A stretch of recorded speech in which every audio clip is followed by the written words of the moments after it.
Welcome, ladies and gentlemen, to Super Tournament 2026. I am the ever hydrated brown man, joined here today by the ever knowledgeable Naria. How are you doing? I'm doing great. I'm doing good. I'm kind of a little nervous to be honest, but super excited to be here. My home country, South Korea. And you know what? This is the one of the strongest region in the world, isn't it? So 100%. yeah, so this is the mecca of good Aztecan. So I'm super excited to be see high level gameplay, super sector tournament again. And before I mean like this tournament's gonna be super stacked. It's gonna be the Road to EWC as well. This is the master level event for the Tekken World Tour as well. So let's go ahead and take a look at the master roadmap so like what's going on here. So here we go. At the beginning of this year, we started with Master Plus event, Evo Japan 2026, and the Lord Ikari taking that tournament. That was crazy. And amazing Farjin taking the combo breaker in Chicago. And here we are at currently at Super Tournament, South Korea. And next week we're gonna have a mix-up from the France. And here comes another Master Plus event, Evo 2026, and USA Las Vegas in June. Versus fighting is gonna be happen in UK in July, and don't forget the CEO in August and USA as well. And here we go, the Manila Madness in Philippines. Yo, let's go. Let's go. And another Master Plus event, Evo France, gonna be happen in October in France. And Prada's Game Battle in Ivory Coast in October. And Punishment in Bolivia, October to November. And finally, as usual, Tiger Uppercut in Thailand in November. That's gonna be end of the master events of this year's Tekken World Tour. And as the last few years as well, TGU is the final pillar, the final frontier for most of these players to try and qualify. And it's very easy to get a visa there, so you see some of the world's best. But Masters events are not the only way to get points. We have another tier for you guys, and we've got a lot more of these, so a lot more accessible for you guys. Let's take a look at the Challenger events. And here we go. We have Brussels Challenge. And, of course, the 100% shirtless Tetsu took that first one. We got Lee Mishima taking 3F. And now we got Chain Shift coming up just before Evo Vegas. So that's coming up later this month, I believe. And Nexus, Battle Arena, Melbourne. Only the Best 2026, going back to Italy, get some pizza. Stars Cup in Korea, the Holy Knees tournament. We got Mooring in Madagascar. Takedown 2026, last year, one of the biggest events on the entire tour. And we got OHN 20, another event in Australia. Shout out to Australia. We got BBF, Big Bang Fist in Japan. We haven't seen a challenger in Japan for a while now. We got First Attack in Puerto Rico. Canada bringing back Electric Clash, one of the oldest, most prestigious tournaments in that region. And, of course, Head Stomper moving, done a 180 in the schedule, gone towards the end of the year this time, and closing out the Challenger season in style in Sweden. Next up, let's look at the leaderboard. Now, this is early in the season, right? We've got Ikari, one of the biggest underdogs, and now he's got a target on his back. Everyone's looking at him. We've got Ikari in first place. And recently got picked up by DRX as well, so that's a big move for him. A huge change in life. And now Farzin coming up second with his recent win at Combo Breaker. And that was his, I think, first Masters win from what I recall. Yeah. And so we've got Atif, classic Atif, always out here doing damage. Can never forget about him. Arsan, and once again, the 7th time in fourth place there. So the top 4, that does yield its own benefits. But we do have a lot of players that are just nipping on their heels. We got Ni, Hafiz, Tetsu. Now Tetsu coming out heavy with that Lydia doing damage. Mangja, again, always a killer. We'll see him here today. Nobi as well. Now AK from the Philippines coming up heavy with that 10th spot. Lee Mishima, again, with that 3FW, he has security spot so far early in the season. And then you got Ilias, PINYA, Kudans, Fenji, Keisuke, Rangchu, Ao, CBM, and of course, Book with an even 2 gym players at the end, just even on score. Who will reign supreme? Yeah, but still, this is the beginning of the tour, so there are gonna be a lot of opportunity to get some points from the master event, challenger event. Also, we have dojos as well for all around the world, so let's just figure out who's going to be qualified for top 20. Yeah, that's the thing. Dojos are there as well. They will contribute in a different way to previous years to your global leaderboard position. So don't forget to join your locals, show up to your locals, support your locals, and of course, get ready for the next battle. But here we go with the next battle. The next battle is gonna be I'm Your Father versus STJ. This is gonna be super fun though. By the way, shout out to I'm Your Father. I recently saw he uploaded the wedding photo on his Twitter. Oh, Congratulations, father. congratulations. You became a father, finally.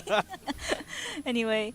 Do you know about the STJ, by the way, Ramen? Yeah, a little bit, but you were telling me a bit before, like you were telling me people have, when they have to play him, they feel a certain way. Why don't you tell me about that? I mean, like, STJ is the one of the annoying player if you meet in the rank match. He just spams one string all the way down to the end of the game. He, like, his priority is not to win the game. He's just making the opponent annoying.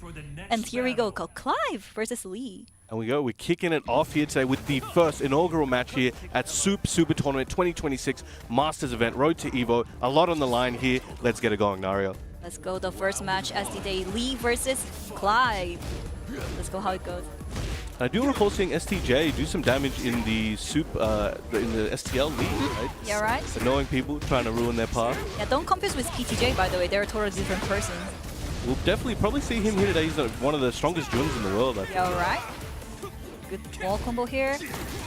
But I'm Your Father trying to do his best here to not let STJ get his thing going. You mentioned he does like to mind game with those strings and really frustrate his opponent, but I'm Your Father doing a good job locking him down, not giving him a chance. Yeah, I'm Your Father, one of the specialists in Lee Chaolang in Korea. He also streams a lot as well. But right now he looks super good. Good pick up in the combo here. Can he go to the wall? Very clean. This is the first match of the day, so you know a match of this level for the first round is pretty insane for a tournament. But you know, as you mentioned, we're in Korea. One of the mecca of Tekken. Yeah, mecca of Tekken. So many killers and so many good local players as well. Even though they are not competing on the global scenes, they're super good. They're a pro high level as well. That's gonna be a full combo for STJ, by the way. Goes to the hit smash right away. Scopes of slide. And Your Father has a raise art as well. Oh no, no break here. The blazing kick follow-up. Yeah, STJ staying down. Good strategy. That doesn't want to wake up into the pressure of I'm Your Father. Good punish. That's Acid gonna be rain. it. Yeah, I'm Your Father. As I mentioned, he's the specialist of Lee. He played Lee a lot, like long time ago. So muscle memory. That's gonna be a full one combo here. Internationally, he's definitely one of the most famous Korean streamers. You know, so people all over the world know him. He's a funny guy. And He's a funny guy. He's a hilarious guy. People forget because he's that funny. Like they don't think he's that good, but you're seeing like he's a beast. He can be funny because he's good at Tekken. Exactly. Yeah. That's the thing. That's neat. Oh, nice. Slide counter it, guaranteed. What's the key here? Right, chase him down. Oh no. Machine gun kicks, mind game to close it out. I mean, like, Oh, looking good. STJ, I feel like he's kind of a little bit nervous right now because this is the first round. Because usually he can like interrupt with those kind of various strings, like perhaps like power crushes or other like strings. I think, but he changed the character right now to the Fang way. Alright, let's take a look. The stratosphere. Let's see what he has in store with this Fang. Both these guys got a lot of pressure, heavy counter hits, and I think the way I'm Your Father's going to play, he's going to kind of maybe try to build the pressure up and then wait for STJ to maybe get a bit impatient and press some buttons and goes for those counter hits. And also, I'm Your Father used a lot of low, high, and a slice, but STJ didn't block this, so let's see how STJ changes the defense skills against I'm Your Father here. Charging up those mids, but STJ coming in with a big field of offense. Those screams for I'm Your Father. I think they're both knowledge checking right now, just to see. Oh, down back 3 counter hit. This little breakdown. Good fudge block and a punish. Activated from STJ. What's next? Hit dash right away, +5. Finish the game with low high. Okay, so now he's turned the tables. Again, the offense he's been trying to use this game is a bit more effective. Fang, one of the best poke characters in the game, unrelenting at times. Nice back tempo into the heat engager. STJ in the driver's seat, but gets floated out. Interrupt with 1-2. Activated from I'm Your Father. Goes the wall a little bit too much.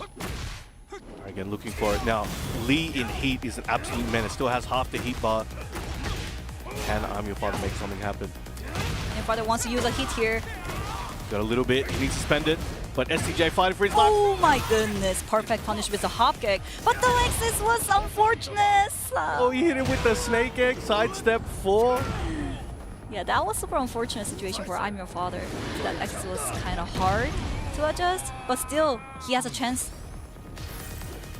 Alright, waking up into it. Imyourfather will try to go for a slide, perhaps. Let's go big. Still alive. Oh no, he blocked the first. Oh, he didn't get the punish. You mean the proper way to deal with that string gonna be a low parry, but it's really hard to do. Yeah, it's really hard to do. And I think for STJ, he was like pretty sure, okay, look, I got the block, she's gonna get the punish, but just was not in time. So full combo for Imyourfather here. So wall combo here, but still put pressure on the wall. Counter it for STJ. Oh, that's gonna be full combo for STJ. No, he missed it. Still alive though. Now Imyourfather was, putting a lot of effort into trying to keep STJ at the wall, but the snake egg did get him out of there. Tables have turned, but interrupt with the quick jab strings. Imyourfather 1 round away, set point here to moving forward in this tournament. Imyourfather looking super good right now. And the floor is in lava, Breadman. What can they do? Surely STJ, there we go, Sure. immediately. This is mine, free real estate. Free damage for him. Okay, those were low. Trying to check him, he knows Imyourfather wants to step and wants to stop him doing that. He needs to take this round, gets the shoulder into the heat dash with the free damage. Imyourfather didn't get the conversion he was looking for. This could be big for STJ. SJ need to finish the game here. Oh no, really good confirm on J-Cliff. Imyourfather, a huge damage for him. Still alive. Still okay? Oh. Standing 3 to close it out. Imyourfather taking the first set of the tournament. But STJ looks like he's having a good time. Yeah. They got the same fit, the white tee with the black mask. Yeah. They look like similar to They're on the each same other. team? Like, They're on the same team, I don't know. But at least they look happy For sure. for the game, yeah. All right, that was a crazy first match. And again, that's the type of like match. Yeah, it was a 2-0, but you could tell SCJ, he's very skilled. He just likes to play in a way that tries to disorient and throw off the opponent. So it may look at a glance, it's like, oh, why is he doing that or whatever? But it's like he's had history of just knowing people. So he has his own style, like SDJ style, and I don't want to meet him during the rank match for sure. It's too much. It's too much. But anyway, that was really good run for Imyourfather for sure. He showed a lot of like skilled like muscle memory for the Lee Chaolang as well. And I'm pretty sure that he'll gonna mention about this stream match during his stream. Like, I did really great for this one, then that one, yeah, for sure. We might see a lot of these guys back as well. Again, SCJ did lose that first game, but don't be fooled. He could make a loser's run. Yeah. We may see him again later. But I do have a new match coming up though. We got now the legend. If you guys don't know, going around in Tekken 7, what do you know about this man, Dimeback? Dimeback. I mean, like, to be honest, I didn't know about him before because I started this game really, really late, like at the last year of Tekken 7. So I didn't know who Dimeback is, but everyone's like, "Oh, Dimeback is back! Dimeback's back!" So who the hell is this guy? And I heard that this guy was the legend of Asuka, isn't it? Yes, so he's up against Toshitoshi here from Japan. Now, this guy be doing work over in Japan. If you don't know him, you're about to learn about him today. But if you want to know a little bit about Dimeback, now, I am an old man. Yeah. I have been around in Dimeback's reign of terror. In that 2017, 2018, even a little bit of 2019 era, he was tearing up tournaments all across the world. He was with, the team Equinox. He was going around the world just tearing it up with Asuka. And there wasn't, a lot of people think in Tekken 8, Asuka's like, one of the best characters in the game, heavy, At the time, Asuka was decent, but he was making her look broken. Oh. But not many players could do that at the time. So he was a very special player. And he just had so many results for quite a few years. He did take some time off. He's a master in other games as well. So he's out here doing work. He actually did move to Australia for like a year or so. Yeah, he was in the more rural areas, just doing his thing. He had a time skip arc, and then now he's come back to start bashing people at Tekken. Like he was at a dojo last week at the Raybold the Raybold dojo, which you might see him here later. He did crazy work. I haven't seen him he did compete for a crazy while. He was going crazy, but here we go. We got Jun. versus Lee Chaolang. I mean like Toshitoshi is one of the Lee specialists as well, like same as Imyourfather, but he also plays Lee as well. But right now he's gonna use Lee. I'm kind of surprised that Dimeback uses a Jun here. Is it his second main character? No, that's his main runner. He doesn't like Jun at the moment, so all the performances recently you would have seen is with Jun. But Toshitoshi, a very hyper-aggressive player, kind of like the OG Japanese style. So you're going to see a lot of interruptions, a lot of pressure, and a lot of disrespect from his offense. That's kind of annoying, like to see disrespect from the frames when you mid during the game. But anyway, really good conversion for the combos for Dimeback here. Activated right away. And it's a really good character to play like that as well, because as you know, Lee has some super fast frames, some good return if you know when to put it. But Dimeback has a life lead in the second game, has a 27% stack as well. You don't want your opponent playing Jun and getting 100%. You're right, but really good confirm for Toshitoshi here. Plus frames. Those 3 times in a row, 4 times in a row. That's gonna be it. Oh my god. Okay. Toshitoshi. Now, if you guys know the Japan scene, you know you will see Toshitoshi out here like at events like Master Cup and Try, doing a lot of damage. So I'm really glad to see him and many of the Japanese players actually making the trip down. Lots of Japanese players came down to Korea for this tournament as well. You're gonna see in the rematch later on. But Dimeback trying to fight back against Toshitoshi here. But Rage Art available for him. Can he activate the hit here? No, he couldn't. Catching the side step here. Toshitoshi looking at 3-0 right away.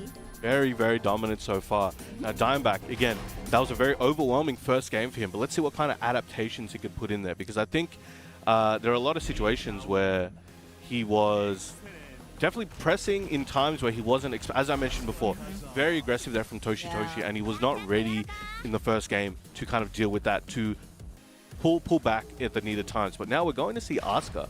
Now again, still running the Jun at the front, but Asuka coming in. Let's see what he can do with this. Let's see what kind of changes he's going to make. Yes, that's true. And here we go. We're going to be at open stage, the largest stage in Tekken 8 right now. And Asuka versus Lee. Here we go. Starting with low here.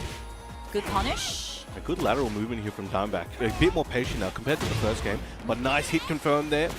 Should be having a good situation here with that heat, but Toshitoshi missing that punch. Is what it is, just over there. A trade. Engage for Toshitoshi. Oh no, sliding the can, but it's on the air. Good punish. Toshitoshi finally got the punish for that one. Oh, that's gonna be a full combo for Toshitoshi here. And he is a very strong player. I don't expect him to. But he didn't end up using the heat there. Didn't need to. Closing out the first game. That's 4 rounds straight right now. If he wins this game, we'll have 100% Lee winning on the stream so far. 4-4.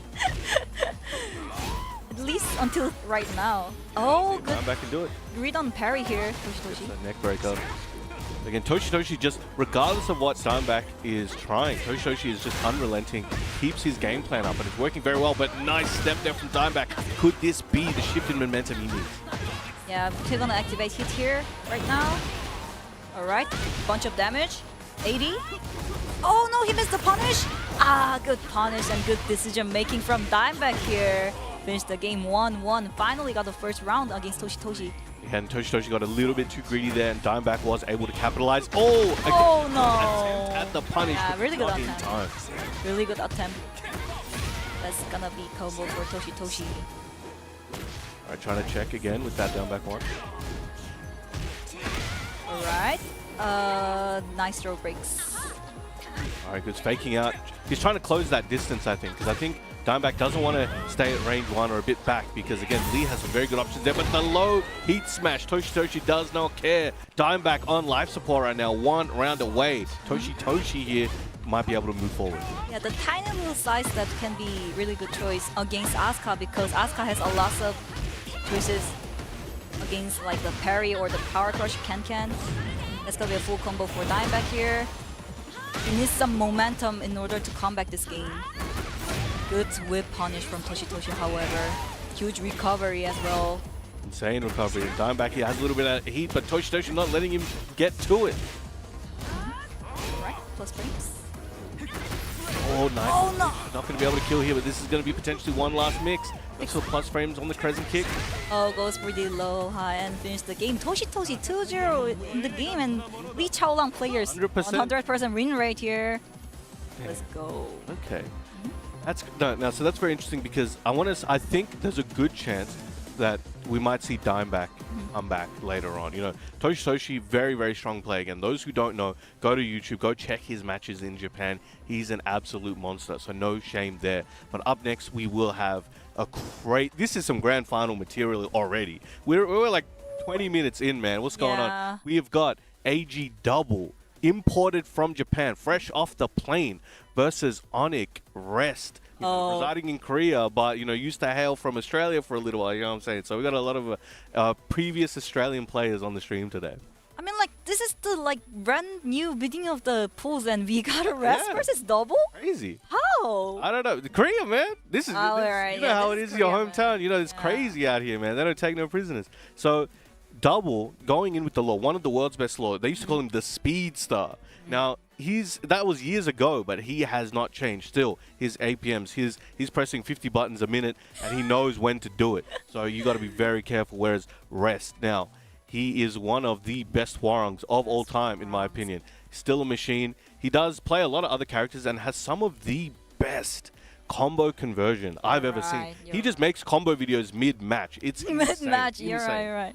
I mean, like, Rest, I feel like he's way much aggressiver than compared to the other world best level Hwarang players like Edge or KOS. He's a bit more aggressive, and also he has a Joker card called Raven. Yes. He also plays Raven during the tournament and really well. But I think he's gonna start with Hwarang here against Doubles Low. Yeah, Low got a critical nerf for this patch. However, it's still a good character. It's manageable. Yeah, I think there's a lot of law players that are feeling a bit conflicted regarding those changes. But what I tell you is, suck it up. You're still very good, using a very good character, and Double is going to be one of those players to show all the stuff Law still has in store. Let's get it going. Oh, I didn't know that Rest using a leverless controller, by the way. Yeah, he changed a few years ago. But yeah, he's one of the OG arcade guys. So Stick is in his blood. But a few years ago, went to leverless, and it's working pretty well for him. All right, here we go. Low versus Hwarang, Double versus Rest. Trying to get him. Now that down back four, that did get nerfed a little while ago. I know Edge was pretty upset about that. On counter hit, no full combo, but still good follow up there, and he's fishing for it. Pressure at the wall, I saw Double gets the head first. Oh, nice flow. Oh, nice conversion on combo. As Breadman mentioned it before. Right to it. Oh, but back turn, this is going to hurt. You see what kind of back turn combo Double has in store for Rest. Should be able to get the other wall. Oh, he changed the combo because of the usage. But anyway, his smash into his face. Good block on slide, Rest. That's gonna be a full combo for him. But the wall, nice adjustment. He tried it at least. Oh, gets the mule kick into the heat dash combo. That's the thing, in that type of situation, you're worried about all the lows, but one of the best rewards Hwarang gets is that launching kick. So sometimes you just gotta hold it, but Double coming in strong in round 2. That's gonna be wall combo here, Double. Dragon Cannon blue spot. For those of you guys who don't know, when you see that blue spot, it means they did the DSS input perfectly. Forward, back, forward again. And good down punish, good punish for the Rest here. And he managed to go to the wall. It was a bit too much, but anyway, hit dash +5. Oh, the rip. He knew. Knew it.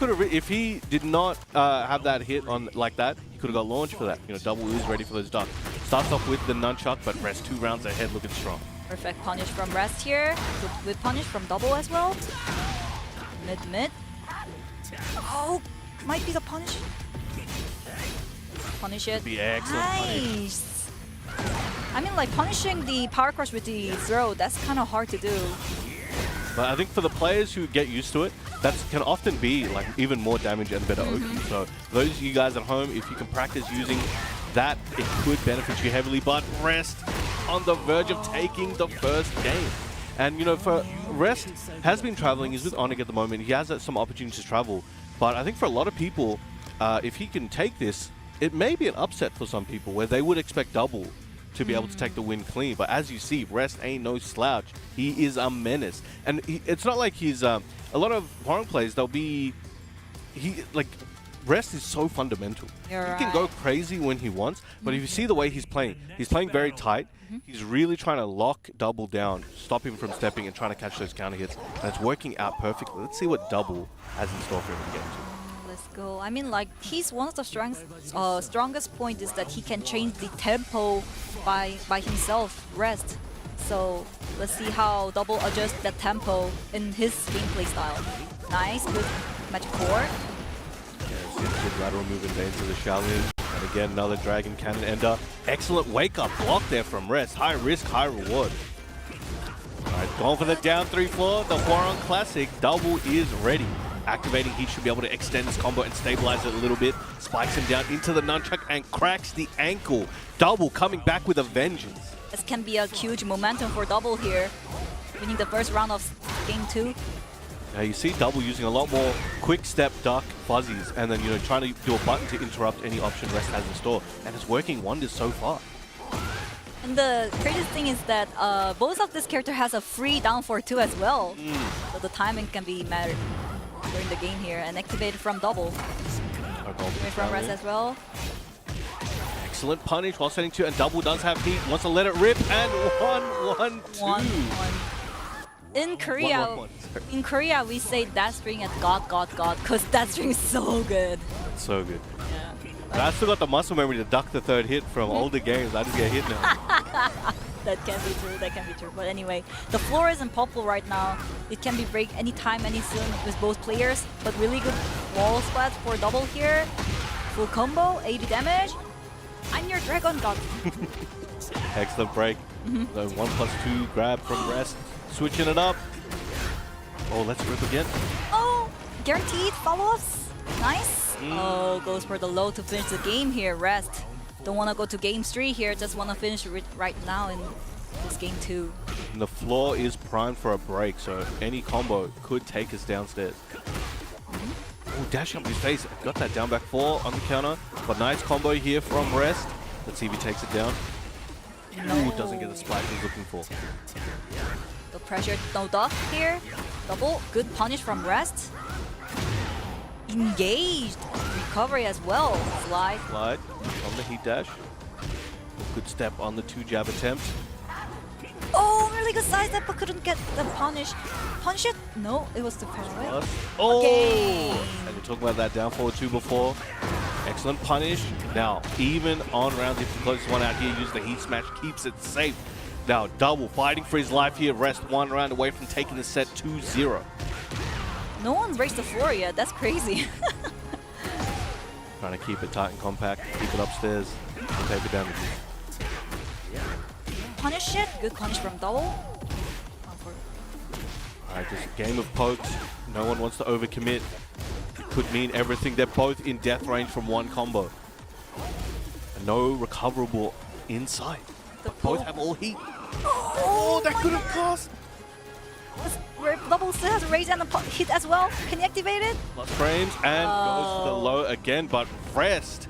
Clean final round there, but that was very, very fundamental. But there we go, 2-0 here for Rest. I mean, that last round, they didn't even use any resources like no floor gimmick, no hit, no rage art. It was just full of fundamentals, each other, the full of poke games. I feel like I'm watching the Tekken 7, I don't know. Yeah, that was pure uncut Tekken in that final round. And again, these are old school players. So sometimes when you lock in like that, all you're thinking about is poking and finding that opportunity. You're not worrying about your resources. You may have some crazy heat available, but sometimes you're just going to be like, I'm locked in. I just need to find that one opportunity. And Rest was able to find a few of those and take it forward today. But to see Double get put to the losers bracket so early. Again, this is a crazy, crazy tournament you guys are witnessing this weekend. This is crazy. And I feel we got one more low player on the stream, I guess. But anyway, that match was crazy. Oh, yes, here we go. Yeah, here we go. We got another Korean low player this time, the Mangja, the Mulgold, and we got Shan. How the hell this is the first match? Chanel versus Mangja. Yeah, I'm saying this is crazy. This is all grand final material. You guys are in for banger after banger. Now, Chanel currently, just recently got married. I think he's having a good time, but he's still grinding. Like, he's grinding. So for sure. don't expect him to be a slouch in this game. He is still an absolute menace. I'm curious to see who he'll use today. Maybe the Alyssa. You know, I wouldn't be surprised if he decides to go with the Kuni. Now, that's Yeah, something for we sure. haven't mentioned. This is the first inaugural official TWT Master event that has Kuni available. Yeah, I saw Chanel practicing Kunimitsu during his stream because Kunimitsu is one of his main character during Tekken 7 as well.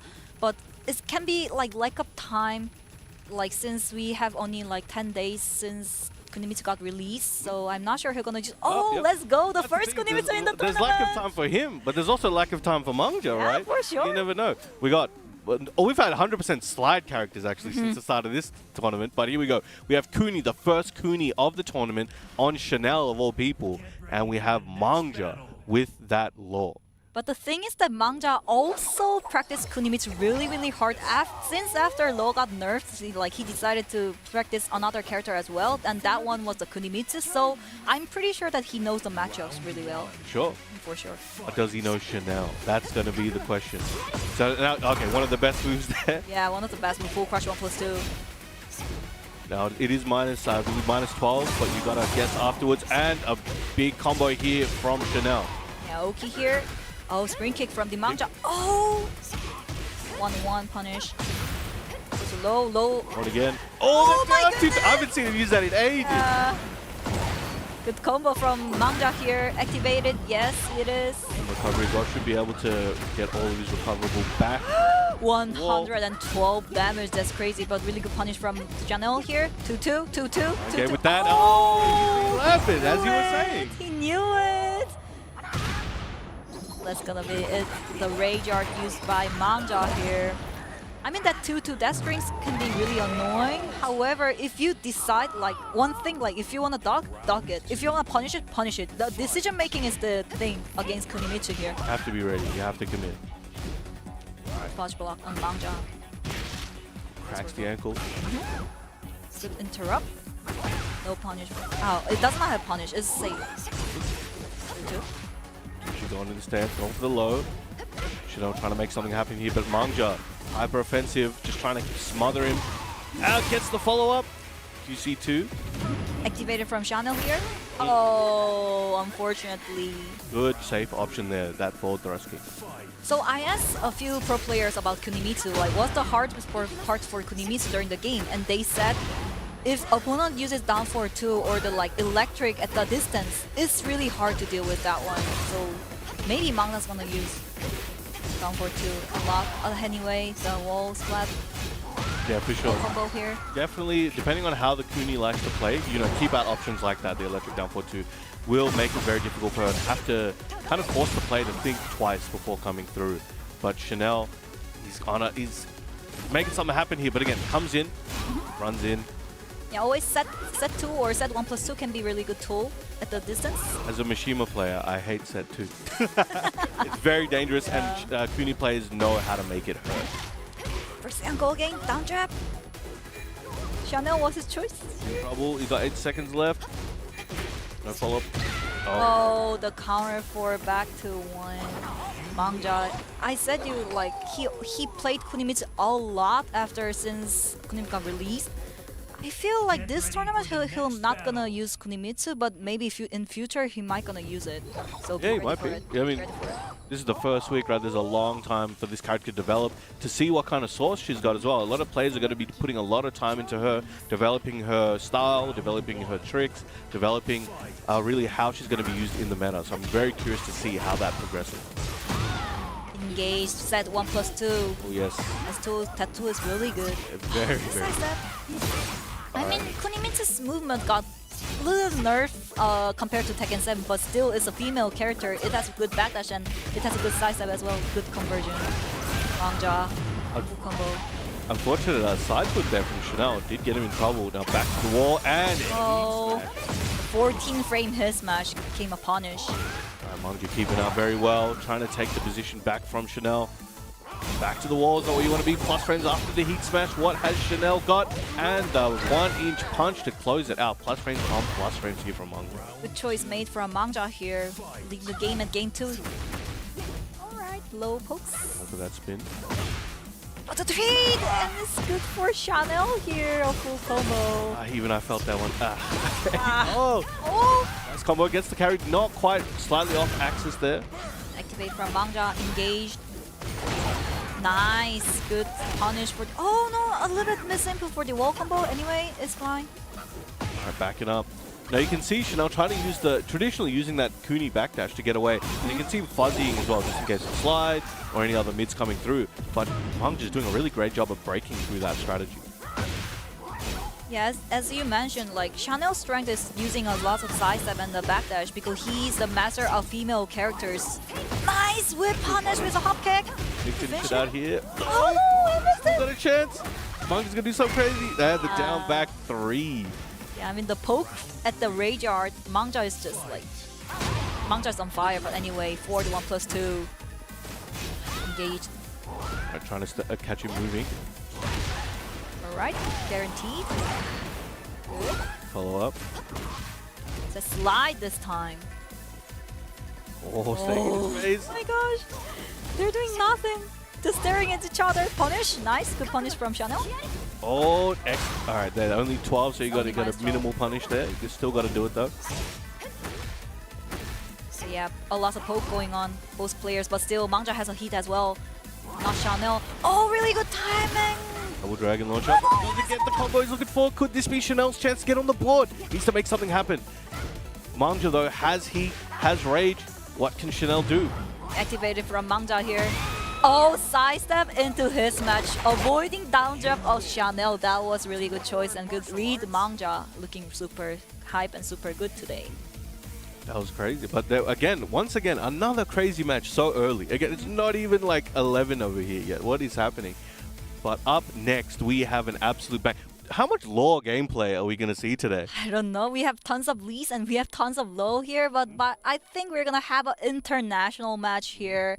China versus Korea. We have XCC hailing from China. He's been here for the last week training, preparing for this. And we have Breadman. Now, these guys actually, Breadman made a huge impact for the international crowd. You know, people knew about him. If you knew Leroy, if you knew, some Tekken 7 stuff, you knew about him. But his performance coming through from the regional qualification spot to make top 8 and then also qualify for EWC from TWT is huge. Now, XCC versus Breadman is a crazy match. These guys played last week at the dojo, at the Raybolt dojo, actually. Oh, you're right. And XCC had a very, very strong showing, a very clean. I think it might have been like just a clean sweep as well. So let's see what Breadman has in store for XCC. I'm sure he's gone back. He's seen the brackets for the last few days. He knows there's a good chance he's going to get XCC and vice versa. I'm sure both of these players have prepared heavily for one another. They are a threat from both sides of the play. You're right, and I think the Leroy is a character that you need some data from the opponent because Leroy has a really good tool called parry, like hard parry. It can parry the weapon, it can parry whatever he wants. However, if you don't have any data from the opponent, like if you don't know the habits of the opponent, you can't use parry right away. It's just a mind game. However, Breadman had a little bit of time and data from XCC from the previous tournament, the Raybolt Dojo tournament, so I think he can manage to play against XCC. Let's see. Revenge match. Let's see. And again, Breadman has one of the best Leroys on the planet for sure. For sure. And we've seen some of the world's best lore players on the stream so far already. But what you're going to see from XCC, in my opinion, has one of the most unique game styles of lore. So I'm very interested to see, what you guys think of his gameplay and his tempo. You were talking about tempo before, so his way of changing tempo is so interesting, and his fearlessness into really just forcing you to make bad decisions is going to be very interesting to see. But when you have that type of style, you have Leroy with the parries, right? Yeah. You have to be careful at any moment. It's one of the fastest parries activating in the game, and it could mean death. But here we go. We got Fallen Destiny. We got XCC versus Breadman international matchup here. Low versus Leroy. I mean, like, we barely see Leroy in the high-level pro gameplay. I feel like Breadman's one of the only player who only uses a Leroy. Correct. That's starting. It worked. As I'm saying, look at this offense here from XCC. Absolute madman. Oh my god, this is so fast. I can feel the young buy from XCC here. He never stops attacking 7 golden ladders for XCC. What a way to start. I mean, like, Breadman need to get up a little bit. Like, this is early in the morning, by the way. Wake up. Good combo for Breadman here. Activated. Could be a Breadman round in return. You know, XCC did make a huge statement in that first round, but here we go, gets the guaranteed follow-up, activating heat, plus frames again with the poison arrow 1-inch punch, flipping him over. You can't stay down. Wake up, man. The pools are starting. Oh, good interrupt with 1-2 here. Couldn't use it. Oh, uses the cane right away. He really wants to win this game. We'll have a little bit of health.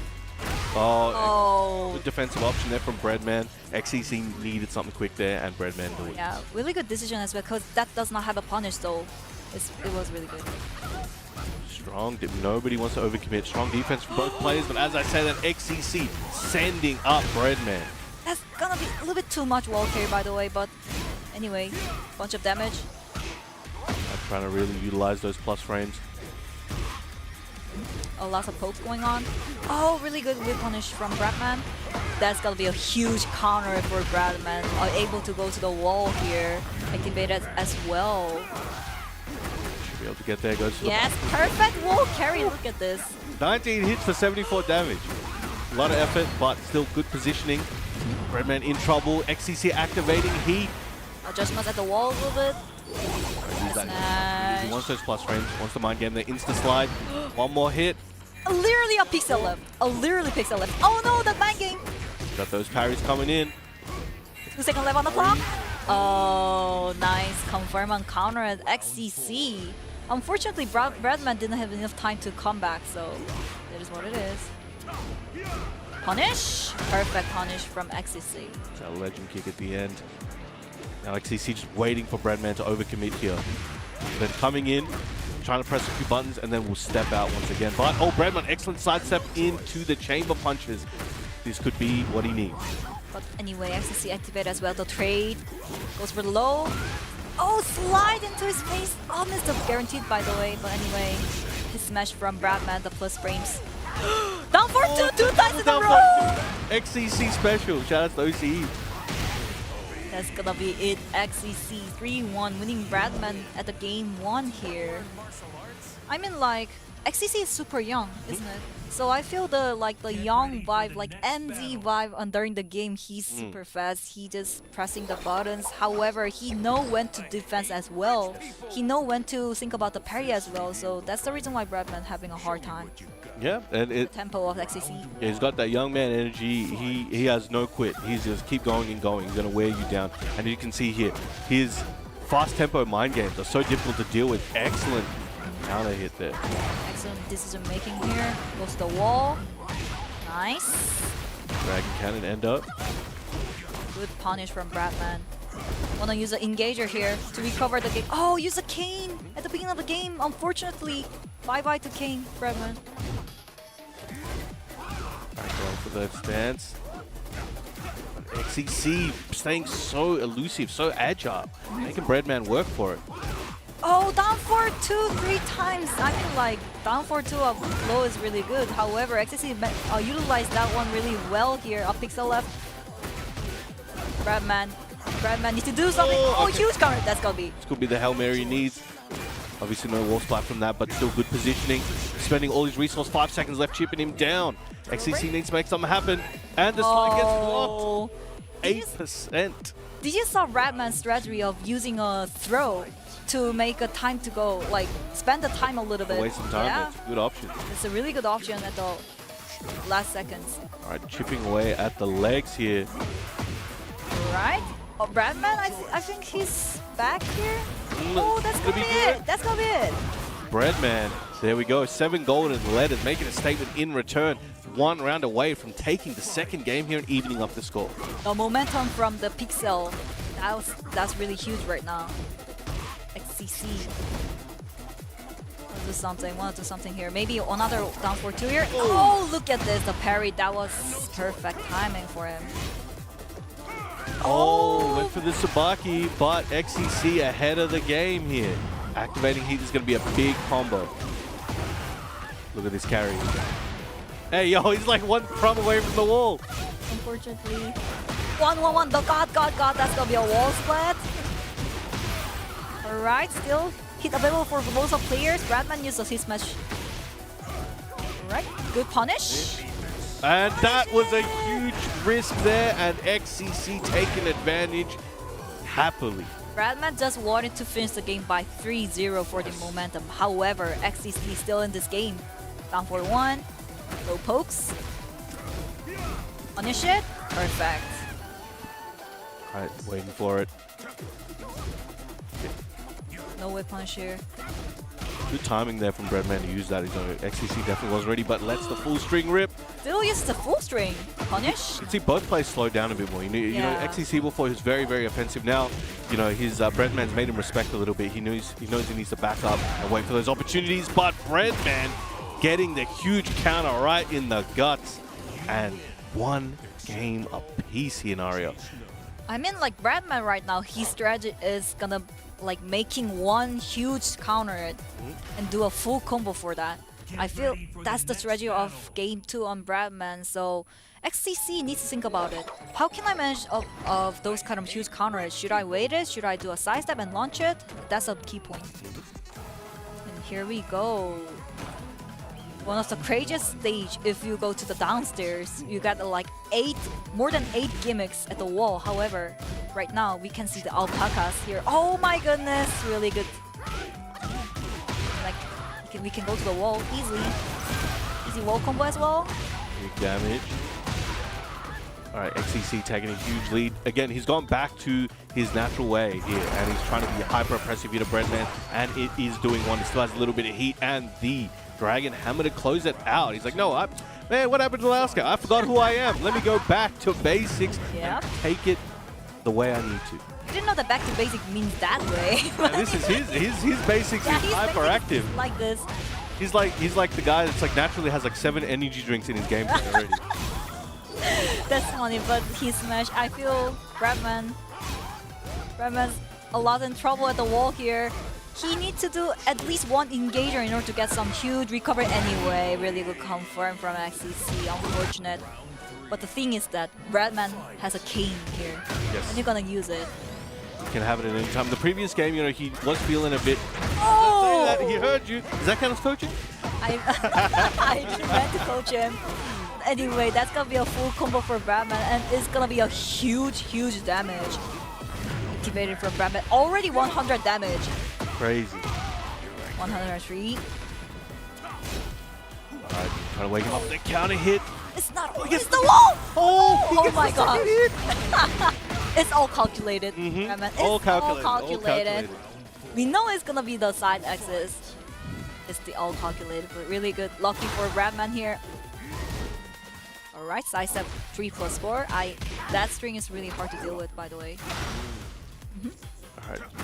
No one overcommitting once again. And that is so difficult to do with that while standing forward into the instant. DSS forward 1 does wonders. Alright, going for the lows. Trying to go for the overhead. Breadman using a lot of stance low to catch the side step here. However, SCC just want to finish the game right here. No, his smash? Okay, he couldn't use it. Risky there. It might be a good punish for him. Unfortunate Breadman. Oh! Didn't use a hit dash, by the way. Oh, not quite. Wants to save it. He knows he'll need it. Nice try on hit punish here. Oh, the parry! Down 3, and oh! Was that a key charge, Breadman? Yeah, it looks like maybe a misinput there. Yeah, misinput for sure. Cost him. It's final round here. Somebody's going to the loser side. Somebody. It can be either XCC or Breadman. That's crazy. By the way, the four gimmicks available for both of these players, by the way. XCC really looking for that side step down forward 2 because Breadman is being a bit more offensive. He's just trying to get out of that situation and get that launch. But while sending 1-2, Breadman has a slight life lead, but XCC trying to get rid of that real quick.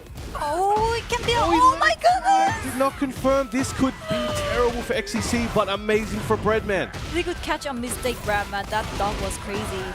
And one single Oki can finish the game. Oh, down for 2! But the side axis! Nice conversion. Nice conversion. Beautiful. Cannot afford any mistakes here. Breadman looming over him. Just needs a little bit more. Okay, his smash at the wall. A bunch of plus frames here. Goes for the low. Frames into the side. Into the nunchuck. And XCC taking it in a nail biter here against Breadman. Knocking him down to losers in his homeland. I love that pop-off, by the way. like shouting from XCC. I can hear it all the way down here maybe. But anyway, that last decision was crazy. The slide, it can be super like scary moment if got blocked. That's gonna be it. But anyway, really good decision made.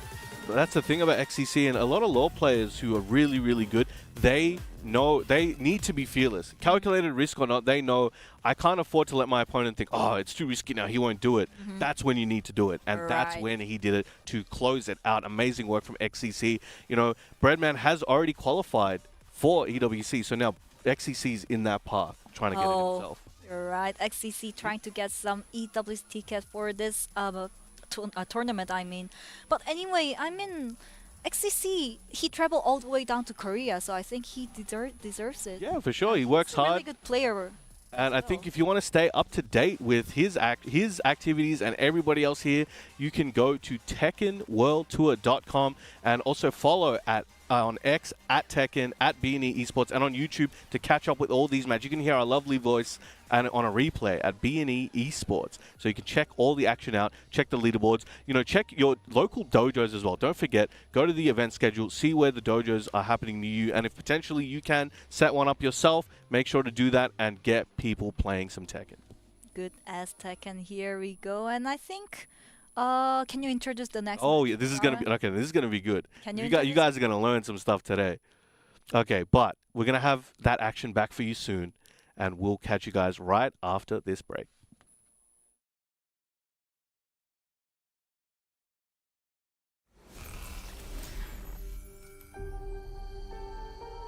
Aincrad is in danger.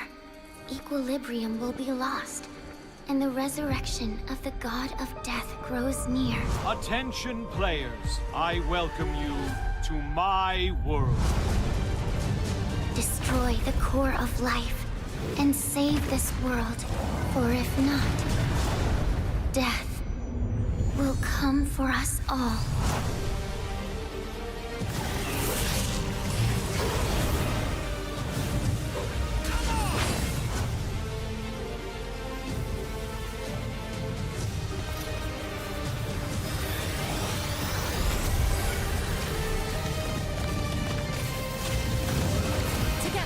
Right.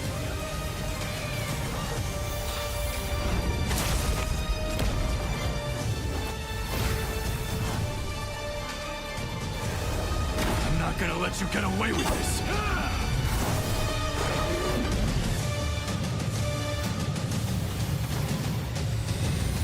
All right.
Alright, welcome back, ladies and gentlemen. And here we are at Seoul, South Korea. And you guys are watching Soup Super Tournament 2026. My name is Naria, and I'm here with Chipji, the legend commentary. Chipji, Thank how you. are you doing? I'm doing very, very well. I'm so glad to be here. I had the privilege of coming here last year. Grateful to be back again. This is one of my Tekken happy places here down in Korea, man. Just so many strong players, so many lovely people. It's just great to be here.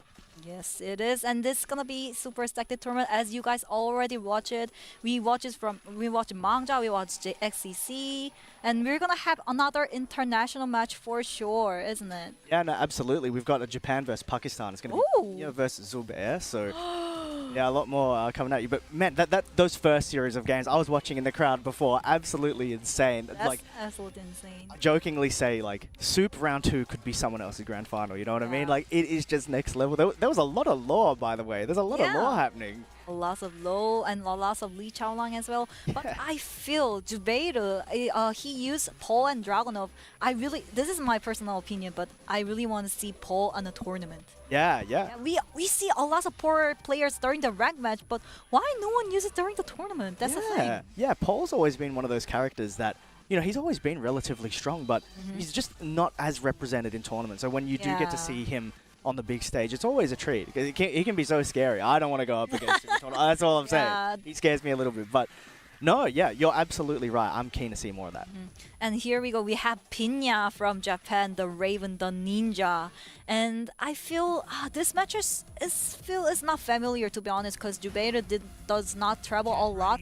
But I'm pretty sure that he was the killer during the Pakistani tournament last year, the Challenger event. So let's see how it goes. Is this Raven? It's a Dragunov, unfortunately. Yeah, Still, there it Dragunov is. school. Dragunov school is fine. Yeah, no, absolutely. Well, we're going to see what he's going to do here. And yeah, as you mentioned, PINYA on the Raven. We're very used to that. He's very, very loyal to him. Yeah.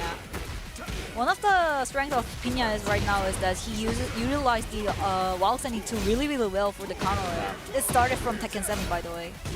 But Gotta be scared of that. He's just poking away. So his life bars disappeared. He needs to get on the comeback right now. But PINYA's movement to the right, looking pretty good. One more hit. Down back 2. All reliable. Closes it out. yeah, I mean, like, Raven right now is super hard to deal with if you don't know about the matchup, because it has so many senses, so many follow-ups from the strings, so many mental frames that you mentioned about. So You really need to know what's going on, basically. PINYA is going crazy right now. Wall combo, but moves to the left, gets a wall splat of his own. Zubair finally got something for this full combo guaranteed. Pigeon roll. Yeah, PINYA knew to challenge that. You know, the pigeon roll options don't come out mega quick. I think PINYA's very aware of that. And also, like, Raven has a parry as well, so Zubair just didn't do a full 50-50 for pigeon roll, I guess. Yeah, you got to be careful. 1-2-1 gets the heat dash of that, keeping the pressure on as he's pushing to the wall. Zubair side step into the 2-1. All right, one apiece. One piece here, and Dragunov 1-1. That's the really good strongest tool for Dragunov these days. Yeah, absolutely. You have to play around that. Oh, he thought he had it in the back. He Yeah. managed to cancel the last hit of the string. Really good decision from Zubair. Trade. A lot of jab check going on for Zubair here. Oh, What a commit. Knocking under the homing move there. Gonna push the wall, pop that heat for the Oki as well. What's it gonna be? All right. Zubair, full crouch mix into the down 2, the double low. Gonna take it. Down to avoiding PINYA's 1-2 here, the counter edge. And running 2, starting the game, Zubair. Counter edge. Oh, PINYA going crazy from here, maybe. All the lows starting to come out now. Just going back to that down back 2. He had great success with it, but gets his timing there. Crouch dash into the wall standing 2 is going to be big damage again. PINYA with the advantage. The full combo here. The damage 91. Hit that right away. Oh no! Couldn't manage to react for that string, Zubair, unfortunately. But 2-on-2 for the When 1. PINYA got going there, he looked unstoppable, right? He's starting again. Momentum with the Hell Sweep. Zubair ready to challenge this time with the get up kick, but PINYA was so ready for that low parry on the full crouch low. Good read from PINYA here, and goes the wall. Wall combo. Alright. Oh, change the position into wall. Clever choice from Zubair. Oh, but another low parry came out from PINYA. That is massive. Gonna try and make what he can with the wall. There's that full crouch sweep again, but what an interrupt. Great, good conversion at the air here. Zubair need to recover a slight health back. he got a lot of that back just for that combo. Lands the heat smash, catches PINYA ducking, a very close one, but Zubair asserts dominance, taking that first game. Bear, the timing of his smash was kind of like usual. However, PINYA, that was a counter at the last. That was kind of like unexpected choice from PINYA, but maybe he was trying to use a Razor, I don't know, but... That's totally possible, yeah. They can get counter hit now, but maybe just wanting to stop that. Yeah, just wanted to stop the momentum for sure. Yeah, for sure. That game really was, you know, both players had like long waves where they were enforcing the offense, and so stealing that turn back is very important. And right now, I think PINYA is getting coached by Ao, the another legend Japanese player who plays Victor, and probably Kunimitsu. Oh yeah, I think he's going back to that Kunimitsu. Yeah. He was using it a lot in the last game, and I saw, you know, he was putting in work with it. She hasn't been out for long, but he's already looking just as comfortable as he always was. But we mentioned it before, PINYA is Raven loyal. We're going to the Coliseum of Fate. It's going to be Raven versus Dragunov. Zubair up 1 game. All right. I think Raven has some kind of advantage for the specific stages that has a floor game. It's unfortunately this is the almost open stage for so. Oh, but still wall standing to Abelio for PINYA. Really good utilization. Full combo. Is he gonna activate? Yes, he is. No wall, so I feel like you have to do what you can to extend the combo. We're caught moving there. PINYA with a big perfect to start us out. I mean, Raven has few moves that can catch the sizer easily, even though it's not a homing. Yeah. So be careful. Yeah, that down forward one, man. Very tricky, very quick. Down forward one's really tricky to deal with. That second hit that he's doing right now already chipped him down to half life. PINYA looking good, but what a challenge. Big trade. He couldn't get the combo. Oh, PINYA used a full string here. And finish the game with the health save.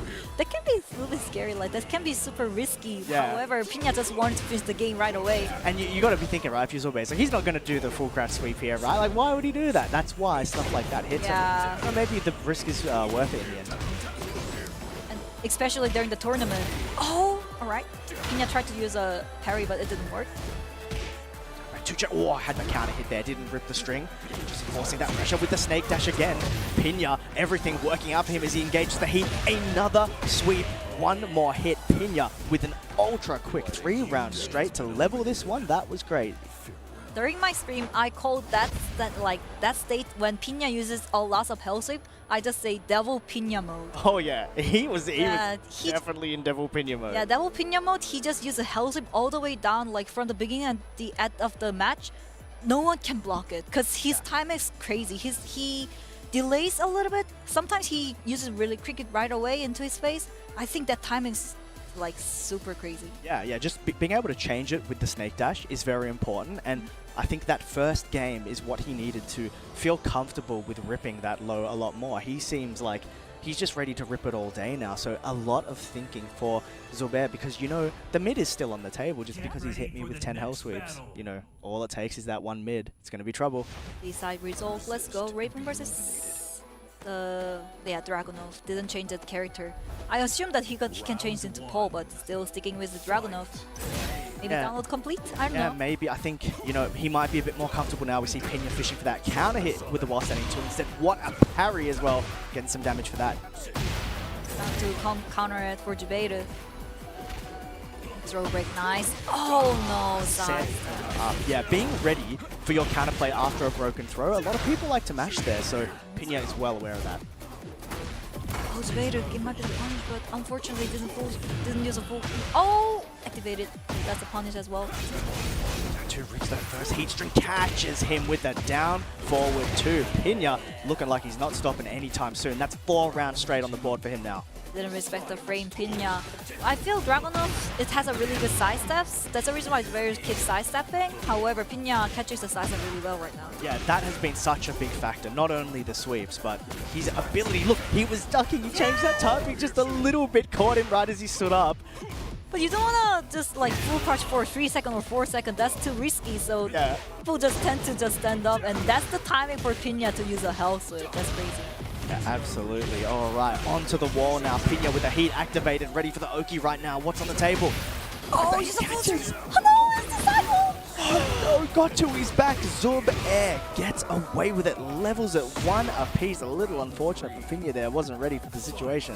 Concentration for Zubair here could manage to do a full wall combo, but still helps him valuable. Yeah, still there. Still there. Wow, what a parry, trying to whiff punish, but maybe a little too slow. That's a different sweep right there. PINYA couldn't quite convert. And would you believe it, the wild standing one out of nowhere gets him. After all those sweeps, he set it up. This is a nightmare. This is the nightmare. You docked it and now there's the wall standing one? Are you serious? That was... Yeah. He has... I don't think he's blocked... hasn't blocked the sweep this game. That's dark while standing 2. Catches Zubair trying to interfere.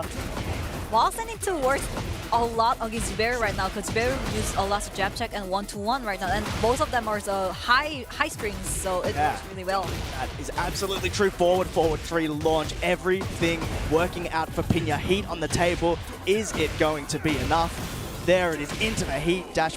PINYA, what an adjustment after losing that first game. Takes it over Zubair with a ton of sweeps and one important while sending one. The ninja from Japan, the PINYA got beats Zubair and goes to the not at the upper bracket, but still Zubair has a chance on losers bracket. I think that's a good thing for the Tekken tournament. As a player, for me, I still get a chance even though I got crushed by a lot of pro players on the winner's side. So still, he got a chance.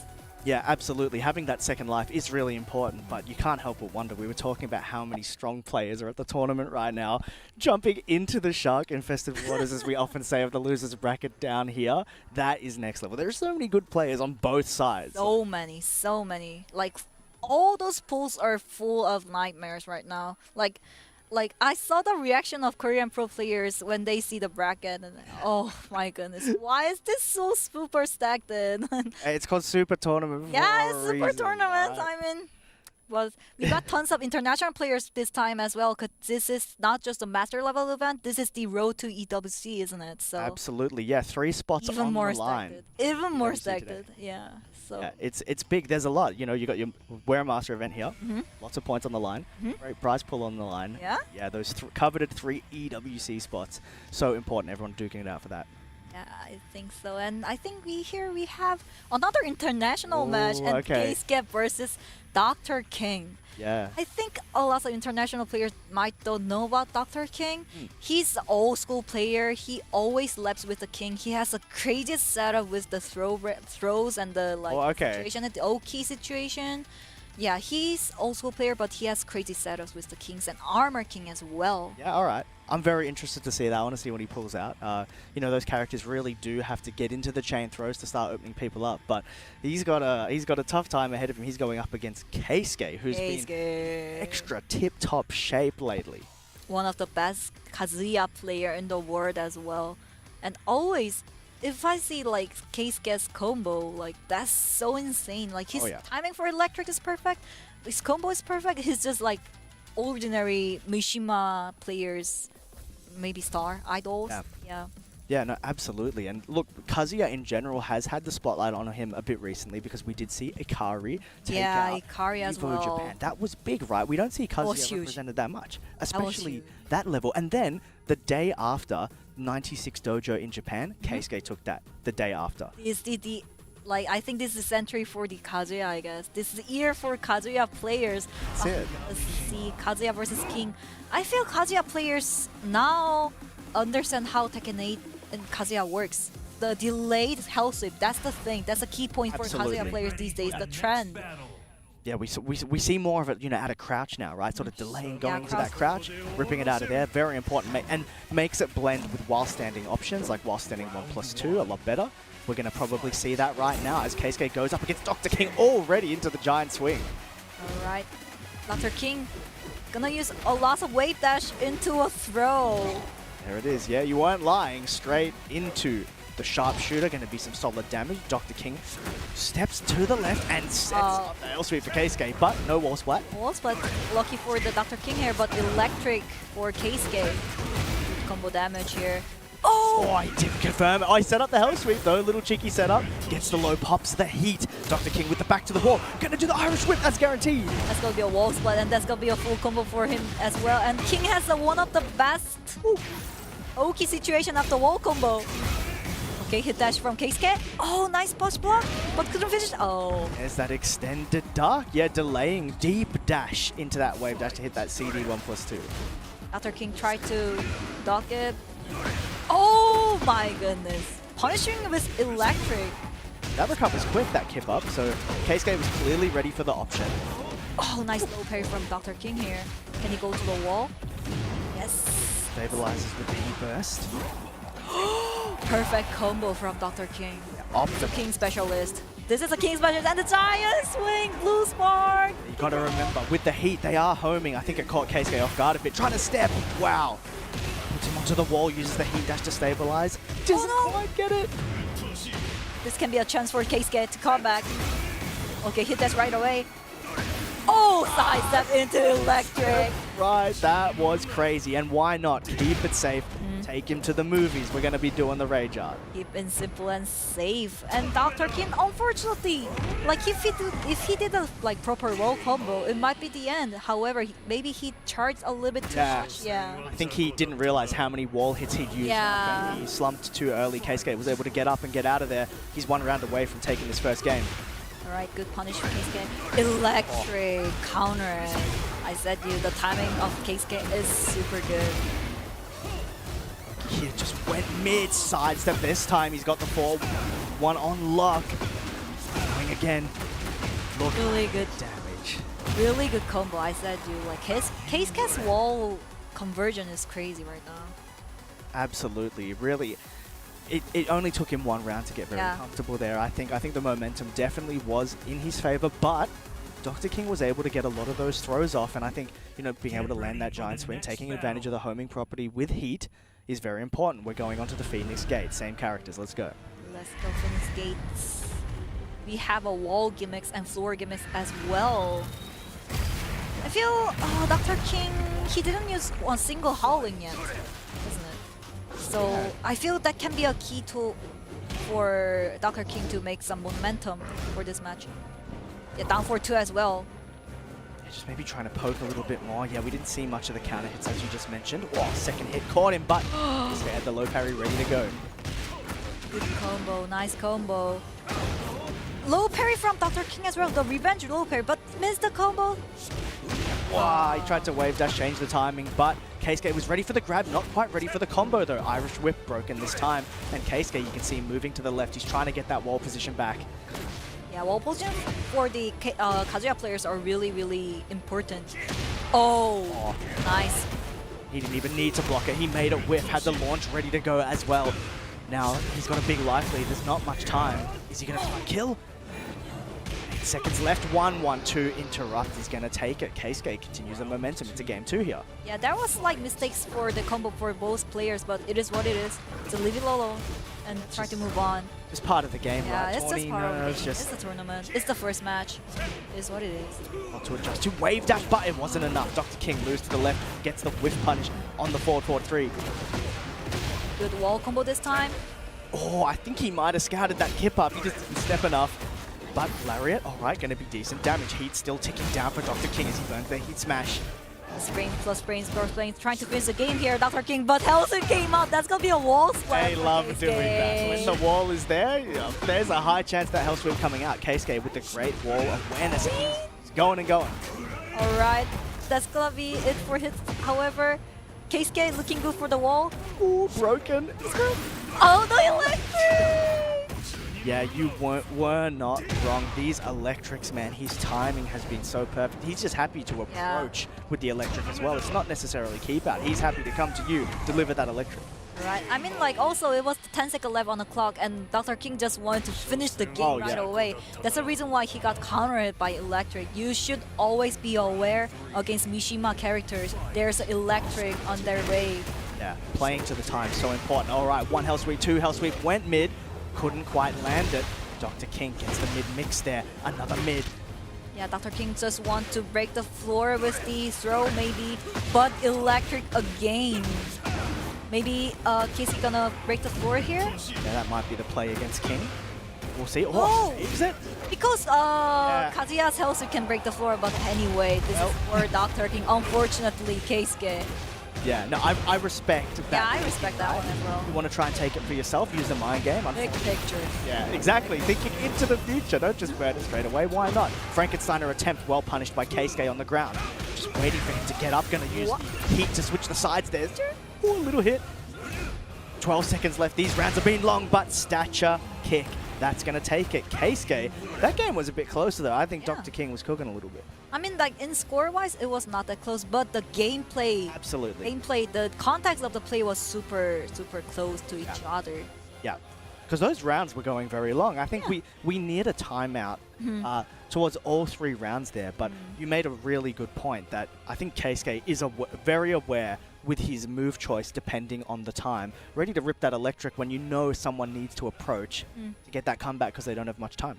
Yeah, but like tournaments, if you met a Kazuya or the Mishima during the tournament, it's always like so confusing. Like you should think about the electric, you should think about the hell sweeps, you should think about the counters. It's so hard. It's so hard. Yeah. And like, you know, even though his game plan feels simple, you know, the move choice might be limited as well, but it's the timing, as you mentioned. It's so important, you know, the hell sweep's not always going to come out at the same time. The electric's not always going to come out at the same time. You got to be well aware of that. You're right. And I think there's another international matchup here. Japan again. We're getting the Japan show right now. It's going to be Gupimon, and he's going up against Rest. Gupimon versus Rest. This is going to be another super high-level gameplay as well. Hwarang versus which character Gupimon recently used? Bears, I believe. Yeah, Bears. Yeah, Yeah, maybe Panda. Yeah, it's going to be interesting. And, you know, if you're a bear player, you're spoiled for choice. You've got the choice between the Kuma or the Panda. Yeah, I think a lot of people are gravitating towards Panda right now. Yeah, right now I feel Panda is like there are more majority people of changing to Panda from the Kuma, because Kuma on season 1 he was really strong because of that wind got pissed during the heat. Yeah. Isn't it? But right now it got a slight nerfed, I guess. So now I think they're playing Panda. Yeah, absolutely. There is a preference, but if you're Rest here, you really need to quickly make that adjustment, because even though the characters more or less have the same moveset, especially with Heat, there are big differences. Even when it comes to that down back 4, right? It recently got, in Season 3, an extension. Panda's is like a floor break style extension, whereas Kuma's is a wall splat. So that's going to be coming into your head, especially when you see a floor break stage. Right, so here we go. The cute pink panda from Gupimon versus Hwarang from Rest. Ah, panda's so cute. The pink outfit? Yeah, pink swaggy. panda's always so cute. All right, well, stage gimmick's not going to be a factor. We're opening things up here on the Coliseum of Fate. It's going to be Gupimon versus Rest. We saw Rest recently as well, looking pretty hot right now. Pretty hot. Fundamentals and also aggressiveness. Sorry, I'm not a native English speaker. No. Sorry. Anyway, the trade. Oh, lots of counters going on for both players here. Just happy to wait, tries to get involved, but Gupimon does the dance move on him. Party? Yeah. Cancelled it. Maybe it wasn't his choice. Nice punish from Rest. Throw break. Gupimon ready for that. Gonna burn the heat smash, hunting Bear into the unbreakable grab. All right. Good timing for Rest. That's gonna be an air combo here. A slight damage for Rest here. Alright, there's a combo. 3-4 just trying to get that pressure going. Gotta be wary of the rage though, using that flamingo, trying to get that last hit across the line. Rest just happy to wait! And there was a good reason for that. Gupimon had the twin piston locked and loaded, but Rest saw it last week. Rest knew it, he did a dash and just blocked it right away. He knew it. Alright. I mean, like, in terms of the matchups, Hwarang versus Panda or the Kuma, I feel it's really hard for Kuma or Panda because they don't have a really good side steps. Yeah, absolutely. You want to utilize that when you're under pressure, all the flamingo stuff coming out. Might have to resort to buttons instead. Rest. Rest looking hot right now. They're going crazy. Going crazy. Just waiting, just dashing. Yeah, Gupimon just trying to give some pressure against Rest, but this is the Rest turn again, engaged. Oh, big whiff there. Gupimon wasn't able to get all that much for it.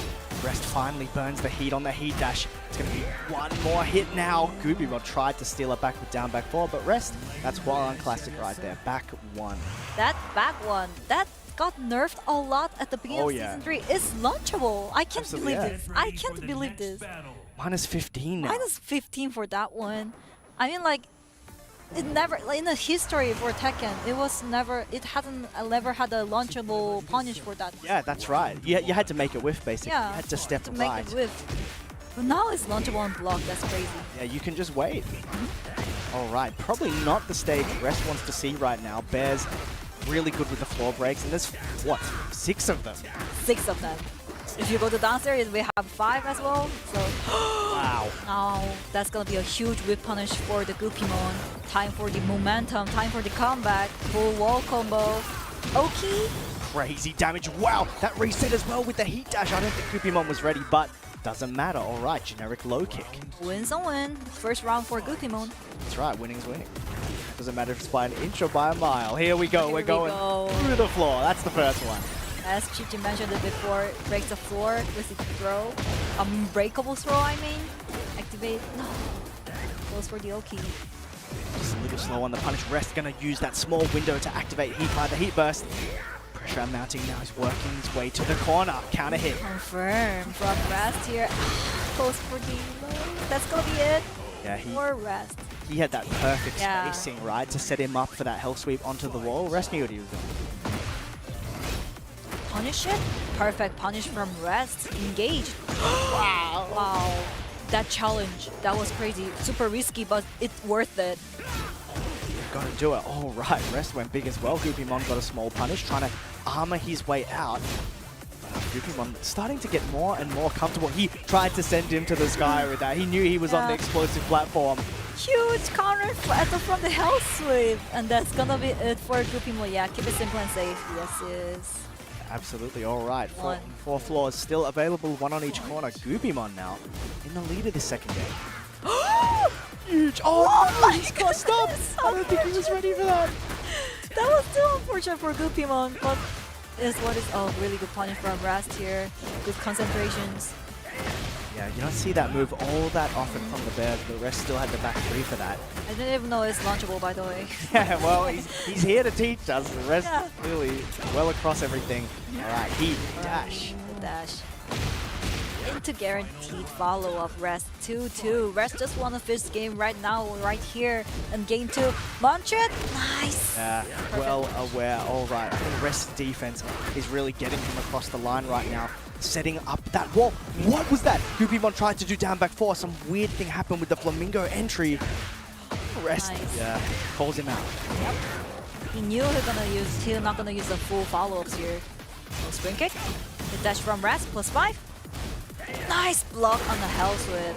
I mean, the reason why Gupimon keep uses the Hell Sweep is because it's a tool to avoid the high, and also it has a counter hit launchable. So I think that's the way Gupimon tries to use.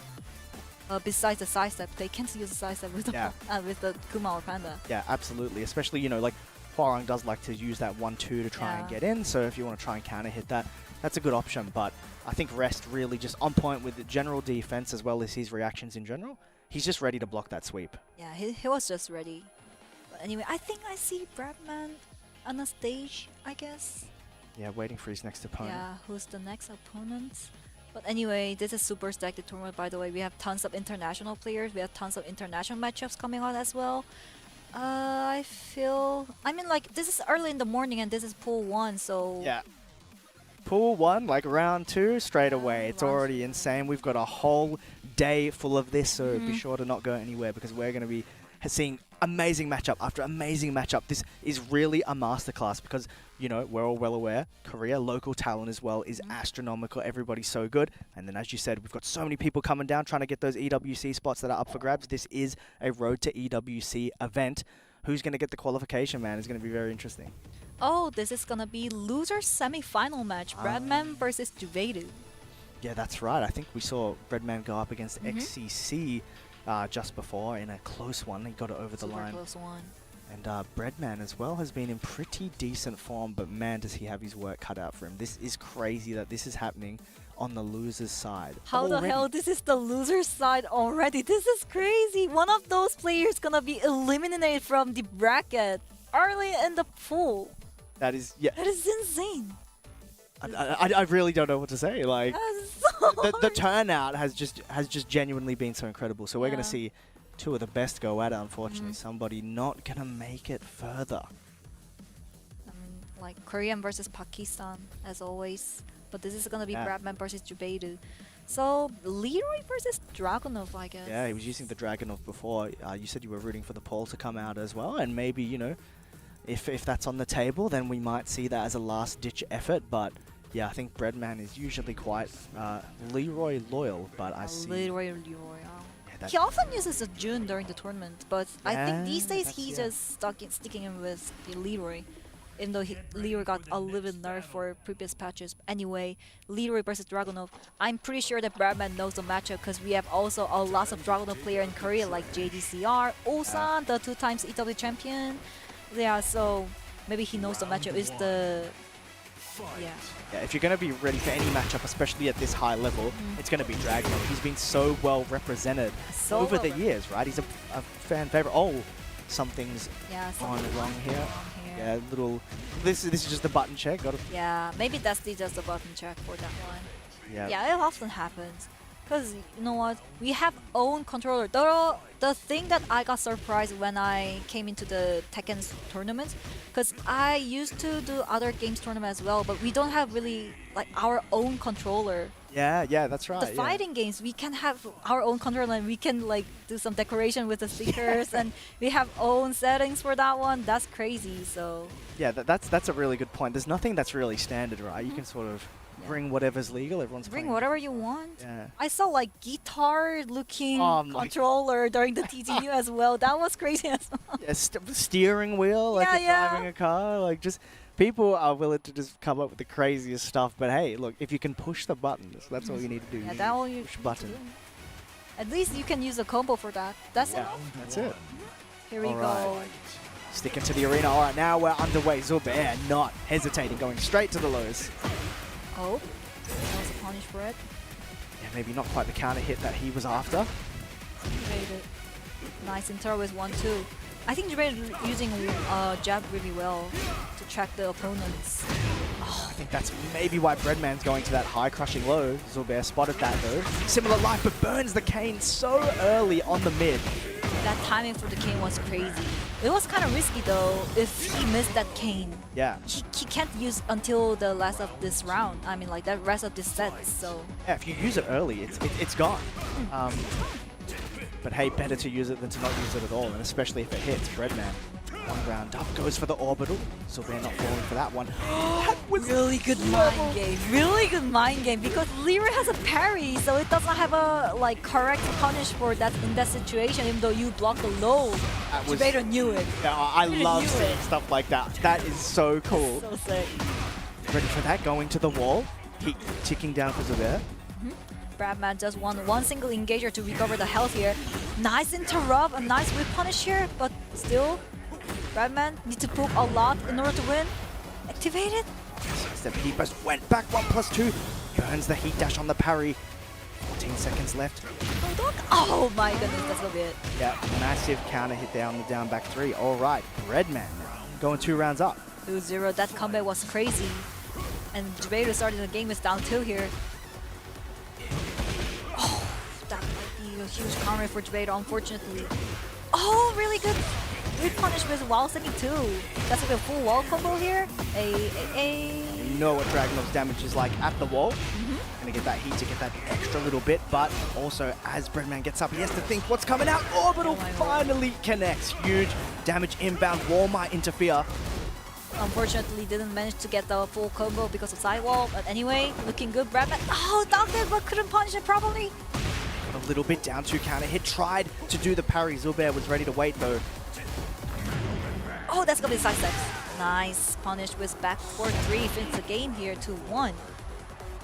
Ready to go. All right, Zubair on the board now in this first game. Breadman just going to the lows. He stayed ducking, but that third hit didn't come out. It's so hard to punish that one. I'm with Zubair here. It's so hard. It's just so hard. Because you don't know if they're going to rip that last part of the string. Oh, again. Good read on Zubair. Really good read on Zubair and managed to punish with down 4-2 here. Yeah, genuinely. Even with tournament nerves, tournament pressure, loses side, he's ready to block lows and delay the punish, right? Bait that parry out. So next time I feel Breadman's not gonna use a parry there at the same situation. Yeah, that's what you have to do. But Yeah. sometimes it's so hard to get out of that mentality. You might have muscle memory Yeah. to go for parry a lot of the time there. And if you're not ready for someone like Zubair who's able to get that punish so consistently, it's a risky mind game. Engage for Breadman here. Good dodge and a punish from Zubair. Full combo available here. Can he go to the wall? Yes, he is. Puts him on there, heat ticking down. Alright, straight into the mix up. Here we go into the Hermit sidestep left for Zubair working out. Wall position ready to go. He's going to burn that 1-2-1. The pressure, throw broken. Okay, hit dash from Breadman as well. Both of them does not have a hit anymore. Okay, 23-second left on the clock. You can feel the tension now. Similar life situation. Same rounds. Whoever can take this is going to get the first game. It's losers. It's so important. Zubair just needs a couple hits to get it across the line. But Breadman is starting the momentum. He's into Hermit. Finally Oh my goodness. catches him pressing. Gets that parry after the Hermit for Breadman. Great read. And, you know, Zubair's defense was so good that entire time. But all it took was one extra Breadman parry to get it across the line. Always be aware of parry. Because like Leroy has so many good parry tools, and like not just like normal hold parry. It has a hand parry as well. It has an automatic parry. There does stances as well. So be aware of that one. Yeah, absolutely. It's something you definitely need to play around, and sometimes, you know, he gets that powered up version. He also has got the Sabaki, which gives Yeah, the Sabaki. heat. And it's a great option. We saw Breadman go to it before, where when your heat's already activated, you can make that Sabaki plus frame, right? So you can Yeah. go for that parry attempt. If it doesn't work out, as long as your opponent blocks it, you take +5, you keep going. You're right. So Zubair, I think he's getting coached by Usama. Yes. Yeah, this is some quality coaching, I'm sure. Quality Going coaching through his from ears. Pakistan. And I feel like the gameplay is the Zubair read the Breadman's parry really well. That was really good thing. However, he used sidestep too much, because Dragono's sidestep ability is really good compared to other male characters. However, sometimes if you do sidestep too much, you get hit by other strings like homing attacks or the lows from the Leroy. So be aware of that one. Absolutely. And here we go. We're the Pac-Man stage, I guess. Yeah, we're back. So who can best utilize that? Oh, just back to that jab, as you mentioned. Zubair loves to use that. Use the punish on the back one +2. But Breadman ready for the highs. Big counter hit with the Hermit back one. Shoot challenge from Zubair. Unfortunately, didn't work this time. Available to wall. Gets a ground pound as well. Look at the damage. Read him staying down again. Didn't rip the whole thing. Gonna burn a heat dash there. Just chipping away with the lows. And Zubair caught stepping by the back four. He was in the corner. Didn't have many places to go. And Breadman knew that he was gonna use a sidestep a lot during the game, so he's using a lot of homing moves right now. Down to 1 +2. Gonna engage the heat. Tried to hit him there. Just plus frame. Zubair going to the slide. Alright, Breadman's good post here. Alright, again. Oh no, the gain into low. You thought you forgot about that? I know, I'm going for the low. It's really hard to react during the tournament for that one. And finish the game with low. Breadman 2-0. Yeah, just great usage of that cane. Like, how are you going to know when it's coming? It literally, any time there's a low enemy, what are you going to do? A really good punish from Zubair here. Engage as well. Can he make it to the 7 golden letters for the momentum here? No, he couldn't. But anyway. Oh, finally. He went big that time. He went for double health. Oh, double! That was maybe a little too greedy. A sign of, though, the confidence that I think he's got right now in this set. But Zubair was so ready for that. Maybe he was a little bit too greedy for the double health with Breadman. But still 2-1 leading the game here. Now to start us off. Tried to break the floor there. Later. Look at the tension between two players here. Look at the spacing as well. Oh my god, I think he tried to call out a jab there, didn't come out, but fortunately for him, Zubair, I think was just as surprised to see it come out. Very engaged with the wild side punish here. And we're in the danger zone. The four can break whenever they want. Oh, I think he was thinking Hell Sweep. He's Yeah. blocked the wrong low. He went for launch. It didn't work out. Breadman gets another low block there. Zubair is going ham on the low now. Vader trying to finish the game here. What's his choice? But Breadman has a hit as well. That was close. He went for the big counter hit. Similar life situation now. Breadman trying to close it out. Zubair trying to stay alive. It's going to be one more hit for both players, but Breadman with the Hermit mid again. His choice between lows and mids and Hermit seemed near 100% accurate. That was very great usage of the 50-50 there. Yeah, unfortunately, Zubair at the last moment he couldn't come for a 1-to-1 counter, and that was a huge mistake. But however, it was good to see Zubair in Korea as well. So I mean that game was super tough. Yeah. Because Breadman utilized the homing or the lows trying to catch a sidestep of Zubair. That's the key point during the game. I think, but that was really good match. That was good as Tekken. That was loser's side. Loser's that was loser's side. Yeah, that was loser's side. That's crazy. It's easy to forget that, but easy to forget that for sure. yeah, just stacked games all around. We're going, we've had a lot of Japanese representation in this particular pool. We're going to continue that. It's going to be Mendy. He's going up against Gangyul. Oh, Gangyul. Oh, he's my friend. He was one of my best friends, and he went to the military service like 1 year ago. I guess he's still in the military service. Maybe he just came out for this tournament for a short time. He's the one of the Victor player as well. Oh, okay. That's the reason why he's my best friend. He plays Victor. Yeah. So maybe I think we can see King versus Victor for this match. Gangyul is also really like high-level game player as well. I think he's around like God of Destruction 4. Okay, yep. God of Destruction 5. And like, in God of Destruction 4 or 5 in Asia server, that's the another level. Yeah, absolutely. Yeah. So let's see how it goes for Gangyul. But the thing is that he was in the military service, so he might miss lots of patch notes. Yeah, you got a lot of catching up to do. Yeah, you need to catch up a little bit. Yeah, it's you got to keep up, man. Things change rapidly here, so Yeah. it really rewards those who pay attention, those who put in the work, and those who are just actively grinding, keeping up with everything. We've had a lot of changes, particularly in the Heat department as of recent. You got to be ready for that. You're right. So I guess let's see the character choose of both players, because I think we still have a Kunimitsu in this tournament as well. Who knows? They practice Kunimitsu really hard, and they just came out for the Joker card. Well, yeah, that's a very valid point. Like, how many people are secretly getting ready to do a Kunimitsu? The secret weapon. Yeah. It can be true, but I think we're gonna see King versus Victor. As a Victor player, King's howling is super hard to manage with Victor because it's every single hit engage movement of Victor, like down 2, forward 1+2, even like running 2. It's in by howling, so it's kind of. I mean, like, you tricky. don't want to overextend into It's kind of tricky, but we can still measure it to do it. That's a key point for Gangyul to win this match. However, Mendy, King player, he's also really good high-level player with the King as well. So let's see how it goes. Oh no, again Pac-Man. All right, it's good news for King at least. It's good news for King because King has a lot of tools to break the floor with the throw as well. Oh yeah. Yeah, this is not what you want to see. If you're going up against King. We've had a decent amount of packed pixels today. Is what it is. Alright, goes for the shove there. Not going into the throws immediately. Maybe going for the mids instead.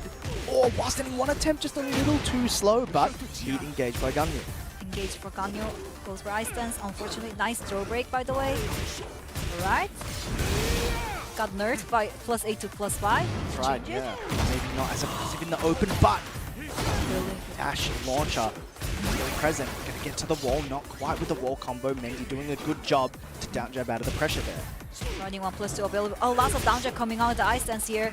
Gangyul, can you finish? Oh, classic 1-3. Cheeky. Gonna be so ready for that, hard to think about. Thinking about so much already, but these cheeky high-low strings. I mean, Mendy, maybe he's gonna use more down for 2 against. Yeah, I said you. Yeah, Gangyul's being super aggressive against him right now, so that's the point. Alright. Gangyul. Oh, use the full string and trying to break the floor here. That was really good. Delayed that second hit as well. Got Mendy to get involved. Good choice. With wall carry as well, always. Goes for the mix-ups. Nice confirm. And onto the wall. That was. Oh, he saved it though. Yeah. At least he won, but it was at the corner, right at the edge, so unfortunately he couldn't break the floor, but yeah, that's what it is. Yeah, that was a good attempt though. Oh, good attempt. Just misread slightly. Wow, Break the floor as well. I did not know that. I did not know that as well.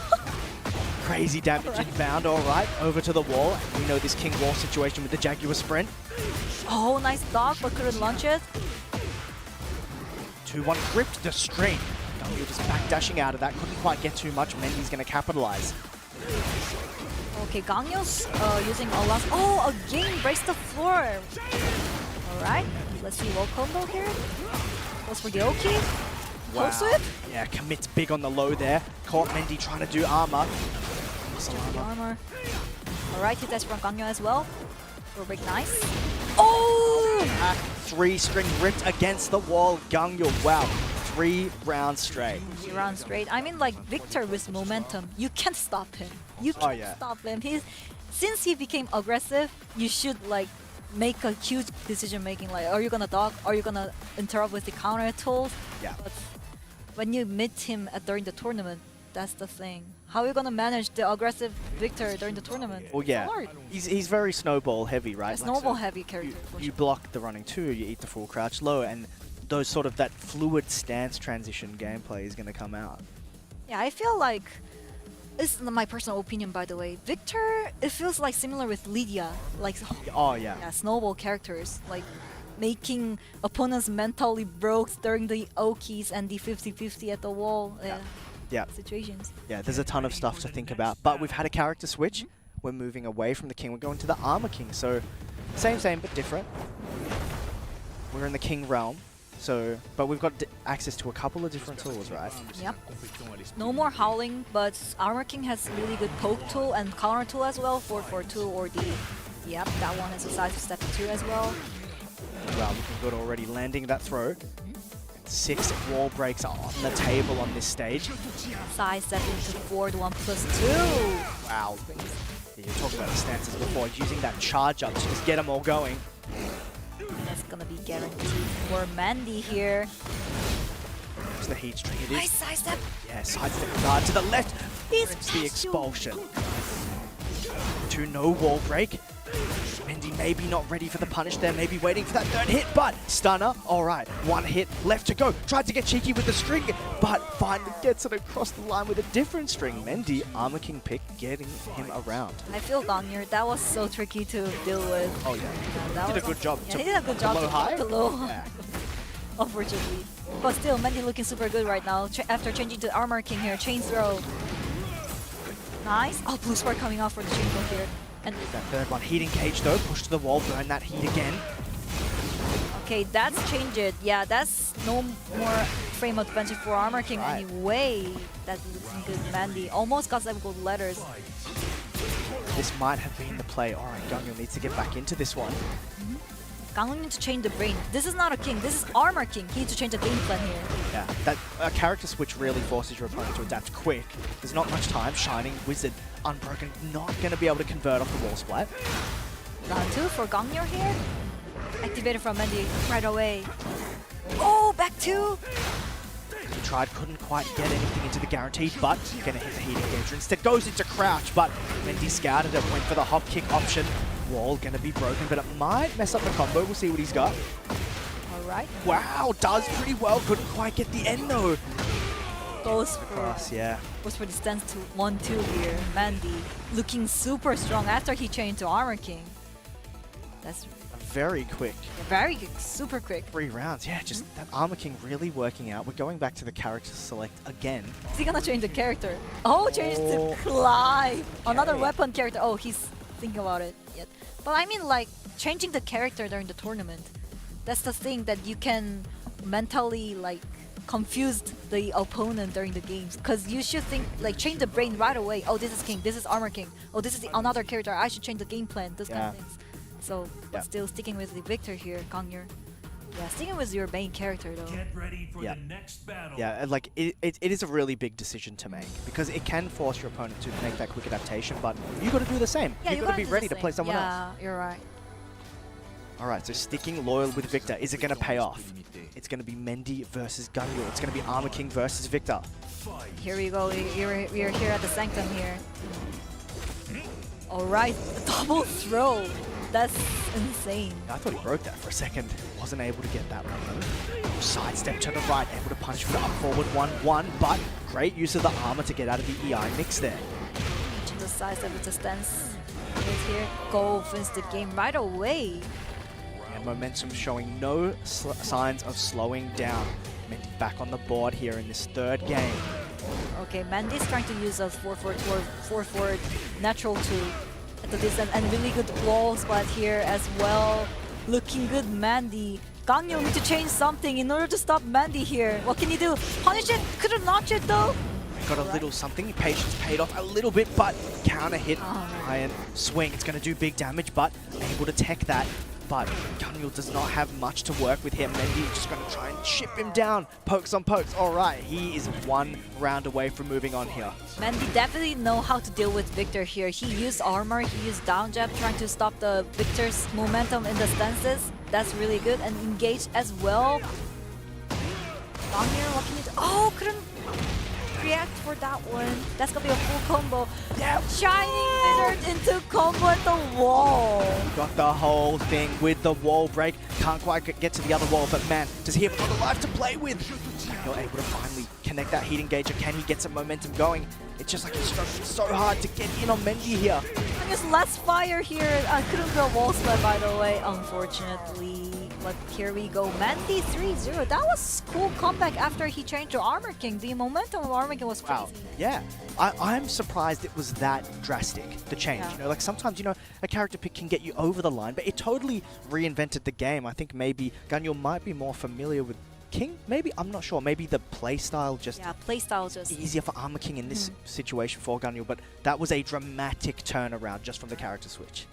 Yes, it is. And I feel like Victor these days, we can see a lot of Victor player in the tournament, but still, I mean, I love to see Victor because I'm a Victor player as well. I love to see Victor in the tournament, and I hope Gangyul on the loser side has a good run, and we can probably see at the future stream match as well. Yeah, no, I believe, and for your sake, I hope there's more Victor and he can get through. I like watching Victor as well. Really? Yeah, I've played against a lot of Victor. Shout out Chai. Oh, Chai. Know what I mean? We're both Chai fans. Right. So yeah, like a lot to... Yeah, I'm keen to see more of that, but I think everybody's, you know, going to be working very hard. This is a Road to EWC event. There are 3 qualification spots on the line here at Super Tournament 2026, and a lot of people have already qualified. We're coming around to the back end of this. This is, I think, in the last 3 events that are giving qualification spots that aren't the LCQ.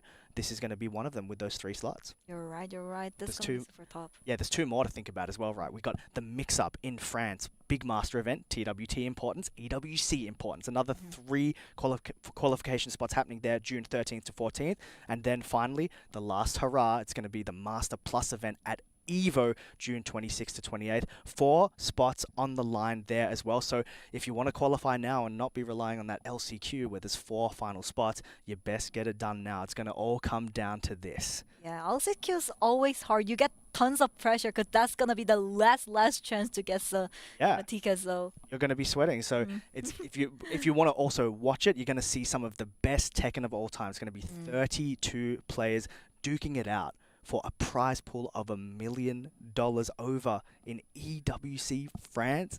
It's going to be crazy. So if you want to get involved and see the action and you want to be there in person, QR code is on the screen to get your tickets now, or alternatively, you can head down to esportsworldcup.com/tickets. Get there. It's going to be insane. High level Tekken, high stakes, the works. So with that, we've already seen some hype. We need to have a little break for you guys. All right, so we're going to be taking a short break, but don't go anywhere. More sick Tekken 8 action here at Super Tournament 2026 in Korea coming up soon. They are not just fighting for money. They are not just fighting for fame, but something that is far more valuable, and that is legacy. Oh my God, the pressure off the wall though! Oh my God! How does he do it? That could cost him! No way! Oh my God! Absolutely no room for error. The E-Smash! Ulsan is your back-to-back Esports World Cup champion for Tekken 8!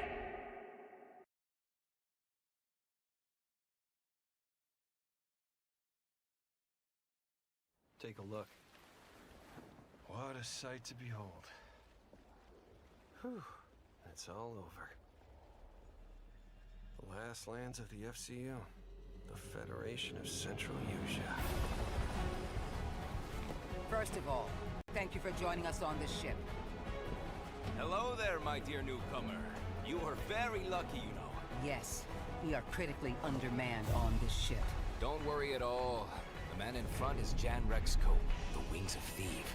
You're riding shotgun with a legendary ace of aces. He's a mass delusion fabricated by the rumor mill of social media. Radar contact. We think it's the shadows.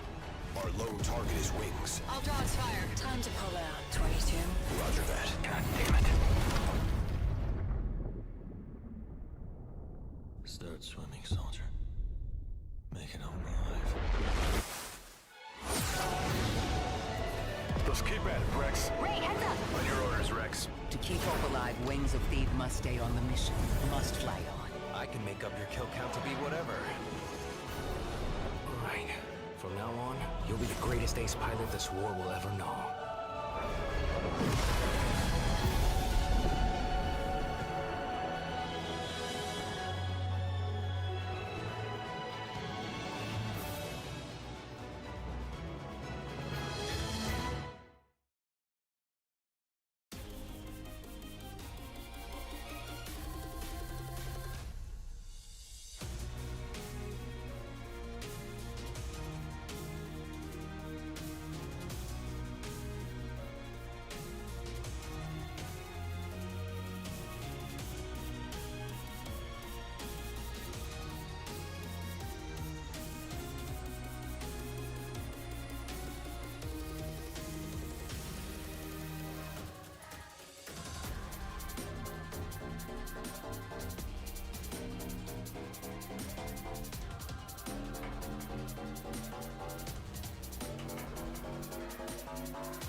Welcome, welcome, welcome back to your Super Tournament 2026 live in Seoul, Korea. We've already seen so many good games. We've got way more up for you right now. My name is Chipsy, joined alongside me this time, Margin Obama. How you doing? Gypsy, you're so formal. You're so polite, man. Look, you're like, welcome back, everybody. Welcome back. What's going on, y'all, man? We are here for Tekken World Tour 2026, and you already know what time it is, man. We were only here, what, 7 months ago? Yeah, it wasn't Korean event. You already know what to expect for this. You guys have been watching this for years, or whether you're tuning in for the first time. When you pull up to a master level event, especially now, new position in the calendar, right? They're not just playing for Tekken World Tour points. There's a lot at stake here. Of course, the points are important as well, especially being able to get those in as early as possible. That, I mean, I got a lot. I got a lot of things like swirling around in my head when it comes to talking about this event, and also just like how brutal the schedule is now, man. Like, bro, it's like things kicked off at EVO Japan, and we've been all over the world week after week, every week with no break. Yeah. Even a lot of the players that you see here to this weekend, they're already talking about the mix-up next weekend, right? And then you got EVO right after that. The ball has been rolling, and again, the sense of urgency for a lot of these players to not only lock up some of their master event category points, but lock up a ticket spot for EWC later this summer. And speaking of which, look at who we got stepping up to the plate here. Ooh, Numan. Made it through immigration. Good stuff. First matchup down. First matchup down. Yeah. Zero Kaisen, right? Yeah, the first match, you got that one. Now you got to comb through this pool. But on the other side, man, look at who's sitting down against him. Familiar face, Dee-On Gray on the machine. There it is, the OG, the Jackman, playing this character for a long time. Dee-On comes out swinging. Open things up with the forward counter hit, Das Boot. But this is Numan counter hit. You got to put some respect on his name. Dude, don't want to walk into that back one. Wow, can't counter hit that though. Muscle armor. That's one way to deal with it. Called out the guard break. Dunking under that. That's another way to deal with that. Hard duck. Gonna put this punish on him again. Heat expenditure. Still has a lot to work with at the wall after the uppercut. Steps him with the down back 3. Forcing the dash here. I felt the need to burn that heat smash. Backs to the wall for Dee-On right now, but dash close the gap. Almost Trying use to the get out. smash as a reversal there just to be able to get some space. Yeah. Get back to this ideal range for Jack. Run up big blows. And went big with the seed planner. All right, he's got a slight life lead. Numan just trying to get away with up back 3, but Dee-On with the poke, the down forward 1, the mid check is going to take that first round. I like hit that option 2 at the end because you felt the low coming. With the way he was sprinkling in lows, he went for the full crouch low, went for the down back 1 as well. Counter him with that grab as well, breaks the back, gets that hit on the floor, wow. And into crouch, rip that while standing 1 mid, Numan caught looking at the ground. Stomping the ground, lots of damage. Numan using that weave, can't quite get the punish though. And Dee-On just holding back here. Gonna get some health back off this engager. Numan has the wall to work with, but Dee-On is doing such a good job of just chipping him down with some of these the chip lows. Full crouch mix. Numan though, okay.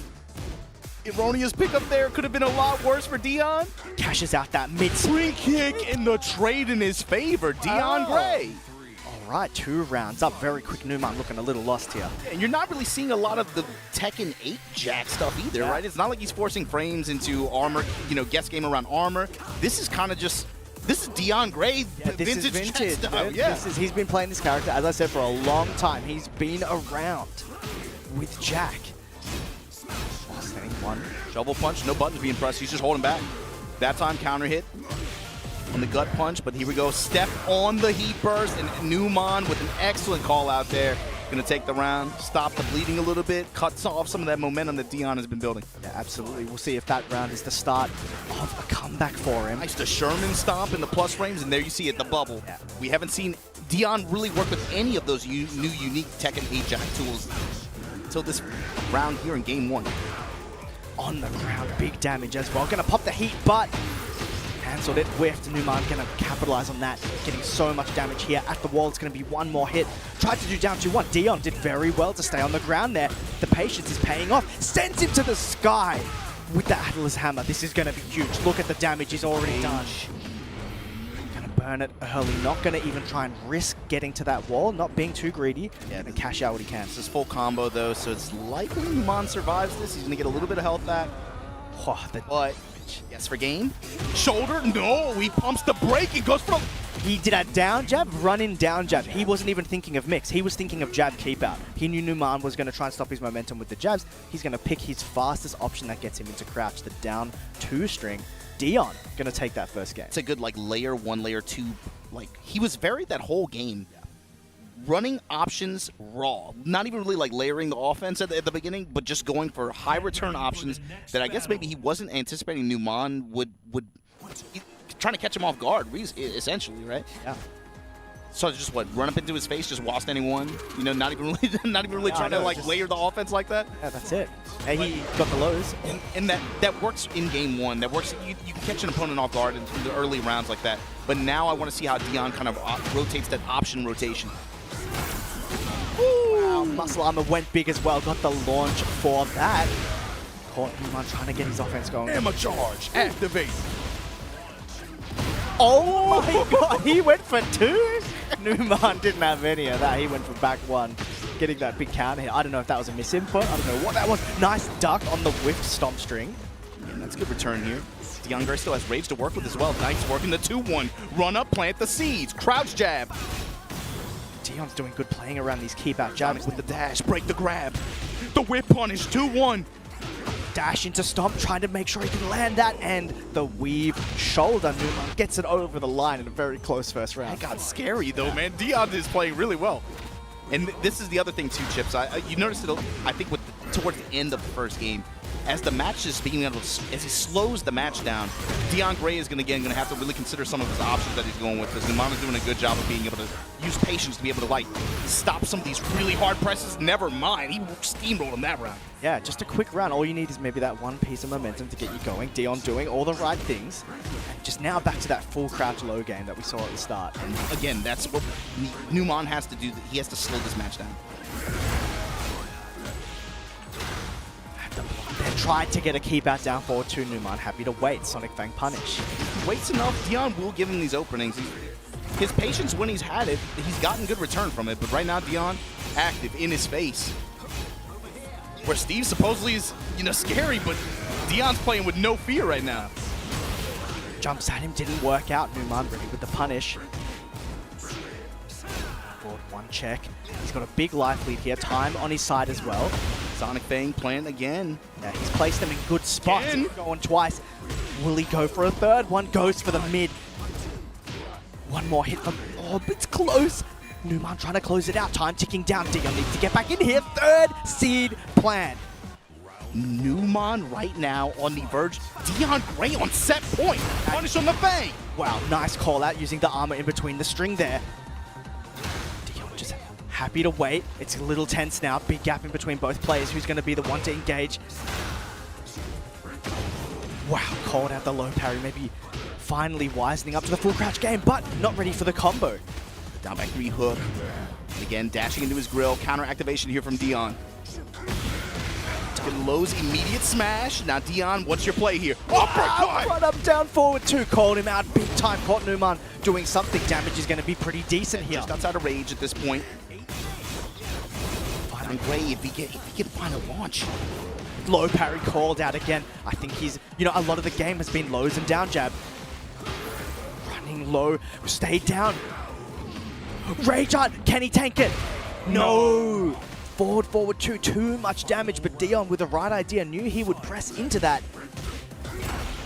And just as you called it, the lows pretty much emphasizing so much of the lows in his game. Now these mids are stacking up here in the round where it really matters. But again, Numan able to get these reads. Dee-On Gray, 50% of his health gone. Get clinched up, break it. Got it, guessed right. Get the cancel off just in time, but another low parry, huge low parry. It's pretty much been the story of the second game so far. Numan. That's the second time that's happened. Numan down, forward, 1-2. Not the first time we've seen Dee-On's while standing punish attempt. Whiff on that running Max low. range, the whiff while standing forward, and then he checks the whiff right after. Yeah. He knows something. He's abusing it for a reason. He's got that banana build, man. Those little robot legs. Yeah, man. So that gift for that robot kicking that boy in the stomach. You saw that? You saw that? I watched that like 1,000 times. Oh wait, yes, I have seen that. Yeah, dude, Jack's got that move. He literally does. Just spin around, kick that boy in the stomach. It's crazy. Oh, they need to take him offline, man. Look at this. Trade right now in Numan's favor. slowed the match down here. It's the guard break, running the 2-1. Dee-On Gray. Oh, he went for down forward 2 again. Numan happy to interrupt guard break. Dee-On stands up into it. Dee-On willing to take the 19 there. Going to activate here, counter activate. Chopin blast, whiff. Whiff from the Lionheart as well. Yeah, that could have been really rough. I got away with that. These power crushes, how many times did they hit now? They're continuing to work. With 2 punish. Oh, what a call out under the high. Numan saw the Gamma House shenanigans last week. He's going to duck and get that punish. And now, for the first time in this set, in the lead. Yeah, there's a lot to think about Numan. His power crush placement. These low parries, I think the comfort is really starting to show as time goes on. Dee-On with a lot of adjustments to make as Numan engages the heat. I really like Dee-On's approach too. Like, took it to him early on, not even layering the offense, taking some really big bets, right? Even into the second game, but now as things have slowed down, Numan has adjusted. Now Dee-On has to really think about his timing and, again, placement on these lows because they've gotten him in so much trouble. Up Rage Art, not gonna be it. All right, Numan, patience pays off. 7 gold and he's 1 round away. What a quick turnaround now. Said the key word to me, patience, man. Uppercut here from Dee-On as a punish. Gonna likely get the wall.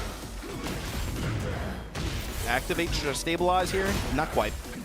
Plus frames, but then the big hammer charge swipe. Yeah. Got the drill arm ender, planting seeds again. And if one thing's been hitting, it's these seed plants as Numan doesn't have much life to work with, but can he get it over? He gets that chance to activate the heat. Just weaving, readjusting that wall, goes for throw. Dee-On ready for the throw break. The defense from Dee-On. Back to the wall here. Looking for the forward 2, can't get it. Ducks the stop, but just a little too... no, he did the first hit only, actually. I think Dee-On thought he was going to rip the string. Numan baited him big time. 1 more mix and the down to 1. Cheeky Numan brings it all the way back against Dee-On. That was very close, though. That could have definitely gone. It really the other was. way, yeah. Dee-On was on the doorstep of taking that.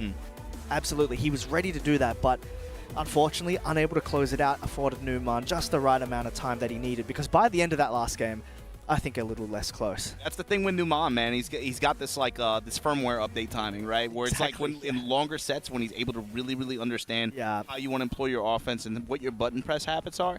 Like I said, that CH stand to me. I don't know who said it first. I think it was Fag or somebody. That CH stand for counter hit to me, man. Like he's able to find the timing so well. Yeah. You saw it kind of play out there, but Dee-On played that set really well. Yeah, I really like especially like traditional Jack. You kind of have this this image of him like kind of like slow, methodical, kind of like cut you with 1,000 times, try to win the match that way. Dee-On was legit just like forcing 50-50 options right up the bat. The seed plant hit rate was next very level. high. Yeah, I don't think he got checked once for it. Yeah, I don't think so. It was more the quicker pokes that were getting low parried. But yeah, sometimes you got to take that risk, and it was really working at the start. But we're moving on. We've got Sin from the Netherlands. He's going up against Kokoma. Gonna be a big one, man. Kokoma, mostly running the Fang. Sin with the Yoshi. Mostly running the Fang, but you were talking about it earlier too. I wonder if there's maybe some other characters on the table for Kokoma. We'll see. But Sin, of course, we saw him at Tekken World Tour Final earlier this year. Impressive performance from him, as well as late last year as well too. You got to talk about his performance towards the end of Season 2 like that.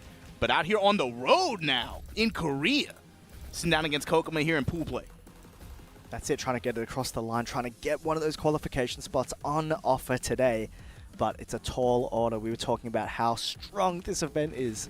Yeah, it's as far as Tekken tournament, I feel like we say this like so many tournaments, man. But it's when you come to some regions and you talk about like a master event, like okay, you know what to expect. Like we sit down at Tiger Uppercut. It's at the end of the calendar. It's your last chance really to be able to squeeze in some points and shake up the leaderboard. And it does get shaken up every year. Yeah. Every year there's somebody sad at the end, right? Yeah. But that kind of event, it ends up being like really competitively dense.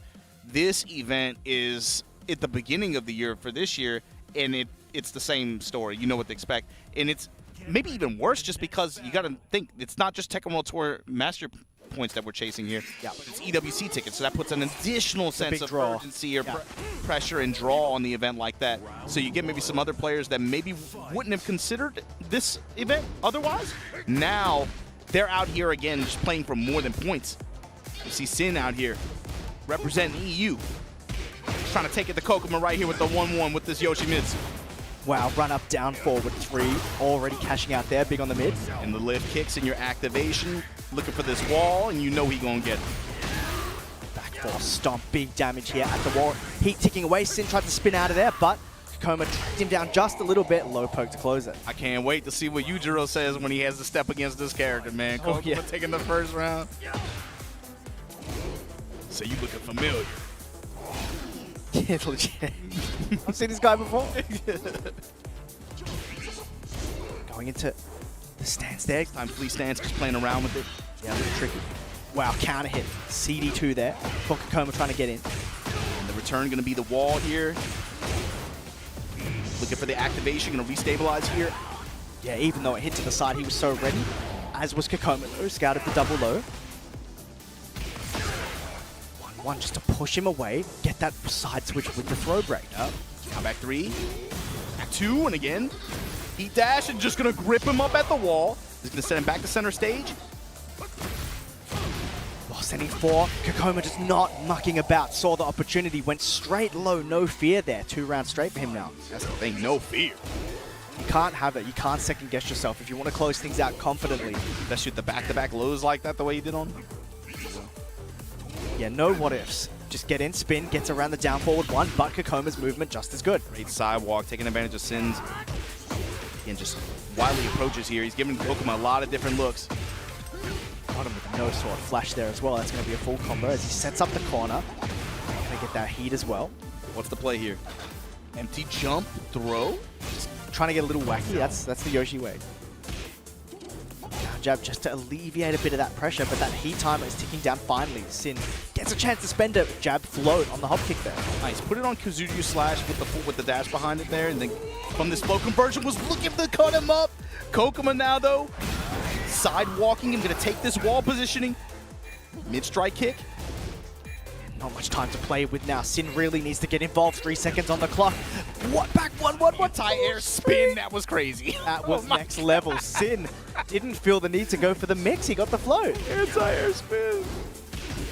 Hop knee blocked. Kokoma ready for that one. Down, forward 2. Catches it doesn't matter how off axis you are, baby. Look at this. Uppercut. Kangaroo kicks at the wall. Cut him out. Very cool looking combo as well. Sin getting that string there, just realigning. The sidewalk too, yes. Sin the positional plays right now.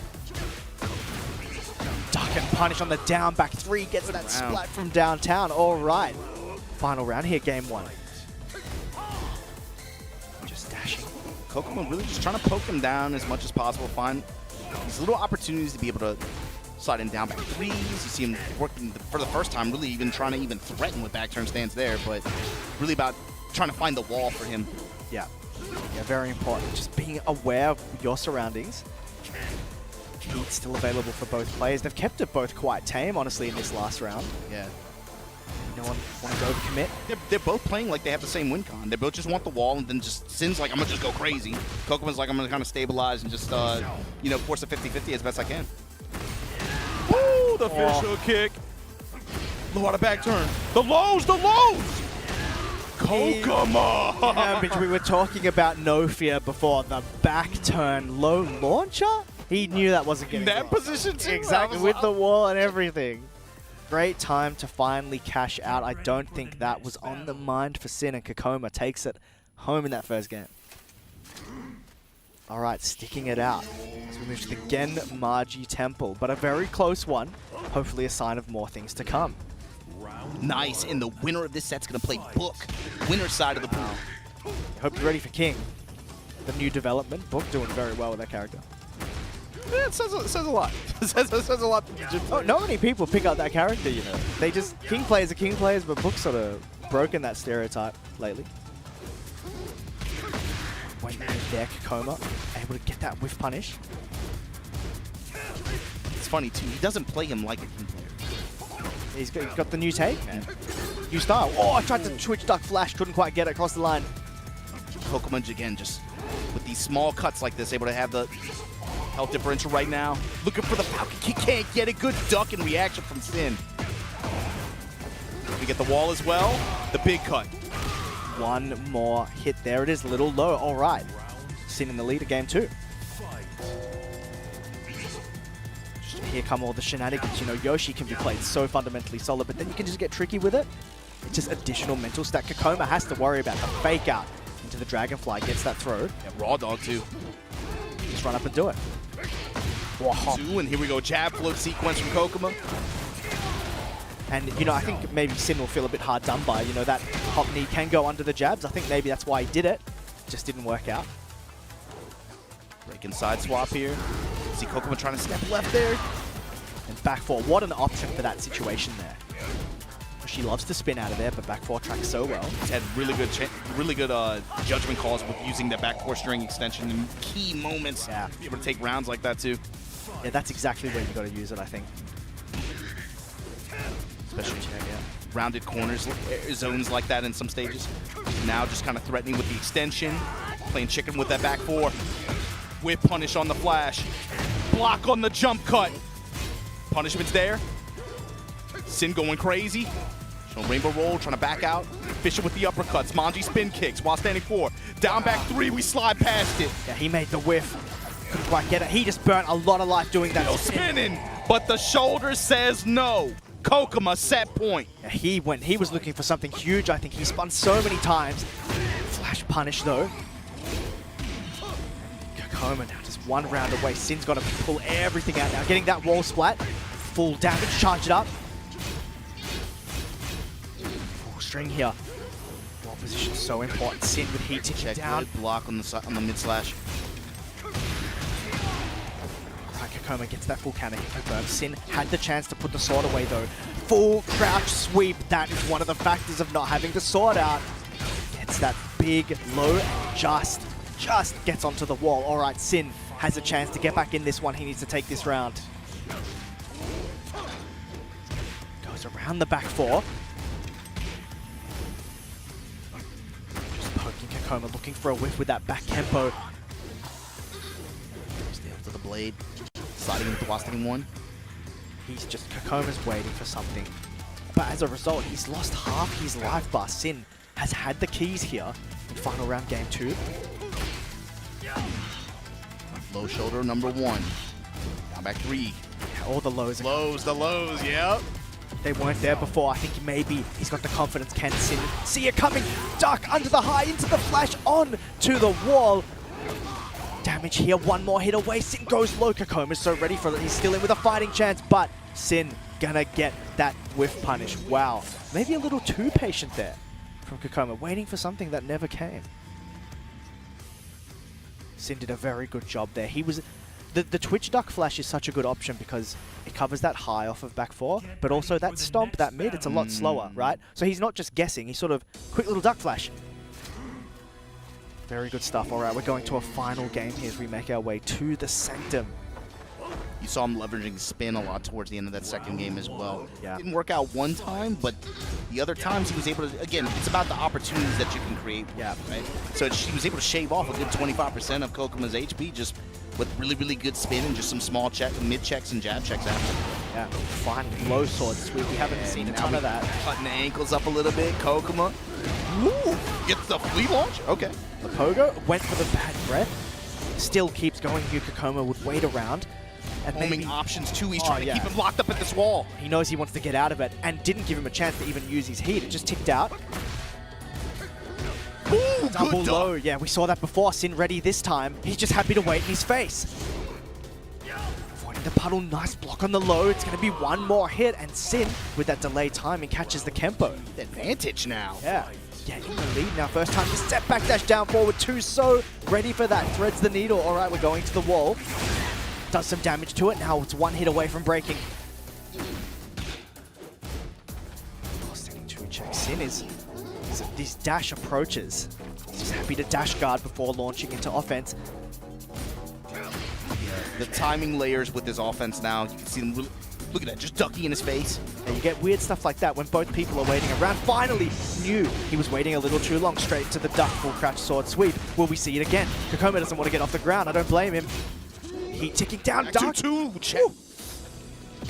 Yeah, a little antsy right now. There it is, all right. Burns the heat dash onto the wall. It's going to be huge damage. Sin now very quickly 1 round away from taking it. So the armor check on Kokoma and then immediate sidestep Kuzuryu slash there.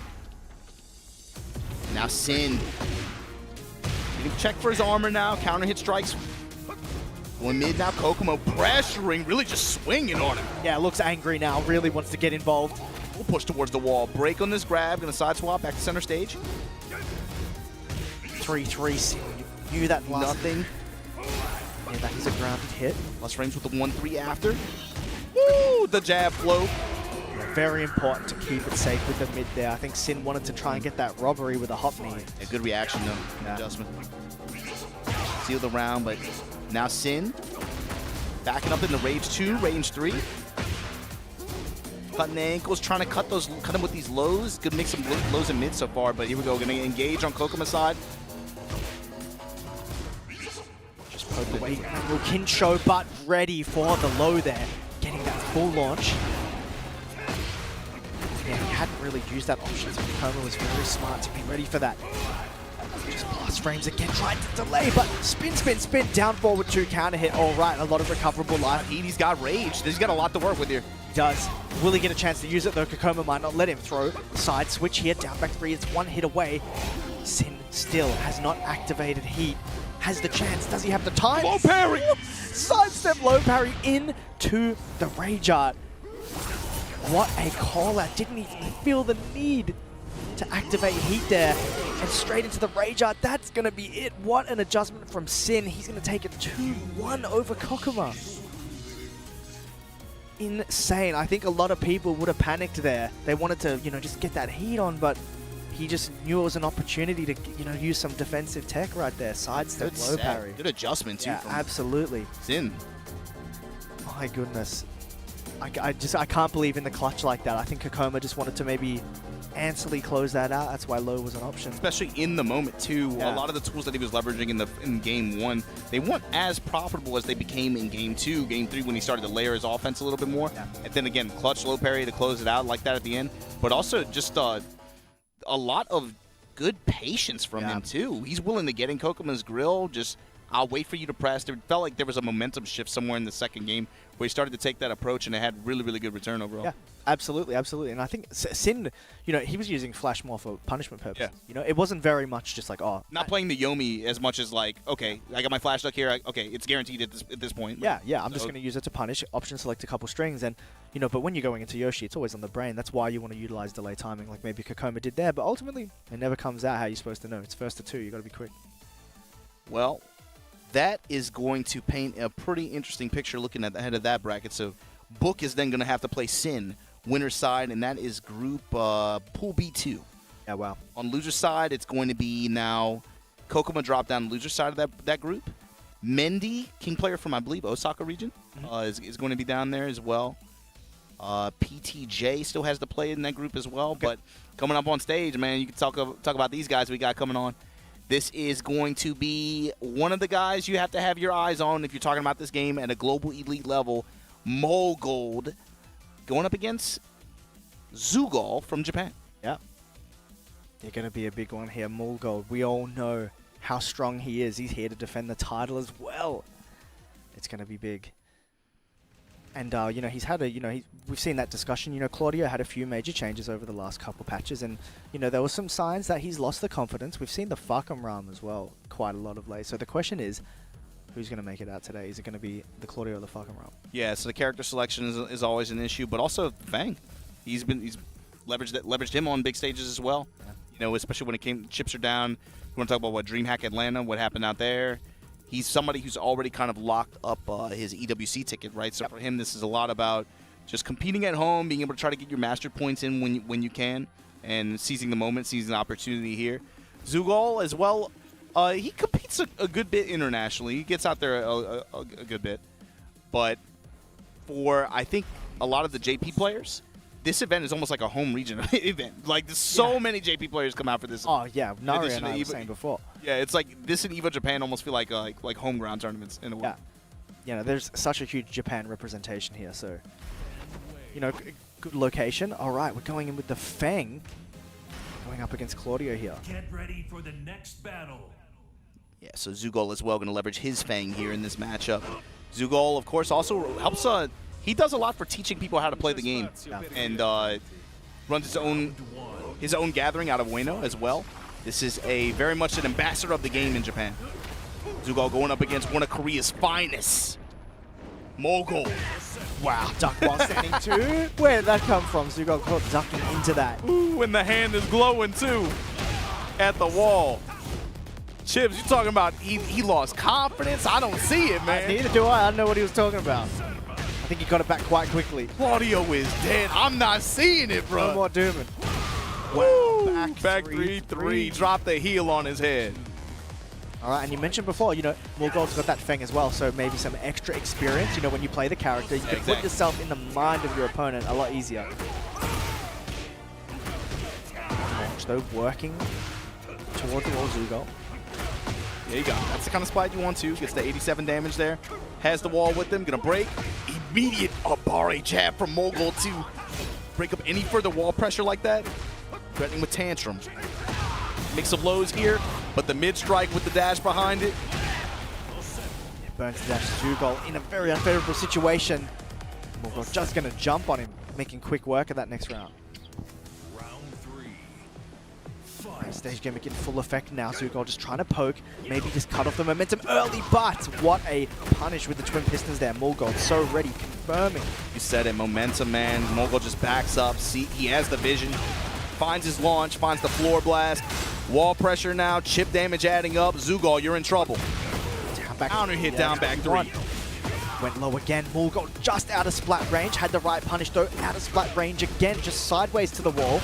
But one down forward two is all it's going to take. Mulgold with a very confident 3-0 in the game 1 there. The Claudio very much alive. I mean, when the core kit is still does what it does. You just need the wall, the moment, and again, a little bit of momentum on your side. You know, he can still make it happen, especially for a player like him. Yeah, absolutely. You know, it's different conversations that get forced, especially when you're talking about the global elite level of this game. When you're talking about that 0.0000001%, those small changes that happen, you know, these players are going to feel the impact of it, especially in week-to-week global level competition when you're on the road doing that like that. You need anything you can get. So you understand why they some players might sound so dramatic when they're like, "Oh, of course, yeah. Steve is dead, bro." Like, not really. Like, you're still doing the same shit, but. Speaking of, well, there you go. He's back. So Zeugal actually, I associate him with Steve. I know him as a longtime Steve player. Yeah. But I think towards the end of 7, especially when Fang started to trend really, really positively, he started going to him a lot more in the major competitions. But this, to me, is his soul character. Yeah. And look, ultimately, nerf this, nerf that. But I think experience is so valuable. Yes. Both these guys, you know, your main character is who you feel comfortable with. Those moments, those scramble panic moments where your brain goes into, you know, autopilot. It's going to go to your main. It's going to do the main. Familiarity and, like you said, experience sometimes, that means more than the numbers. Absolutely. In some cases. When you're nervous, when you're big stakes, everything, you want to be comfortable. Let's go, Mulgold. Balcony positioning here. Stepping with them. Classic Claudio pressure here at the wall. Gonna heat activate. Back 3. Low smash. Earns it where he needs it. Right on the balcony. Gonna get that full launch as well. All pre-tornado. Just got the wall. Could have. Oh man, that would have been a sick combo. But there you go. Mulgold able to take it in the exchange after. It's now on the bottom floor. Which was so important, right? Zeugal had some recoverable life to play with. Running 2 pressure. Floats him out. What a conversion out of the air from Zeugal. The wall not quite splat. Perfect punish from Mulgold.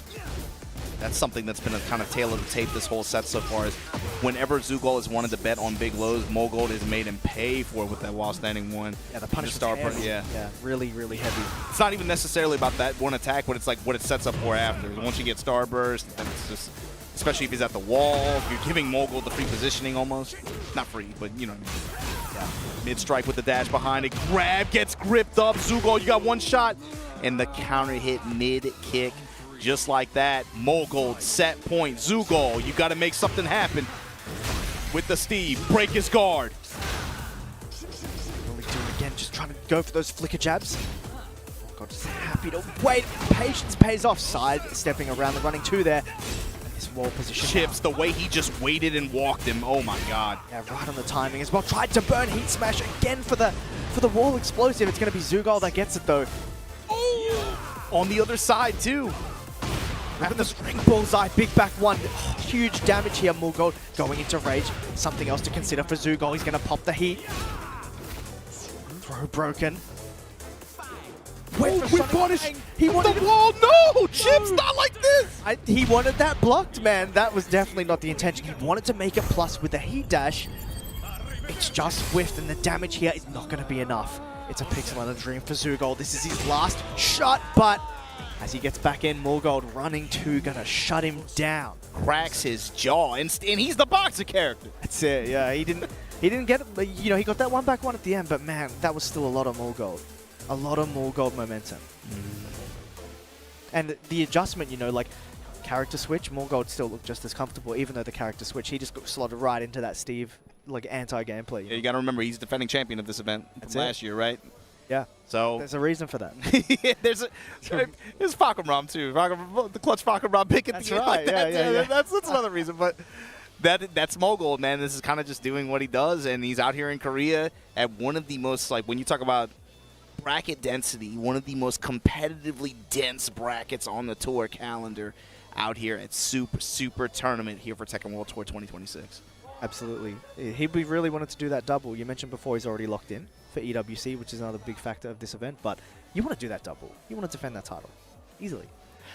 Yeah, I mean, there aren't a ton of tournaments where I feel like we really see that. You know, like we got close at EVO Japan. We got close, but it kind of played out in a pretty dramatic fashion where we got the denial of it. But coming up next, check this out. We got Nina Assassin, local Korean player, going up against Kagemaru from Japan. So again, for a lot of the JP players, this event is kind of, you know, it's like, what, a 2.5 hour, not even two, down the road, an hour and 50 minutes even. I think, like, you know, quick little 2-hour flight. You spend more time in immigration line than you do on the airplane in some cases, depending on what time you land. But for a lot of the players that, you know, maybe they can't get out as much, maybe they can go to an EVO and something else or something, maybe like a couple events throughout the year. This is one that's on the calendar just because it's so easy access, I think, for a lot of them. And so, like, JP player representation in this bracket is, as expected, it's a lot. Yeah, absolutely. But can anyone get the job done? As we were saying, this is a road to EWC event. Huge 3 qualification spots on the line. We were talking about Mulgold looking to defend the title. Ulsan already did that at EWC. He's 2-time EWC, so whoever can qualify here, they're going to be one of the people that has a shot of dethroning him. But Kagemaru going to that Zafina. Yeah, I mean, bro, you're just trying to get into the club, really. You know, that's it. You're just, the bouncer's checking tickets at the door. You're just like, yo, but can I get in? Like, you're not on the list, son. I'm sorry. There are not many people on the list. It's very hard to get on the list. Very exclusive.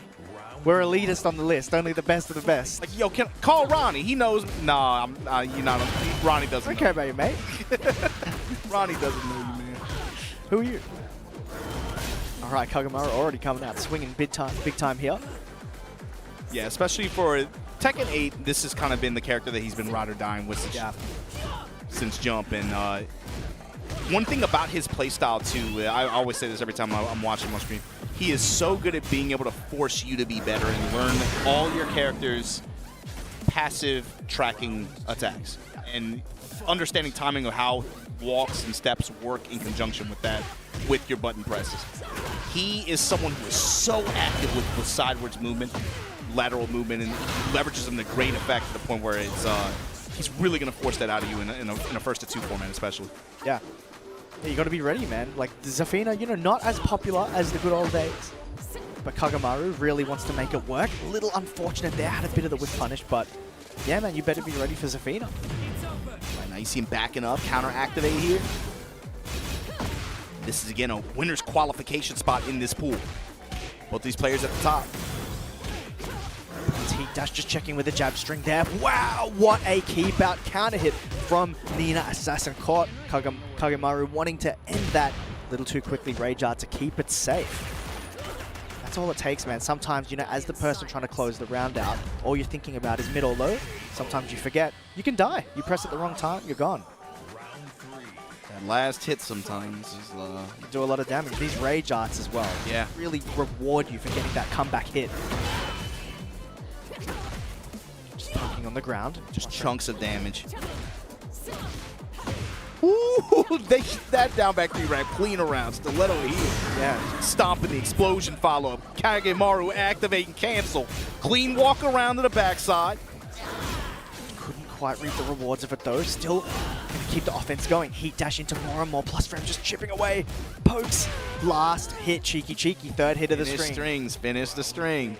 You see Kagemaru really favoring Manta stance as well in some of his pressure.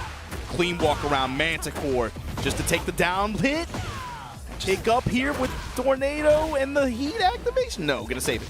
It might be the play just using Mantas to poke as well here. All the buttons so quick, gonna convert off that counter hit into the full combo. Kagemaru gonna take that first game there. No one even needing heat there. A lot of Mantis conversion, but then also some Scarecrow as well. He's giving him a few different looks there.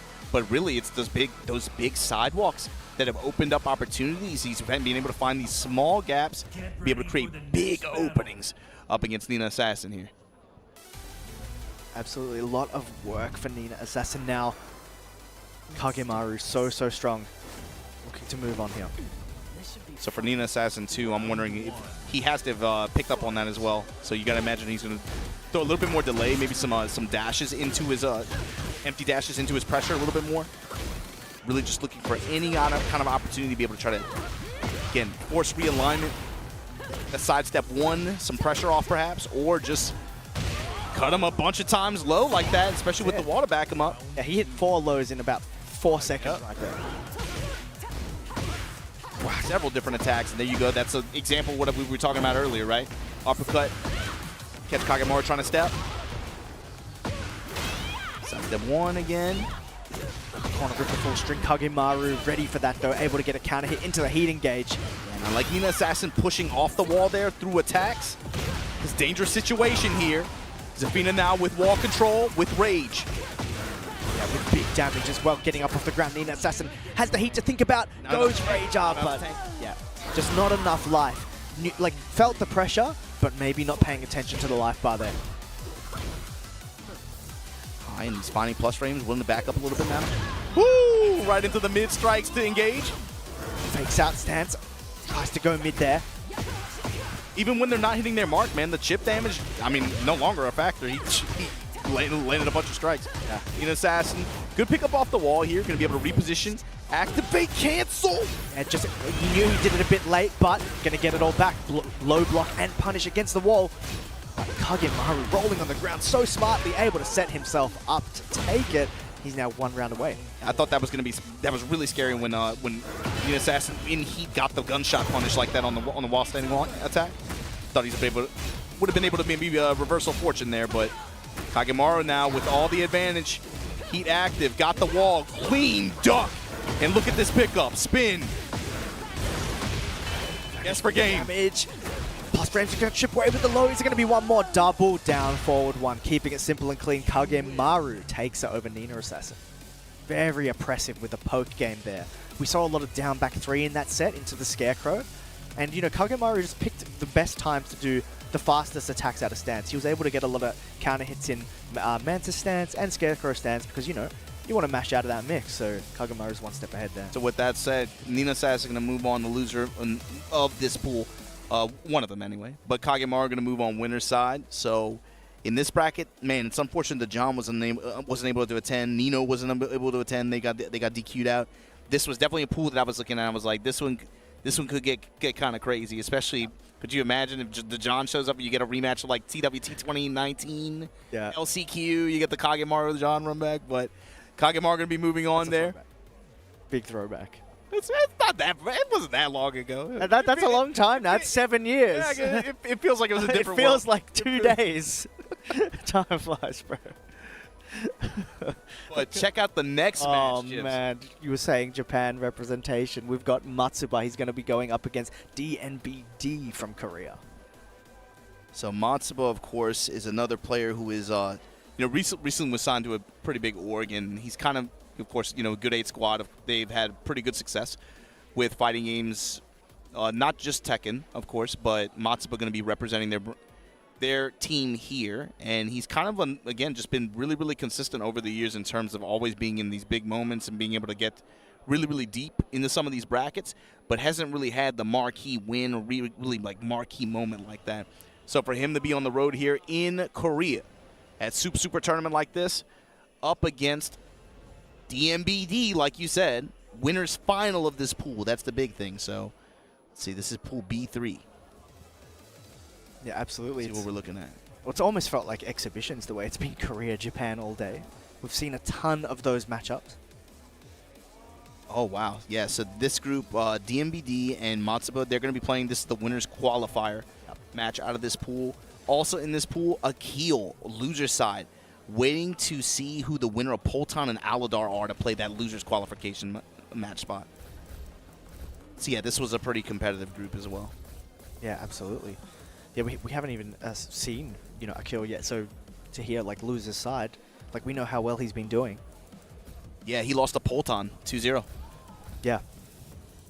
I'm telling you, man, these local guys, that's the extra thing to think about. Some of the strong Korean players that maybe aren't traveling as much, they're local here. It's a trip around the corner, so everyone flying out, but the local talent level is just next level. Yeah, and it's also like those players that aren't on organizations who, they have their travel locked up and your hotel, all this other stuff is taken care of for you. For a lot of these kinds of players, like, this is your chance. This is your really big chance that you have to be able to try to get into that EWC, make a big shuffle on the TWT leaderboard like that, maybe put yourself in some of these conversations. So the players who are out here taking it seriously, they're at this event and they're trying to do work. Absolutely, got to get the job done early if you want to be at EWC. It's going to be a Feng mirror, by the way. Matsuba's okay with that. Not a super rare matchup. Especially if you're in Japan, there are a lot of Feng users out there, but Feng fans. See how this works down. Trying to keep out there with that forward four. Back four punished as well. Not easy to do that. A lot of people wait around for the string. He wants the damage. Burn heat on the shoulder. Lift kick, but he got the step on it. Matsuba now with the heat active here. Bomb blast wall. Decent damage hitting on the ground here. Going to burn heat of his own. Little delay rage art, but knew it was coming. Not enough life to tank the headbutt there. Awesome one. DNBD going to the down jab. Both of these guys stealing it. Crouch jab, stealing turns back. That's it. You can do it. I can do it too. 3-3 lows. And like you really do, as you'd expect, it's a poke fest, right? Two Fangs. But two Fangs, they get compact like this, and it just feels like really, really fast-paced rock, paper, scissors. It feels like I'm watching a different game. Yeah. Ooh, never mind. The big low there. That full launch, going to utilize the wall blast as well. Just going to play it safe because, you've got a lot of recoverable to chip off here. That's one of the best parts of the rage art, right? You cut all of that comeback potential off, you do big damage. And look at that now, he's got nothing to play with. Running 3, tried to keep him out, wanted to stop the momentum with the get-up kick, but maybe pressed the wrong one. Matsuba opening with the sliding low shoulder. Back 4, check on the low. With punishment with 1-3. Big mid there now, just going to use that. Headbutts on headbutt, slide punch is active. Gets the heat burst. Back 4 right after, but Engager on the side of DNBD, going to push him towards the blast wall. Wow, Bates with the back Kempo getting that full launch as well. Matsuba tried to burn the heat on the heat dash shoulder, but can't if it whiffs. Running in low slide. BD a lot to work towards there. Was getting a good job done of it, cutting that health down, but Matsuba just gotten that last exchange that he needed to be able to get this round. Force the potential ender here in game 1. Oh, he went for a big launch there. Or low touch. 1-3 again on the punish. Immediate 1-3. Back Kempo again. Just working out for DNBD. Gonna hit that little low poke. When jab right in front of his face. Hop kick. Matsuba now has heat dash to work with. Gonna push towards the wall. Shoulders, and that's gonna do it for game 1. Yeah, big damage there. Little antsy with the backswing blow attempt. Matsuba was just totally ready for that. Had the hop kick locked and loaded. Get ready for the next Because battle. he did a sidestep, he actually created that whiff. So just building in sidesteps, you know, right before you attack, it's going to cover options like the backswing and instant retaliation. Whilst you're being evasive, create that opportunity to get the launch punish there. Round one. Fight. Jab trade, both players on the same wavelength. That happens sometimes, you know, mirror match. Oh yeah, jabs especially. Like jab is such a good round start tool. It's quick, it's safe. Both players knew that. One jab, tantrum swing, and then Matsuba. He does a lot of hit and run too. Yeah. Kind of just built into his style almost. So right, when you have that back tempo, if you can create a small gap, you can create a bigger one. Yeah, we've seen it come into play a few times in game one already, but now you see him kind of leading into it. Jab, testing him with post jab 1-3. DNBD now. Heat active, gets floated. So ready for that. That's the Feng experience right there. Your own character, jab floating in between the back four string. Not scared of that high. Now, keep out attempting. They're stealing each other's ideas. Hop kick, huge. Over to the wall. Momentum and a silent confidence building on the side of Matsuba here. Wow, up 4-3, able to get that full conversion as well. Gives Put him on the wall as well. Activate. Kick it down just to put you right back on it. Maybe a little too much there. He's going to recover a lot of life with that heat engager. Tempo not working out. Low counter hits at Matsuba. Really going on the offensive now. Less about pokes, more about mix. The big mid. All right, Matsuba looking even more confident than he already was. He's one round away. Low, then just went for the delay mid there. Yeah, and a plus mid as well, right? If he blocks that, you just go again. Especially at the wall too. You can be able to round around, use the frame as air, but here we go. Matsuba. Ooh, the shifting clouds. Got that full launch as well. All the stops coming out now. DNBD's in the corner. Up 4-3. Gonna hit again. Same scenario. Activate parallel to the wall here. Looking to push towards the second one. Gonna save it for later, maybe. Plus frames. Running another heat dash throw broken. All right, DNBD with a lot of work to do. Raw shoulder not gonna be it. Matsuba ready for that, closing it out with the punish. Wow. We really saw things start to skyrocket in terms of aggression there. It started out very patient poking, but by the end of it, Matsuba was just in control, hitting the big lows, the big mids. Just a real big turnaround there. And DNBD, it almost felt like at the end too, maybe like a frustration shoulder that kind of thrown out at the end there. It did really like reek of that, right? Maybe you just want a quick mid, just throw it out, try and steal some big damage, but Matsuba patient. But yeah, so far pretty much what you would come to expect from Super Tournament ATL here. Of course, all these players from Korea, from Japan, we have players from Saudi Arabia represented here. We have maybe even some North American warriors still in the bracket. We'll see, we might see them later, but it's pretty much what you'd expect here from this kind of event with this kind of stake on it, you know? And all the players who are out here just competing on the road, you gotta, man, there's so many to keep up with. There's so many events to keep up with. And if you ever feel yourself falling behind, you can always go to TekkenWorldTour.com to be able to follow our socials and keep up with all the latest Tekken content. Make sure you follow at Tekken, at BNE Esports on Twitter and YouTube as well. It's a lot to keep up with. The schedule is moving really quickly. This is a brutal calendar this year, man. There's something every weekend. Yeah. But if you want to be a part of it, make sure you guys stay tuned to all the social network accounts and, you know, stay up to date with all the newest stuff, newest happenings. Yeah, got to stay up with that. There's a lot happening. But with that, we're going to leave you guys with a short break, but don't go anywhere. More Tekken 8 action here at Super Tournament 2026 coming right up. "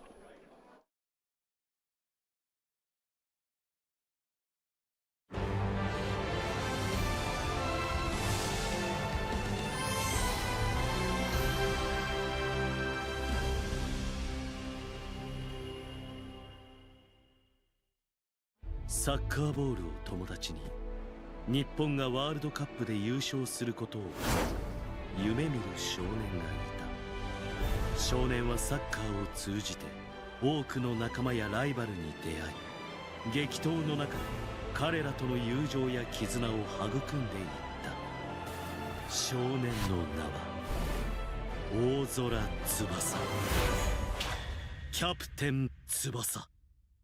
俺たちの世界一への道は今日から始まる。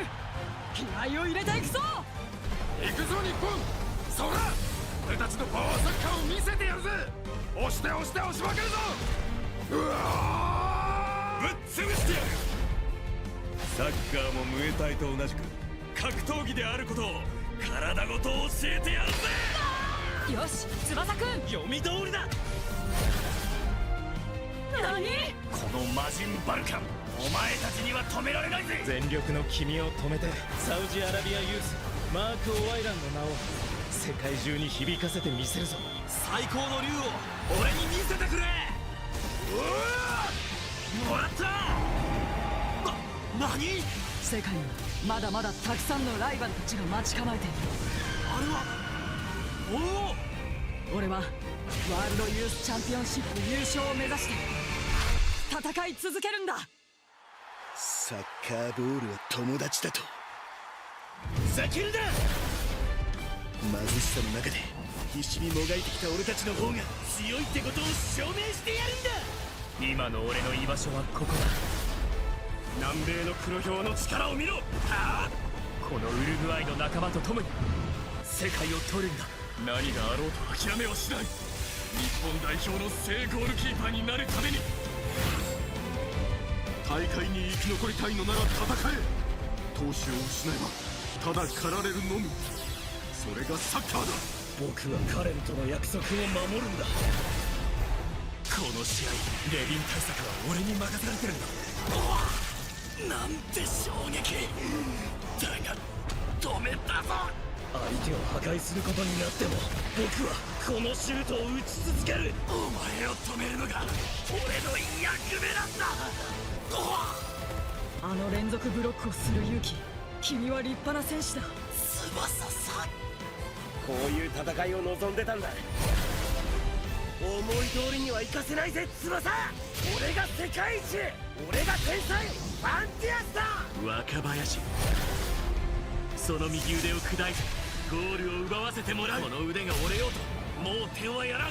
俺はこの試合俺のサッカー人生の全てをぶつける。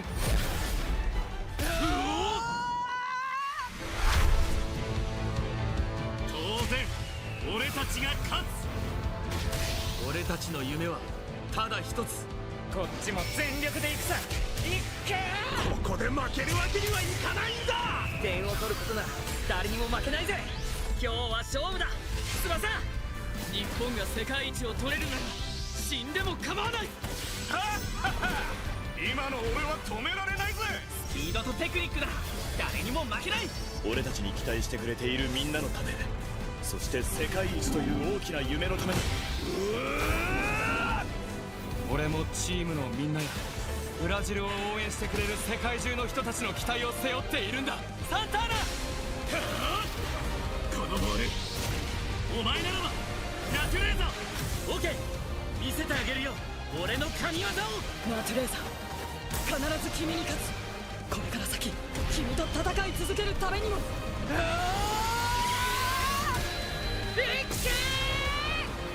翼くん。翼、ラトゥレーザー、この勝負俺たちが絶対に勝つ。そこだ。ボールは永遠に俺の友達、サッカーは俺の夢だ。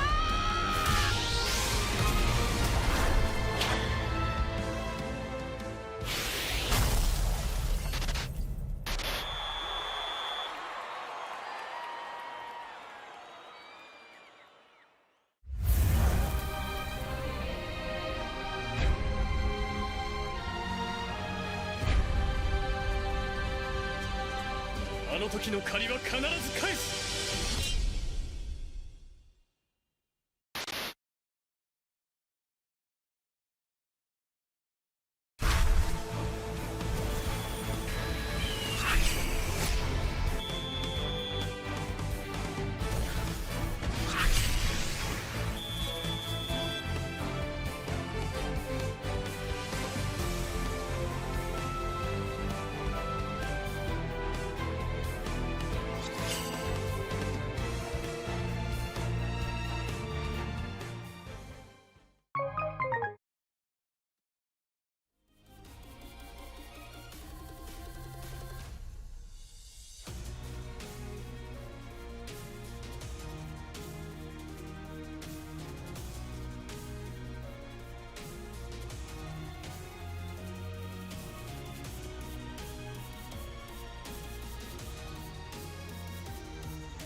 Welcome back, ladies and gentlemen, to Super Tournament here in the beautiful city of Seoul. I'm the ever-hydrated Brown Man, joined here today by the majestic Obama. How you doing, my man? So far, so good, man. We've had pretty much what we expect, what we get every year. You know, like it's a non-stop action. It's a Tekken tournament in Korea, so you guys know what to expect from round 2 pools. It's gonna be potential grand finals matches every round, just about. But as we've kind of combed through groups A and B, right, we've seen more and more like there's a ton of representation, obviously from Korea, a ton of Japanese players that make the easy trip out here, but we also got tons of guest stars too, right? We got like, you know, we'll see in a minute. We got Guam represented out here. Saudi Arabia. There's Saudi Arabia as well. We have I think like one other American warrior left in the bracket, but it's been pretty much since round 2 a lot of just like big names that have just been running into each other in this bracket. When this event made the shift from being run in November to June like this year, now it's not only a Tekken World Tour Master event where you have all these players who are pretty much in the running to try to make it to the finals. They want to be able to get their point total high enough on that Master category, right? If you have a really good Evo Japan, Evo France, that's obviously going to do a lot for you, but just like one theme that we've learned over the years with this event, with this tour, is you got to be able to get it done in a Master event. At least one, you got to make a deep run to really, really put yourself in good position to be able to make that final like that. But then you also have the added pressure, EWC ticket fishing, and that's what these players are here for as well. So you see up on screen, we got Guam going up against Saudi Arabia, like you called it, man. Alidor going up against Akil. What can you tell me about Akil? Man, he's one of the up-and-coming players. He's been around for a while for Saudi Arabia. He's like one of those killers, you know. He's on Falcons. That means a lot. Yeah, he's been everywhere. His passport got all kinds of stamps. Yeah, he's hella stamped up. So this guy just came in yesterday, a day or so ago, and he's just been sitting in that hotel room labbing up that Kuni. So let's see if he runs with it. Okay, that's the Jun on, yep, sticking with the Kuni. So he's been practicing for this heavily. You know, he does have the pocket Anna. He has the Lydia. So he's dangerous in many positions. But right now, I think he's committing to the Kuni and Jun on Guam's, Alidor's side. This is going to be very interesting where this is a new character. Just came out. A lot of people are coming to this tournament like, yo, I'm going to bamboozle the hell out of people with this Kuni. But at the same time, are you ready for all the situations that your opponent is every day of the week? Also, yeah, this character made a pretty smooth transition from her 7 iteration, but there's also a little bit that's different about her too. So it's about being able to quickly adjust to those and be able to incorporate those into gameplay in some of these reaction moments, or you're going to get counter hit, snap kicked, and launched just like that Alidor wall. And mama, she is, this lady hurts, bruh. She's hitting heavy. She's already got the 11% stack. But now we got Akil trying to keep the pressure up at the wall. Excellent whiff punish. This is going to hurt. And let's see what's for breakfast. Block punishment here, especially after the full crouch mix that he was working. And man, right back at you. Do it again. Counter hits. That's one of the best punishes any character has in this game for that 12-frame situation. Yep. Okay. Now, Akil swinging heavy. Now, a lot of her gameplay, a lot of the players are starting to realize that move right there, that full crouch 1+2, is going to be one of the centerpieces of her gameplay. You're going to see a lot of things built around that mind game. Because of what, first of all, the value on block even, for only -12, what she gets off of it in the situation that it produces on hit. Risk-reward-wise, that is a very messed up move. It's a one-sided transaction. And especially no low parry as well. It's a knife. You can't be trying to low parry that. You're going to eat it.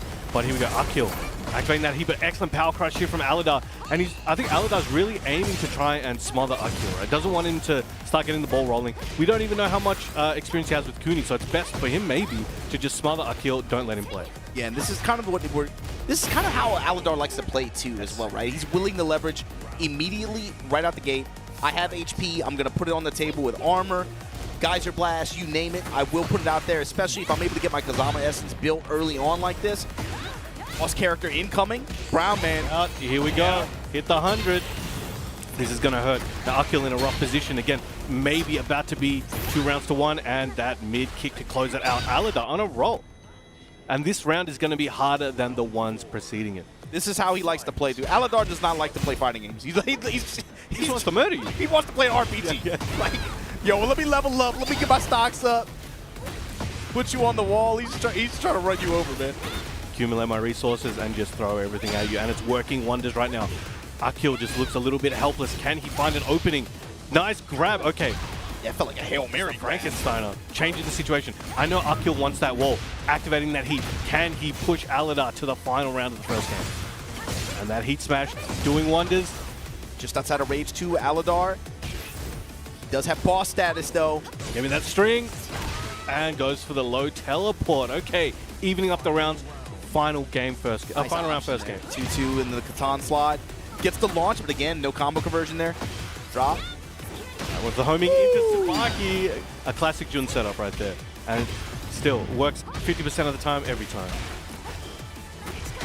Gets the Hell Sweep. He's coming in heavy. Alidor wants to close this out, wants to get that one-game lead, but Akil has so much recoverable and has heat, needs to throw it all. And he's starting to make some movements. Again, the smash at the wall here. This is, again, Akil, it feels like he hasn't gotten too many opportunities. Never mind, man. The live kicks. Alidor going to be able to leverage the Rage Art here to close out the game. Akil, he got some opportunities there to be able to force some mix-up. Whether it was good or bad, he was able to bring it back in some rounds and be able to get some good return, especially with the wall to aid him. You saw him go fishing for with some of the tools that Kuni has as well with that Corsica 4 1+2 slash. But overall, it was Alidor being able to build up that boss status by the third round like that and being able to leverage the tools that Jun has like that. Ultimately going to put him in the driver's seat going in the game too. It's looking pretty good for him so far. And he's sticking with it. So a bigger stage 2 might be a little bit more difficult for Alidor maybe to find some of these wins. But the thing with Kuni, man, like the carry is almost automatically there. If he's able to find some good judgment calls in neutral like this, or just be polite kind of just about his mix like this as well. But you always got to keep these options that Alidor has on the table. Right. And counter hit, launching, mid-snap kick from Alidor. Similar story to game 1. The damage building up. 26 Kazama Essence build. Stacking up. Now Akil trying to push him near the corner, but Alidor doing a good job at mind gaming to get out. You know, he canceled the forward 2 dash, and now spent that heat. Now Brown, man, the thing is, Akil with this character, I'm expecting him to be doing the spinning slashes. Alidor's the one spinning, man. Spinning, he's throwing crows at her and everything. Got the RSPCA on our ass right now. Oh. All right, okay. Now starting to use the 1-1 mix. Some missed punishment opportunity. Again, new character like this. Yeah, so Akil, he's put in on the time, right? But sometimes this character might take a little bit longer to really fully develop like that. Right now, puts him back at the wall. Activating that heat smash, and we've got a bit of plus frames. Didn't want to overcommit there, waiting for it, but roll reversal. A little bit too slow there. Got the step, not deep enough. Ooh, jump it to the side. Alidor might be able to slowly make this one back, but gets the full string. Get a little bit of heat recovery. I mean, a health recovery. Nice, and the spin there, able to get the interception opportunity there. I like Akil's movement as well in the open stage. You see a lot of times when Alidor is able to find these plus frames in the stance mix like that, Alidor able to find either backdash timing or just good sidestep ability to be able to try to neutralize the follow-up potential as much as possible. And you can see when he's going for the run there, Akil's trying to check Alidor for stepping right. He's not doing that situation. Oh, blocking, good punish. But again, Kuni does have the safe heat engaging launches. Oh, and the Shoryuken! Fearless! Alright, he's making a statement. Let's see what's from Alidor. Gonna side swap here off the throw. Eddie Woody's game. Playing some small Tekken. Picking up that heat for the plus frames. Oh, we got string mind games! Oh, and the launch! I ain't gonna say anything. I'm not gonna say anything, and it just said. Well, that just to get spun on. Oh man. Oh, that's a new move, Rip. Now that's that one that Alidor's using very well. That kick into the punch, that new one. You can just low jab, both up. If unblocked, you just low jab. They can't do anything. So it's something to keep in mind for you guys at home. And the counter hit slide. Yeah, this is a big chance for Akil. Be able to convert this wall into some damage. Nice spacing. Yes. Oh, okay. We're getting the extension here. Got the combo DLC. Alright, can Akil take this one out? And the spring kick. He is willing to go for him. And Akil spaced out as well. Try and bait it again, but those spring kicks are in too far. R-range smash here. He's R-range. Alidor's going to take this. I think this might be... Alright, he's going for the string mind game. Goes for the low. And then duck onto the cans. And the block and punish. Alidor takes it right back. 2-0 over Akil. That was well played there from Alidor. That got kind of scrambly. Oh my God. There was some missed opportunities that came into play towards the end there. Got kind of scrambly, but Alidor able to hold on and take it 2-0 over Akil. So that's going to bring up, talk about Alidor's run. Akil loses the poll time winner's side of that pool, right? Gets dropped down in the losers. Alidor as well, already in losers, goes in over poll time, beats the guy to beat him, and then beats Akil to make it out on loser's side of the bracket. Amazing run. And, he did make it to TWT finals earlier this year, and his LCQ run was very, very impressive. I think he made it to somewhere in the top 16 or top 11 or something in that area, which he was crazy. He beat Chikarin and a few other people as well. It was crazy, crazy run. And so again, this performance is, he's no stranger to this. Yeah, Matsuba was the one who made it out of this pool on winner's side. Okay, all right. Half of Japan's out there, by the way. I was watching Al versus Zeugal before, and that was just a whole Japan crowd right there because they didn't know how to feel. About to get some more coming right at you, and check out this next matchup: Galgonge versus G. This is another Korea-Japan matchup, but Galgonge is to zoom out. This man's huge. We're gonna have to zoom out to get him in frame. Yo, we got Yujiro early. Yo, Yujiro early. I didn't even get the season pass yet. We got the sneak preview we right here. Now let's tell you guys at home about Galgonge, right? Now, he's one of Korea's secret hidden killers, right? Yeah. It ain't a secret if you watch STL, though.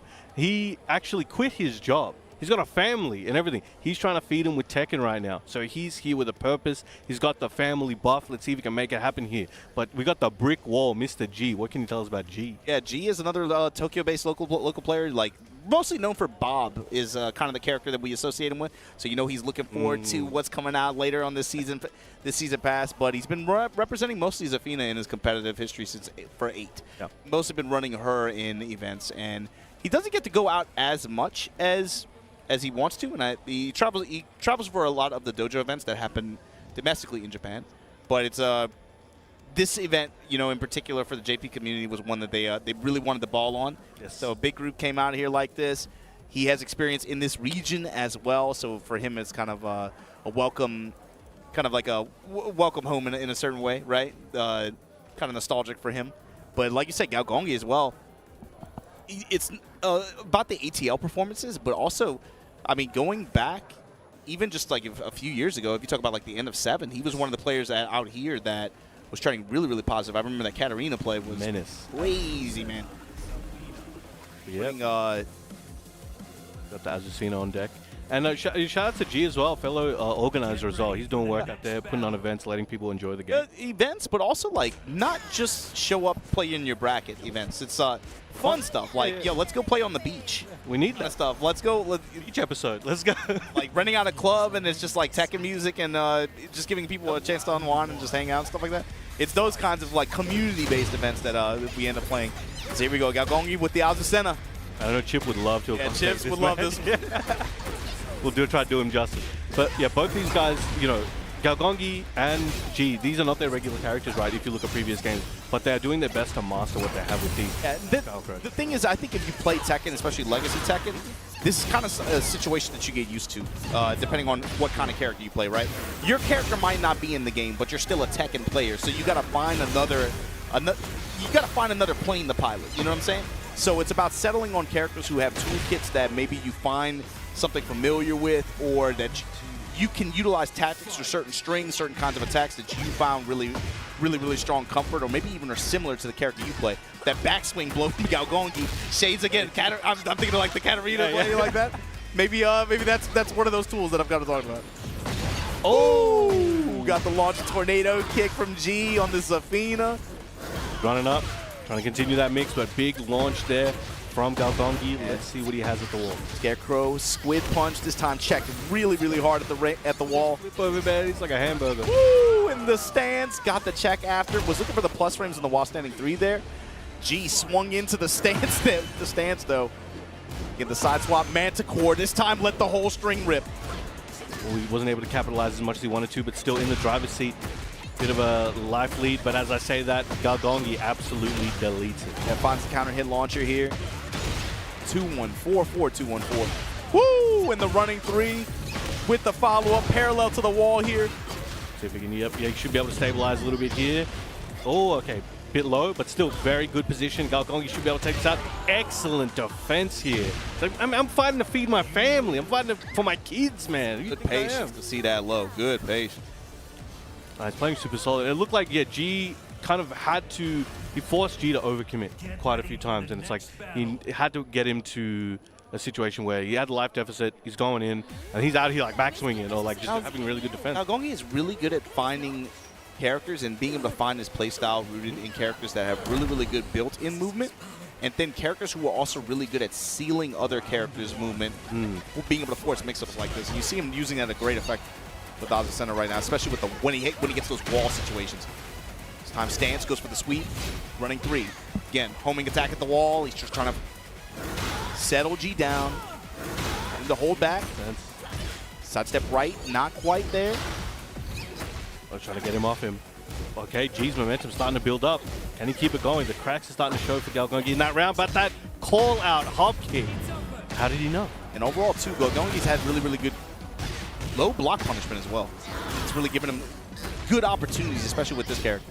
But here we go, sidestep activate. Ooh, gets checked. Not quite deep enough. Mini hop underneath. Like a roach under the fridge. Gee, you clever dog. Getting down, getting down. Canceling early now. Galgonge doesn't want him to do that sense. It's like immediately canceling. Adding on to that mental stack. And you see the fuzzy guard active for G as well, especially on these forward force. Tried to do a power crush just before. Chip damage adding up as well. G. G starting to hit the brakes at really good timing. Trying to get now Galgonge to engage. You see him trying to squeeze in some sidestep here. Gets this low parry. What can he convert it into, though? Ooh, got a bit greedy on that one, but still good position. Anybody's game. Thrown down and death awaits. 1 round, 1 game. That hurts, man. When you fight back like that, you're in rage, and you're like, okay, I gotta be able to find some. Then you just get thrown. you just get thrown and just. They're broken, they say. Oh, gets a big launch. Zeugal coming in clutch. Nice, and a good conversion here. Just outside of rage. Plus frame overhead. Looking good. Galgonge might do something crazy. Here we go, the 4-4 to engage. Low taps, G willing to steal the turn back, banging on that jab. Didn't want to use the dash. Might need to soon. Won't get the chance. Heat smash to close it out, taking it to potential final round here for Galgonge. G in a little bit of trouble. He needs to make something happen. He can't change character either. He's going to have to win this one and keep it going. Closes the gap at that backswing blow. Perfect timing. 100% hit ratio so far. Excellent low parry. Should be able to take this a little bit of a distance. He's got the heat as well, but opts to save it and get the launcher. Nice, good realignment there. Good patience. Gets another stack and the big swipe. Closing it out. All right, still in the danger zone. 1 round away here. Galgonge could take it, but G, 1 round away from G. Not over yet, especially with the counter hit tarantula stance. Oh, big feisty uppercut call here. Goes for the low this time, alternating the step. He got it. Uppercut. Why'd you say that? It was but. Oh, nice duck. That could be crazy. Oh, nice low parry. Yo, about to hit it. All right. He stole it back and won like 3 times. There we go. G. All right, making the set interesting. Oh my god. Okay. Stage though. Here's the thing. All right. If it's on the same, yeah, they got similar kind of wall situation, I would say. All right, especially with the way that played out, it felt like the wall made a much bigger difference for G than it did Galgonge. All right, this is gonna be good. All right. Starting off with that big king hit attempt. Yeah, he's just looking to cash out, just get that back counter hit launcher at the start like that. G as well, showing you put these jab strings into tarantula stance and then just kind of canceling out of it. Here we go, low strikes. All right, forward 4 and immaculate usage there. It's been a consistent return for Galgonge overall in this set so far. Should be for all Azazina players. You're so right with it. You're so right with it. Oh, okay. Gotta be careful with that heat smash. It doesn't track as well as it used to. G looking prime right now, but gets grabbed. He's gonna eat. Oh, he's got a crumb. No, never mind. I forgot about that last hit. I had hope for a moment. But Galgonge continuing the lead here. Yeah, that heat smash notorious kind of at this point for being just clean walked around, but she moves forward so far, you do have to practice your punish and be ready for it like that. You have to have that character experience. If you don't, she's getting away with free stuff. See, Galgonge as well with this wall pressure. Pretty insistent on these homing options, trying to just add up chip. Pressure, but back center stage. Delay on that as well. Plus frames. Oh, in the rage out. Okay, now both players have a little bit of time to think here. G should be just outside of rage as well still. Galgonge getting a little bit of help. Yeah, they're just outside, yeah, but Galgonge gets a little bit back. Full. Oh, that was an interesting interaction there. I mean, you let the whole thing rip. Plus frame, crouch jab, take the turn back.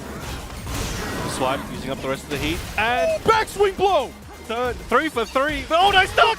Oh my god! 1-3. Yo, G is cracked out right now. One game, one round apiece. The hop kick. Yo, he's 2 for 2 on the hop kicks as well. Yo, these guys are crazy. How many energy drinks did they have before this? Gets a little bit of chip damage, puts him back. Galgonge with a lot of white health to recover. Yeah, just wants the plus frames here. Going to run the sweep. Back 2. Where you going? Sealing the step. G, what you going to do? Locked up at the wall. Manticore fishing for it. 1-2. And Galgonge now back on set point. G, what's your answer? He's going to have to figure something out big. Good defense. Bull gets that parry. He's had good reactions, Brown Man, on the non-jailing high string extensions that Galgonge is going for. But like you said there, Galgonge found the winning formula there. Trying to seal the step. Big uppercut from G here. Got the wall. Showing Mantis, showing Scarecrow. He's got a lot of recovery. If he can keep that going and just get a couple hits in, now mixing up with the low stance transition. Ooh, the stomp and the explosion. Oh, whoa, that's a full screen. I've never seen that. Oh, and the counter hit. Could he close it out? I will remain silent. He got it, Rage. All right, keeping it chill, keeping it chill. All right, keeping it tight. All right, G to G and Galgonge. But that was so close. Said he ran through the typhoon just to be able to get that sequence after. That was crazy. I'd never see that used at that distance. That was an image. And we got the coffee product placement. Well played to both there. But I know G's gonna look back at something that's like, man, I knew that situation. I knew that move there, but it was just not in his favor today. And Galgonge moving forward heavy. All right. Up next though, we have Pakistan versus Saudi. Now we have Usama Abbasi, Falcons Usama Abbasi versus Mirage MD Luffy.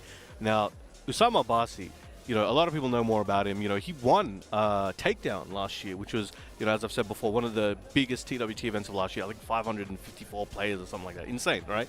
He won that after a big hiatus. He got married, came back with the husband buff, just took everybody out. Craziness. So he got picked up after that, having a good time.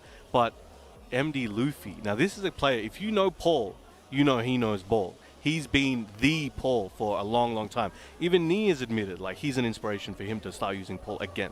So he has finally got very quietly, too. Very quietly, right? On the low. You might see that come out this weekend. You never know. Sorry, Sneef, I spoiled that for you. But Luffy finally has an opportunity to come out and potentially try and qualify with the support of Mirage, because he has, for those of you guys who don't know, I won't give too much information, but he has a work schedule that doesn't let him travel. He's 2 weeks on, 2 weeks off type scenario. So if things don't line up, he doesn't get to come. But he got his visa. He's coming here. He's here, and he's going to mix up as well. He got the double whammy. So if he's got 2 chances here to make something big happen, and if you like Paul, if you even want to understand Paul, this is the guy to look at. He's another level. Yeah, he lived in Japan for a while, actually. He's been a consistent representative for this character at high level. When a lot of people were looking for, why? Where are the Paul? Who is representing this character in major competitions? You can watch this guy's match. He's playing at the global elite level, and like you said, it's even recognized from other players in this group. This is, of course, bracket C4. The winner of this set will have to play Kudons next. What a lovely gift. What a lovely gift. A gift, yes, a gift. Very nice. Actually, I think MD's most, significant recent performance was he nearly qualified for EWC last year at the LCQ, if I'm not mistaken, right? No, at the not the LCQ, Riyadh at Riyadh. Yeah. He came second. He beat Atif in the first set, and then Atif came back later and reset and everything, and he beat Yagami as well. So He had a really crazy one. He was so close. And that was one of the maybe 2 events he got to attend last year. So let's see what he can do with 2 more this year. Yeah, I can't remember. He was at the LCQ. I can't remember if he... He was, yes. He did play. But obviously didn't make it far enough. But we do have Usama Abbasi here, historically known as an Asuka and Jun previously, right?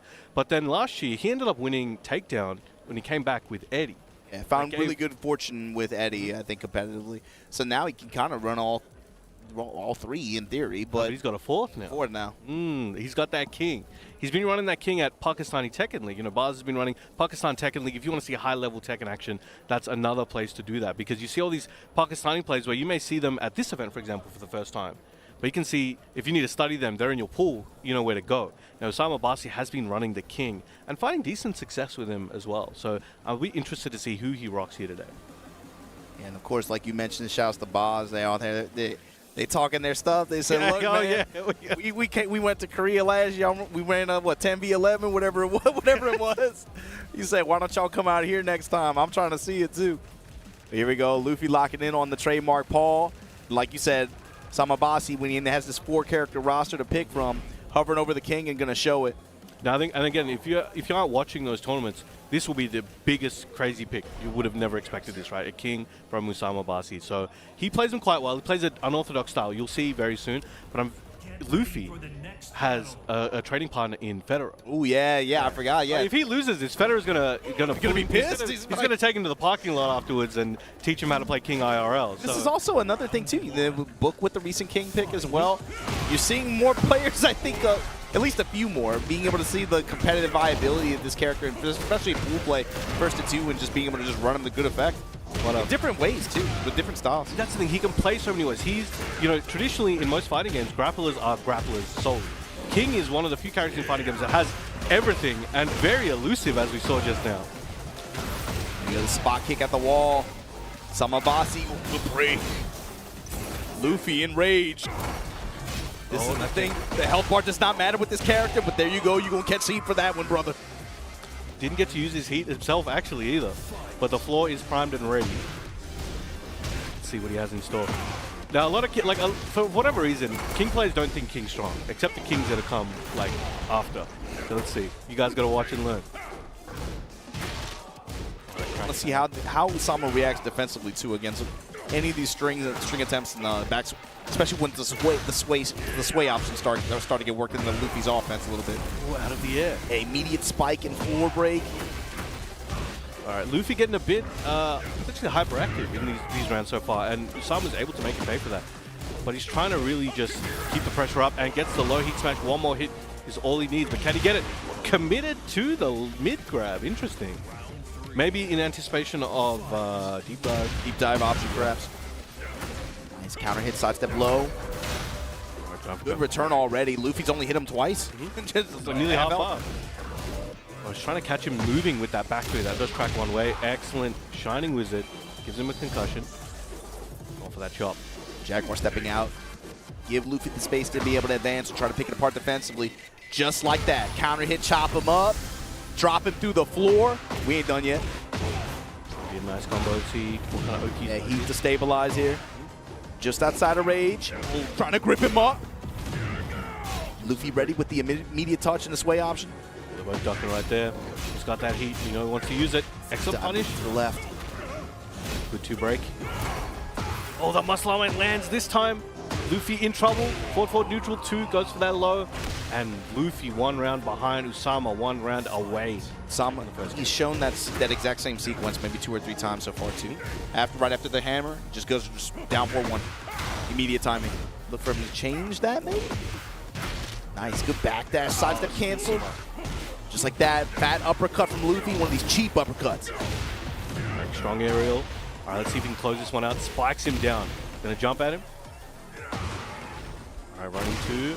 And the QC back 3 goes for that low. Didn't need the mix-ups afterwards. 2 rounds apiece. Oos. Let's go, Luffy with the break. Crouch jab check. All right, while staying 2-2, goes for the Jaguar sprint. Usama Abbasi, so far, his compact play has just been very good. Very, very good, man. There you go. Finally layering the mix up a little bit. Delay hop knee activation. snap the legs. Oh, yo, Feder, you better get on the stage, man. You gotta talk to your boy right now. Now, what's interesting is a lot of King players, they want to stay at kind of that range 1, maybe 0.5, because his close range play you're talking about, he's doing so well. He's very unorthodox. It's not like a regular, you know, you got a 1-1-2, you got stuff like that. He's got down forward 1, the elbow into the follow-up. He's got down forward 2, which got nerfed recently, which is why I think you're seeing less Kings spam it as much as they used to, because if you step right, you might be with it, you know. But gets a nice trade there. But he's playing that close range neutral. He is not just that he's having to play it, he's engaging that distance, and he's making it work. In fact, Luffy's the one backing up now. Oh man, not letting up. Counter hits adding up here. Heel hold. Oh. All right, King's Bridge. Yeah, we building bridges out here. All right, a little bit of health, and he held that duck. Got a concussion to the nose. All right. This lead is very commanding right now. Big commitment on wow. Trying to scoop him up. Luffy now being way more active than he was last round.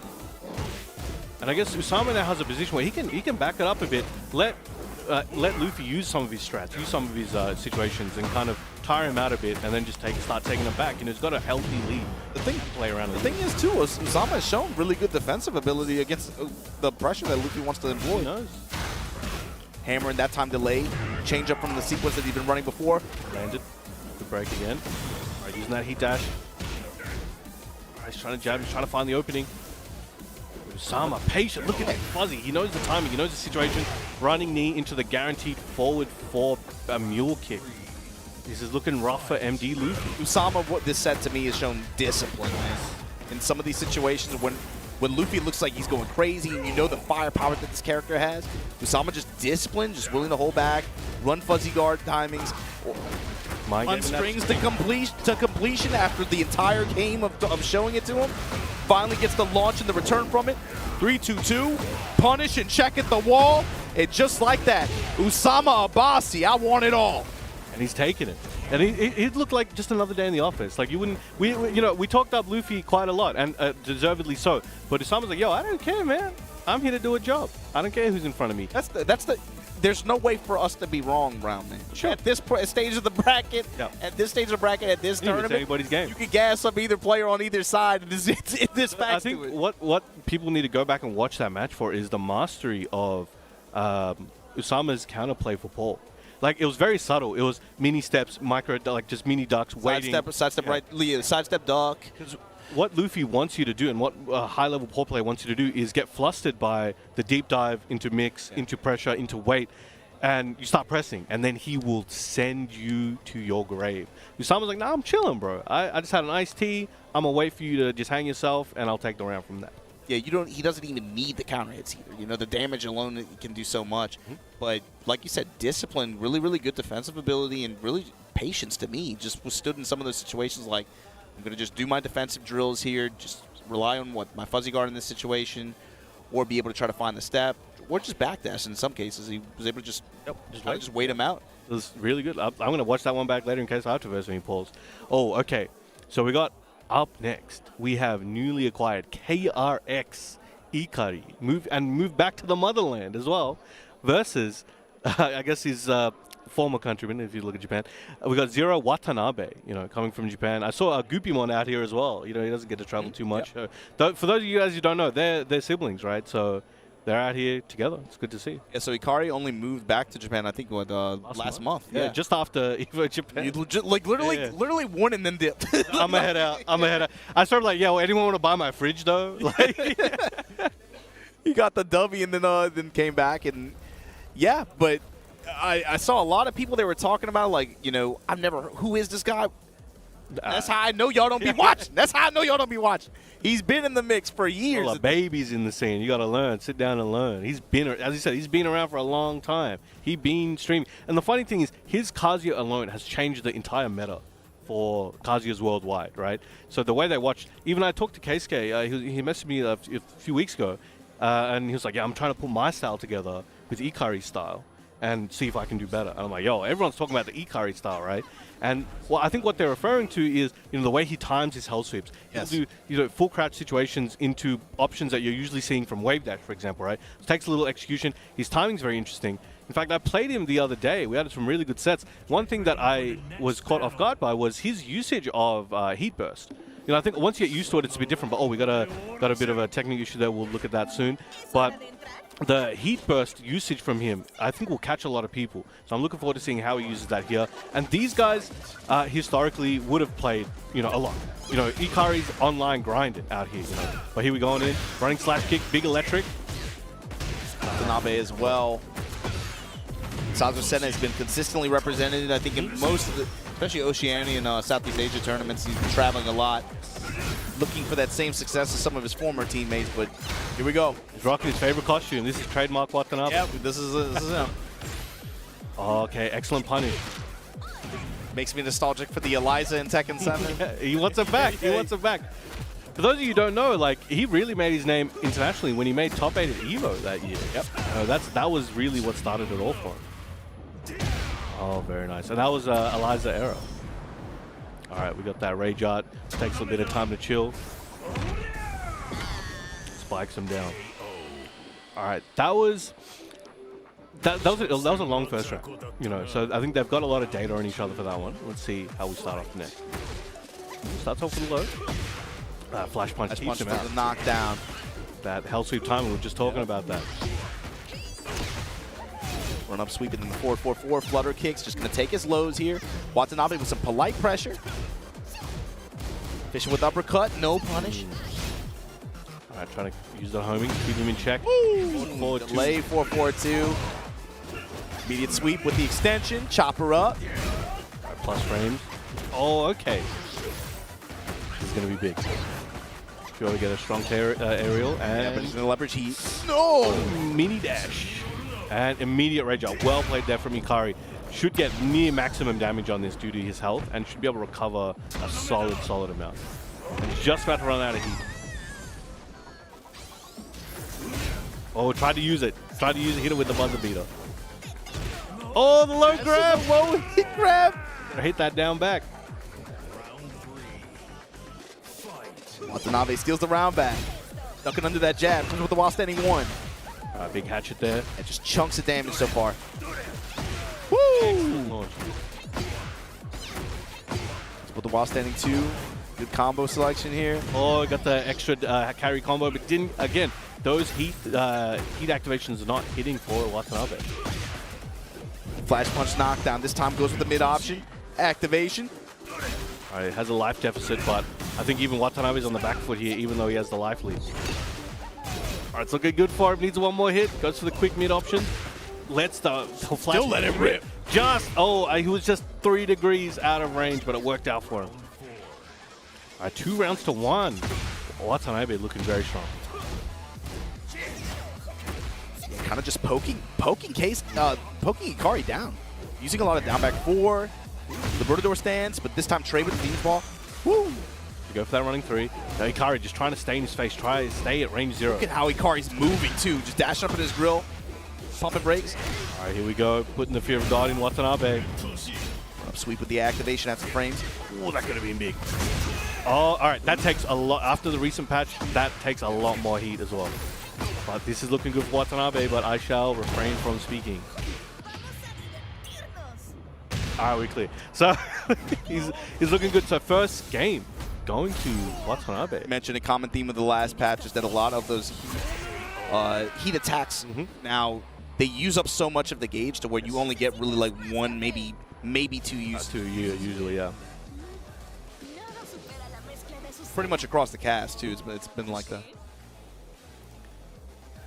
All right, let's see. Ikari, he's not changing character. He's going to stick to it, of course. No doubt there. We're at the Fallen Destiny stage. Let's see these guys get it going. Now, I think there's a lot of adjustments that can be made here from Ikari's side, because I think when it gets to the point where he's trying to go close and trying to keep him close, Watanabe is just able to bring it out. He's able to stay off axis enough where Ikari has to think twice about letting the Hell Sweep trip, letting a lot of his options rip. But there's one there. Can he keep it going? Watanabe's willing to fight back. And a lot of homing options for as well. This is what happens a lot too, is he'll end up pressing into some of these Ajusena combinations and string attacks to where she doesn't get huge return, but it's enough to be able to get a little bit, and then it'll set up for maybe some frames after, and Watanabe can just kind of employ pressure. And he's very good at it. So it starts with the statue kick. You get those mini pokes, and he's trying to frustrate Ikari, right? And I think while setting one from Azusina, that uppercut, safe counter hit launcher, especially if you're expecting Ikari to come. Jab or whether jab, electric, even hell sweep if you're early on it, get counter hit. Nice, the 1-2 punish, the 4-4 after. Activation, counter activation. Watanabe this time gets checked low. Woo, the wave. Well, it's got the heat coating. Goes for the stomp into mix, but Watanabe not having it. Oh, and excellent block. If he can realign this combo here, tries to stabilize with that heat dash. It's looking good. Doing a crumb at a time. But this damage is going to be huge. And there it is. That unscaled spike does wonders. He's just staring at his dead body. He's like, yo, what's going on? You good? What an adjustment, too, especially off the wall to be able to put him back like that and be able to get that kick situation. Again, not ready for the break on that low grab. But Ikari finally gets that forward 4-3. Big combo. Could this be the momentum he's looking for? Watanabe in a little bit of trouble. 85 damage with the chop. Oh, jump attack over the statue kick. He's not having it. He's like, I'm out of here. Cancels out just to back up and activate. Statue kick once again. Back to the wall and the classic heat dash in the up 4-3 at the wall. Kazuya classic 101. It's all over the mooks. Now Ikari, you're defending Evo Japan champion. Trying to fight his way, yeah. Three-peat? Looking a little bit like last month there. It's like, oh, I forgot I did that. Yo, let me show you that real quick. After side fist, pushing now. Watanabe ate a lot of chip damage and a lot of HP just to be able to just use that armor to be able to even break that sequence like that. Had a few crumbs of heat left, wanted to use it somehow. The lay in the low parry to call it out. Watanabe still alive and the forward 3 evasive maneuvers. Can he make something happen? He's got heat and he's got rage. To the wall as well. And there's the tailspin. There's going to be hella damage. What's up for breakfast? Goes star 4-3+4 and the low to close it out. Watanabe taking it to potential set points. And to steal it back and put it on set point like that. And again, Fisher with that while standing 1. Look for any kind of counter hit opportunity. Do it again. Ikari wants to give it to him. Oh, the rule of 3 once again. All right, low jab. Crouch jab, steal the turn back. Electricity and finally the paw. Oh, he tried it again. Good He's like, no, you ain't doing it again. This is gonna hurt. Games of his speed with the 3-3 here from Watanabe. Gonna realign here. Steps into the wall. All right, he's trying to keep him there. He's got heat. You know, he wants to use that heat. Lows and lows. Oh, got the trade, but in Watanabe's favor. Thunder kick +4. Smash shortly. There it is. I was waiting for it. One of the best moves out of Heat Fuzz is that heat smash. But there, he's happy. He's happy. He's feeling it. But well played there by Ikari. He will be moving forward, you know, on the loser side. We'll see what he's got over there. But Watanabe comes up the big winner today. That's somebody who's consistently been in a lot of these brackets, especially in the Asia region. Traditionally is like really good for making it like in the middle of the bracket, but he's found it really, really difficult to have the like really, really breakout level success, I think, in 8 brackets since the game's dropped. So for him, maybe Super 8, maybe Super Tournament here, as Super Tournament, maybe he can make something some kind of run happen here today. We'll see. But that group is also not, man, you're not out of the woods yet, especially there. Like, let's see. That group is going to break down to, let's see. Watanabe and Ikari on top side. SER and Low-High are on bottom side of that bracket. So they're going to have to play the winner of SER, Eddie, and whoever Low-High is running this weekend. And he'll stick with the Brian, but you never know with that guy. Maybe. But okay, yeah, like you said, maybe you never know with him. All right, but next up, we got a banger of a match. We got my boy Yagami here representing Australia. Looks well rested. Yes, sir. looks well rested. He got to sleep in this morning. We had to get here early. So, and then we got RQ JDCR, one of the GOATs, one of the legends. You know, every second player's favorite Mishima here representing Korea. Now, these guys have, the last time I remember they played was actually EWC last year. I was about in those pools, right? And Yagami was able to take that pretty comfortably. Like, I've seen this before. I've seen this before. Different context, of course, but Yeah, Yagami, again, the Oceania versus Korea matchup here. Yagami going up against the legend JDCR. Yagami, if you're going to try to get your ticket, man, because got to get it ASAP. This is going to be a competitive one. Both of these guys looking for an opportunity to be able to make it back to that dance in EWC. But of course, JDCR. Now I'm expecting. Look, off rip. Obviously, look, Yagami. We've agreed to Reina. So Reina is what we're going to see from him. But JD, you might see a Heihachi. You might see a Dragunov. You might see an Armor King. A bit more of a question mark there. So I'm curious to see what he does with that today. Now, Armor King's one of those characters, I think he's slowly creeping up the meta tier list as well. More and more people are starting to go, hey, this guy's pretty good, and starting to put a bit more time, effort, and into finding his source. It feels like he's going to have like Fakamram kind of timing like last year, where maybe a few months down the line, like 6 months down the line, that's when you'll start to see him maybe pop up in some of these players' tournament runs like that when they go really, really deep into a bracket. He's, like you said, I agree with you. Like, he's gotten quietly a little bit more popular with some of these players. Whereas Falconram, he's got very loudly and publicly started clawing his way up. But here we go. We have got Yagami versus JDCR. One of my favorite stages here as well, by the way. This is amazing. But let's get it going. Now, the last time they played again, I think it was like 2-0.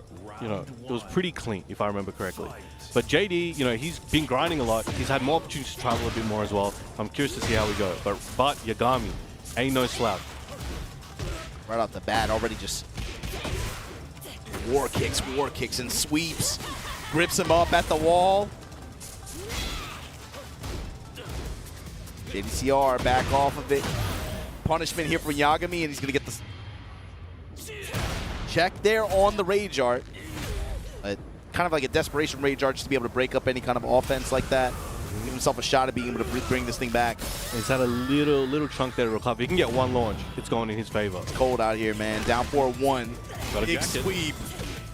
Oh, nice. Low jab on the hell sweep attempt. Back to the wall. Gets the tackle. Can he guess right? Yes, he can. And a big hatchet attempt there from JDCR. He had to make it happen, but not this time. Yagami taking the first round. One too many. Sound the bell. It was so intimidating hearing Reina do, especially when they do stagger wave dash. Did you see this crackling? Yeah. Intimidating sounds, man. Nice sidestep electric here. Now JD in a bit of trouble. Gonna hit the wall. Right, Demon's back to close it. Trying to keep him locked down. JD, the movement, man. Sideways movement, just able to quietly and quickly just evade and just get out of dodge there. Back to center stage. He's got his heat in the pocket. Yep, running that drag classic pressure. Running two. Great jab interrupt, the one jab. Oh, went through, and he got the refund. He got the refund. It's all good. But should be good to maybe take this round. Let's see what he's got. Yeah, he's going to leverage his heat gauge, obviously, at this wall like this. Opts just for the one more touch sequence. The Oki, Russian assault, goes for the plus frame. Good defense here from Yagami. All right, goes for the hunting hawk, and Shoryuken into the mid option, and back to swipes to close it out. 2-0 at the moment. But JDCR is getting so close in these rounds as well. 1 or 2 different decisions, and he could start taking. Yeah, but it's also Yagami. You gotta put him down if you get the chance, man. Can't let it. He is so good at bringing rounds back. He's so dangerous. You can't let him have it. Bringing rounds back, bringing sets back. Bringing sets back. I'm thinking about that too. You know, you know. And if you don't know, go look it up. Nice grab there. Yeah, unbreakable. Okay. All right. What? Peel him off the wall. What? Excellent work. Oh, couldn't get the full combo he's looking for, but still, clip farming anyway. Man. The jab's doing work, bro. Combo videos. All right, Yagami, 3 rounds straight on JD here. But again, JD is very, very capable of making those adjustments and just bringing that one back. He's just struggling to close out some of the rounds. And most players are in a situation against Yagami where those round enders are really where they're won and lost, right? Because it's so difficult to just hold on to him. It's like Homer and Bart. It's like you got to keep him still, you know? This game especially, you have to be able to like reflect on yourself like that too. Like, I was right there. We were just one misstep away. Sometimes like the game can be kind of deceptive, especially with, you got to think like heat mechanics, being able to get health back and stuff like that. This is not the kind of game where it's a killing game. You got to make sure you finish the round. If you give them even a sliver of health left, sometimes that can be enough to come back. It's like we always say with this game too, right? Like, it's Sometimes the last hit is the hardest one they get. Everyone's got the Wong factor these days. It's crazy. All right, running it back. Reina versus Dragunov, Rebel Hanger. Let's see how we go. Now these guys are getting closer and closer to the top 48 as well. I believe if they make it out of this, into top 48, Book's waiting for them as well. And you've also got one more match after this one to be able to make it out of that pool. So it's pretty stacked over there. That side has, you know, Kashi Snake, Nobi, Daniel Mado. Yeah, it's about once we get the top 48, top 24 territory, that's when this thing really starts to pick up. All right, JD trying to keep him in this corner. Can Yagami fight his way out? JD doing work. Unexpected backflip there. But Russian Assault slowly chipping away. 2-1-4. Hitting that ankle. And he ends up eating the low. Salvo combo just to push pressure at the wall. Yagami pressing off of it though.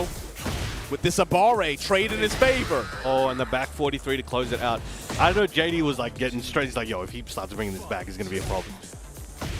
But JD looking really good, making some adjustments, slowing it down, really trying to, not trying to get counter hit, right? He's putting his options out, he's putting the pressure on, but he's staggering it. Yeah, it's timing adjustments, really.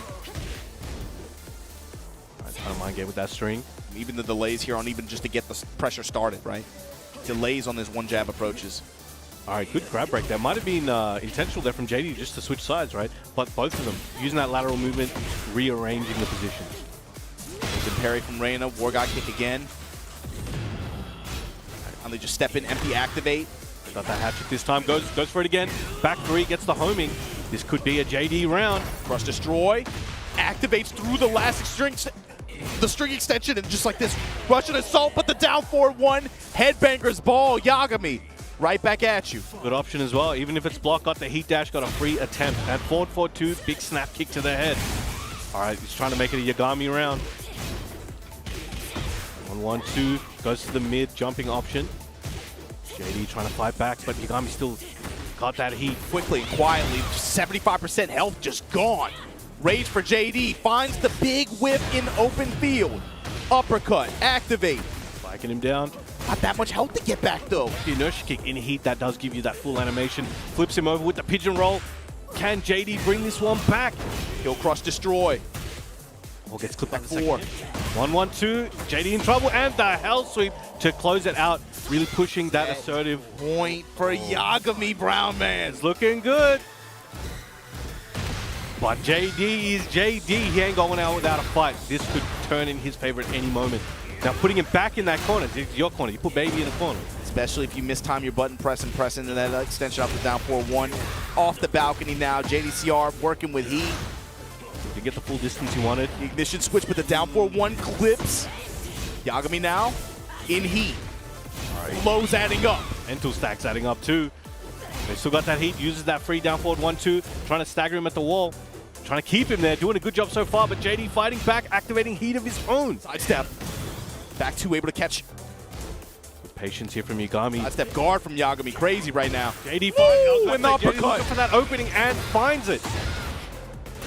I didn't want to get greedy with the combo, let him come down, didn't want to whiff anything. 2 rounds apiece in game 2, Yagami on set point, but JD 1 round away from evening up the score here.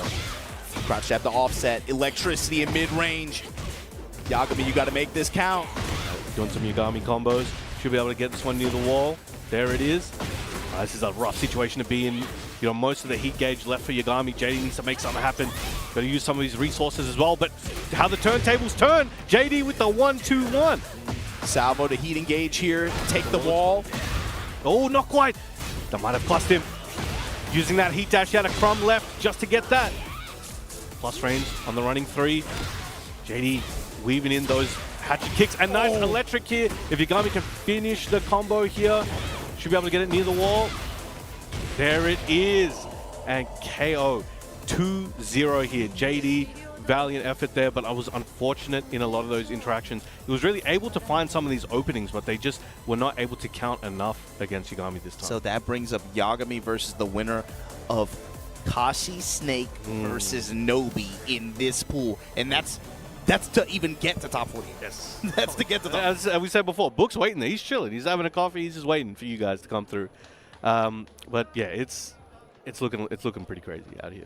It's about what it's. I mean, this event is always as built, right? It's unstandard. It's pretty much as expected at this point. So, again, when you talk about what's at stake here, right? We're talking about not only Tekken World Tour 2026 Master Event category points, which are coveted. I cannot stress to you. But like every year, when we're looking at the calendar and we're looking at Tiger Replica, we're like, man, you really do not want to be going into that tournament needing points. But also, EWC qualifier ticket spot. That's one reason why this event is now being held in June, right? Why there's another sense of urgency, bro. I got to qualify. You got to get to that dance. Make sure you guys scan to stay ahead and be the first to get any news and updates that we're going to have from EWC for the Tekken 8 competition that's going to go down there, where we're going to see Ulsan once again defend that crown. Repeat, perhaps? That would be crazy. Him and Shanghai, three-peat? Why not? Man, that's I mean, even just the way that worked out, bro, is so crazy. But you can see next week we're going to have another qualifier event. Top 3 are going to qualify at the mix-up, as well as Master Plus event at EVO the weekend, just a couple weekends after. And it's, man, the way the schedule and the calendar is worked up right now, things are really, really ramping up. It seems like since EVO Japan has been every weekend, bro, you got to be ready to globetrot and be able to get on the ground, get it out the mud. If you want to make it to any of these big events this year, you got to be able to come out and perform. Yeah, and it's more important than ever as well. You got to go to these events, get those spots, because there's less spots than before, right? We had 7 players qualify through TWT finals, so they've taken those off the table. So these guys are going to have to work even harder at these events coming up. But make sure you can get your tickets and all your information there. Scan the QR code, go to esportsworldcup.com/tickets, and watch Ulsan maybe win a 3-peat or maybe crown a new champion. Let's see how it goes. We'll see you guys in Paris. But for now, we'll let you guys take a breather, take a moment, and we'll be back very, very soon with more Korean Tekken action.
Just fighting for money. They're not just fighting for fame, but something that is far more valuable, and that is legacy.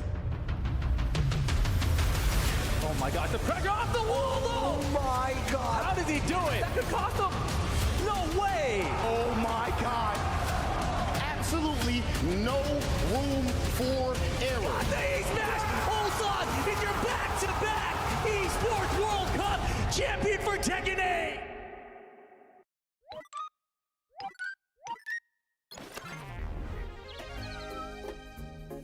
See ya, Pac-Man. Be safe! Don't get lost!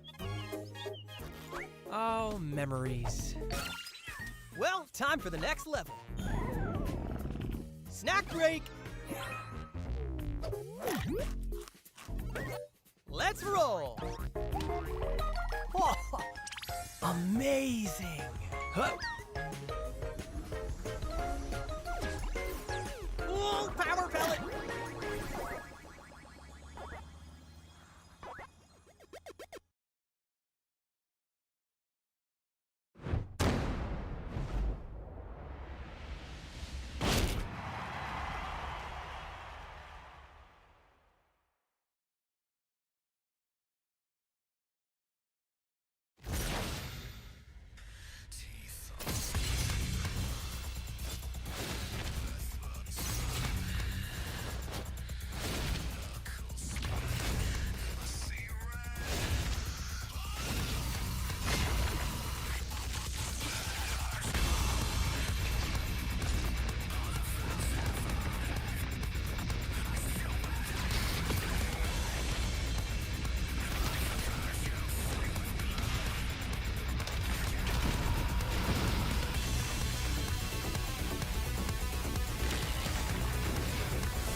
Welcome back, everybody, to Super Tournament 2026. Tekken 8 pool actions, man. Oh, man, have we seen some good stuff today. Just saw a great display from Yagami that I'm sure we're both happy about over here on the commentary desk.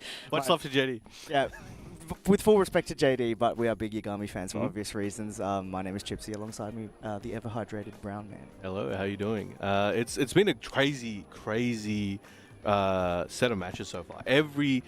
I think without exception, every match has been like top-level gameplay. You know, so that'll continue. You know, we're working our way closer and closer to top 48, and that's where things really start to get crazy. You know, it's going to be a situation where, as we've all discussed before, like most of these guys here they want those points for TWT and they want that EWC spot. Yeah. And there's a lot of the players that already qualified, you know, your Artifs, your Johns, who registered originally, but well, for one reason or another, were not able to make it. So they would usually be seeded and pegged to make, you know, top 8.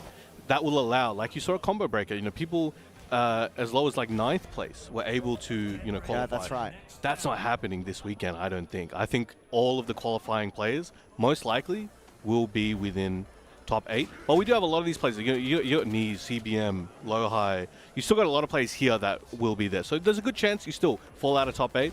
But if you want to be safe, you might have to make it all the way. Yeah, absolutely.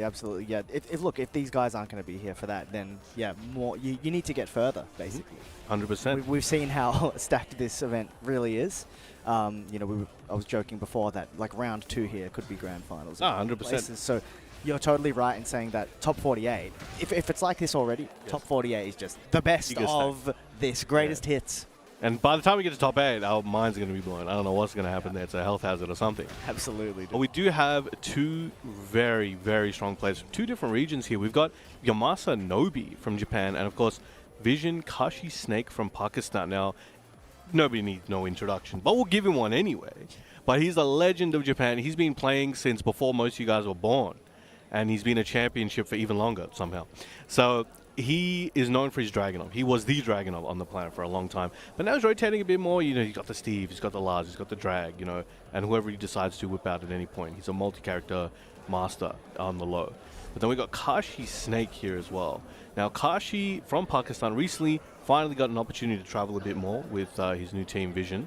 And he recently had a really great showing at the Pakistani Tekken League. Once again, shout out to the Bars. So now we've got the Steve versus Jack. Kashi also has a Yoshi on the bench as well, so you may see that.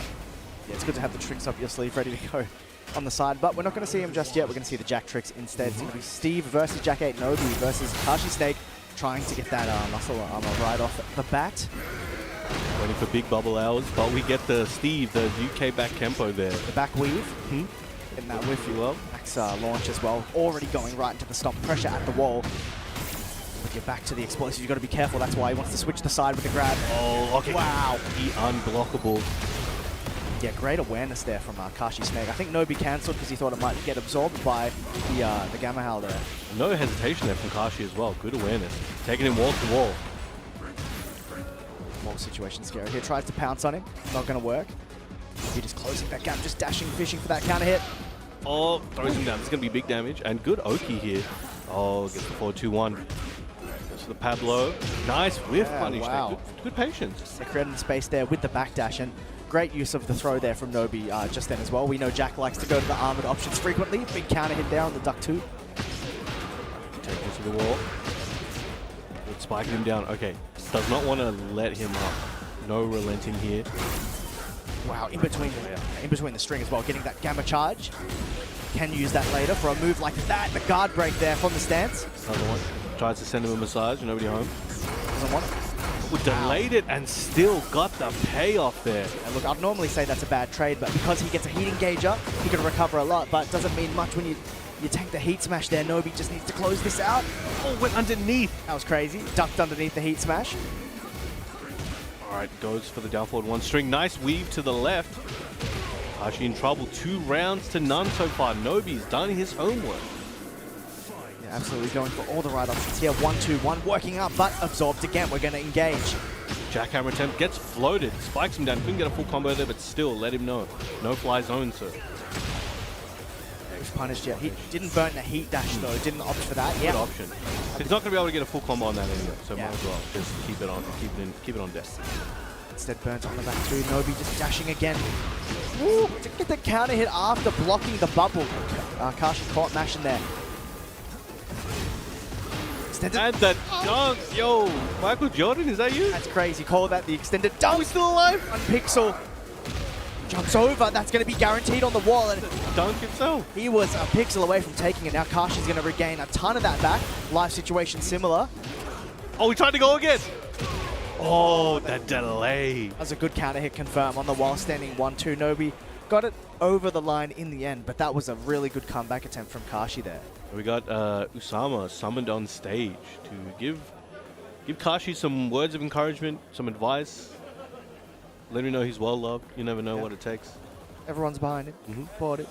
Well, if you look, probably if you pan to the other side of the stage, you got half of Japan standing there. Yeah, that's a fair point. Great Wall of Japan sitting there. There's so many Japanese players that have turned up for this event. It's lovely to see. All right, let's get it going. All right, game 2. Let's see if what Usama has instilled in Kashi there will pay off. Yeah, we shall see. Sticking it out with the Jack 8. It was a very close game, so almost had it. So I respect staying. Woo! Caught him ducking. As soon as he saw him crouching, Nobi ducked. Either lost anyone. Be more proactive this time. See if we can keep him near this wall. Oh, it gets the clean splat. Put him on the wall. He burst, stomped the ground. Look at the damage. One more. Oh, what a call out. Wow. What's down there?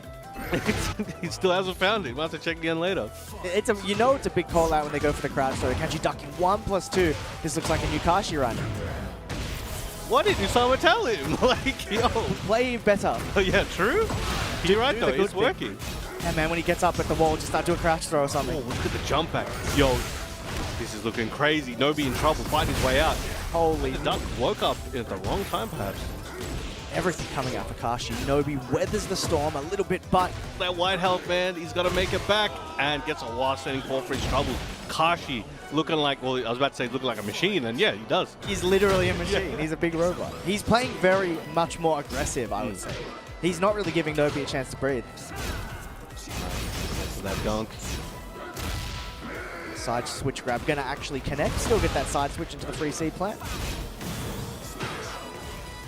That full rocket punch. Okay, red bubble.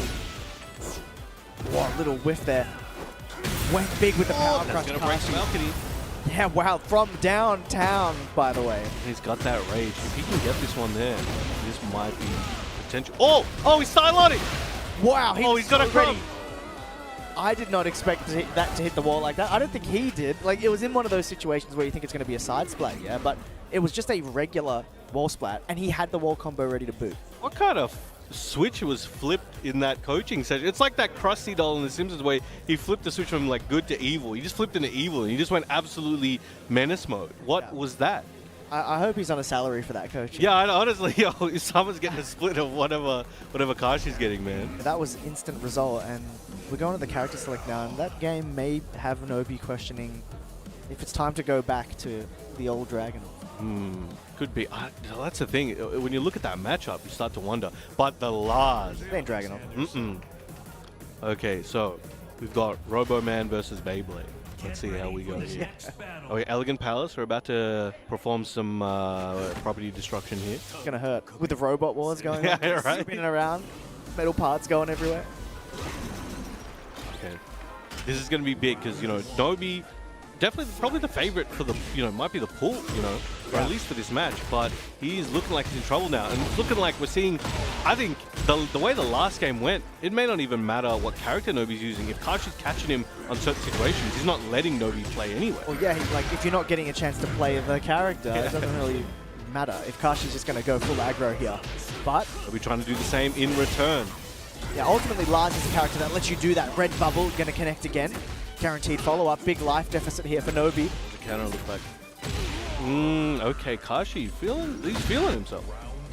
Yeah, still looking good. But yeah, as I was saying, Lars is a good character. You know, you said Beyblade. He can start spinning up some offense. You get dizzy watching him. Look at him. Look, see, he's already done like 3 is he still going? Went to full crouch there. Thought Kashi might get up, but he opted to stay down. But the pressure here from the limited entry mix. Catch Catching with the low. This could be Nobi's chance to get back on the board, even up the score. Oh, and gets the anti. He was in the air. Gets the airstrike, basically. Actually just jumped over him. All right, Nobi back on the board now.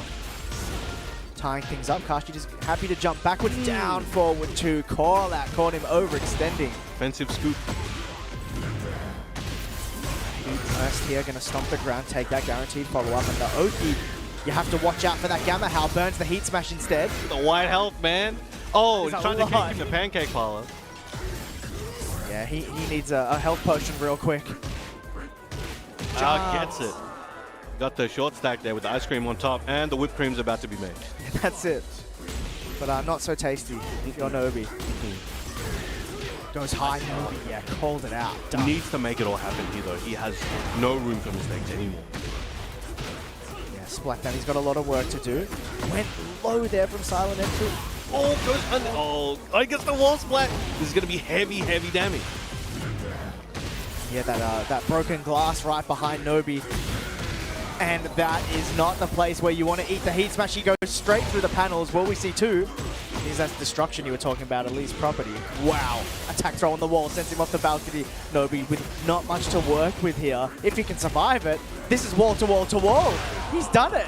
3 walls he's gone through. Kashi's snake doesn't even give Nobi the chance to get back into it. What a combo optimization. He's going to take it. A complete 180 from game 1. Just a few words. I'm going to ask Usama later. What did he say? What did he say? He might have just been like, hey, you want a chicken or barbecue for dinner? And he's like, You get none if you lose this game. He's like, how much barbecue can I buy with this prize money? Actually, hold on. I'll be right back with you, Usama. Let me get this Nobi guy. Let me run the numbers. He just showed him his phone, like. No, Jack's got the visor, just running the numbers like the Terminator. He's just on there. That's cheap. You can calculate the pricing game.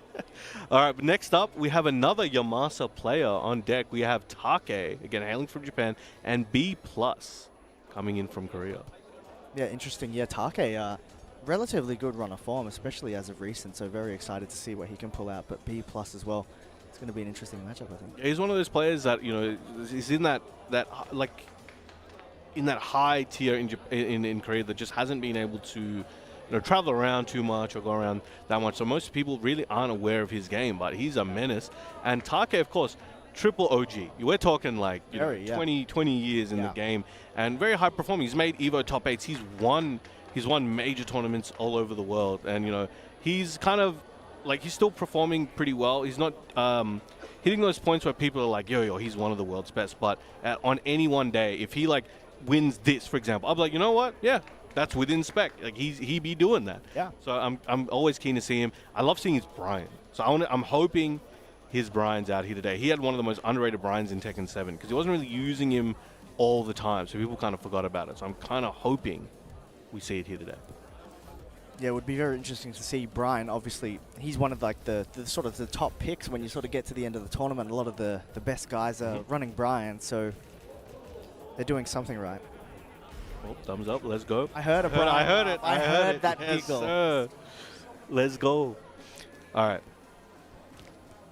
All right, we've got Fallen Destiny. Let's get it going. So BPlus with the Zafina. BPlus historically uses a lot of the female characters, likes evasiveness, likes movement, and likes to just poke you to death. So let's see what he's got here today for Take. Yeah, it's definitely going to check your defense against this character. We've got stance transitions that leave her on the ground as well. Needs specialist knowledge to get those pickups. We're going to see if Take's got that ready to go. Okay, got that install. Ready to go. Just fishing for that down forward. One had the block and the reaction, not quite the punish. Gets punished second time though. Put him in the wall. Well, actually, literally trying to put him in the wall, trying to punch him through. Yeah, BPlus fortunately recovering there. Good. This is really back and forth so far. They're really feeling each other out. They don't want to get too much on the board yet. But nice punish. But doesn't get what he was looking for. Excellent duck, though. Spins around. Did the hard part there. Couldn't quite convert it. Oh. Was this choreographed? What's happening? It really looks like a tool assisted right now. All right, Take still got that heat. Will he use it before he... Oh, he tried to do sidestep 2-1 and maybe get the heat dash from that. But BPlus a few frames ahead, taking the first game. That was a 47-second round. Yeah, playing out. We're probably going to see a lot more of that if we're going to keep it patient. Oh, good backdash there. Trying to go. Yeah. Wants that counter hit. Dashing, checking BPlus's reaction. Well, okay, trying to check him with these mids. BPlus doing a good job at kind of taking low risks, but as I say that, Take getting a big counter hit on that 3+4 right in the guts. Big combo. Onto the wall as well. We know the Brian wall damage. Oki blocked that down 4. Gecko. Oh, gets all squiddy. And a big sweep. Oh, the big butts. Wow, Take, I think, tried to go for a big counter hit there, but maybe the chip down is what's going to get this round across the line. Doing that heat. Could throw something here, and the 1-4 with punish there. Take evening it up. Quarter circle back 2. See BPlus ducking, expecting that second hit of the string. Probably something Take can remember for later. But right now, it's all with BPlus. He's trying to close that gap. He wants to play at the close range, where Take is just trying to induce some whiffs, trying to get some punishes in. But now, activating heat gets him near the wall, not where you want to be against Brian. Down for 1 finally connecting there. Heat burst, not going to whiff, realigned with the sidestep to keep safe. But Take right now, it's all just slowly poking up, but BPlus retaliates with the heat smash and gets a lot of damage for that. Oh, nice. Confirm. All right, there we go. BPlus taking another round, going 2 rounds to 1. Didn't even need to burn the heat dash there. Knew the side wall splat was available. All right, in there. I reckon that was a couple of frames. That down 3 looked like it was about to hit. Right on time. All right, nice wall Oki here. But, oh, good toe kick and escape there from BPlus. Now taking his turn back, activating heat. Zeugal is coming in for it. Not quite in range of the wall there. Good sidewalk to the right by Take. Gets a little bit of damage for it. All right, excellent block on the squiddy. Ready for that. Heat damage here. BPlus has got to get up. Uses the get up kick to escape. Oh, it gets full up. One more hit, all he needs. Goes for the 10 streak. That was cheeky business right there. Yeah. Most people are like, oh, when it's down for 1-4, it's my turn, right? There's a 10 string waiting for you here. That was saved it right. Jeez, and he was like, yeah. But I got away with it too. All right, right back into it. Descent into subconscious. We got multi-layered gameplay here, literally. Yeah, legit. We might be going down a couple floors. But yeah, Take now. He's blending in. That's cheap. A camouflage. Excellent whiff punch. Yeah, walk, held it. Big launch. And slight miscalculation on the wall, but yeah, gonna set that floor purple. One more is gonna go downstairs. He wants him where? He wants him right there. I guess those down forward ones. Where you going, mate? And the 4-2-1 goes to Incinerator. Yeah, BPlus trying to just move out of the wall to the right there. That's why the down forward one being a good option for Take. Oh. Okay, got a little bit of whip punch. I got that extension on the range, and the while standing one unexpectedly, but Take in a really good position. Okay, burns the floor this time. All right, down to another floor break area of the stage. Gets to the wall, can't convert, but that position is going to be more than enough. The down forward ones are back, and with the wall to BPlus's left, you can't help but think you're going to see it again. And we mentioned earlier how BPlus as a player really likes to move, likes to stay evasive, but Take has got a good read on that, using one of the best tools in the game for tracking, which is down forward one and the string. Hit confirmable and really doing work here for Take. I think it's holds a heavy responsibility for the last 2 rounds that were taken. But now, Take feeling a bit more confident. BPlus trying to just get him off it. Doesn't want to deal with a lot of these situations. But now going for the overhead. Zeugal spikes out of the ground. Looking for an opportunity. But Take, all he needs is one counter hit. I think he's looking for it. But BPlus could chip him away before he gets there. Burns the heat. Dashing into the plus frames here. Take is happy to weather. Finally burns the heat burst. He wants that floor break, I know it. Oh, 1-2-1. Charging it up. Yeah, just way on the offensive right now. Using more of those plus frames, trying to get that counter hit. It's going to be one more hit, and all reliable. Down forward one. All right, Take, good adaptation there. It's going to be 3 rounds straight to level this one. And he weaved that back one in as well. That chopping elbow came out. I was like, oh, just slid in and really got him more plus frames there. But now, 1 game apiece. This is going to be interesting. Will we see a random character select here? Not random, but another character. He's offering it. Maybe sometimes he's got to take time to chill. See what the character's like. Oh. That is an interesting pick if we're going to see it. He's talking to the crowd. Does this count what's going on? You want to see this? The fan favorites? What are your thoughts on Bananera? Oh, going back. Zafina, he's getting the public vote. Yeah, what is this, a poll? This is literally a poll. He looked towards the crowd. All right, he's locking it in. It's going to be Zafina. We're sticking with how we started. All right, going to Madagascar. Baobab Horizon. Yeah, open the stage up a little bit. So, you know, a bit of a different style. All right. Steel beams at the camera. I don't know how many lenses we got to buy at this point. Budget's This getting guy is expensive. Someone's going to have a talk to him. All right, here we go. Final game for these two. Somebody has to yield. Who will it be? Low jab trying to keep him away. Plus frames again goes mid and took, you know, a bit of recoverable for that, but ultimately it helped his offense. All right, he's still going strong. Big low here. And I think what BPlus is really able to capitalize on, especially this round, is Take is insisting on fuzzying and sidestepping right. Yeah. And it's all coming up BPlus on that. So a lot of the options, safe, tracking a little bit even, and you know often mid. So it's catching Take very heavily. But nice orbital. Called out the low there. We haven't seen much orbital, to be honest, so it was more of a read, I think. It worked out. 100% accuracy. But parry, though, going to do some damage with that install as well. Sends him flying, lets him close the gap, but that's going to whiff. It's 3+4 into the hatchet, takes those plus frames. I don't think he pressed anything this time. Oh, and whiffed the grab punish attempt. That could cost him everything. Can the comeback come on now? He's been granted a lifeline here.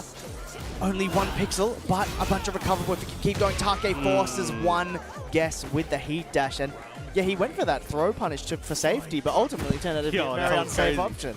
Yeah, and he ended it with the plus frames into down forward to elbow, El Clasico. But here we go, big counter hit chopping elbow. Might be able to make this one count heavy. We might see the wall. Oh, but twin pistons? Hold out. Maybe not the exact move he was looking for. Maybe thought Snake Eyes was coming.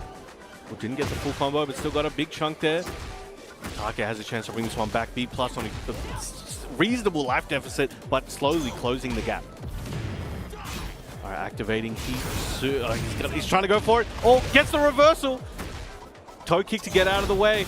Heat dash could BPlus bring this one back. Not this time, Take. Immaculate punishment there. Set point. 1 round away from sending BPlus away. Yeah, Take's low blocks, particularly on the down 3, have been so good. Just that big elbow. Goes underneath the Brian Electric.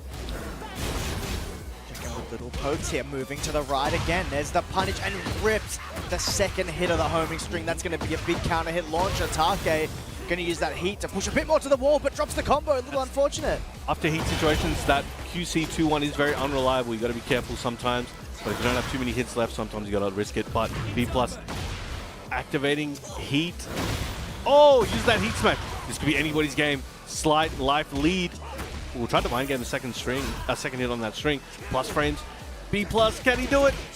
On 1-1, it's going to be one more poke. Take. Oh, he's trying again. Oh, he knows. He knew the high was there. BPlus knows that he's tried to pull something off, but my God, Take.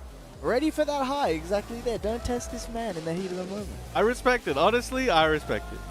Like, why not, right? That layer 1 was let me hit you with the 3rd hit. Layer 2 is let me add 6 more, you know? I'm gonna be honest. I don't blame him for thinking how many people are gonna know when the gap in this string is. Obviously, he knew instantly. Oh, yeah. But that's a fair gamble under the circumstances. Sure. Most people are not gonna know that. Yeah, it's not something we see all that much nowadays. People trying to rip the 10 string, but gotta do it to him sometimes. You gotta try at least one time. It won him around the first time, so you can't argue with the result. Fool me once, right? He did it. We got greedy and did it again. But next up, we have now. This is a big match, biggest match of the day. Fan favorite. We have Big Dame. Big Dame 21, hot off the plane from the US. He had a crazy performance against Nobi the other day at Combo Breaker, one of the hypest matches. And we have got Gangyul from Korea. So this is going to be an interesting one. I'm trying to remember Gangyul, but I'm going to be interested to see what he has in store for us today. Well, either way, he might make us remember. This is going to be an interesting one. We got the USA representation as well over here in Korea, holding it down. Got that Ling. I got Leverless versus Pat. All right, let's get it going. Always love to see Pat. I'm a Pat fan. We've got the Ling here from Big Dame. I'm very interested to see what character he have here from Dangagu. Yeah, absolutely. Because you mentioned the Ling. You know, your character really needs to know their specific options for a matchup like that. Ling is all about being tricky, being evasive, trying to move out of the way. Oh, we got a lot of people here playing their pools, you know, putting their life on the line here in game, and they are going like I was walking around out there. It's like a battlefield. Everywhere you look, there's like crazy match.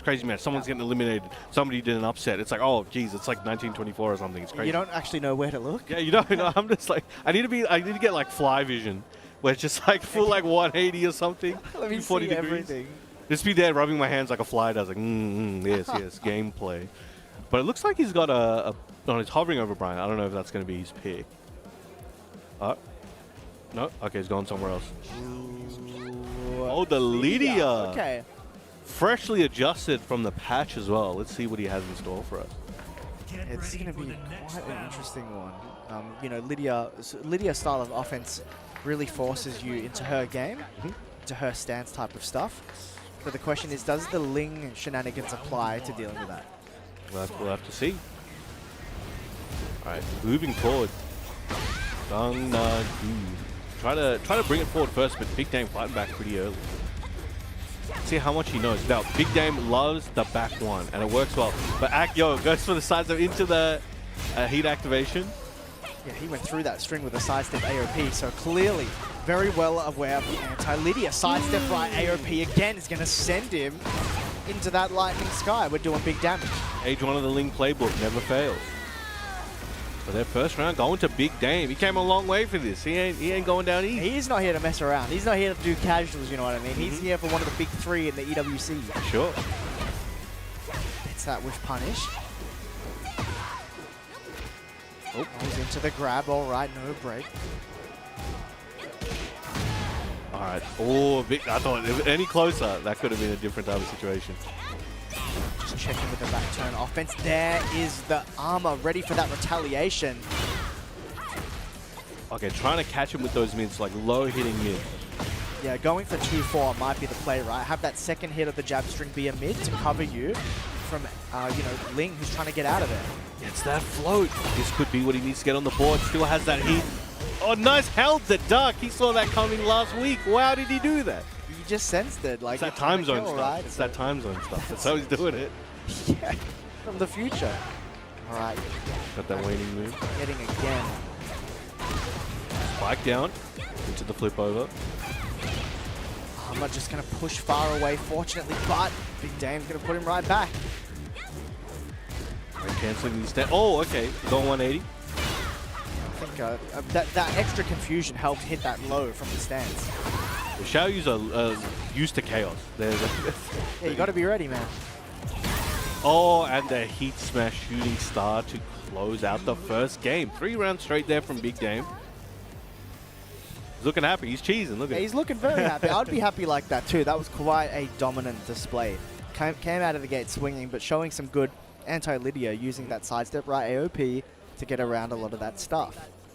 I think we got the same stage again, looks like. Yeah, we're doing the pure run back. Same stage, same characters. It's going to be Lydia versus Ling, starting off with the counter hit here. Couldn't quite convert. Oh, big scoop up. Not afraid. You've got to keep it out. I think, you know, with Lydia, you don't just want to sit there and block everything. You're going to be put in those situations that are very strong. Why not keep out? Oh, a lot of lateral movement here. Now, I think Dangna is really trying to just get out of the way, but Big Dame is just catching it. Yeah, the offense is a lot. That was a great fake out on the string, by the way, to set up that counter hit. And the little toe tap, Big Dame showing no signs of slowing down here. Going under. Again, these approach tools, mid and high. Big Dame's like, I ain't having them. I'm subterranean out here. That's it. The launch wall situation means the damage is going to be less, but he's making the absolute most of it. Counter hit, all the lows starting to come out now, and just as Dangagu thought he could escape, Big Dame holds back, blocks the spring kick, and puts himself on set point. America cheering right now. Gets that grab. Waiting for him to wake up. Clips him on the way up. Whoa. Okay. Could he start? Could he start the Lydia machine? The Lydia engine underneath. Wow. Gotta be careful. Under the back one. That's such like a reliable tool for Lydia, but Ling just shreds it, goes underneath. Again, going under, ready to go. Really messes with your head when you're not ready for that. For sure. He thought he might press, went for the armor, but AOP goes under.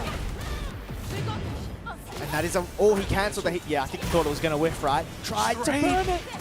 Alright, gets Political Storm out in the open, getting on the board. Could be a chance to start bringing this one back. Needs to make a lot of things happen very quickly. These are fake outs, right, that Big Dame's doing. He's able to get counter hits because Dungnagu is hesitating and then pressing when he thinks it's his turn, but Big Dame is just really good at setting up that off. Oh, this could be big. Dungnagu, can you get another point on the board? Alright, plus frames into the Hypnotist. Oh, he tried Big to Dame. flex on him. Oh, he loves that unblockable, but Dungnagu was not having it. So I'll be watching the replays. What do you mean? 50% chance more likely to come out on the stream setup. Yes, exactly.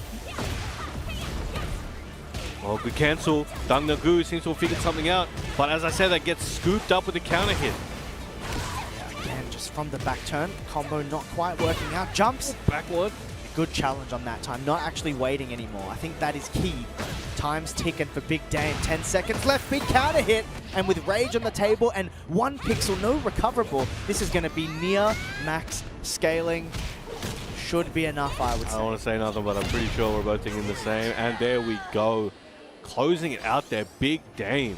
Big statement there on stream. 2 regions in 2 weeks. Looking around good. the world. Around the world. Where will he be next? That's a great question. Well he's hoping EWC. And the way he's going, you never know. Yeah, no, look, he was looking good, man. As I said, he got a ton of counter hits. Like, he was being evasive and doing some of that shenanigans, but a lot of the damage ultimately came from a counter hit style of faking out strings, faking, like, fake jump, fake this, that. Yeah, it gets very confusing. The mental stack, depending on how much you know the matchup as well, and how much experience you have, you can just be like, well, I don't know. Like, and you press the wrong time, next thing you know, you've lost your whole health bar, and it's over. Can't press, man. Yeah, you got to be careful. Just a little too late. Dungnagu just couldn't get the momentum going in the end. Well, he's probably going to continue on in the tournament. But up next, we have KRX Academy's Focus. Now, one of the young up-and-coming players, like I first met him in, or formerly at Master Cup. He was doing work for Korean teams. So he was like their big swinger, right? So he was just taking teams out. But then we have also Tojo from Japan. So both of these guys going to have a good match. I'm looking forward to seeing which character Focus actually brings forward. So he's known by many for his Victor, but he played me with his Leroy as well. And honestly, his Leroy is kind of tough. Like, I was like, yo, why aren't you using this guy more in tournament? Like, yeah, I wouldn't have expected that pick. I'm mostly familiar with the Victor. But yeah, that's you don't have many people having Leroy as a side character, I would say. And it's very, very strong. Like, I still need a lot more Leroy experience, but the way he was playing, I'm like, his timing is so good in his usage of tools. I actually told him the other night, I'm like, hey, man, you got to... I don't know if anyone's told you this, but you use more Victor, man. So hopefully he's going to be having that in the back pocket, whether he needs it or whatever, but just having that ready. Because there aren't that many super high-level Victors at this time, actually. They're not as ones that are good, they're good kind of thing, Yeah. No one's pocketing him in as much anymore, I feel like. Yeah, I don't think so. And we've had Farzine gravitating more to the Lydia style. He was originally known for the Victor, so... People starting to maybe move away, but we'll see if Focus stays loyal and reps the Victor community. His Victor is quite good. He does love using the new charge move as well. So that's really within his repertoire, Yeah, that new addition to his toolkit is, it's important. It's important. It covers his weak side, but ultimately Victor is a character where I think both sides aren't particularly strong. He doesn't have overwhelming tracking to each side. He'll have a couple of tools, and even the homing tools are nothing super duper crazy. So this can help at least track that weak side, and you have the additional mind game of charging it up and enforcing a situation into Perfumer. He plays in a very...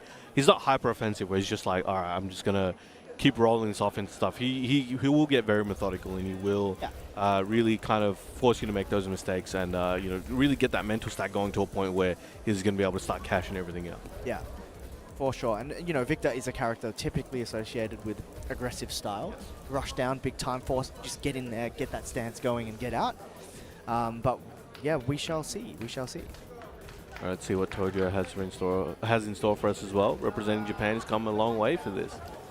I am seeing I saw a brief Leroy hover on the screen. Not to get your hopes. Oh, Diablo Gym? No way. Wow, I haven't seen one of these in ages. This is a rare species. Oh, that's the thing though.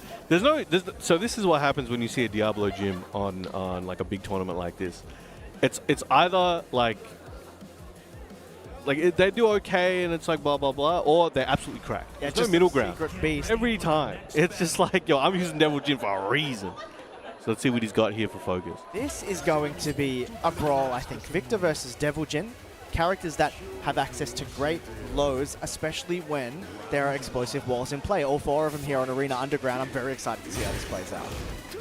And this is very early in the tournament. This is like round 1. So, you know, we never know what's coming. This guy's come a long way, so he might have something in the bag. He's got something to prove. Forward, forward, forward. Well, I like that move. Just wanted that counter. He tried to rip the while standing too. Focus happy to hold back, keeping out with the bullets. Oh, trying to catch him with that. He's got electric. Oh, at 4-4-2. Okay, here we go. Demon 4. Starting that pressure up. Tries to hit him with that laser. Nice! Electric! So ready for that, but tried to burn the Hell Sweep. Focus ready for that, getting that while standing 1 punish. We're working towards a wall. Then we know what this Victor wall situation is going to be like. Flip over right now, straight. Oh, immediately. Wasting no time. That's it. All right. Focus taking that first round here very quickly. Like a very quick comeback. Maybe, I don't know, maybe Togo? But maybe he's a bit nervous on that first one because he knew where to place that electric. I could definitely tell. He knows what he's doing. Great timing, right? He just wasn't really ready for the combo. Maybe he could be, he's on a big stage. I don't know how often he's been there, but Focus ain't no stranger to those stages. So he's feeling very comfortable right now. Wall 1 down, gonna realign the combo. Heat burst to stabilize as well. He's still going. I gets that heat dash. All right, plus frames. Good block. Nice duck. Okay. Very good defense. He waited for the second hit of the low string and then was ready for the mid-mind game that followed. Togo, great. Oh, try to spike him down just a few frames late. Heat smash. We'll try to catch him with the wall. Gets the wall splat anyway. This could be his chance to get on the board. Yeah, caught Focus ducking into connecting. What a momentous round there from Togo, just keeping up the pressure, guessing right every time. At least you're kind of sick though. I like it. That's, you know, it's Devil Jin, man. How's it gonna not be sick? It's true. Mishima, let's go. But you notice he's using generic loads. I'm like, is this a legacy player perhaps? Yeah, maybe. Going back to that old style, running 2. Oh, anti-air, yo, get out of there, man. No permits. I should be able to. Oh, what happened? I don't know what happened. 1 pixel for Toga. He's going to wait, actually challenge this time, but Focus using that down jab. We know Victor doesn't have a generic one, so he's making use of what he's got. Nice block. Okay, he knows the sneaky. He knows the sneaky. All right, looking for those down back 4s. We did the sneaky again. He double dipped. He's got him. To the wall. So in that heat. I know Focus just wants to close this out here at the wall, doesn't want him to go anywhere. But, oh, okay. Oh, anti-air again. How does he know? It's crazy. He's sniping him out of the sky. Another one. Got a float. Wasn't ready, though. All right, laser scraper. Yeah, tried to hit the armor after the pushback situation. Focus. Step. Trick again, just twitch ducking underneath at this low mind game. Focus. Oh, in the air, he gets the wall. Okay, my God. Can he make this happen? If he can get this one to the wall and maybe use the rage. Oh, okay, he quite on the wall. But gets plus frames. Similar life. He tried to use the mental frames on down forward 1, but Focus wasn't having a bar of it. Challenges with the jab. So close. That was actually extremely close. And flying off the ground, he's like, I know you ain't got the anti-airs like me. Let me take off real quick. Oh, that's crazy. That was. How old is this guy actually? What? I don't know. We need a we get an ID check over there. That was someone sent the info.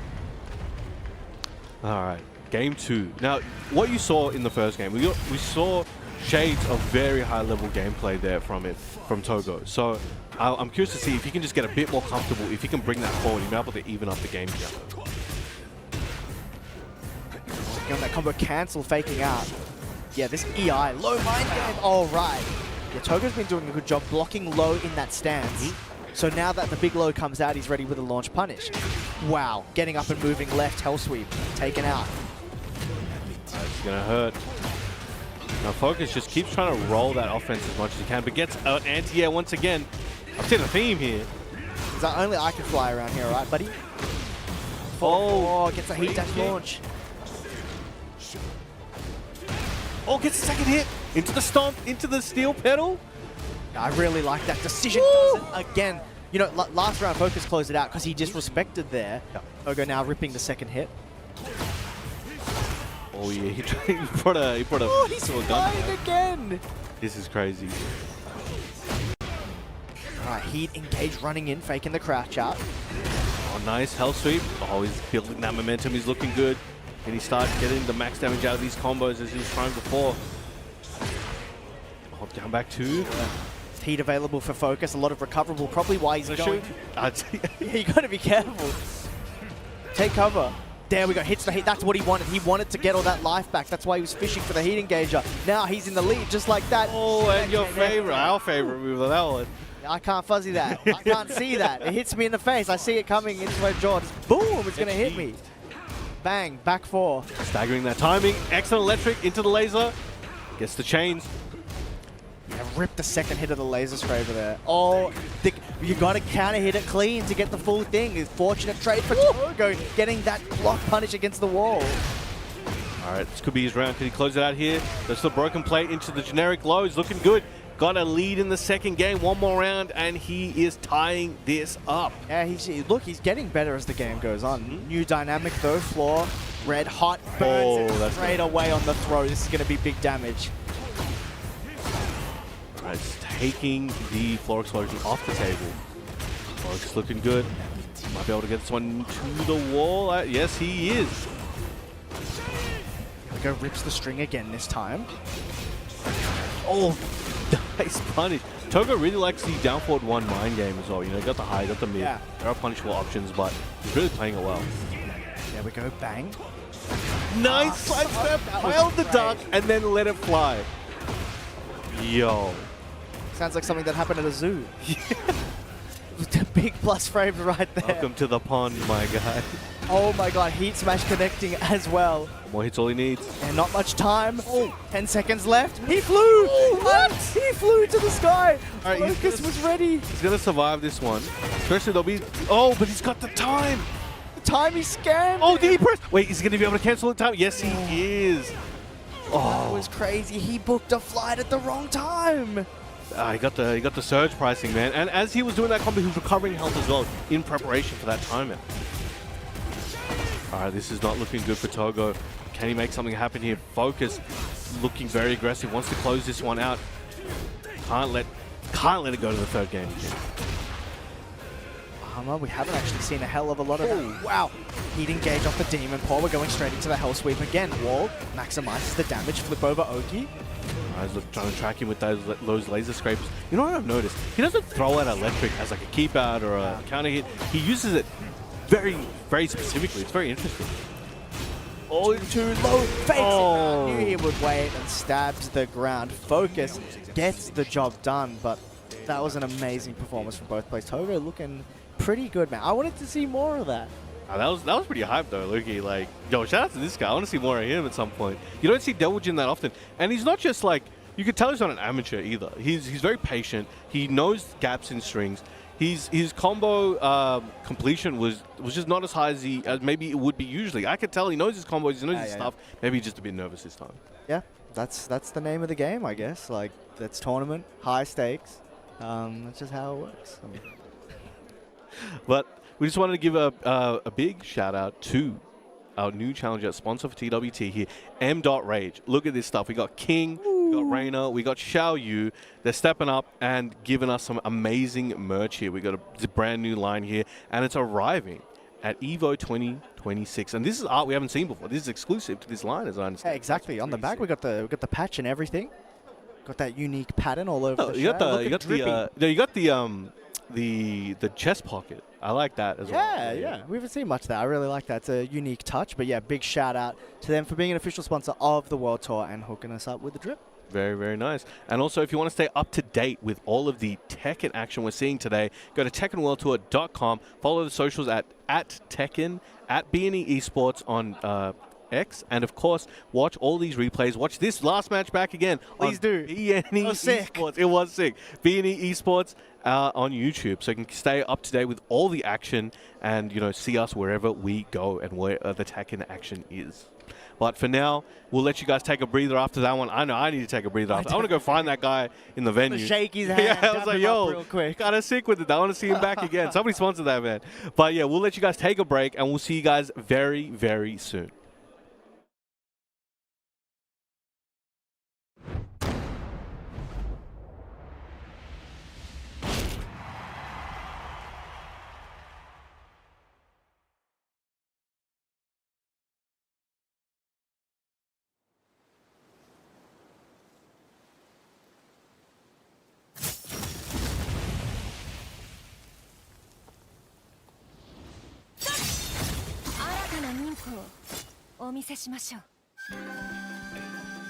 Get ready for the next battle. Tekken 8. New challenger. Kanemitsu.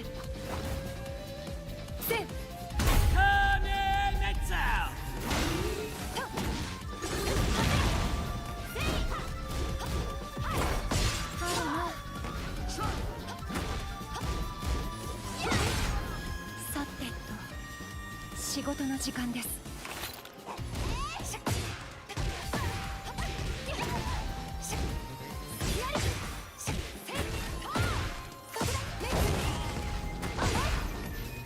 生徒会にご用ですか？強い方以外はお断りですよ。聞き捨てならんな。勧誘のつもりか？副会長だ。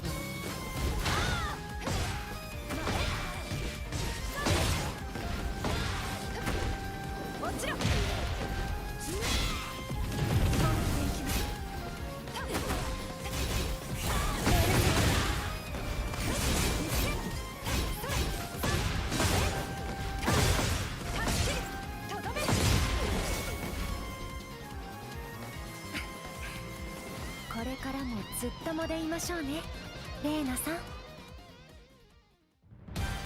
父のもとで修行をしていたのはあなたですね。Let's see if you're worthy to be called a ninja.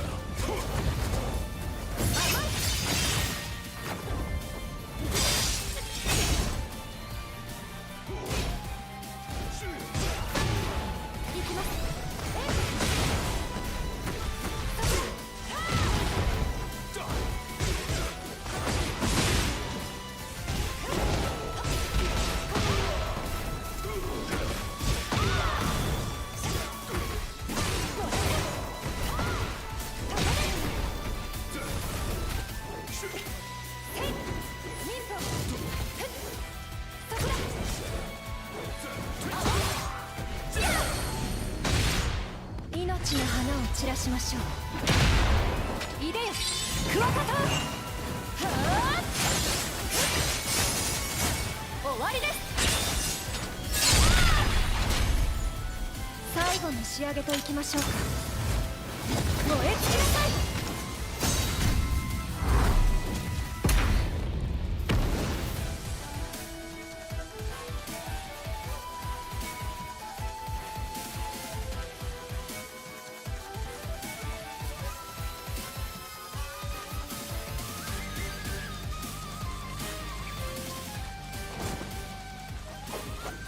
怪盗国光参上です。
Alright, welcome back, ladies and gentlemen. Here we are at Super Tournament 2026, Seoul, South Korea.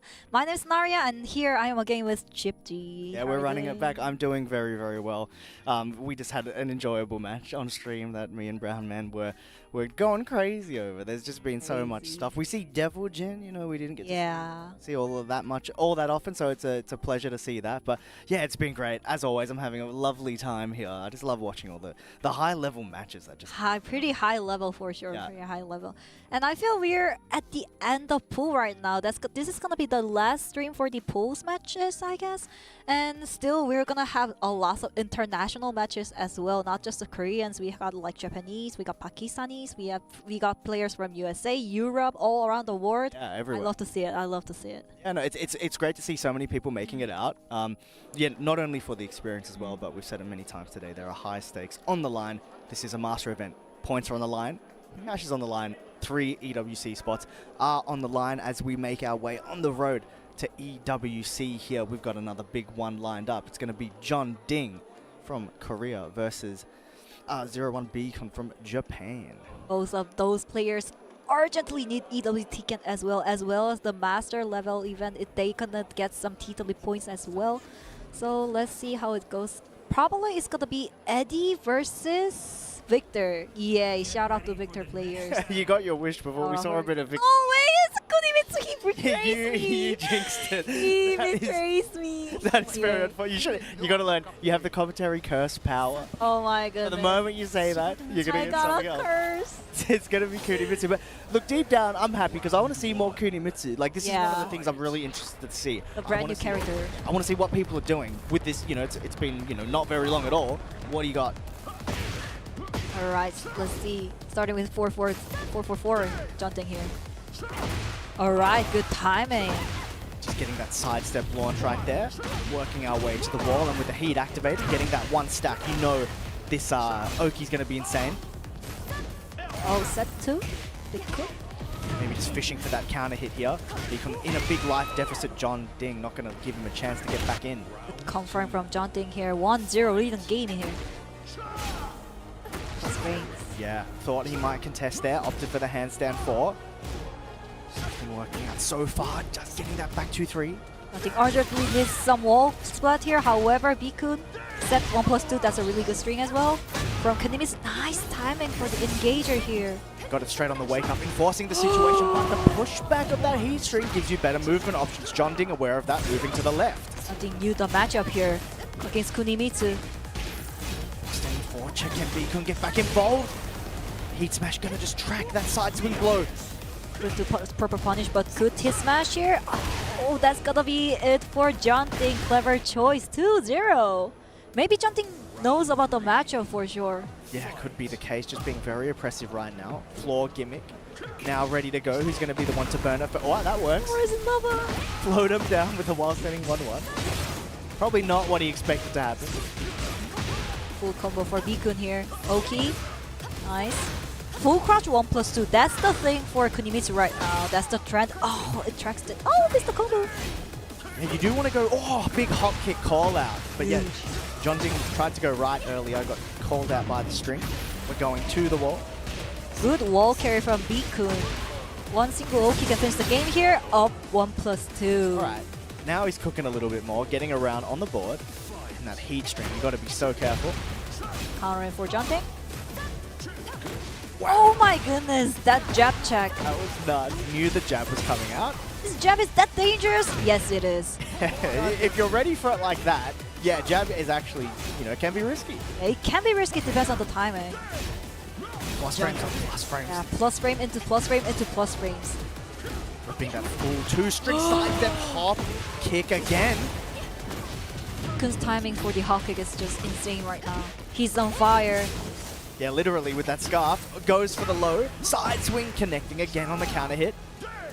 Alright, that's the perfect side step into launch and perfect combo as well at the backwards. Beacon 2-2 following the game here. Yeah, maybe Beacon just needed a little bit of time. It's starting to look a lot better now. Back 1-4. Full string coming out. Good punish from John Ding. Trying to use set 2. Set 1+2 as well. Oh! Wow, what an option There we go. The grab gonna connect. They're gonna push Jumping back to the wall. Beacon's pressure at the wall is insane right now. Good distance from Jumping. Oh no! Didn't. Oh my goodness. That 4-4-3. 4-4-3 from the Kunimitsu. He didn't even like respect the frame at all. But that was That's really what good. I'm saying. Yeah. Most people use the 4-4-4 string for the punishment, but twice in that final round, right? Yeah, He just tried to rip it. Yeah. It's so quick, right? It's super quick. 9-frame move. 9 with frame. the forward input, it's technically 10, 10. but the move itself is 9 frames. Yeah, 4-4-4 is so good for the Kunimitsu. It's really good punishment as well. Yeah. The Kunimitsu. I feel like Kunimitsu, they need some time to become a specialist because the punishment, the comments are a bit weird. Like, it has a Mishima step as well, so it just needs some time to adjust. However, Jumping, looking good, starting the game with the combo. Alright. In the direction of the wall, he lined that up and everything. Unfortunate for Beacon here, but wall carry goes on for Jumping, a little bit far away. The smash? Relax doesn't want to risk it. New Rage was on the table, gonna go for the pokes instead. Nice side step, but the wall, watch out for the wall here, Beacon. Oh, really good interrupt, but can he make it? The damage is gonna be okay. Oki hopefully better spring kick from Jumping, blocks the kip up and closes it out quick with the down 4. That was kind of dangerous situation for Jumping, but could manage the situation well. Down jab, interrupting the pressure. Nice, Beacon engaged. Up 1+2 again. Set. Just misspaced it a little bit. Wow. Jump off the wall, going over the heat check. Jumping timed that very well. Sioki here, plus frames again. Pressure goes on from Jumping. This is the reason why Jumping's edge is too scary. Yeah, that was so scary. Faked out, got the counter hit as well. Forward 3+4. I think Beacon tried a little hop kick robbery there. Alright, 2-0 again, but Beacon, can he overcome this situation?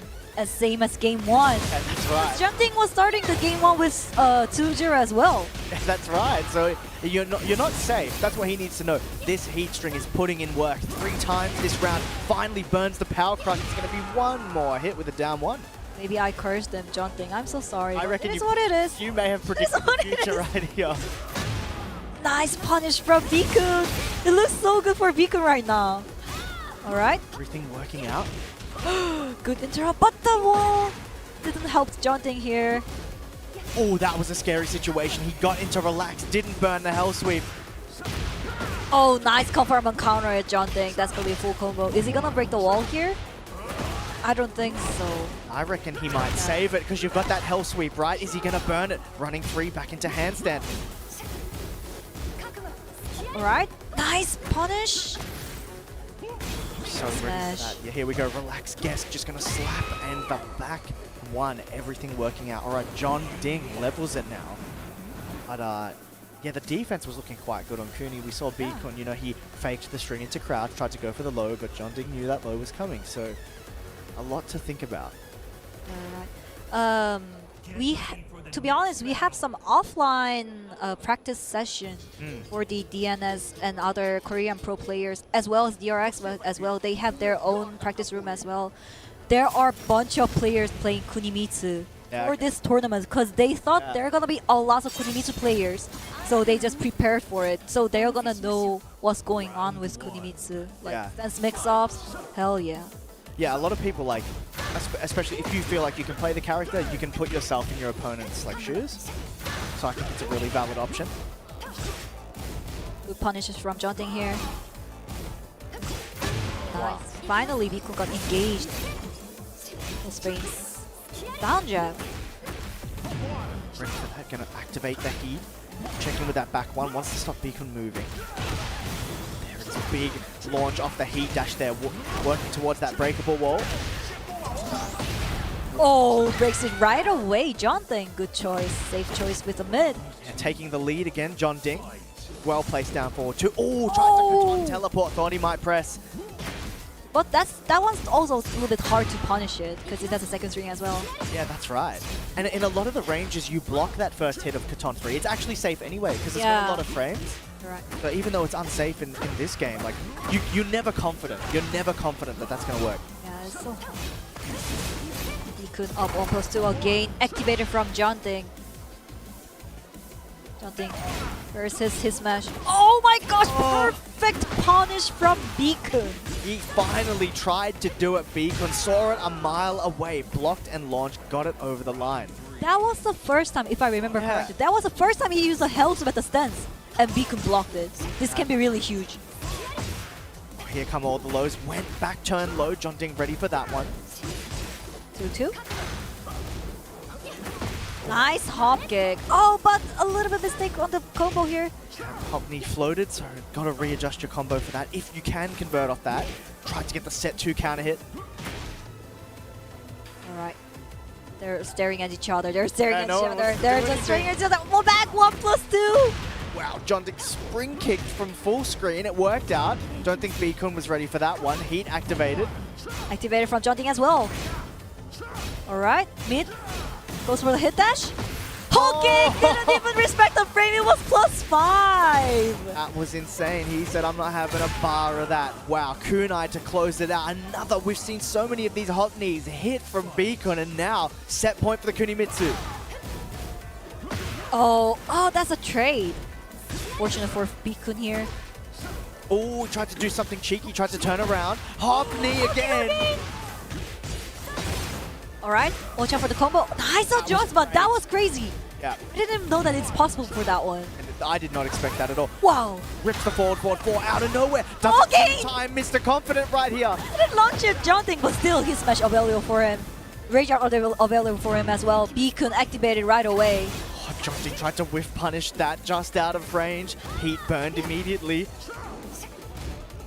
Jonting, oh no, finally managed to do a punish for 2-2 full string here. That's gonna be it.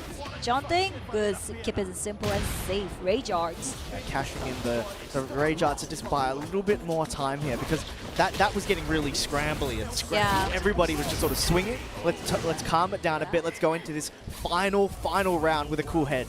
Take a breath. Final round is coming here. Alright. Yeah, Beacon right now basically just don't respect the frame a lot. Jonting needs to catch those kind of things. Yeah. Oh, really good. It's one way to do it. The keep out there, Beacon caught, trying to come in. Activated. Lost the O-key. Jonting. Goes for Ben. And wow. Oh my! You're 2 for 2! Are you reacting for the health with Beacon? That Are is you serious? Crazy. 2-4-2 blocks the Hell Sweep again. Can Beacon turn the tides of this game with that one amazing defensive read? It feels like he reacts to the health sweep. It really does. He's so good at blocking that one, but still, that does not mean that Jonting lost every match. Still, Jonting has a chance to win. Nice block. Try to use that first hit. Oh, Beacon! 4-4 again. Oh no, that's gonna be a wall splat! Gonna get the screw on the wall. Rage Art against the wall. He got a bit of life back for that. It's gonna be close. Is it gonna kill? Probably a pixel left. Probably. One yes, a single pixel left. What's his choice, Jonting? Jonting. 4 seconds. Jumps into the air. Crowd goes crazy. We don't see that move very often, but Jonting pulls it right out of the hat like magic. Beacon, that was a crazy match. Craziest match from today, I guess. Like that definitely was. was. So close. That was so close. But, yeah. Great effort from both, right? Beacon Yeah. being able to use Kunimitsu so well with such a short time, but Jonting also had the defense on lock for that, I think. I mean, Beacon's strategy of not respecting the frame, that worked really, really well. Yeah. That worked, like, insanely worked well. However, the one single less unbreakable throw at the wall, how the hell it was the wall splat? He saved it. Like we didn't see much of that. So he, typically in handstand he was using a lot of counter hits. Yeah, right. Like the 4 from handstand. So he finally earned his right to go for that game winner. Like, what if he used the hop kick at the moment? He might if he was doing a lot. He can only see the Hell Sweep apparently. He can't see the throw. Yeah, unfortunately. But that was really good run for both of players. Beacon, unfortunately, he lost by Jonting. However, he still has a loser's bracket. He has a chance to go upward, and we can see on top 48, I don't know, top 24. So still, he's on this game. I hope we can see more Kunimitsu like that. Oh yeah, me too. That was so hyped. That was so hyped. The thing that surprised me most is the forward 4 being ripped, right? Yeah, he didn't really use it that much of a punishment. He was just going to do it because it's like, it's so quick, gives a wall splat. If someone tries to to come in or press, they might get hit by that. Yeah, it feels like he's using like a flash. Yeah, almost. It's like a counter, like really quick counter tools for the Kunimitsu, but it's unsafe, by the way. If you block it, you can launch it right away. It's really unsafe. It's really unsafe, but B could really utilize that string really well. Well played, absolutely. And more international action coming up right now. It's going to be Federer from all the way from Saudi Arabia. He's going to be going up against Genta. Genta, he's my best friend as well.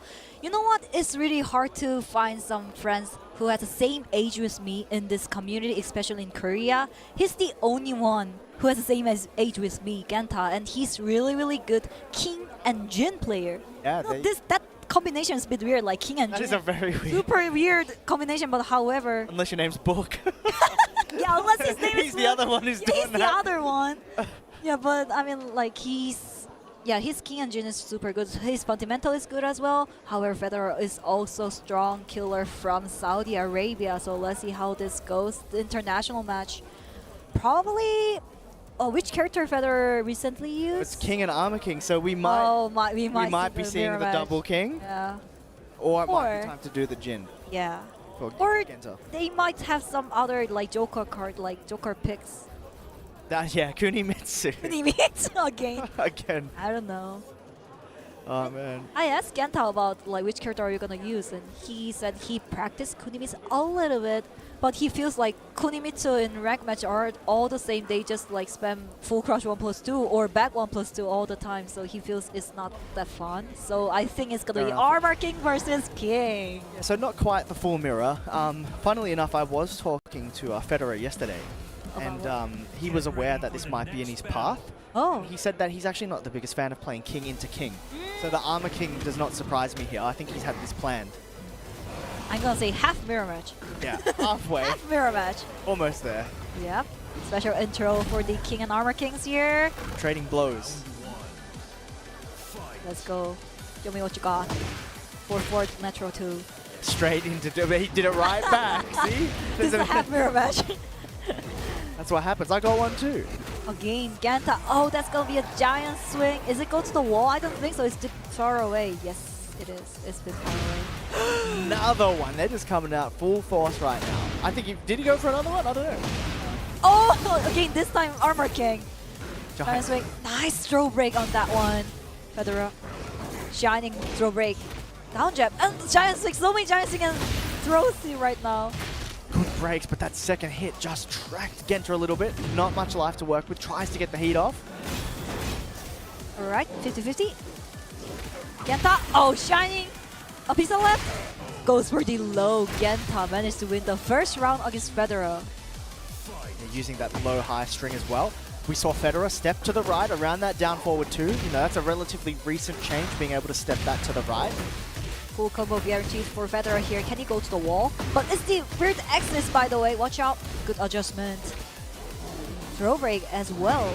Wow. Oh my goodness. That was crazy. Dark upper ready for that. And with the heat on the table, I think we're going to get to the wall here. Good wall carry. Perfect. Yeah, 1 pixel away. Federer. All right. With the lobe on the board. One apiece. King versus Armor King. So many throws and so many throw breaks going on right now. Yeah, you really got to be prepared. Oh, shining. You got to be willing to take it if you can dish it out. It's not close frame anymore. Yeah. You can actually attack after that. Oh, breaking the counter throw. That's insane. All right. Nice block and punish. Genta. Follow-ups. Just check. Sidestep 2 while standing 4. All right. Really safe choice to end the game, end the set here. Again, going to the right. Genta is trying to fish for that down forward 2. Round start counter hit. Instead, going to get paid out with a giant swing. It's far out from the wall. Still. That's a really good position for Genta right now. So, Federer activated the heat to stop the pressure at the wall. Yeah. Oh my gosh, but hop kick! Why there's so many hop kicks today? Yeah, the last 2 games. Lots of hop kicks going on. I think people are getting ideas. All right, running Jaguar sprint goes with the mid and gets it. All right, final round of this first game. Yeah, Genta didn't use the howling against Armor King because Armor King used a lot of throw right now. Yeah. Alright. Side throw. He broke the side throw. You don't see that very often. Nice block. Genta. Good interrupt with double down jab, Federer. Alright. Oh no! Oh, whoa, blue spark. Watch out, Genta. Nice block. Nice dog and punish. Oh! He tried to steal it back, but the Twitch duck into the back 1-2. Alright, Federer reigns supreme here with the Armor King. A tiny little fudge block. Yeah. Little fudge block. It always works against the grappler characters like King or Armor King. You should do that. Yeah, absolutely. Like, as you said, it's very common to see. Like, on approach, you want to do that flash dart. Yeah. But, wow, what a fitting stage for this half mirror. We're going to pack pixels. Pack pixels. And this is going to get crazy. I think it's going to get scrappy. We're going to see a lot of pile drivers and stuff like that. We're going to want to break that floor. Let's go. Genta versus Federer. International match. Down 4-2 finally came out from Genta, but Federer engaged. Nice block. Turns the favor, goes Shining Wizard this time. Or DDT. Doesn't break the floor. Gotta keep that in mind. Looks like it though. Slice it 2 from Federer, and while sending 2. That's sick. I think he finally annoyed Genta enough into pressing, baited, got the counter hit. Alright, Federer keeps going. Genta, I feel he needs to use more down 4-2 against Armor King, because that's the key point for King players. How can they manage the down 4-2 timing and confirm it? Yeah. Yeah, that's right. You gotta make sure you get that counter hit. Federer is moving to the right very well, just generally around that move. Genta's trying to... Oh, that's gonna be break the floor. Here we go. 5 floor gimmicks at one stage. Yeah, get ready. It's gonna be crazy. Especially the characters are King and Armor King. Oh, that stay down paid off big time. He got the side switch, able to get the wall splat as well. And we're working towards the explosives. Nice down jab interrupt. Oh no. When Frankensteiner put himself in the corner instead, similar life situation. Genta burns the heat smash and hits the wall splat. That is going to be it for that round there. Alright, so close right now between the two of them. Good choice from Genta here. Safe choice. Nice block and punish. Managed to throw break the giant swing. And not easy, you know. But not for Genta, unfortunately. Revenge. That's it. That's the name of the game. Shining. Is it gonna use Shining again? No. Genta just used the wall punish. Why not? Just throw it out. Because both of them are in throw mode. Like, I want to do a throw, I'm going to do a throw. Alright, I've had enough of this. I'm going to do the launcher. Alright, do whatever you want. I'm gonna do the launcher. That's crazy. That's a mind game as well. It's simple and easy, but it's effective. Absolutely. Whoa, went grab. That was his throw break that just swung out. Genta couldn't capitalize. Okay, tried to do a whip punch but didn't work. Genta was his choice to finish the game. Federer, can he use the Rage Art? Oh my gosh! One hit away. One hit away, but couldn't finish it! It's a loss. Oh, Genta was so close to manage to finish the game. However, Federer's defensive skill was crazy. And he... hop kick. It's hop kick night. We know this. Let's go. Is he gonna break the floor? Yes, he is. Additional damage for Federer. Still burns a tornado at the wall. Huge damage here. Tries to do the bad breath. Doesn't work out. Good dog and punish Genta. But still, he needs something in order to win the game. He needs to change something. What is this? Oh, went for the Oh no, hop kick from Federer this time. After while standing 2 on block, you know that's a hard call out. You knew Genta was going to wait a little bit. Genta does not have much to work with, but finally gets the chance to get the heat off. Genta has a heat as well. No!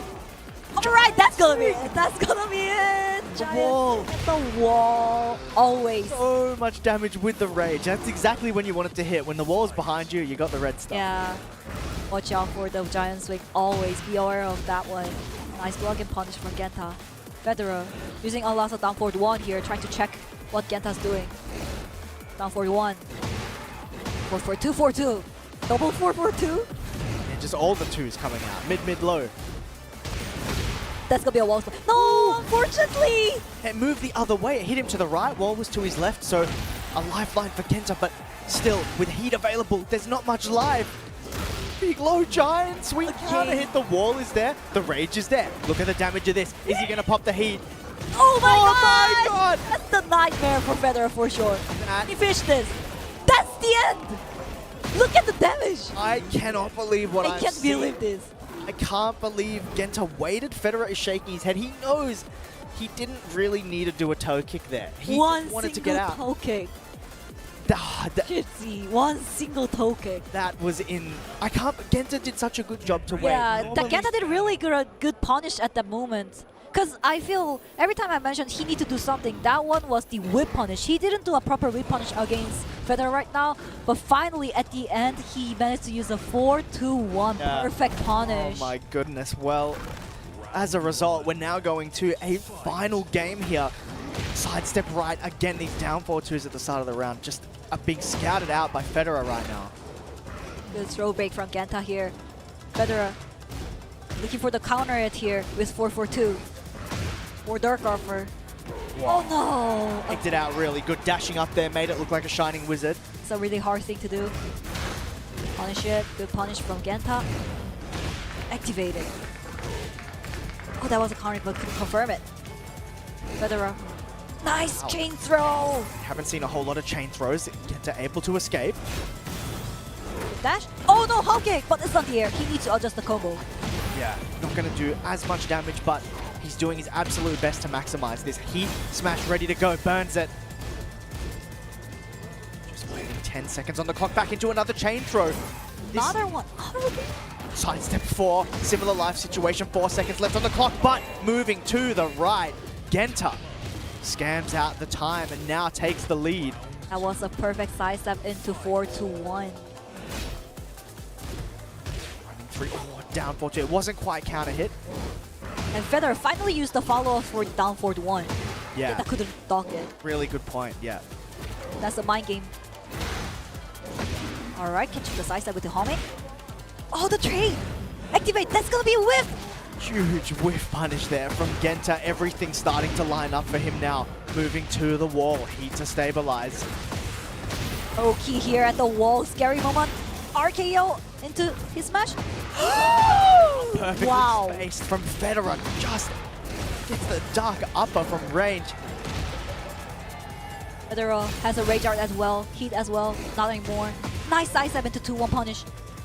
13 seconds again. We're going down to the wire. Again, Genta. Clutch block. And that timing. He dash realigned to beat the side swing blow. All right, Genta. Now 1 round away from taking over Federer. Alright, chain throw from Genta this time. Couldn't manage to break it. Tons of damage. Oh yeah. 60. Alright, sidestep 4.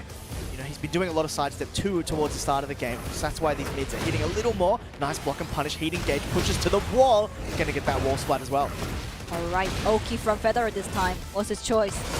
Alright, couldn't manage to dock the bad breath. It's kind of, I mean, depends on the tournaments, but you can react maybe it. feel it out, yeah, right? It's not react it, but it's not a pure. Yes, it's just with the heat of the moment and timing delays and stuff like that. I wouldn't say it's easy, but I agree with you. It is 100% doable. Yeah, it's doable. But anyway, good chain throw from Genta here. Oh no! How many? Oh, no. Oh, okay, finally. he's out of there. All right, engage from Federer as well. Nice knock, but couldn't manage to punish it. Or for natural tool. Nice sidestep. Oh my god, that's gonna be it for Genta. Finish the game is his smash. 2-1, beating the Federer in the South Korea. Wow, what a turnaround from Genta. Federer still playing very well, but can't help. I think he may dream about that toe kick. Oh my gosh, one single toe kick. It really turned the game on its head, that one. So you can't fault it. Sometimes you just want to stop the momentum. I definitely wouldn't have thought that Genta would have waited there. Because Heat was on the table. I would have thought maybe there's a Heat activation pop there, something like that. Probably what's going through Federer's head as well. Just waited. Got the whiff punish. But like always, you just want to like stop the pressure of opponent at the wall because it's a bit scary. And Tekken 8, you can easily come back because damage is really strong. The Oki situation or 50-50 is really strong. So I totally understand he used a top kick. However, I think Genta did really great job. Managed to wait, good patient, and good punish. Yeah, absolutely, absolutely. Like, I like to say like there's sort of like two types of 50-50 in this game. There's mid or low, and then there's attack, not attack. Yeah, not attack and not attack. So important. So you can't always attack. You can't always not attack. That's a good I think it's important because that's a mentality switch I had while I was trying to improve on Tekken 8. Like sometimes I'm like, oh, I'm trying to close out the round. I don't want to rush this. Yeah. Sometimes I got to rush this. You know what I mean? Yeah, the tempo change in the game is super important these days. Something to think about for everybody at home. But we're moving on. It's going to be, wow, we've got another big one lined up. We're going to... Huge! ENS Ulsan from Korea, two-time EWC champ versus Eddie from the UK.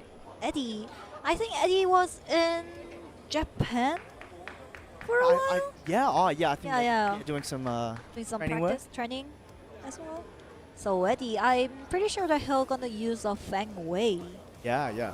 Ulsan can use tons of characters, like he tried Reina at the beginning of the game, like Tekken 8. He used the Dragunov in order to win 2 times EW champion. What else? He used like... I asked him about it, like which character are you gonna use, because he had a lot of worries with his main character. Who should I main it? And he said he'll gonna try Lars for this tournament. Okay. Who knows? He's Ulsan. He's so random all the time. Even in game, like it's so random. Every time he uses like the strange Ulsan movement, the fast steps. We called it ADHD movement for Ulsan. He's just so random. So who knows who's gonna use Lars or other characters like even Kunimitsu. I don't know. Let's see what it goes. I think Kuni is a good fit for his style. Me as well. He definitely has had that character crisis that you were talking about, but especially like it's so weird to say that given he's won 2 EWCs and he doesn't know who to play. Are you kidding me? But that's just, I guess, some of the self-doubt creeping in. But I think, as you said, the Lars is being selected here. You've called it as well, Eddie on the Fang. Lars versus Fang, interesting. Ulsan's Lars. I mean, Ulsan started to use Lars at the beginning of Season 3. No, at the beginning of the Season 2, I guess, when the Lars was super strong and Nobi also used the Lars. At that moment, Ulsan also tried Lars a little bit. After that, it got nerfed, so Ulsan just didn't use it for a while, but now came back to Lars here. Yeah, giving it another try. But yeah, Lars definitely was hit quite hard. But I think Ulsan's definitely going to make this work. It's clearly picked him for a reason. So we're going to see how it works. It's still a good character. Good wall combo here. Good internal from Eddie, but activated from Ulsan. Good. Follow-ups. Alright. One heat available, but burn it there on the mid. I think Eddie tried to escape that. Yep, trying to use a back tempo, but it didn't work here. Yeah, always, if you're playing against Fang, watch out for the back tempo and the shifting cloud as well. That one's super scary as well. Absolutely. Oh, manual back turn entry there to hit that low. Right. A lot of pokes. Trying to engage, but didn't work. Eddie cancelled it. Look at the pressure between two characters. Oh no! You are random hop kick! You said it. You said the randomness was there. He stood there for 5 full seconds and then ripped the lightning screw. Just so random all the time. But it's a good thing for Tekken as a Tekken player, I guess. Alright. If it hits, it hits. Yeah? Okay, size up into his smash. Up is the left. Eddie, what's his choice here? Oh, the trade. Not enough life to take that one. Eddie was patient for a while, but still couldn't get it across. Ulsan looking pretty good right now with the Lars. Alright, really good timings right now. Going crazy with the mix-ups here. 50-50 at the census. Ulsan. But that's the Lars. That's how Lars works. So Eddie need to manage it too. Oh, unfortunately. I don't know if he meant to do that snake edge. That's not something you see commonly. Wow, there's the shifting clouds you were talking about. 2 hits absorbed, that's a launch. Watch out for the shifting clouds. If you're gonna use 2-string, just think about those shifting clouds all the time. Good combo from Eddie here. Oh, nice step, but couldn't punish it. Yeah, tried to charge it up. 4-string connecting here. Punish it. Damn it, 3, one more hit. Oh. Ulsan, I think was... Oh, he couldn't confirm it! He couldn't confirm it! Ulsan, what happened? You're the best 1-to-1 player in the world! Yeah, maybe not 1-1-1. No. Yeah, maybe not 1-1-1! He thought it was 1-2-1. That's a different comment! Alright. For Eddie. Nice. Follow-ups. Alright, follow-ups again. So tried to do the back elbow, but Ulsan wasn't having it. Challenged. Heat is running out for Eddie. Ulsan might not give him the chance to use it. Hit dash, no hit dash, but just use the not ready for that counter Not hit. ready for the counter, by the way. Oh, cute. All right. Good. The pressure at the wall, Ulsan. Ulsan looking good right now. While sending forward, put it in a good spot, but that is not going to work out. Backswing attempt failed again. Ulsan is just doing a good job of picking like distant buttons. I think Lars has a lot of good options like that. He's got the running move, he's got the up forward 4. It's hard to escape. It's so hard to escape. You need to just like pick one and do a low parry. I think low parry is a really good option against Lars 50-50 at the stances. Because it's just -11 or -12 if you block the stance low. So if you just low parry it, it just make everything better. Yeah, maximize that damage. Maximize the damage. And also you don't need to think about the following the strings. Like it has a second string at the low as well. So it's a really good option to low parry it. Yeah, absolutely. And like, you know, Lars is traditional. He ain't got the weapons, so you don't have to worry about that. I agree. It's a really good option. We're sticking it out with the Feng, by the way. Here we go. Oh, the orbital, but the trade, fortunate for Eddie. Low parry right away. The wrong person took your advice. Hey. Let's go for your combo. I think Lars' wall combo damage is insane. Yeah. It was really good before, but he got a new move for the wall combo as well. Oh, really good attempt for Eddie here. But didn't manage for the wall carry. Yeah, it's everything now. Clutch low block, but you said it yourself. It's only -12. Ulsan. Sidestep move. Still looking good.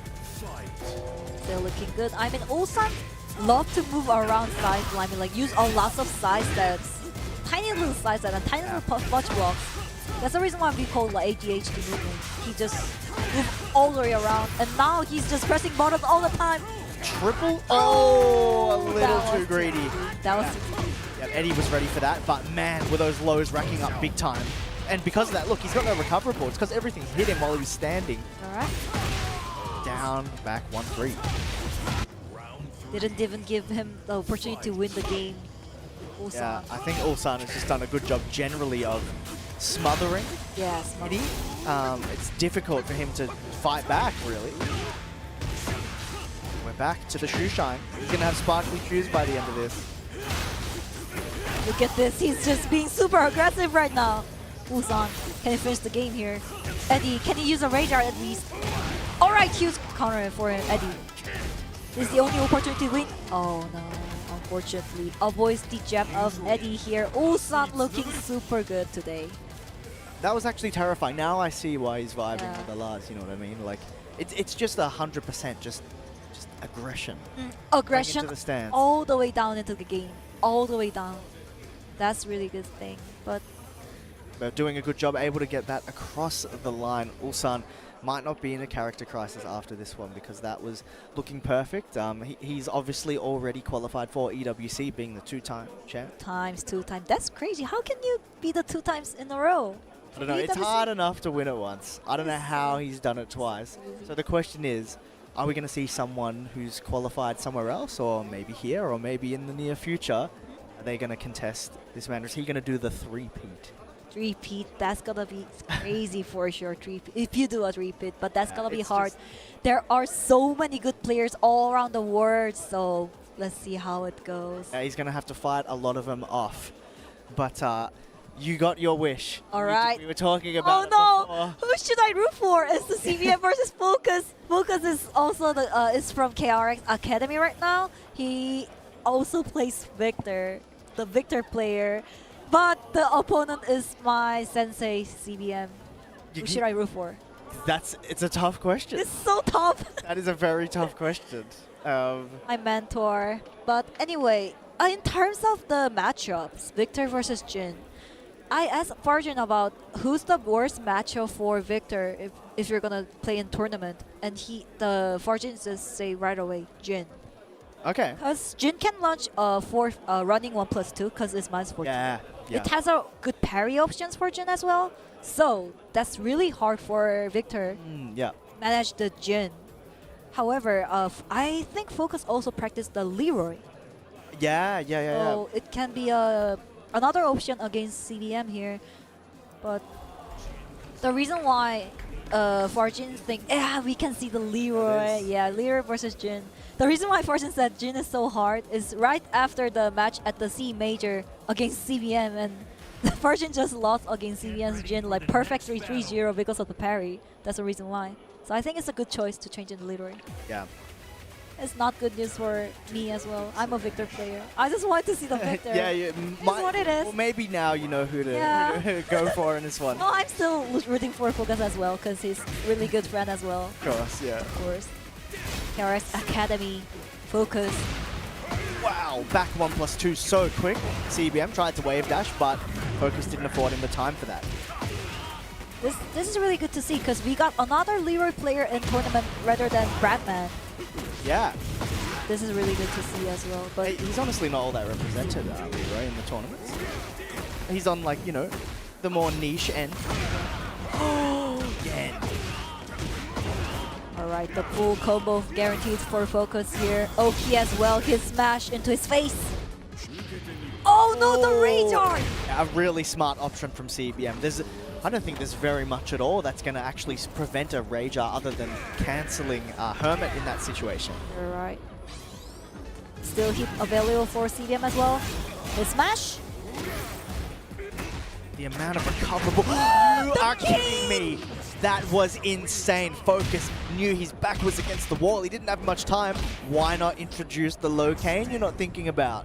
Yeah, Kane at the beginning of the game, I think that's the strategy of these days Leroy players. They just use it, manage to win a run round at the beginning of the game. That's good enough. That's good enough. Yeah, Breadman was doing the same. He would burn it very early.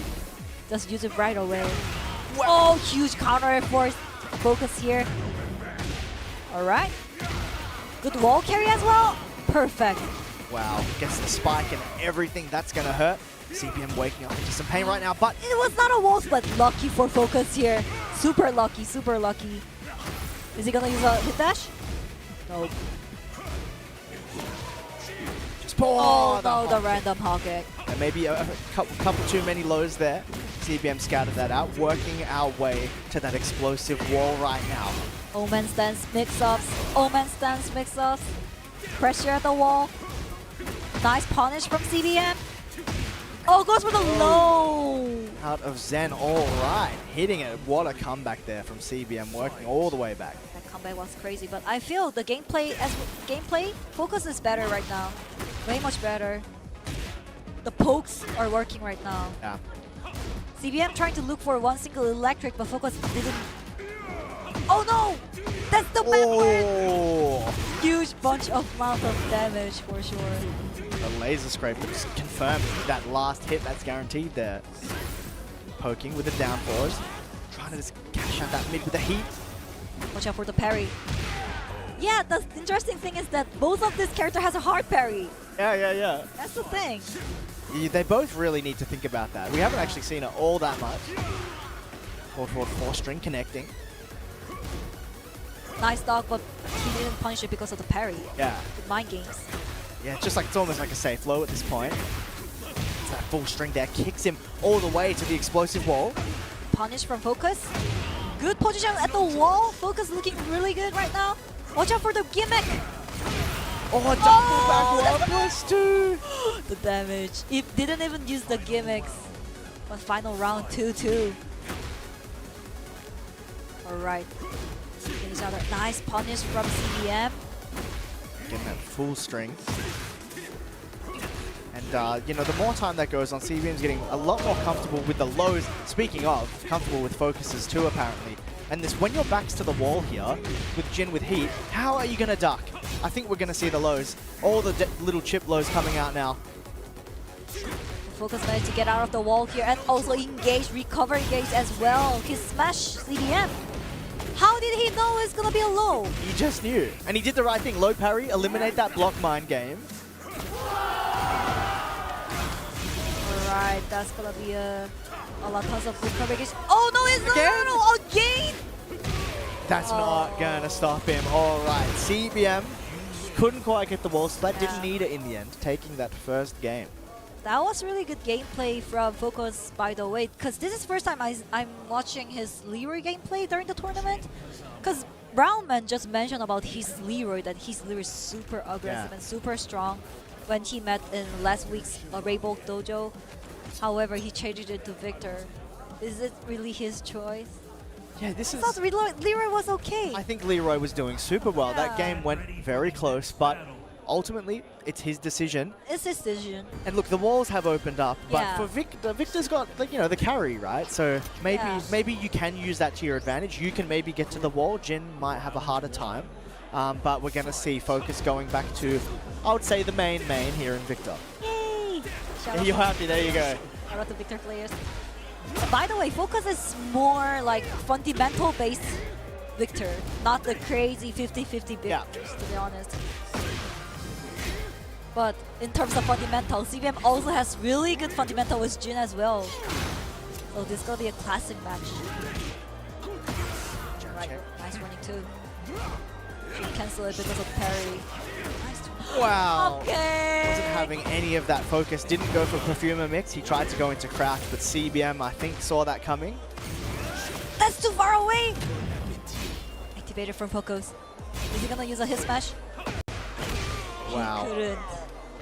Catching the side step, CBM. Looking good right now. Yeah, looking 1-0. comfortable against Victor. Electric again. Testo. While sending 1+2, catching the side steps. Oh, the little fake out there. Change timing, get that little stomp in. Nice timing side step into punish. Nice, waited. New moves. Yeah, they gotta use the new stuff. Gotta make it work. Focus happy to wait, just poking with that down forward one at the moment. CBM looking for one single electric here for the combo. But Focus defensive skill. No way, it got whiffed. Unfortunate for Focus, but that's gonna be a full combo for CBM. Yep. He managed to go to wall. No, it's too far away. Close. Close. Not much time left though. 13 seconds left. Both players with a similar amount of life.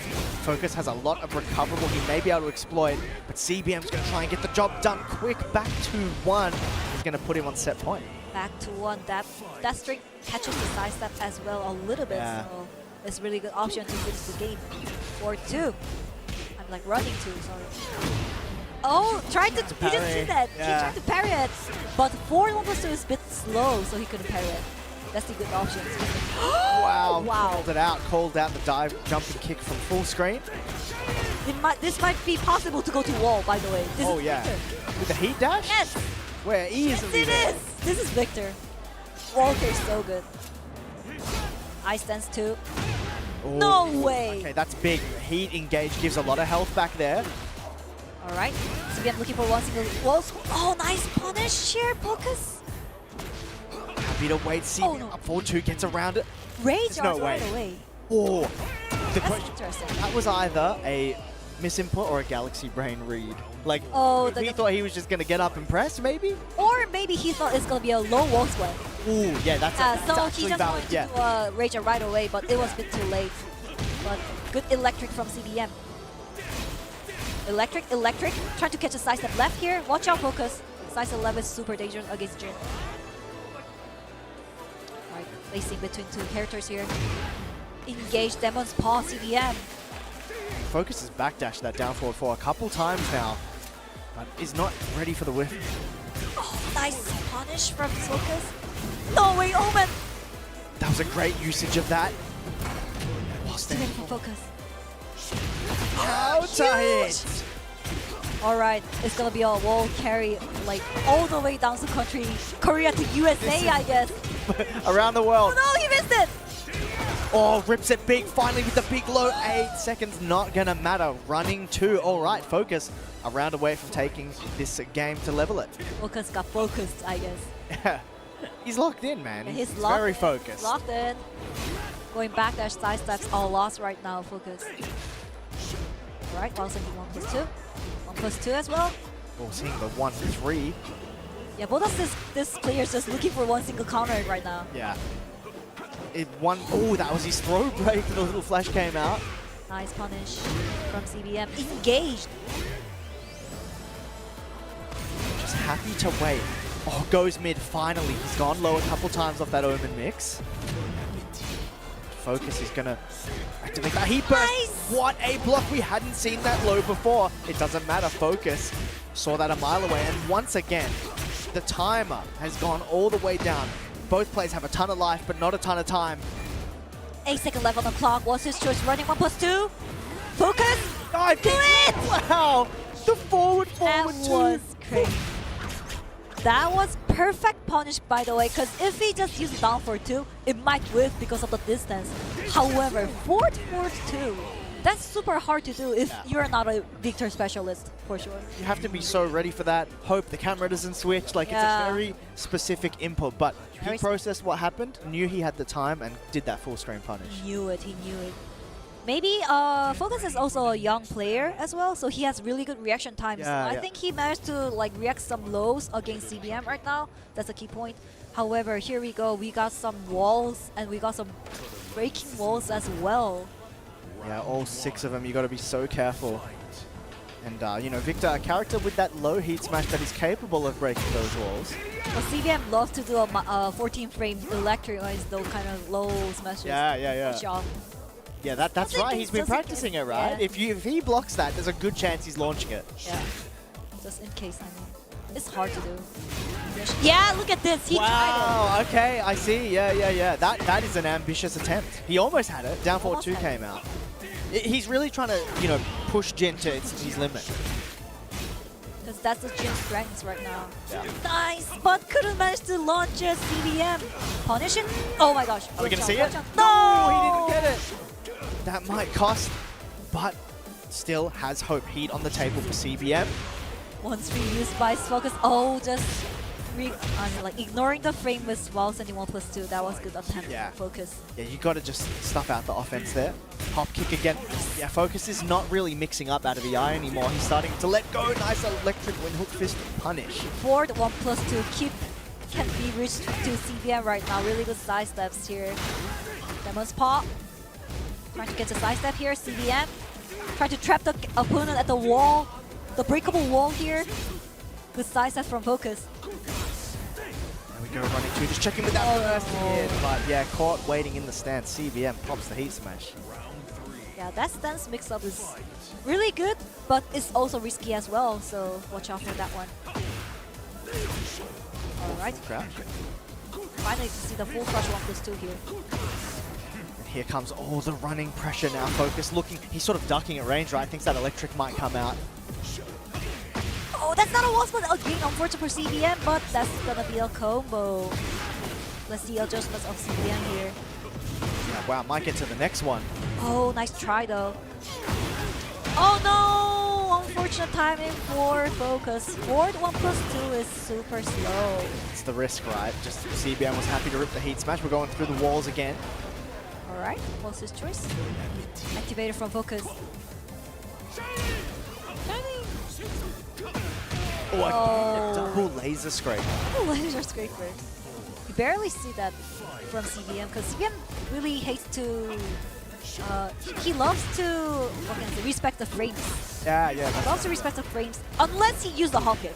Oh my gosh, I said you. That's it. That's the punish you're talking about. That's 14. Heat burst. All right. Spike down. And CBM trying to get this W. It's 1 round away. Good attempt from Focus here. Oh no! The I stance Hellswick got blocked. That's too risky against CBM. Can he finish the game? Yes, he is. CBM through 1. But still, Focus showed amazing Victor play, amazing Leroy play as well. That was crazy. Yeah, that first game was very close, and you know we were both saying we're unsure about the switch. But that Victor really, he made that work in that second game. Made it really close in the end, but CBM was just able to get it across the line. And just a reminder, he's in KRX Academy. Yeah. He's not a pro player. Or what was he doing? Okay, he's not a pro player. Gotta say hi to the fans. He's to say hi to the fans. Like, he's not a pro player. He's just a student in academy. Yep. And if you guys don't know about the KRX Academy, KRX has their own academy system who trying to train for someone who really wants to do better in Tekken, not in a plural level, just in hobby, just like in ordinary. Like if you want to get rank up, just register for the KRX Academy for sure. Yeah. I would if I could, absolutely. But yeah, a lot of stuff happening, a lot of cool stuff, and you know what that means. You need to be able to keep up. Best way you can do that is to keep up with the social medias, TekkenWorldTour.com for all things TWT. We got at Tekken on Twitter X, at Beanie Esports on Twitter X, and want to catch up on those VODs, want to watch some of that cool stuff we just watched back, Beanie Esports on YouTube is going to be the place to be. So with all of that hype, we're going to be taking a break. Thank you so much for watching, everybody, but don't go anywhere. We'll be back with more Tekken 8 action here at Super Tournament 2026.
They are not just fighting for money. They are not just fighting for fame, but something that is far more valuable, and that is legacy. Oh my god, the pressure off the wall though! Oh my god! How does he do it? That could cost him! No way! Oh my god! Absolutely no room for error. The E-Smash! Ulsan is your back-to-back Esports World Cup champion for Tekken 8!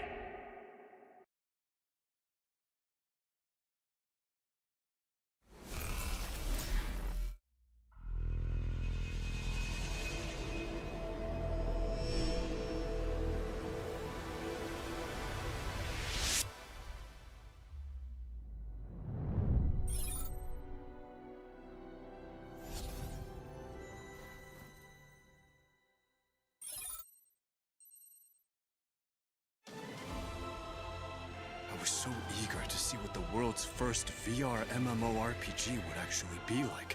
And honestly, it completely blew me away. Come on, let me help you out. The name's Yori, by the way. I'm sure it's the nerve gear that took everything up a few notches. Makes you feel like you're really in another world and not just playing a game. Where else could you experience things like that? Oh, hey! There you are! Feel free to call on us whenever you wish to embark on a quest. I can cover for 2 people. Problem solved, right? I've got intel. If you've got some coin. Rumored monster hideouts and counter skills. All yours for the low, low price of 20,000 core. It's always about money with you, huh? Of course. You can't browse the internet in here, so information is everything. Do you think they're gonna make the game even harder? Yeah, it's bound to exceed expectations. Seems like I'll need to gather lots of new information. When the game officially launches, let's team up again, alright? You better believe we're coming back for you, Aincrad!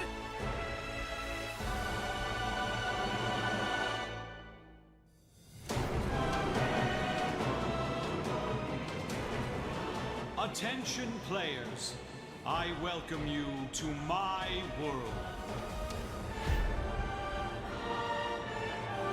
I think it's in our best interest to get as strong as possible, because we were a part of the beta testing, and that will be our saving grace. I ask because you all seem quite capable. The others I teamed up with before were all so terrified of fighting, they stayed cooped up in town. I felt so powerless, awful, really, about being stuck in this game, unable to do anything. I've been thinking about this! It's crazy to think dying here means dying out there! I've only got one thing to say to you. Let's win. Why'd you let Diablo die? A beater, huh? It's got a nice ring to it. I'm done. This isn't a game anymore. We might be lacking in the strength department, but we'll figure it out.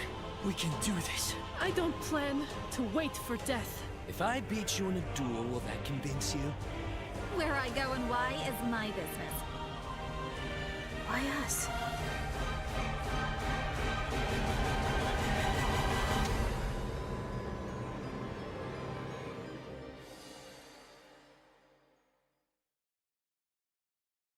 I'm going to finish this. I can't run away now.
Welcome back, ladies and gentlemen. Again, you guys are watching Soup Super Tournament, and we are here at Seoul, South Korea. Why are you laughing, Obama? No, bringing it in. Why are you laughing?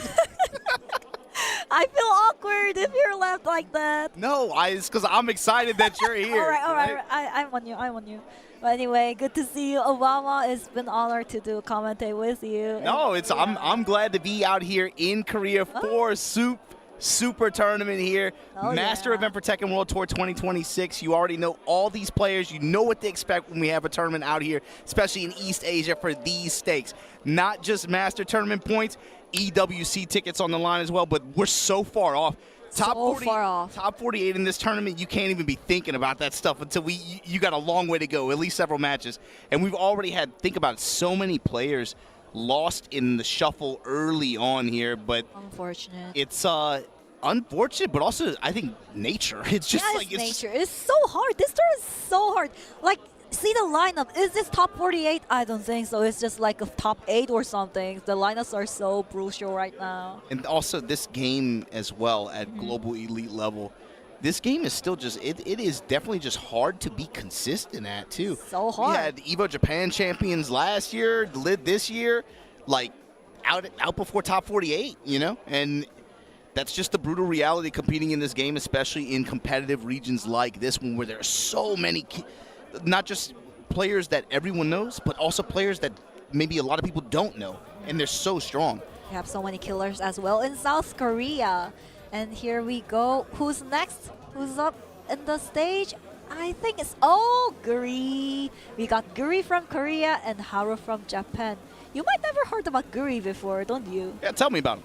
His full name is Mongri, but I think... What does Mongri mean? What does that mean? I don't even know which Mongri means, but it's just his name. I'm Mongri. I'm hungry. No, it does not mean hungry. It's Mongri. But his English name is Guri, but he's really good. A high-level Tekken player as well. I don't know which character these days he's using right now, but I'm pretty sure that he's gonna do really good as Tekken against Haru. But however, Haru from Yamasa, what do you think about him? Yeah, Haru recently got picked up by Yamasa this year, and he has been pretty much a consistent attendee and player of this game. Yes, he is. Basically, I think the region of Japan is, in terms of dojo events, they've been getting more and more and more, basically from late Tekken 7 until now. Haru is at every event. Right. Haru is just so consistent. Haru is consistently at every event, and I'll put it this way too. I remember during ICFC, right? So a lot of players, I had to become like friends with them on Steam. Haru never turns off Tekken. Oh my goodness. Like, are you serious? His gameplay time is crazy. There's like tens of thousands of hours. And this is also something to look out for him too. With this character in Jack, he is somebody who has a very aggressive play style. He plays to the style that Jack can play in this game, right? But also he's very good at being able to cool it down a little bit too sometimes and play a little bit passive. But he has some specific cues that I've watched a lot too. You got to watch for sidewall situations like this. He will bet on power crushes to be able to get that launch. That power crush. He's not only that, but he's willing to get into your face and test you on frames with the bubble as well. Guri is going to have his hands full, especially the longer this match goes on if you let Haru get comfortable. 2-1, testing him there. Sidesteps. 1-0 for Haru here. Yep, and then you know Guri with the swipes, the back one here, getting engaged. While steady forward, immediate challenge. Pressing mids. Nice, perfect punish from Guri. That's gonna be hit engager combo, full combo. Oh wait, he missed it. Anyway, it is what it is. A win's a win. Forget about it. Had the chop, he had the dash behind it. Was able to win in the scramble after. That's good enough. But the uppercut challenge. Are you serious? I feel every Jack player has that down for 2 time. It's just so weird. It looks like a black hole. You know, some characters uppercuts, they feel so good to hit. And Jack, of course, because of the reach on his, you could just kind of just like snipe people, just sharpshooter. Oh my, catch it in the air. Got the while standing 2 float here. Jack him up, activate. There's the hits here, but Oki's available for Haru. Finish the game with low. Stomp the yard, slight delay, boom, that low punch like that. And now, light the floor. Yeah, asteroid M, let's go. I'm trying to see some explosions. Or 2 punish. No way! Huge counter for Haru is gonna be it. No more lava anymore. No more lava for Guri here. You up just to drop you and drill you at the wall. Shoulder lean. Counter hit confirmed for Guri though. Gonna get the heat engager. charge right through. Armor to the hit burst. That's crazy. Oh my gosh, armor. Armor into smash. Low touches. Testing with the frames in that while standing 2, but then just space him out with that forward 1 like that. Good stuff to Haru. Game 1 here. Guri, what is your answer? Really good pokes from Haru here. I just want to add a little bit explanation about Guri. Guri is the best friend of Moe-IL, and Moe-IL is one of the best Jack in the world. However, this is the thing. Haru and Moe's Jack's gameplay style is totally different. Totally different. That's the other cool thing about Jack in this game. I feel like you can see different styles and approaches to playing him. Especially like when you talk about like Moe-IL. I think about Moe-IL, think about even the way traditional Jack players play. It's very different. And Haru as well. Here we go. Nice confirm from Guri here. Can he manage the different style of Jack 8? The Jack 8 from Japanese. Nice! See, in this same sidewall scenario, Haru is somebody who consistently will bet on that high power crush like that to be able to get the splat benefits from the sidewall. Always. Nice gamma charge, just, oh man, playing that right on your chin. Always watch out for the Gamma Howl if you're playing against Jack 8. That's the strongest tool for Jack 8 these days. Tried to do a whip punch, but it was out of reach. Punish it. 1-1 in the bubble. Good punish from Guri. Light touch there. At least he did it. Punish it again. Oh, nice dash. A tiny little dash toward the punish. That was crazy. Still activated from Haru. Nice side step into down for 2. That was perfect timing for Guri and perfect combo as well. Has Heat to work with as well. He's going to activate here. Unfortunately, drops it at the combo. Immediate smash from Haru. I cursed him. I'm so sorry. And he managed to use a hit. Guri needs to do mids. The mids. Catching the side step this time. Mario, why did you curse him? Oh my gosh, I'm so sorry, Guri. If you watch this again, I'm gonna apologize you so hard. Guri now going for jump shots. Good patience, waiting out that uppercut. Gotta punish. Momentum on his side here. Strawberry double. Oh, that was trade. Trade an immediate challenge, but the while standing 1. No nice read. No layer of offense, just a read while standing 1, and it comes up big time. Activation. Back 2. Punish it. Good punish from Guri. Maybe activate. What the hell? A hop kick. Just random hop kick came out. Maybe playing the with revenge. feeling. There's a lot of players playing with feeling right here. Playing feelings for sure.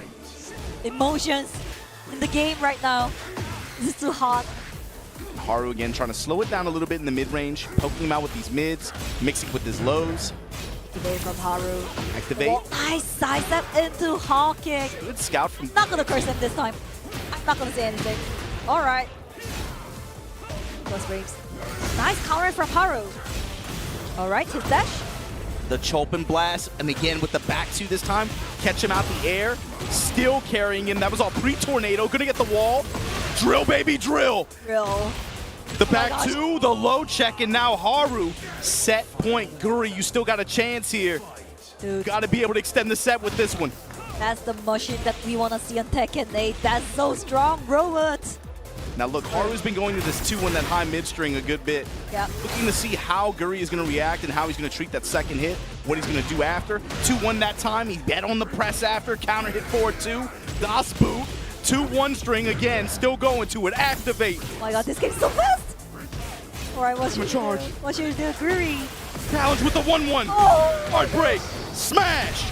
Haru, we'll see you later on in top 48 here on loser's side.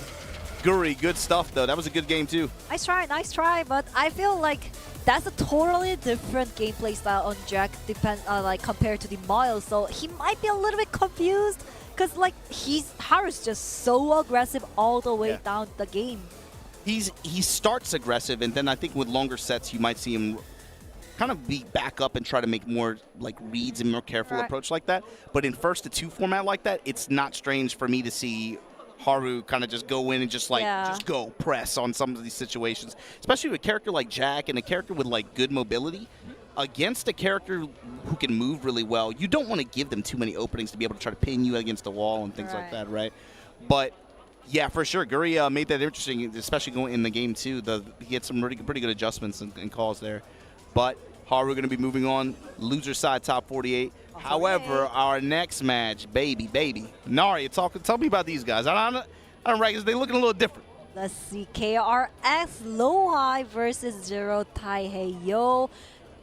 is kind of surprised that this is the losers side top 48, yeah. Losers side for the top 48. Especially considering Lo-Hi got second place at this event last year. Right. You know? Went down to the very wire against Mulgold at the end, and then Mulgold comes up with the trump card Fakramon pick at the very end. Joker card, that was crazy. He was doing -14 all day long, and Lo-Hi was not checking him for it. Definitely made people, I think, go back into the training mode after the tournament, start, breaking down how to properly punish against Fakramon in this game.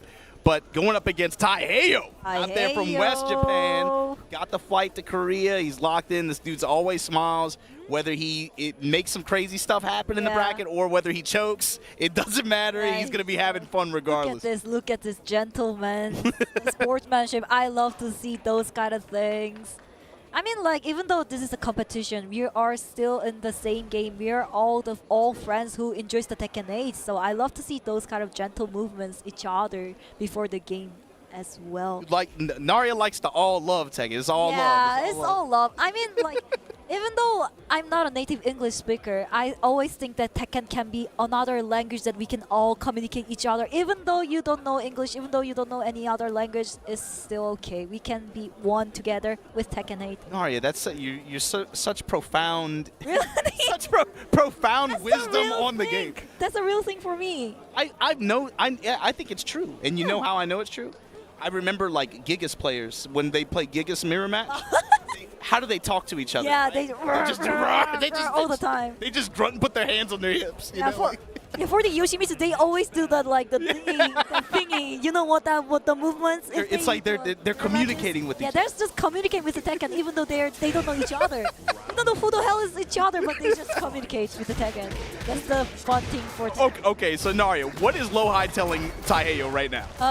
Lo-Hi telling Taiheiyo that stop doing some drop kicks against me. And Taiheiyo is telling, no, brother, you go get your back on this wall. I'm hot. I'm in heat. I'm gonna win this match. I'll go to top 24 and I'll win the Ito's ticket and the TW points as well. Yeah, he's saying to that. Better not test me with these highs, because I'm gonna put you back on this wall. 2-2 and headbangers ball. Okay, nice punch block from Lo-Hi. Throw break from Giant Swing. Good check on the break. Oh, huge counter for Lo-Hi, but the side wall, unfortunate. Lo-Hi, it's his choice at the wall. Taiheiyo, what's his choice at the wall against Lo-Hi? No, the huge counter. Lo-Hi was looking for that. Good patience from Lo-Hi as well. He was kind of just waiting there. You would have maybe expected maybe another low or something like that. Taiheiyo hasn't shown him the hammer at all. 4-4 neutral 2. Right. Lo-Hi just held back and checked the grab and then just won in the exchange after. Oh, the orbital catching at the air, Taiheiyo. Good conversion here to turn that into wall. Low again, drop kick again. Nice! Did he... How the hell he knew it is going to be a jab? That's just like muscle memory of all Tekken players, I guess. Ooh, I don't know, but he touched the sky, then broke it. No. Vulcan punches. Again! Vulcan punches, counter hit. Taiheiyo keeping... He's still pressing, looking for these shoulder shoves. Taiheiyo need to turn the hit on at least. Unfortunately, that's going to be next round 3. And Lo-Hi too, you saw the dash up, one jab, wait. Immediate. Ryan, electric, we called it like that way. It's almost like electric. You gotta use it that way. Yeah. Counter hit, grip up, you're gonna get swung into the wall. Damage. Sweet, sweet. All right, again. Go for it again, okay. Breaking the swing, he had the counter hit. He confirm it. Didn't pull the trigger. All right, Lo-Hi still looking for one single counter because that's the game plan of Ryan's these days.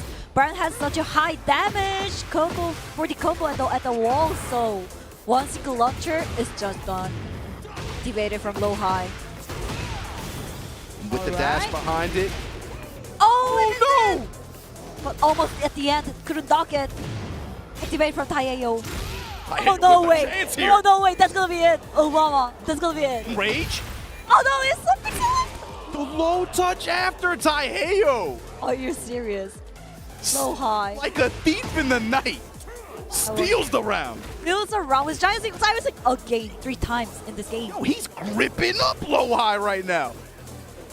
Lo-Hi's gonna be feel dizzy because he went to 3 times in a row, Giant Swing.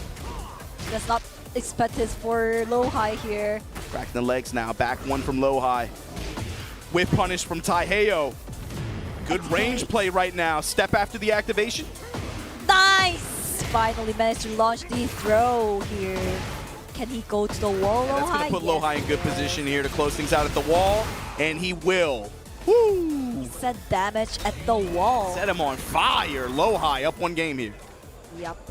I mean, like, the reason why I mentioned that Lo-Hi is looking for one single counter net, if Brian players get super patient, if they're good enough to defend every single 50-50 of the opponent, if they make one single counter, they make decent damage for the combo and at the wall. Yeah, also, after that, it has Oki with the taunt as well. It's the return in terms of not just damage, but you get, especially on a walled stage like that, like you said, right? Yeah. You get the positioning, the Oki, and then the mix potential afterwards. Light bar does not matter with some of these characters, and he's definitely one of them. If you get one counter hit like that, it's enough to turn around. Yeah, so what I feel on Brian these days, I feel like Brian's like a Tekken 7 Steve these days, because they're always looking for the counter hit. Yeah. They just want one thing. And what did Steve got from Brian? Unfortunately, he didn't got nothing. But anyway, Lo-Hi's looking good right now. Good punish. Yeah, look for the snap kick after, and then just testing with the 4-2 like that. Lo-Hi kind of going in cruise control here. Feels comfortable. Shining. It's shining to the dome, though. Punish. Nice. Oh, watch out for the armor. Lo-Hi. Nice block on dropkick. How does Taiheo change here, though? Trade in Lo-Hi's favor. This is going to be a big return, too. This is going to be huge. Considering it is a trade, too. High splash. No way! Are you serious, Obama? Oh, that just to roll into this? That's the dash behind it. Lo-Hi trying to finish it. He's dead. What a sequence. Lo-Hi. Lo-Hi, the textbook of Brian, I'm going to say. He's just so good at this character. And a huge counter again. Oh my gosh, Taiheo, this is like... Called it. They only want one thing. Nightmare. Taiheo, nice block and punish. Taiheo. Can he manage to do another giant swing against him? No, this time break. Lo-Hi. Look at the movement of Lo-Hi. He's just trying to block everything and just make one single counter hit here. Just blocking, wants to step, hold the grab. He's so patient. Nice punish, Taiheo. Oh my gosh, finally Taiheo managed to do something at the wall. Breaks the wall here and full combo. Still going, he's got a heat to work with as well. Gonna activate it here at the wall. Stabilize a little bit. Drop kick, no? No, step in low. Different timing, but the low. Here we go, Taiheo 1-2. Can we make this round as momentum? Oh, looking for Taiheo, by the way. It's fine. Low touch in the exchange with a side step. And just like that, shooters. Gotcha at the wall. Taunt. Oh my god, that's gonna be it. It breaks the floor. So that's it. It's not over yet. It's not over yet. Now it's over. Perfect win. Gordon letters. Lo-Hi. Lo-Hi, the demon of Brian, I'm gonna say. He's so good at this character. He's like the, I'm gonna say, idol of every Brian players. I mean, like Dee and Lo-Hi. Those two players are so good at that character, that single character. It feels like so good. There's so many players that demonstrate, I think, different aspects of him too. But Lo-Hi feels like he's slowly, just like over time, become like really, really complete in terms of his understanding and application of this character's tools like that and competitive, and especially like in match too. In match, it's really awesome to watch. Yeah, Lo-Hi gonna be moving on. That's crazy. That's so hype. I think I lost my voice because of that match. I almost lost my voice right now, but anyway, still we gonna have good Tekken left. We're gonna have another international match. Should I say this is international match? Because round 2 is like Korean, but living in Japan. It's international. We'll count it. He's a Korean, so I'm gonna say round 2 versus Keisuke, the Kazuya. That's right. So rank 2 versus Keisuke. Keisuke as well. He had, I think, this year, of course, it was what, DreamHack Atlanta? He had a pretty good performance at. And the other one was that big dojo event that they had in Japan right after Evo Japan. So he got a win there. But still, I think for Keisuke, it's about top 48. This is what, winner side as well, right? He's had a pretty good performance so far today. Let's see. Let's see how it goes. Here we go. Is that round 2? I don't think so. Round 2 is not that All right, so they pulled a pump fake. They pump faked this. They pump faked this. Oh no, they changed the Rangchu and Mulgold changed to customize each other. I'm gonna see Mulgold versus Usama. Yeah, Usama Abbasi, of course, we saw him earlier on stream. Still looking very, very sharp in this event. For sure. I mean, but if the opponent is the Mulgold, like every time I see Mulgold on the stream, like if I do a commentate in my stream, I'm saying that he's the Mokujin. Because he can play so many characters during the tournament. I mean, he plays, Claudio for sure, Feng Wei, Fokram, Alisa. He played Yoshimitsu on the tournament. Like, there are so many options that he can bring onto the tournament right away, and that's crazy, isn't it? Like, you can be confused with the comments and the combos. It's that, but to me, I think the most important thing for a player like Mulgold, his confidence level. You're right, his confidence when level. It comes to him, I feel like he can beat anybody. He can beat. But in the moment, he has to feel confidence level. Yeah, he needs some warm up, the feeling. Yeah, it's been something that I see in him on big stages, even since like Tekken 7 era. I think if he is really confident in his character selection and really confident and in terms of his reads on a player, he can beat anybody. You're right.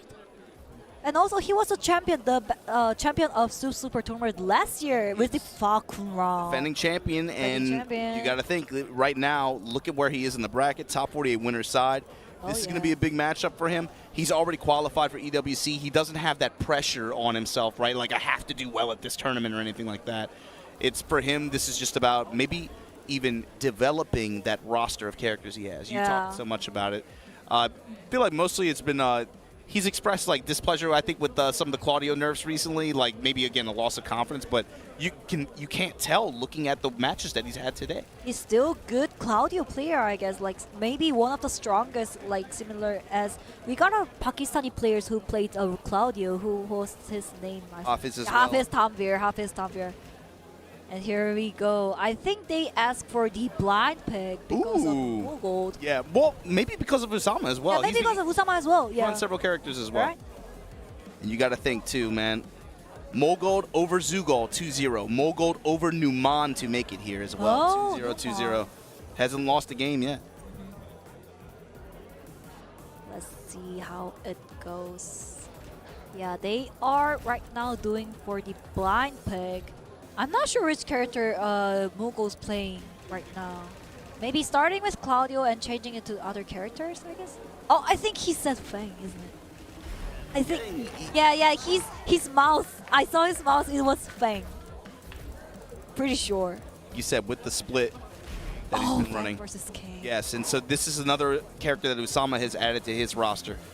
Used to seeing him do work with Asuka, June in some scenarios, and of course Eddie he had a really good performance with as well last year, but now he's another one of these new school King players. Him and Book have been doing really, really well with this character since they picked them up and have been running them at global elite level. And they're not King players, but they come with a different approach to the character, and it's still effective. You're right. King has so much tools that they can utilize. Depends on the gameplay styles, like Howlings or the down 4-2 is really good as well. All the throws they have. So it's really good. Yeah, and it's also neutral tools, but also just explosive damage. And in first to 2 tournament play like that, especially if they come from other characters with like different sets of fundamentals and fundamental skill, it's interesting to see how they diversify and how they play them and run them in bracket, and they find success in different ways. All right. However, the opponent is Mulgold, and he plays Feng right now. Really good confirm. Oh, that was too greedy. Let's frame in the headbanger. Nice stop. Watch out for the howl. Yeah, that's the thing too. Usama's defense is very, very good. But just like that, shoulder exchange into heat engager. Punish on the double down jab, Mulgold. Usama want to mention. Oh, nice throw. Can he break it? Oh, he breaks it. There. That jab interrupt was big. Counter hit shoulder throw. Nice one. All right. 50-50 goes for the giant swing. That's gonna be it for sure. It was on the wall as well. 1-1. That probably barely clipped the wall from that angle. All right. That's him low. Good sidewalk from Usama Abbasi, keeping it moving to the right. Back Kempo, and you're gonna get launched for it. Jab extension just to be able to make sure he gets to the wall and stabilize like that. 80 damage, still 80 damage. Still, Ooh, back Kempo again just into out of wall range. split. I mean, in order to catch the back Kempo, Usama needs to use a throw. Dash throw, but that's kind of hard to do. Yeah, throw or dash pursuit. Yeah. But KO 2-1 leading the game. Mulgold looking good right now. Still, Usama still has a chance. He's using down for 2. Try to make a single counter. Oh! Punish, good punish from Mulgold. Yeah, it's going to be an engagement for Mulgold. Counter hit down back 3 this time. That slide kick has not been a huge factor, but finally leveraging it at the perfect moment like this to be able to get into the heat. Nice whip punish from Usama. Gonna whip him around. Goes for the dropkick. Dee-On. Pixel left. Nice punish. Back. Oh, wow. No How the hell hop he kick. used the hop kick? All right, I understand.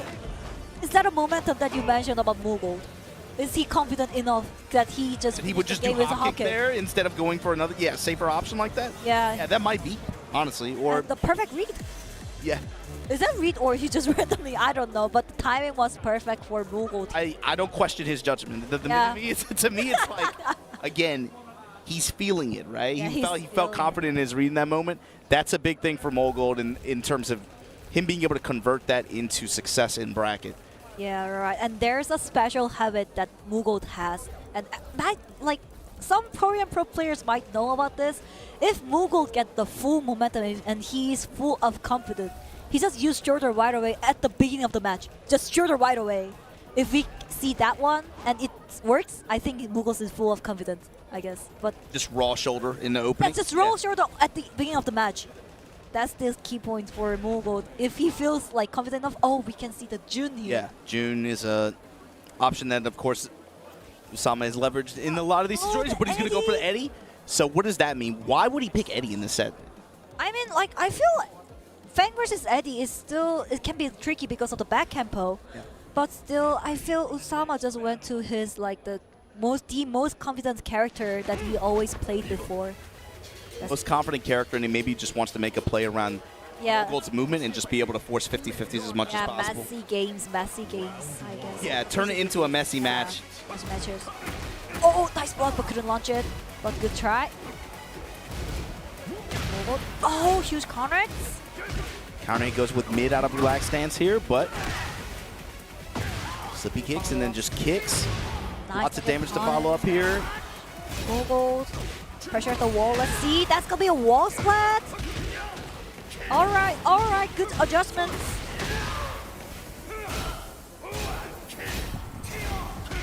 Oh, the raw.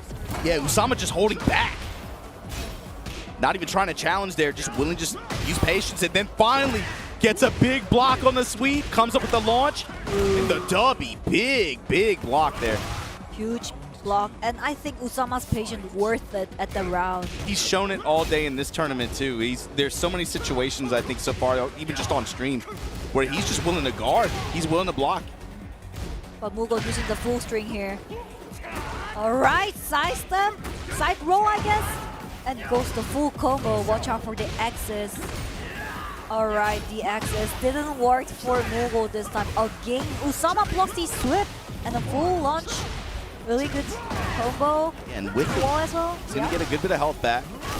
And stings, of course, in handstand now. That's too far away. Jab, float, sequence, in rage. Mulgold now with a chance to turn it around. Plus range. Duck! Perfect punish as well at the wall split. That's crazy. 2-0. Good rebound from Usama, yeah. Momentum from Eddie. 3-3, no force. Lift kicks. In the challenge after, and Mulgold immediate shoulder just to do it again. Yomi Oki Mulgold. All right, low pokes. Oh, the trade. Punish it. Yep. Engaged. Down jab. Great block. That's gonna be it. All right. But 1-2, following the games. Mulgold. Need to download some data from the Usama's Eddie and sidestep into launch. Yeah, the first 2 rounds for Usama, he had good return, had made great use of the wall, and was able to kind of make those fast matches with big return, big blocks, right? Mulgold has kind of slowed it down a little bit, though. Has not really given him as many openings, not so many lows. Alright. I mean, oh, nice engaged from Mulgold. The back tempo, but here we go. Counter hit slide kick. The 1-3 this time interrupted from Mulgold. Shoulder right into his face. Jab checks. Usama want to do one single engager hit against Mulgold here. Nice interrupt. That's gonna be a combo. No, he missed it. Plus frames goes low though. The punish. Oh no, slide punch. Side punch. There we go, 2-on-2. But Mulgold's leading the game by 1-0. So I mean, this is set point. This is big. Set point. No whip punish. Just out of time. That's kind of hard to do whip punish. Yeah. That recovery Sidestep double kick, so yeah. hard. So fast. Slide low. Oh, the backhand bow to thread the needle. Watch out for this. Sip kicks in the jab extension. Activate. Give me the wall. No, just short of it. Far away. Unfortunate. But Mulgold's interrupted. Again. Down jab. Out of rage now. Back two. Oh, it was not a counter. Okay, that's fine. Activated from Usama. Okay, that's a counter. And this is big. Yeah, this is huge. This is gonna be a combo after hit dash. Hey, what's the Oki? That's the mid! Finish the game right away. 3-2. Mulgold. I mean, like, change the character into Eddie. I guess it has a little bit advantage with the while standing punish, because Eddie can launch while standing like -13 frames. And if Mulgold do a low high, full crush low high, he can just manage to launch it when whatever he used the full string or just a first one. And that comes with even more return on that stage with the stage selection. Right. And so now Mulgold changed it to classic. Back to Claudio. the classic, yeah. Classic Claudio. I mean, even though Claudio got nerfed, it's still, like, I don't think there's a bad character in Tekken 8. There are all good characters. If you utilize the Claudio special strings like down back 1+2, those kind of things, it's still good. Challenge is going to be for Mulgold to find the wall where he can kind of apply his win condition and that trademark pressure. Sidestep double kicks the first time, he gets punished for it by Mulgold. Second time, hits their mark. Counter hit, going to activate, try to extend this reach. Just short of the wall, but the wall's a part of the conversation now. Down for 3. And Usama's going to be the one get return out of this. Nice pop block and punish from Mulgold. But by the way, that was not a punish. That was not counter. It was just like natural. Just did it. Oh! Spinneroonie. Activated. Hey. All right, okay. This is where Mulgold can win. And Charge blast. Punish it. Perfect punish from Mulgold. I mean, like, Mulgold's trademark is the dispel magic at the wall. However, this stage is kind of large. It's too long. It's like it's hard to consistently find the wall like that for him. So it worked out last round because Usama did most of the work bringing them to the wall. He just got the reversal of fortune there, but slide punch this time from Usama.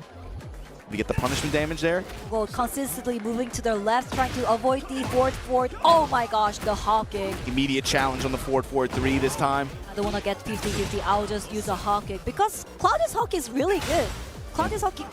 Oh my gosh, nice block and a punish from Usama. Full combo. Activated. Yes, he is.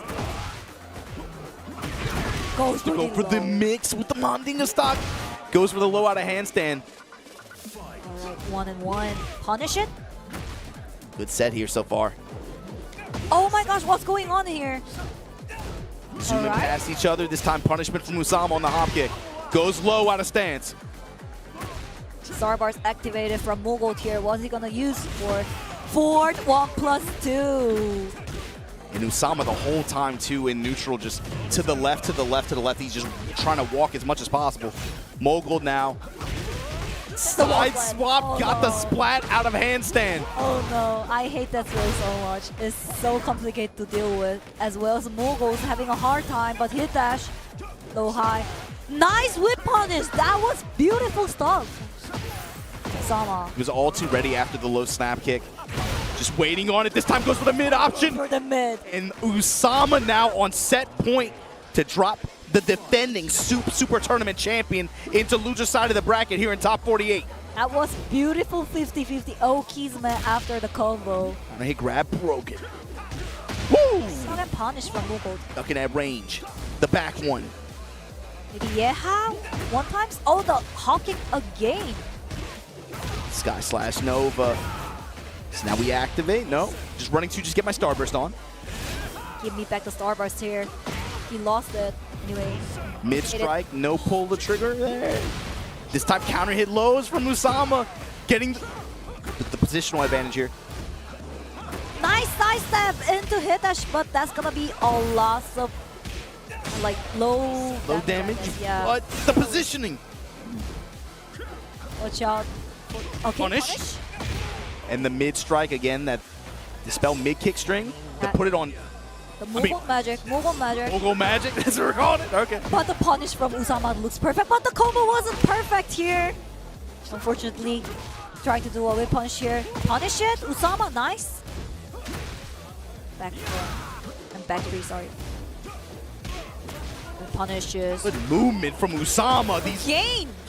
just shifting to the left constantly. It's creating these openings like that. Oh my gosh. Usama Abbasi. Usama. We'll see you in top 48. Winner's side continuing to move on here as Mulgold is now on loser side. Beating the defending champion in the home country, South Korea. That's crazy. And the gameplay style, how he changed it into Eddie, that was really good choice made by him, for sure. I mean, also the side steps from the Usama, that was really good against Claudio. Game 3, his sidewards movement was incredible. It created so many opportunities for him to be able to create, even just like little openings. Like there were some times where he got clipped by maybe the first attack of a string, but the second attack whiffed, and that gives him enough opening to be able to just either start with the lead jab, or if he wanted to just take the frames and just employ Eddie mix. It got him a lot of opportunities, and you saw it especially in that last round. Like last round was perfect for Usama. Consistently doing a side step. Oh, it whiffed. You need to do a punish. And then it consistently do a side step. And finally, Mulgold used a hit burst with bye-bye. Yeah. Bye-bye. Bye-bye, game went. Unfortunate for Mulgold, but still he has a chance on loser's bracket. Still he has a chance to go upward and do a top 8. Or who knows? He might win the tournament on the loser side. Defending champion. This kind of tournament, even the players who were in the loser side of the bracket, right? Like winning twice, I think is hard, especially once. But once you get to top 8 and you have the benefit of, again, you got to remember, now we do top first to 3, the whole top 8, right? First to 3. Once it's a long set style, even at that point, for certain players, I think they get kind of a passive buff in that in that area. So for now, it's kind of just a race. You got to make sure you get top 8, and then go from there. I agree with you, Obama. But here we go. We have Korea versus Korea. Moe-Il versus Rest. Oh, Hwarang. Maybe Moe-Il is gonna use Jack. Yeah, he didn't use Victor for a while since like the last time I saw his Victor is like maybe probably season 1, I guess.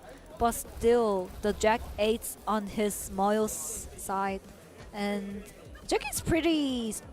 I mean, like strong in terms of damage, not the the character-wise. The damage of Jack 8, like the single punish are super strong. The pokes are strong as well, and also he has a gamma hole ear thingy, trying to eat every single movement from Hwarang there. So watch out for it. Rest. So like you said, it's going to be a little bit difficult for him in some of these situations to use sidestep effectively against Hwarang, but you do have the benefit of armor and being able to make call-outs on certain attacks using that. So it might create some hesitation on Rest's side in terms of applying pressure in certain situations. But also, shouts to Moe-Il. He lost a lot of weight over the years. He's looking good, man. He's looking super good. So starting with Moe-Il 4-4-1+2. You see the way that Moe-Il wants to play this too. He just wants to space control in mid-range, using that 2 jab, using that 2-1 string, using his lows, just be able to occupy the mid-range space. Rest though, big call here with the heat engager and the wall pressure to boot. Moe-Il though with good bar aid, willing to just bang on crouch jab, 2 jab. Reversal heat smash, he doesn't care, just get off of me, get away from me. Oh, the duck and call out, raise the roof. Really good read, Moe-Il. That consistent dock was crazy, but yeah, since the game was mid. I'm surprised he didn't try to, I guess he got the closeout there, but I'm surprised he didn't try to take away the floor. I mean, it's fine. It's fine, I guess, and still now, Hwarang is like, there we go, take it down. He he calculated. Jesus wanted to use at this round too. It's like, no, I wanted round 2. Okay, yeah. I'm gonna use that. That's mine. I'll rock with you on that. I'll rock with you on that. Good stuff. Hold the tree. Nice punish. Yeah, I was looking for rest to press in the exchange after. Comes up with a while standing 2 there. Rest. Face down, knockdown. Activated right away. Ooh, the spin-a-rooney. Raise the roof. Is he gonna use a floor? Yes. Yeah. Stop the yard. Pixels everywhere. Heat activation, Chopin blast to finish. Let's go, 2-0. And still, we got 4 more floor break here in Pac-Man stage, second floor. Best betting armor just trying to stop this mid-range button presses. Moe-Il with the back 2, gonna engage here. Goes for full crouch mix, good answer from Rest, good guard. Woo! Bet on the low. Holds duck in his face, comes up with the while standing 1. Gonna get the wall. Positional advantage for the pixel blast. Perfect. He's the roof again. Oh, Kingsman coming out. Nice down jab. Okay, Rest made like barely turns the hit on here. Oh, tried to lay on him. Combo for Rest. A lot of recovery gauge as well, and use the radar right away. Maybe because he just wanted to get rid of gray health, I guess. Get rid of that, but then also he gets a little bit. Gets a little bit of health back. He still has heat to work with though. Yeah, 1 single hit dash combo. That can be it. Alright, hit dash +5. 4-3. 1-1 jackhammer, full crouch mix. Punish it! Nice try. Punish it! Like, it was super. Oh no! 4-2. Oh! Clap it up! Noise! Let's go! That name is make some noise. Yeah, it's Tasty Steve's move. Yeah, it's Tasty Steve's. That's so funny, but anyway, Moe-Il managed to win the game by 3-0, looking super good. And really good pokes, really good counters, really good punishes. But what should Rest change it? Yeah, well, I mean, Warong is usually the character that can apply pressure, especially in this matchup, but it does. Moe-Il's making it look like he's the pressure character. Yeah, you're right. Maybe because of the Gamma Hull at the wall. The threat of it. Yeah, the threat of Gamma Hull that makes Harak a bit slower the tempo in terms of pressure, but anyway, engaged. It's like Rest. There has to be at least a sense of hesitation, just because, you know, especially if the player is really good at using it as a parry function like that, like so. Like that, as you mentioned. You can't just. Nice. Punish. That was beautiful stuff came up from Moe-Il. This is gonna be big damage too. He's got heat to work with. 73 at least. That's all before the stomps. 99. Oh my gosh. Rest, need to do something. Ash, gonna bet on the mid? No, 4-2. 4-2 to end the 4-2 again! Again! 3 times in a row! Just betting, just control the space while standing 2, and then the back kick like that to finish it. Moe-Il looking so clean this set. You just saw the spacing of Moe-Il at the moment. Like that 4-2 is super hard for Harang if that distance far away from Jack 8. I mean, the cross chop. He's very confident in that he has a read on Rest's approach and Abare patterns here. Fisher for the counter hits. 1-1 this time, gonna clap it up. Ooh, just food. I couldn't even see it. Perfect seed plant. And Moe-Il on set points. Set points. I think it's 5 rounds in a row, isn't it? Yeah. Oh my gosh, he's just firing right now. That's why. Oh no. I'm a charge. Punch him in the face. Chip damage as well. Red bubble that time.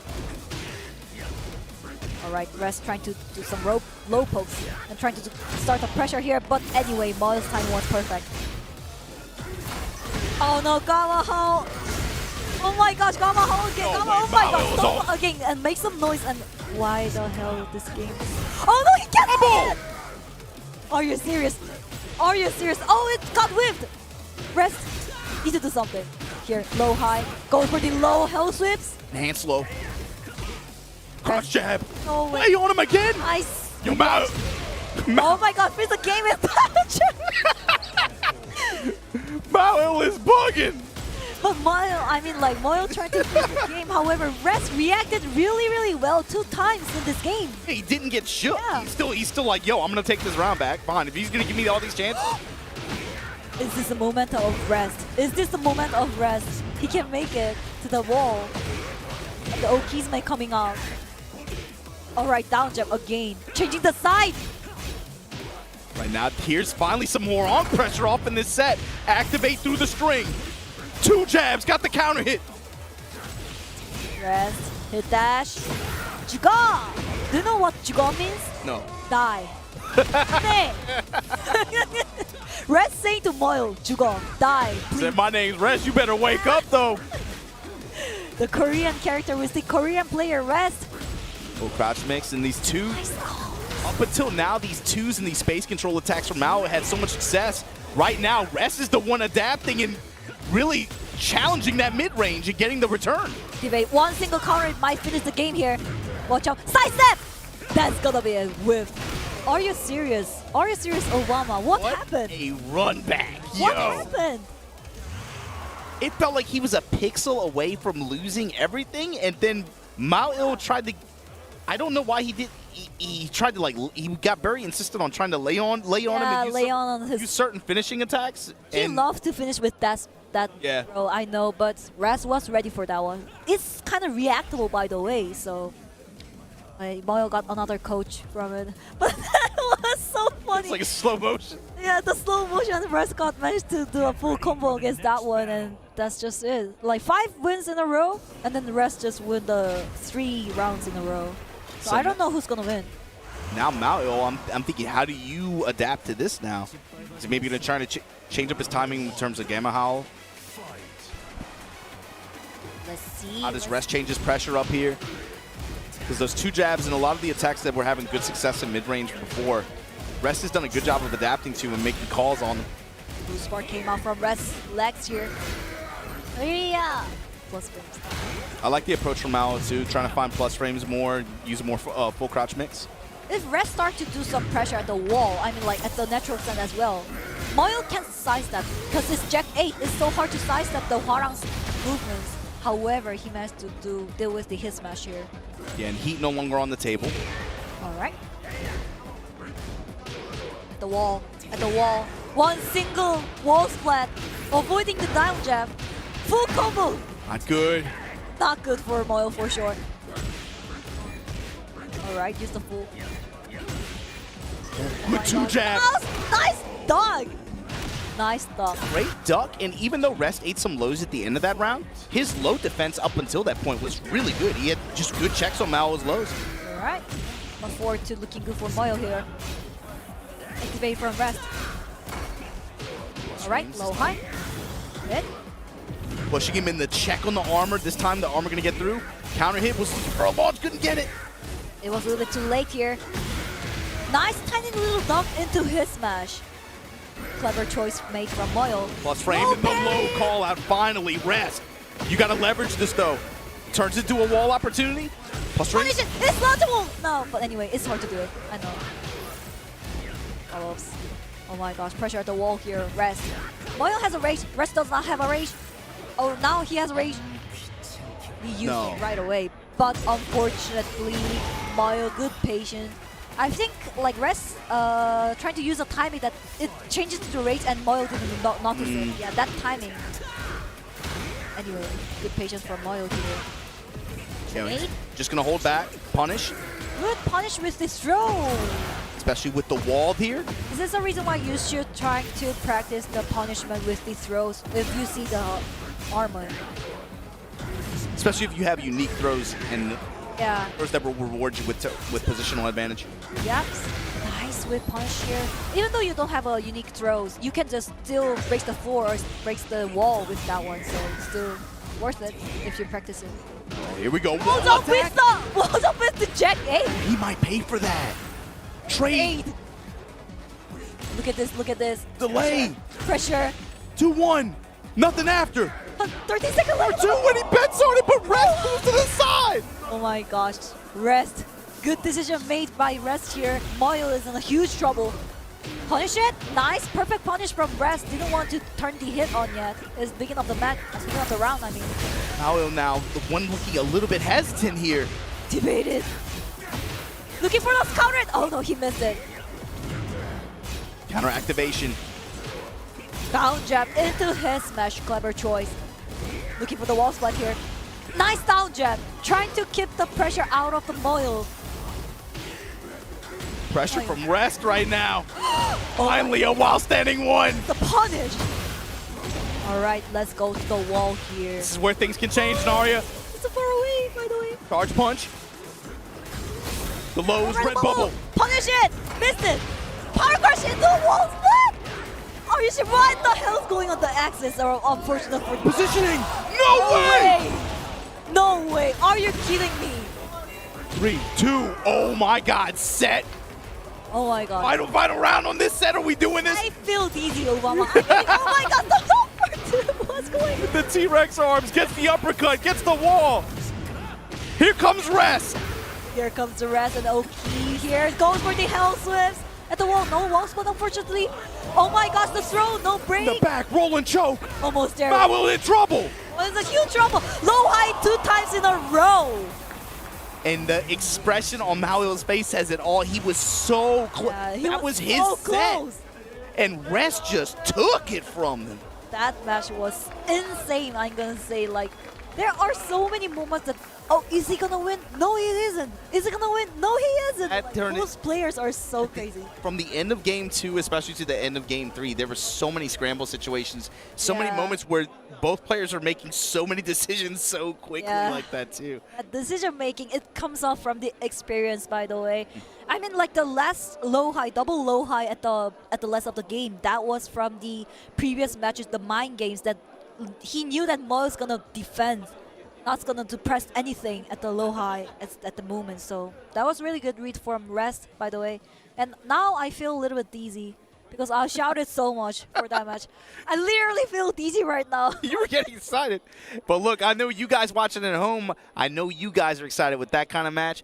But look, with this tournament here, Super Tournament, you got to remember they're not just playing for Masters points on the Tekken World Tour. They're playing for EWC tickets. Make sure you guys scan the code on the screen. Stay ahead on all the updates that they have going on for the event. It's going to be happening very, very soon. And all these players, especially Moe-Il was one of them too. You have to be. He's been to that event before, right? Right. Playing for another chance to make it back there. Not just this event where we're going to have 3 tickets up for grabs, but you got to stay tuned for the mix-up where there's going to be some more tickets to grab, and of course at EVO at the end of this month. EVO Vegas, one of my favorite tournament, I'm gonna say. There are so many good players in that tournament as well. However, EWC, what do you think about EWC right now? Road to EWC, who do you think we're gonna qualify? You have any predictions, Obama? It's hard for me to call predictions on qualifying, especially with the way that tournament format is. When we get into that final bracket and it's long sets, first of 5s, that is some brutal stuff. But there's one guy I know who has won it twice. Or 2 guys, actually. 2 guys I know who have won it twice. 2 guys. But Ulsan is one of them for sure. So look, August 5th to 8th, you're going to watch the world's best throw down in Tekken 8 in Paris, and Ulsan's going to have another chance to defend and potentially win a 3rd one. We'll see. But scan the QR code to buy tickets now. We'll see you guys there at Esports World Cup. Hell yeah. In Paris, in Paris, because it's going to be so beautiful. I heard that the venue's going to be super good. The Paris is also good as well. I've never been to Paris before. But I hope I can go to, watch. I have a chance to go watch EWCN this year. So I'm really good. I'm ready to watch that good as Tekken as well. Yeah, I know you guys at home can't wait for it either. Before we get to the rest of our bracket here, we got to take a quick break. Thank the people who helped make Tekken World Tour possible. We'll be right back.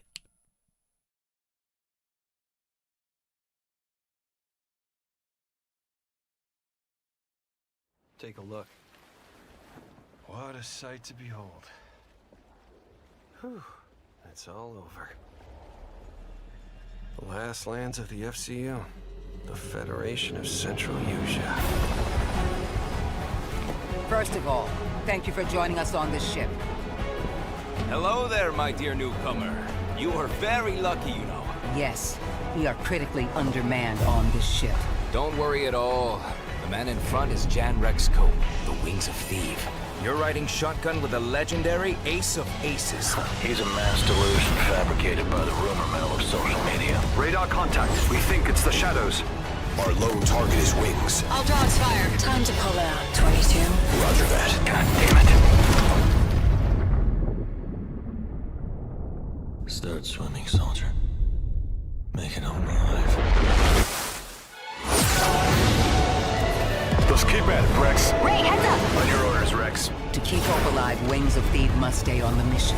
Must fly on. I can make up your kill count to be whatever.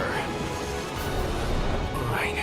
From now on, you'll be the greatest ace pilot this war will ever know.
Welcome back to the Tekken World Tour 2026 here at Super Tournament.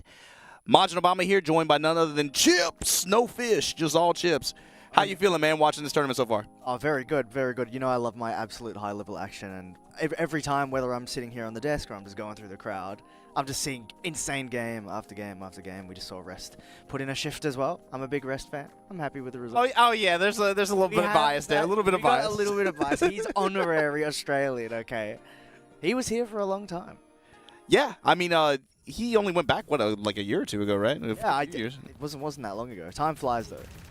But no, he's back in Korea, but we still have huge fans of Rest down in Australia. For sure, yeah. The set with him and Moe-IL, that was probably one of the better sets today. Usama, Abbasi doing work against Mulgold as well. The low-high set that we saw before that was excellent as well.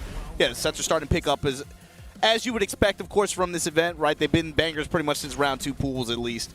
It's round 1 in some cases, but now we're getting to the top 48, so the people who are playing the sharpest this weekend. Yeah. And again, you got to think of what's at stake. It's all about stakes here. Master points for your total to climb that leaderboard. EWC tickets, you can't even be thinking about that stuff right now, though. You got to get to the dance first. And right now, these guys are fighting for a chance at it in top 48. Loser side, though, Edge going up against BPlus here. Edge, absolutely a major contender, still yet to qualify. So trying to look to get the job done here against BPlus, but BPlus, you know, you've made it this far. You just got to get over the line just a little bit more. Edge, though, very light work in that first round, getting it done quickly. And of course, Edge lost the focus on his way here. Yeah. Over Togo, but over Espera. Be able to proceed to this point of top 48. Just like that, trying to keep the peace. Low checks, down back 4. No whip punish. Crouch jab to steal the turn back from BPlus. Oh, flat kick. Caught trying on the arm activation. Straight into the heat smash. Caught him ducking. All right, Edge. Quick 2 rounds. And you just got to be so careful with Hwarang's lows when you're trying to do armor. Yeah. Especially got what he was looking for, though, with that counter hit low. Confirm into the flutter kicks like that. But here we go. Big launch pickup here from BPlus. Still on top floor of the Pac-Man stage. Wraps around him. Ooh, couldn't quite convert it, though. Flamingo step, though. Edge has been going to that. Already we've seen him do it twice. Ooh, step in mid-strut, mid-kick. Parallel to the wall here. Gonna connect, gonna burn that heat dash for the final guess, maybe? No, BPlus waited. Managed to use the armor from Scarecrow to get the launch. But time's ticking. Be able to get a little bit of health back here. 4-4, nothing behind it. Armor this time. Edge willing to leverage the HP. Gets the scoop kick at the very tip range to be able to take this first game. No floor break even coming to play. Yeah, it's not like we weren't even on the stage. Just stayed up top the whole time, and Edge just happy to poke his way down with the Hwarang. The lows proving to be quite frustrating. BPlus, yeah, going to leverage the character select here. Queuing up on Eddie now. Yeah, quite an interesting switch, actually. Sort of 2 different archetypes of character here. Maybe opting for more mix-up style, 50-50 approach. We'll see what happens here. And now, just like how BPlus had to be careful doing armor into Hwarang, it sort of applies here. Eddie's forward 4-3, great approach low. It makes it very difficult to use your armor. Straight into it there, already pushed all the way to the wall. There's the first relax hell sweep. We'll see if that's of many. Run up, back 3, hard call out there. Edge gonna just convert off the sidewall here. And as long as he doesn't get into any of these sticky situations like this one where he gets handstand launched. Of course, with the stocks active too from BPlus. Threat of incoming mix, but the heat smash gonna be the one to close it out for him. Yeah, just buffered that sidestep, covered the option like the down jab there. Very good, but forward 4 on the approach. Has already hit a couple times for Edge. Going over the down jab, tried to get the wall conversion, but let's keep the peace, man. Cutting up the armor too. Edge, everything hitting that round. So quick, 11 seconds it took for that. Just very snowball from Edge. Chunks of damage. Yeah. Dark Halberd, and this time the engager mid-strike. Oh, he tried to side swing. Yeah, but got clipped low. Yeah. All right, Heat Burst gonna just use that chance to step out of the wall. He's already stepped a lot, but it's not gonna mean anything if you get counter hit like that. Straight up though, retaliation with the Heat Smash. 4-4-3. Edge was ducking. There's that handstand throw again. And we're going to go straight into the Rage Art because he's going to, you know, get a bit of that recoverable life back, chip all of Edge's off, and it's going to be a pretty similar life situation for both players here. What's the play? Does he lead him with 4-4-3 or what? If he's got the guts. Oh, that's the downside to waiting around. Edge saw the door open. He walked straight through. Double low. All right. Edge now. One round away, but sidestep double kicks. Interception. You know where you're going. Wall time. Just threatening that relax. Not committing big yet. Just going with the safer mid options. This time leaping kick, going with handstand, transition, trying to give him some different looks here. Edge though, off the wall. Trying to step to the right. Sidestep double kicks this time. His low check intercepted by Heat Smash. While standing 4-4, down for a 1 press from BPlus. His frames here. Frame and willing to trade into it. Yeah, Heat's already challenge. You got to use just only your main toolkit now. 4-4-3, gonna force the relax, but Edge gonna jump out of the throw, and that is all guaranteed, keeping it safe with the Rage Art. Edge gets it over the line against BPlus, against both the Zafina and the Eddies. Ran through the gauntlet there. Amazing stuff from Edge there. He's gonna move on. That's gonna be it. Yeah, of course, had the perfect round, but man, a couple of those got kind of dicey, as you'd expect. You know, especially the Eddie player once they get control of the wall. Yeah. In particular, BPlus was really insistent upon handstand throw at the wall. He kind of just played that mix-up situation consistently, and it really gave him a good shot at being able to extend the set. But Edge ultimately got 3rd place at this event last year. You got to imagine he's got it on his docket to be able to try to at least lock up that ticket spot. You know, it's going to feel weird if he's not there, considering he's been there 2 years in a row. There's a few players who like that. They're on the outside looking in right now, right? Where it's like, it's going to be weird if I'm not there. I feel like I got to lock this spot up. Yeah, You know? I better get it done. Well, if there's any event to do it, it's here. There's 2 more shots after, not including the LCQ as well. But you want to make it, man. If you're a regular, you want to keep being a regular. You don't want to fall off like that. Well, it's also, you don't want to put yourself in a situation where you got to go through the 1,000-man tournament versus the, versus the worst case scenario. You're in top 48 losers on this one. Like, oh, maybe I can win a couple more sets versus as wide open as that one is going to be in Vegas, but also even just in France as well. Yeah, absolutely. Well, with that, we're going to be moving on. We've got Yagami as well coming from Australia, and he's going to be going up against Book from Thailand. Yeah, so we've been anticipating this one for a few hours, right? Top 8 winner, top 48 winner side rather. Book and Yagami. This time, I mean, Yagami had a pretty good run through his pool. Yeah, you know, he's been playing very, very well. But I believe, these two have played not that long ago, and Book was able to get the best of him. So there's a lot to be thinking about. Book is, his sort of development arc over the last, ever so often, going to the King, been on that Jin for so long, but has switched to King, a character sort of known for being more specialist. You know, King players are King players. Not many people pocket him. But Book has essentially fully migrated to playing King, and he's getting amazing results with this character. Almost unheard of. Yagami on the other side over JDCR in pools, over Kashi Snake to make it here. Book very quietly kind of just clawed his way through this bracket, over Mendy, over Sin, 2-0-2-0. Yeah, it's going to be interesting. Both of these guys obviously looking for the qualification, not yet to make it. That's what we're here for, man. Just got to fight through. And Yagami's been sticking to the Reina for, I believe, the entire day. But, you know, he was also known for the Kunimitsu on the back end of Tekken 7. He's been practicing her a little bit too. So I wouldn't say it's off the table, but I believe that the game plan still resides with Reina. With Reina, at least on point. Yeah, for sure. Like, you've got two plus years of experience with this character. A lot of people consider you best in the world on this character. It is going to be difficult to want to switch off of that. I like the way Book, his approach with King 2 is, you can tell, you can almost like see the Jin gameplay in the King, to be honest with you. It's in some ways, like, he kind of plays him in a polite way. Yeah. In that regard. Which is uncommon. Yeah. King players doing some dirty stuff. But it's effective, and it kind of also kind of showcases just, even though, like you said, there aren't a lot of people that pocket him, right? King players play King, but he's just showing you, like, kind of the power that this character has and how effectively he can be played in different styles, and this approach in first to 2 especially, when you have the damage and the power that he has. Well, that's unexpected. I didn't expect it to come out this You said early. all that about Reina. I Then can't believe it. See, this is why I can't. I got to be very careful with my words. Yeah, the Kunimitsu's out. I'm extremely surprised at this. But bro, you sold me that so hard. I'm like, yeah, there's no way he's playing. I sold you a faulty product. After Chip said dude. that, there's no way you would do it. I sold you a faulty one.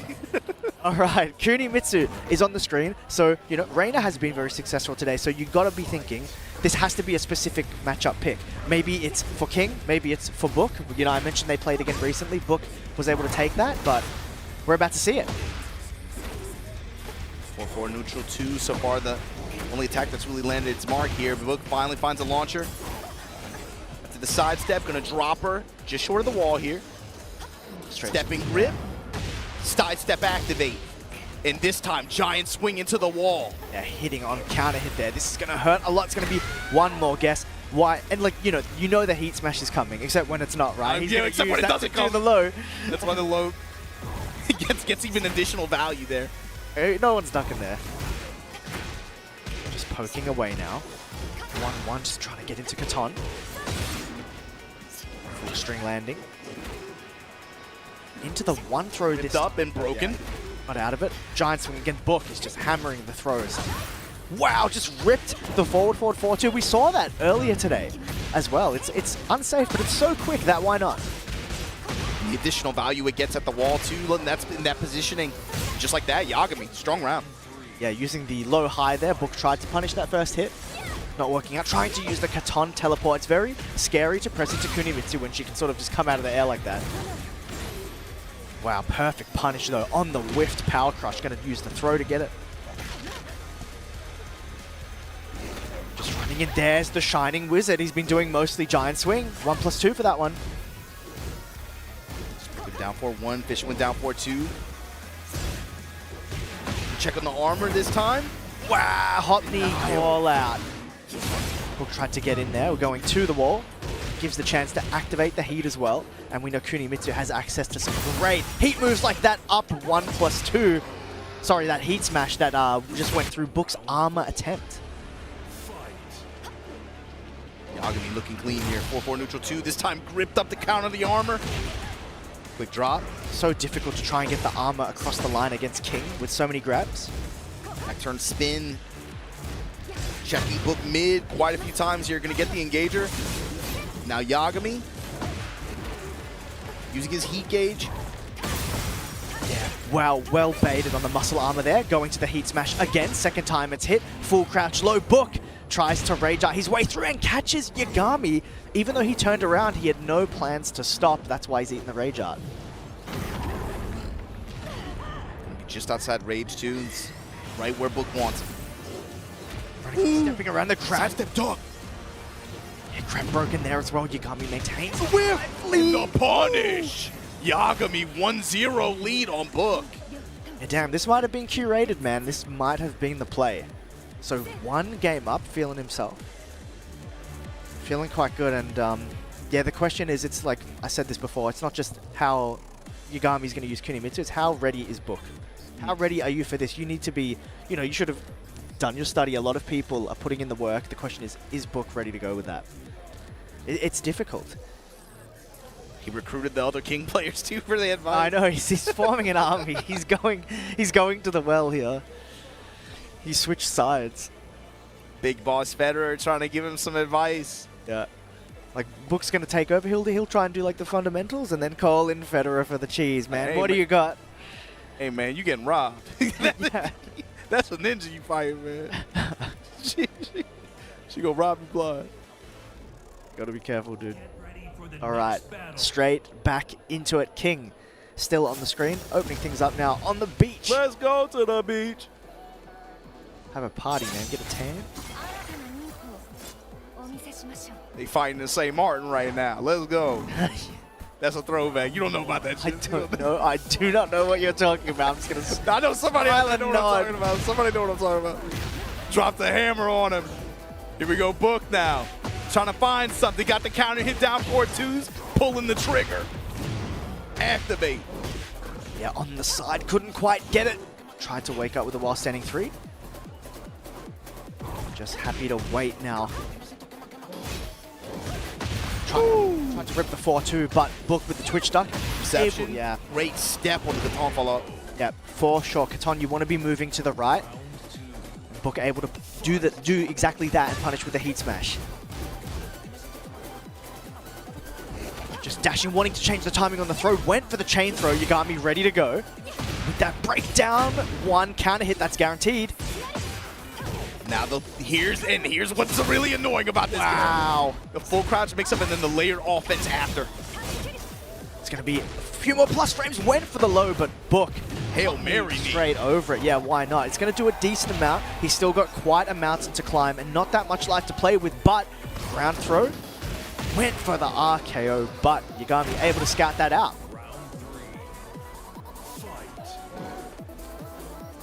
Just happy to wait. Book just going to those pokes. Wow, another keep out hop kick.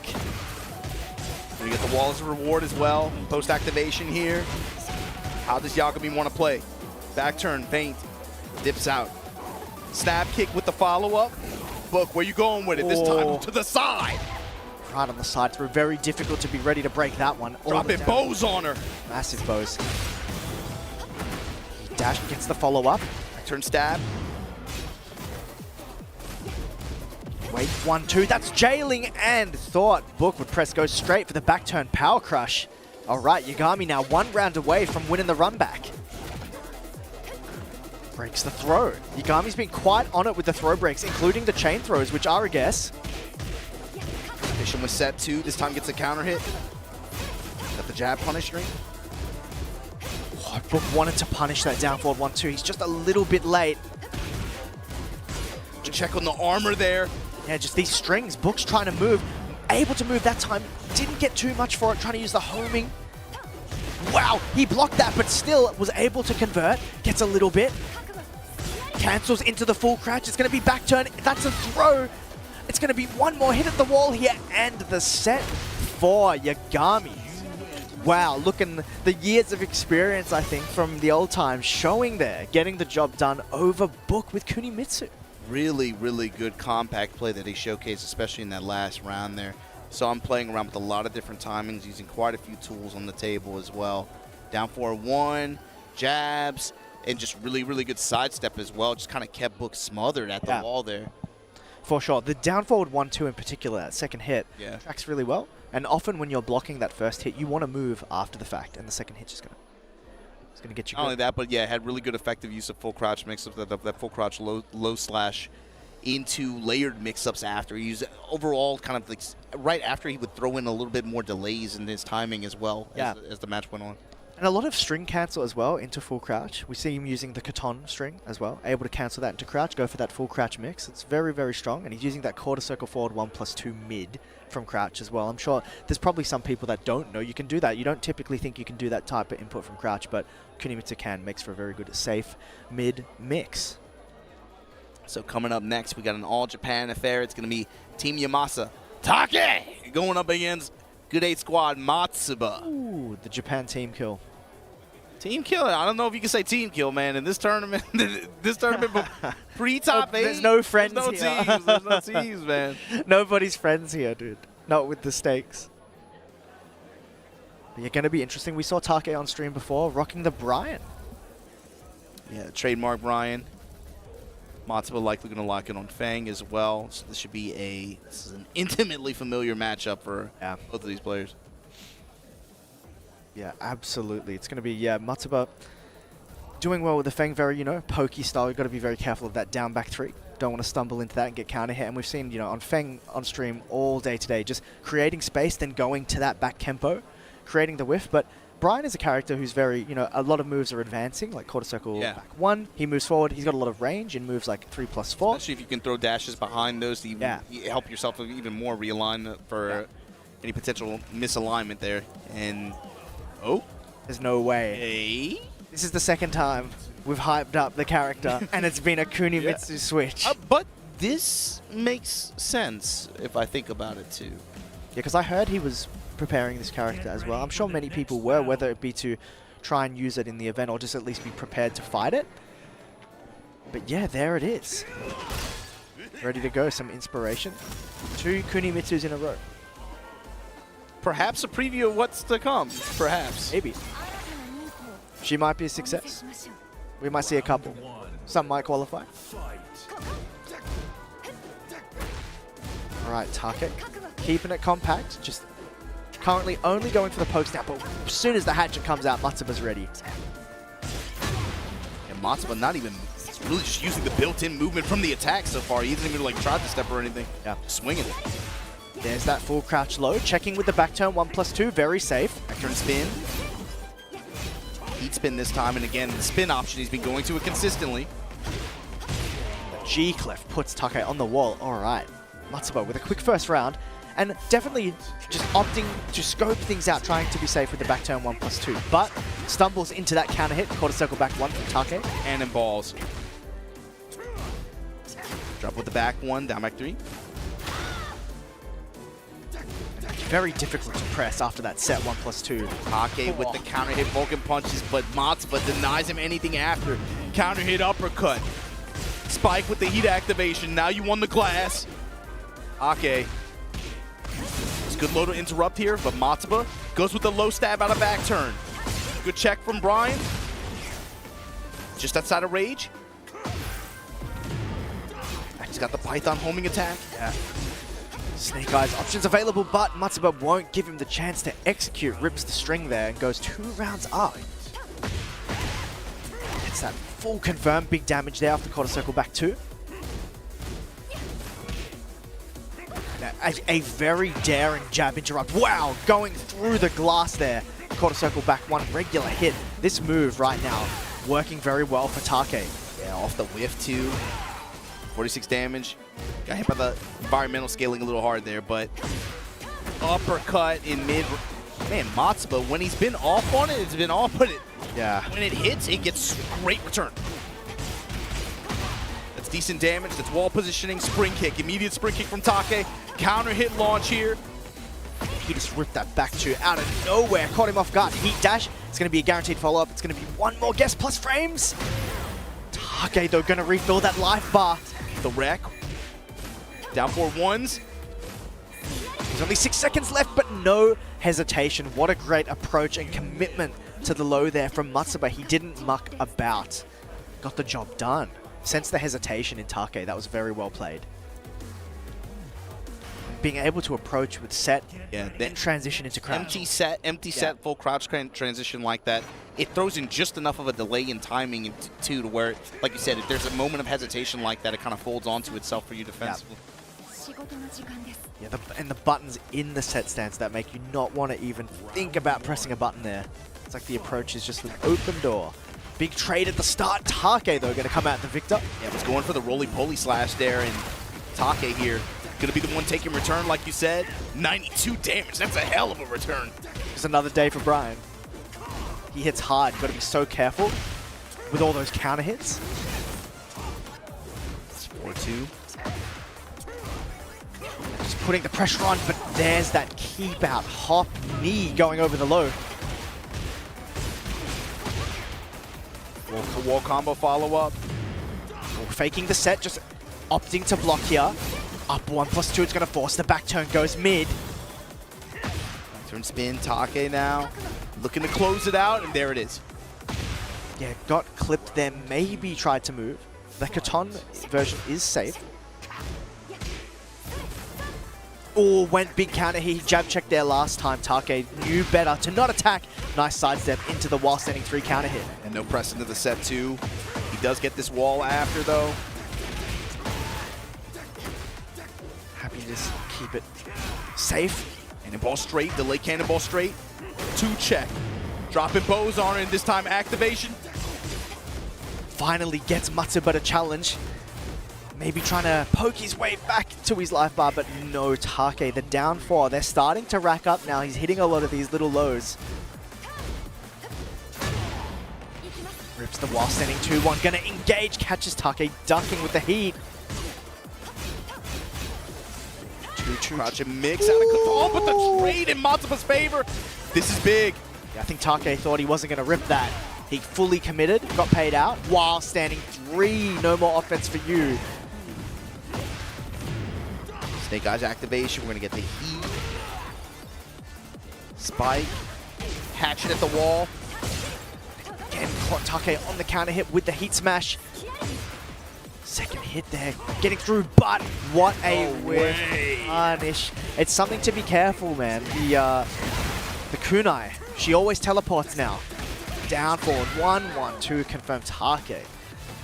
Different performance there for sure. A lot more counter hits, maybe a bit more confident with the timing here. So now if you're Matsuba, do you character select now you go to Fang? I don't know. It's whatever you think you're comfortable with for the Brian, I guess. Like, timing is a big factor in this one. For sure. He's trying to approach. He's getting counter hit a lot. These while standing 3s are racking up. We saw a keep out one as he tried to take his Oki there. So I don't know. It's a difficult decision. It might not have to be a character switch. It might just have to be. I mean, when he was able to run full crouch mix, when he's able to get the wall, especially to help him out, it's been effective. It's just like you said, he got intercepted a couple times there. And even like when Take was able to get wall positioning at some points, he was able to keep it close and compact enough on his terms to where, you know, Take was able to just like kind of like squeeze out some of these rounds in some of those situations. But we'll see here on this stage. Just have the walls to contend with, a little bit more of an open one.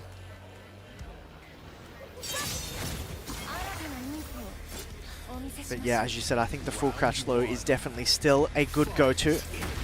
Has been working very well. What is the adaptation from Matsuba here into Take, back to counter hit? All right, maybe it's his turn to get the counter hits going. Full wall combo, this time full crouch mix. -12, just going to take the while standing 4, take your punish and dip. And that is a big factor. Brian's, while standing 4 is not that much damage, right? He can't get as good a punish as a lot of other people. Why not just hammer this low? Heat up 1+2 into the back turn. Going under there, slippery. That's so sick. Slippery, slippery with the heat smash. All right, Matsuba retakes the lead.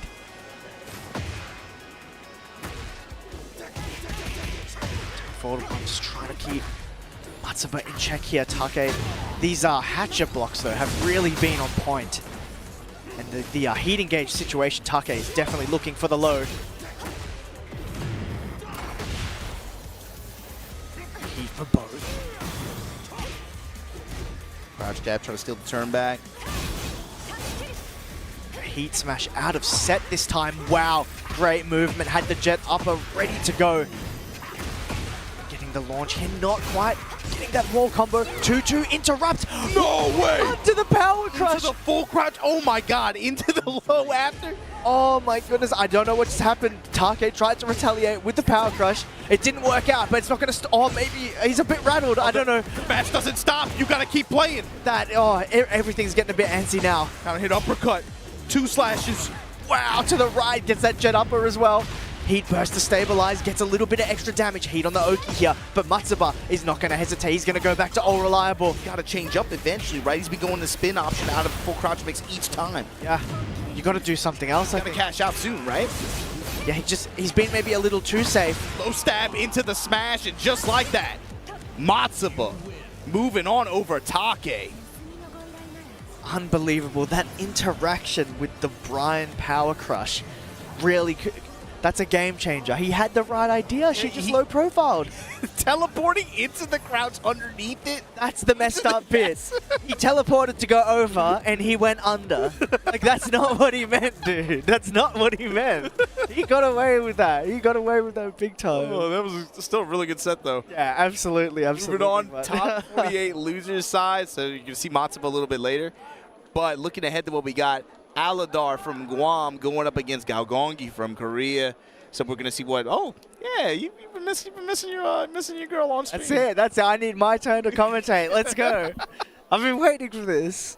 I haven't had a single chance. I've just been watching from the crowd. Watching Watanabe and Galgonge doing work on the sidelines. But that's it. Finally gonna get a Azucena versus. I'm gonna say June, most likely, right? I would think so. Azucena versus June. I'm gonna put it out there. I think it's likely the character matchup we're gonna see. Yeah, I think that's the the most common option here. Alidor, yeah, definitely known for the Jund. Making it all the way over. Yeah, it's great to see international representation. So it's going to be Guam versus Korea. It's, yeah, going to be interesting to see how this matchup plays out. You know, Jun obviously has access to the Can-Can, which, you know, will beat lows. It's a very quick counter hit check.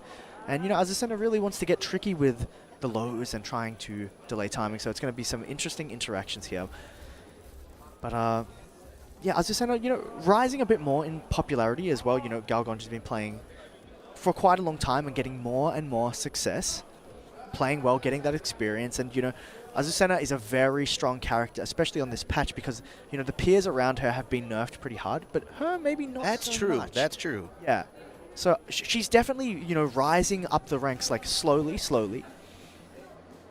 You got to consider how Alidor got here as well. Alidor just eliminated PINYA 2-1 in a close set in top 48. Galgonge just eliminated Focus 2-1. So both of these guys kind of running into each other. Ready for the next battle. Yeah, getting straight into it as expected. There's the Jun from Alidor. We're going to the Elegant Palace. And how ready are you? You know, Jun and I guess Azucena to an extent. You know, the representation's starting to go up a bit, but it's not compared to other characters. It's really going to be a test up of your knowledge. Wow, what a round start interaction, Galgonge. That is from Alidor, the kind of rounds we expect him to open up with. Yeah, he's definitely trying to bully and steamroll people with this character. For sure, yeah, he's coming out swinging big time. Got Galgonge in the corner, pressing. Round start uppercut, round start down forward 4 snap kick. Those kinds of options are pretty common for him to see. Yeah, very, very aggressive Just start. like that. Look, round 1, 46 Kazama Essence build. Yeah, the Jun coin, stocks are up. Good punish on the opening from Galgonge as well. Just using that jab. Back 1-1-2 full string, counter hit confirm, but the while standing check from Alidor. Counter hit launcher here. Building Essence now at 61. Just short of the high splat. 1-3 and the 4-2, and then the follow-up here.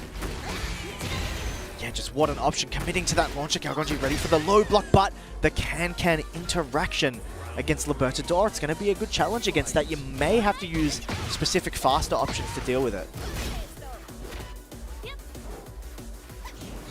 One's trying to sidestep, but that pesky forward 4. Galgonge has used it to great effect on his opponents today.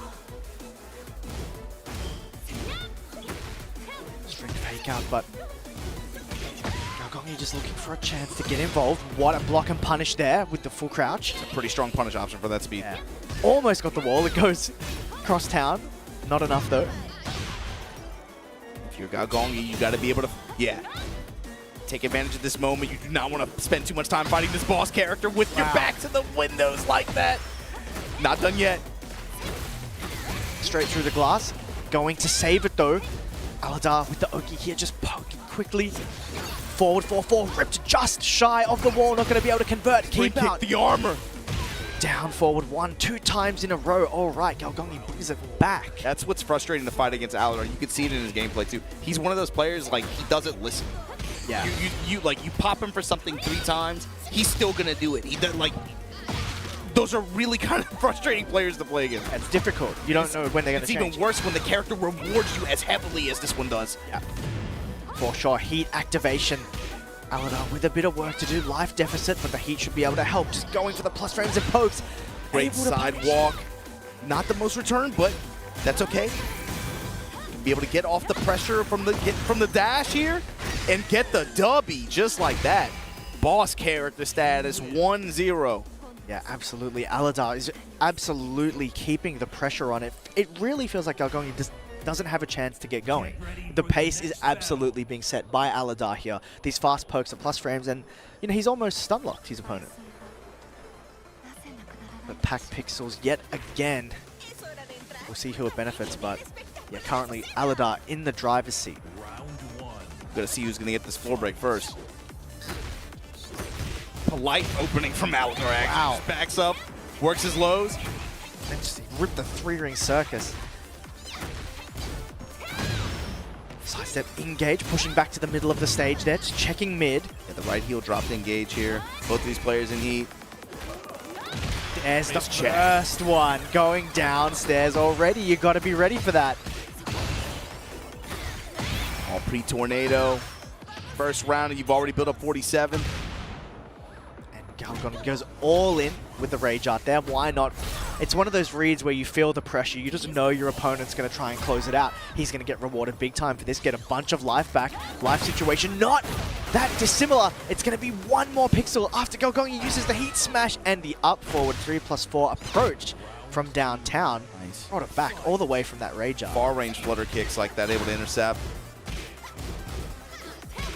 Oh, tried to rip the last hit there of the string.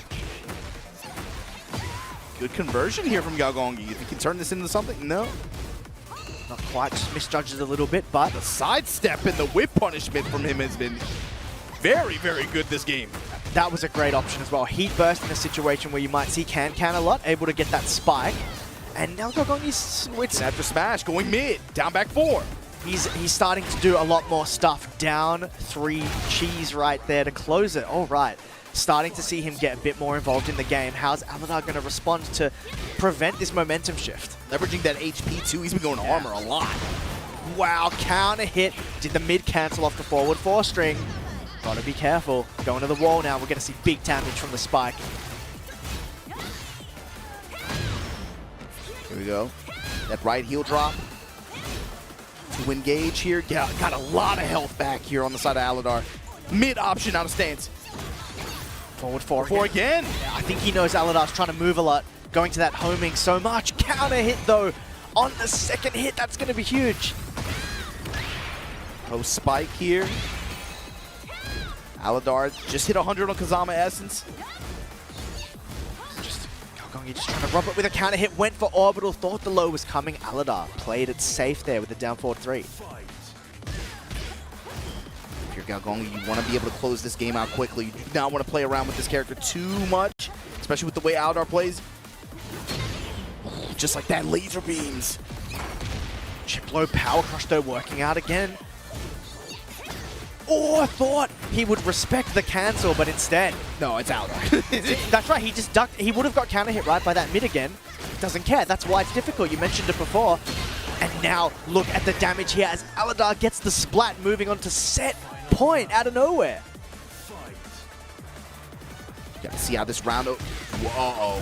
He tried to send him to the. He wanted that. Tries to rip mid this time. Punishment. Nice. Doesn't even go for the immediate stance. Just delays. Works the lows. Alidor giving him different looks here. Forward 4. It's time to engage. Armor. This time my turn. Forward 4. Didn't get the wall though. That might be a game changer. But bringing out all the heat stuff now. Heat smash. Libertador went big on the hell sweep, but Alidor was so ready, able to get the heat smash punish. Similar life situation here. Huge whip. Throw unbroken. It's going to be Oki here. Galgonge goes straight into crouch and no fear rips that low. Sometimes you just got to do it. That was make or break right there. Could have been a totally different story if you saw that low coming. But now just a bit of thinking time. Galgonge, you just getting some fluids? Stressful game right here. Absolutely. That was very down to the wire. Even Galgonge, like I feel like he wins that and he still walks away as like, you know, sigh of relief, the fact that you even held on in that situation. Yeah, it was looking dire actually in that final round because you could sense that comeback coming from Alidor in that second game. It just looked like it was all set up for him. Did a lot of things right, but ultimately Galgonge shows that it really does pay to commit. Sometimes you just got to grit your teeth and just go for it. All right, ready to go straight back in. We're running it back. It's going to be final game here. It's going to be Alidor versus Galgonge, Jun versus Azucena.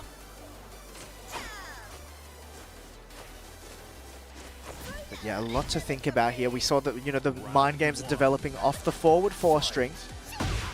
Wow, sidestep down forward 2. Call out though. Gonna get that spike. Big damage. He's looking for the plus frames. Alidor denies it. Good timing on the wake up there. Yeah, just committing to that forward 2 string. Heat engage. Wow, sidestep right again into the down forward 2. Second time it's worked out this round. This is lift here. Going to get the activation. And all the way, spiked well, perfectly timed. Gonna go for the damaging option this time. Alidor has just gained so much life, just even from that heat smash block. Under great health. Throw unbroken, maybe caught Galgonge a bit off guard. And then the Oki as well, he tried to wake up. Alidor knew exactly what to do, stole that round. The haymaker round opening calls. Galgonge's had the advantage here. Yeah, for sure. This game especially, he's starting to get more and more comfortable picking his round start buttons, doing good. And look at the payout. Plus frames here at the wall. Good punish from Alidor.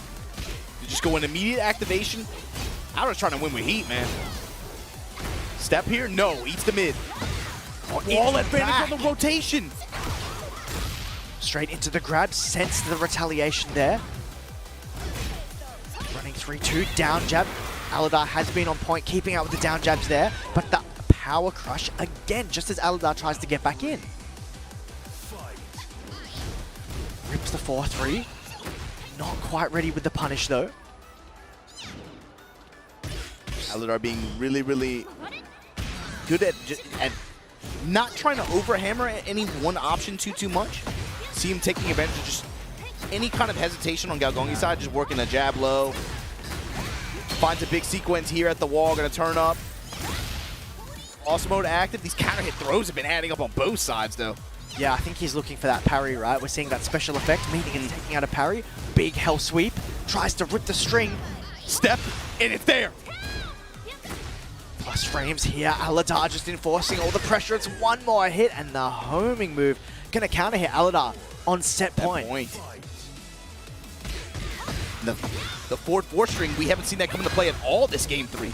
Had so much success game 2. Yeah, no counter hits off it, right? Alidor sort of being a bit more compact on it. He has done so much damage on Chip, calls out the 1+2 haymaker, launching that. He's going to use the heat to stabilize. It's going to be one more hit. Alidor, very well played and defended there in that final game. Well adjusted. He's going to take it over Galgonge. Saved all that for the last round just to use all of his lateral movement, be able to find those big hits in the open stage, and again, get the return that he needed to be able to win this 2-1. You can see Alidor moving on here in Super Tournament. Yeah, what a run so far. He has been going through it. And, you know, Galgonge is someone who's been doing so well, especially, you know, in the STL circuit as well. Yeah. Really putting a stamp, but Alidor stamped him out. So with that said, I mean, we're now getting closer and closer to our top 24 for this event, where now the stakes to get it, you know, you can't stop. If you're in loser side of the bracket, you gotta buckle up and be ready to play some more matches, man. Your life's on the line. Yeah, you made it way too far to turn back now. But look, we got to give a special thanks to M.Rage Astral Systems. Thanks, as always, for the support on Tekken World Tour out here, and always keeping us looking good out here with all this character-based merch like this. We appreciate you guys. You can take a look there. King, Reina, and Xiaoyu designs coming soon. Yeah, absolutely, absolutely. Just get your drip on, get dripped out. Loving that Reina show. I'm sure Yagami's going to be on that very quick. But also, if you want to keep up with everything Tekken World Tour, you got to make sure you're following the socials. TekkenWorldTour.com is the place to go to keep up with everything. And for the social medias, we've got @Tekken on Twitter X, @BNE Esports on Twitter X. And for all your VODs, you want to go back, watch some cool games back, it's going to be YouTube BNE Esports. Be sure to check it out. So with that said, guys, we hope you have enjoyed the top 48. We got to take an extended break. Go get something to drink. Go get something to eat. We'll be back in a little while with the top 24 action to see who's going to make our top 8 here for tomorrow here at Super Tournament. Mangja Mom and Chips will be back in a bit. Don't go anywhere.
just fighting for money. They're not just fighting for fame, but something that is far more valuable, and that is legacy. Oh my god, the pressure off the wall though! Oh my god! How does he do it? That could cost him! No way! Oh my god! Absolutely no room for error. The E-Smash! Ulsan in your back-to-back Esports World Cup champion for Tekken 8!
Having that nightmare with the terrifying monster. It's horrible.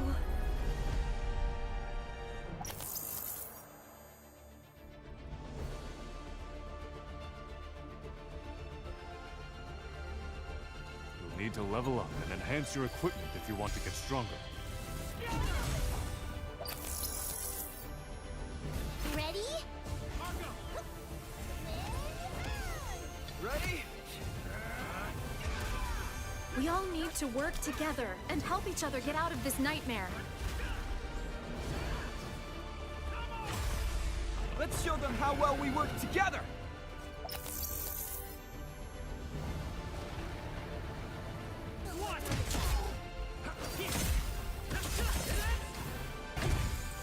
We have to stand and fight.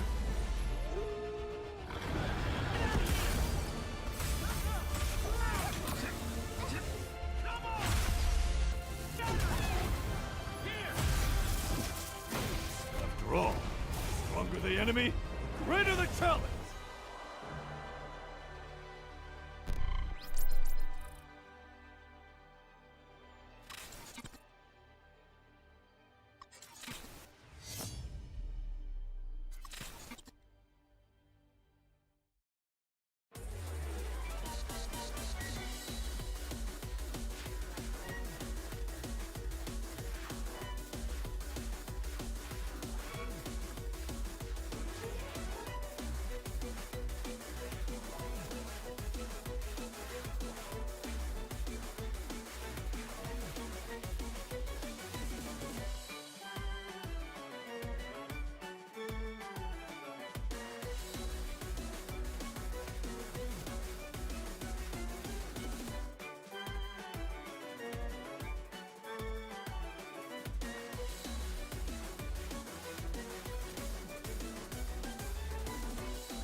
Alrighty. Welcome back, ladies and gentlemen. We are here in Seoul, the South Korea, one of the strongest region and one of the stacked tournament right now in the world. Super Tournament. You guys are watching this, and I'm Naria. My name is Naria, and I'm here with Chipji again. Yes, again, running it back third time. We've been through most of the phases of today. We've been at the very start, and we've come all the way now to we're approaching the tail end of day one, right? So the running sort of half joke today has been every match is insane.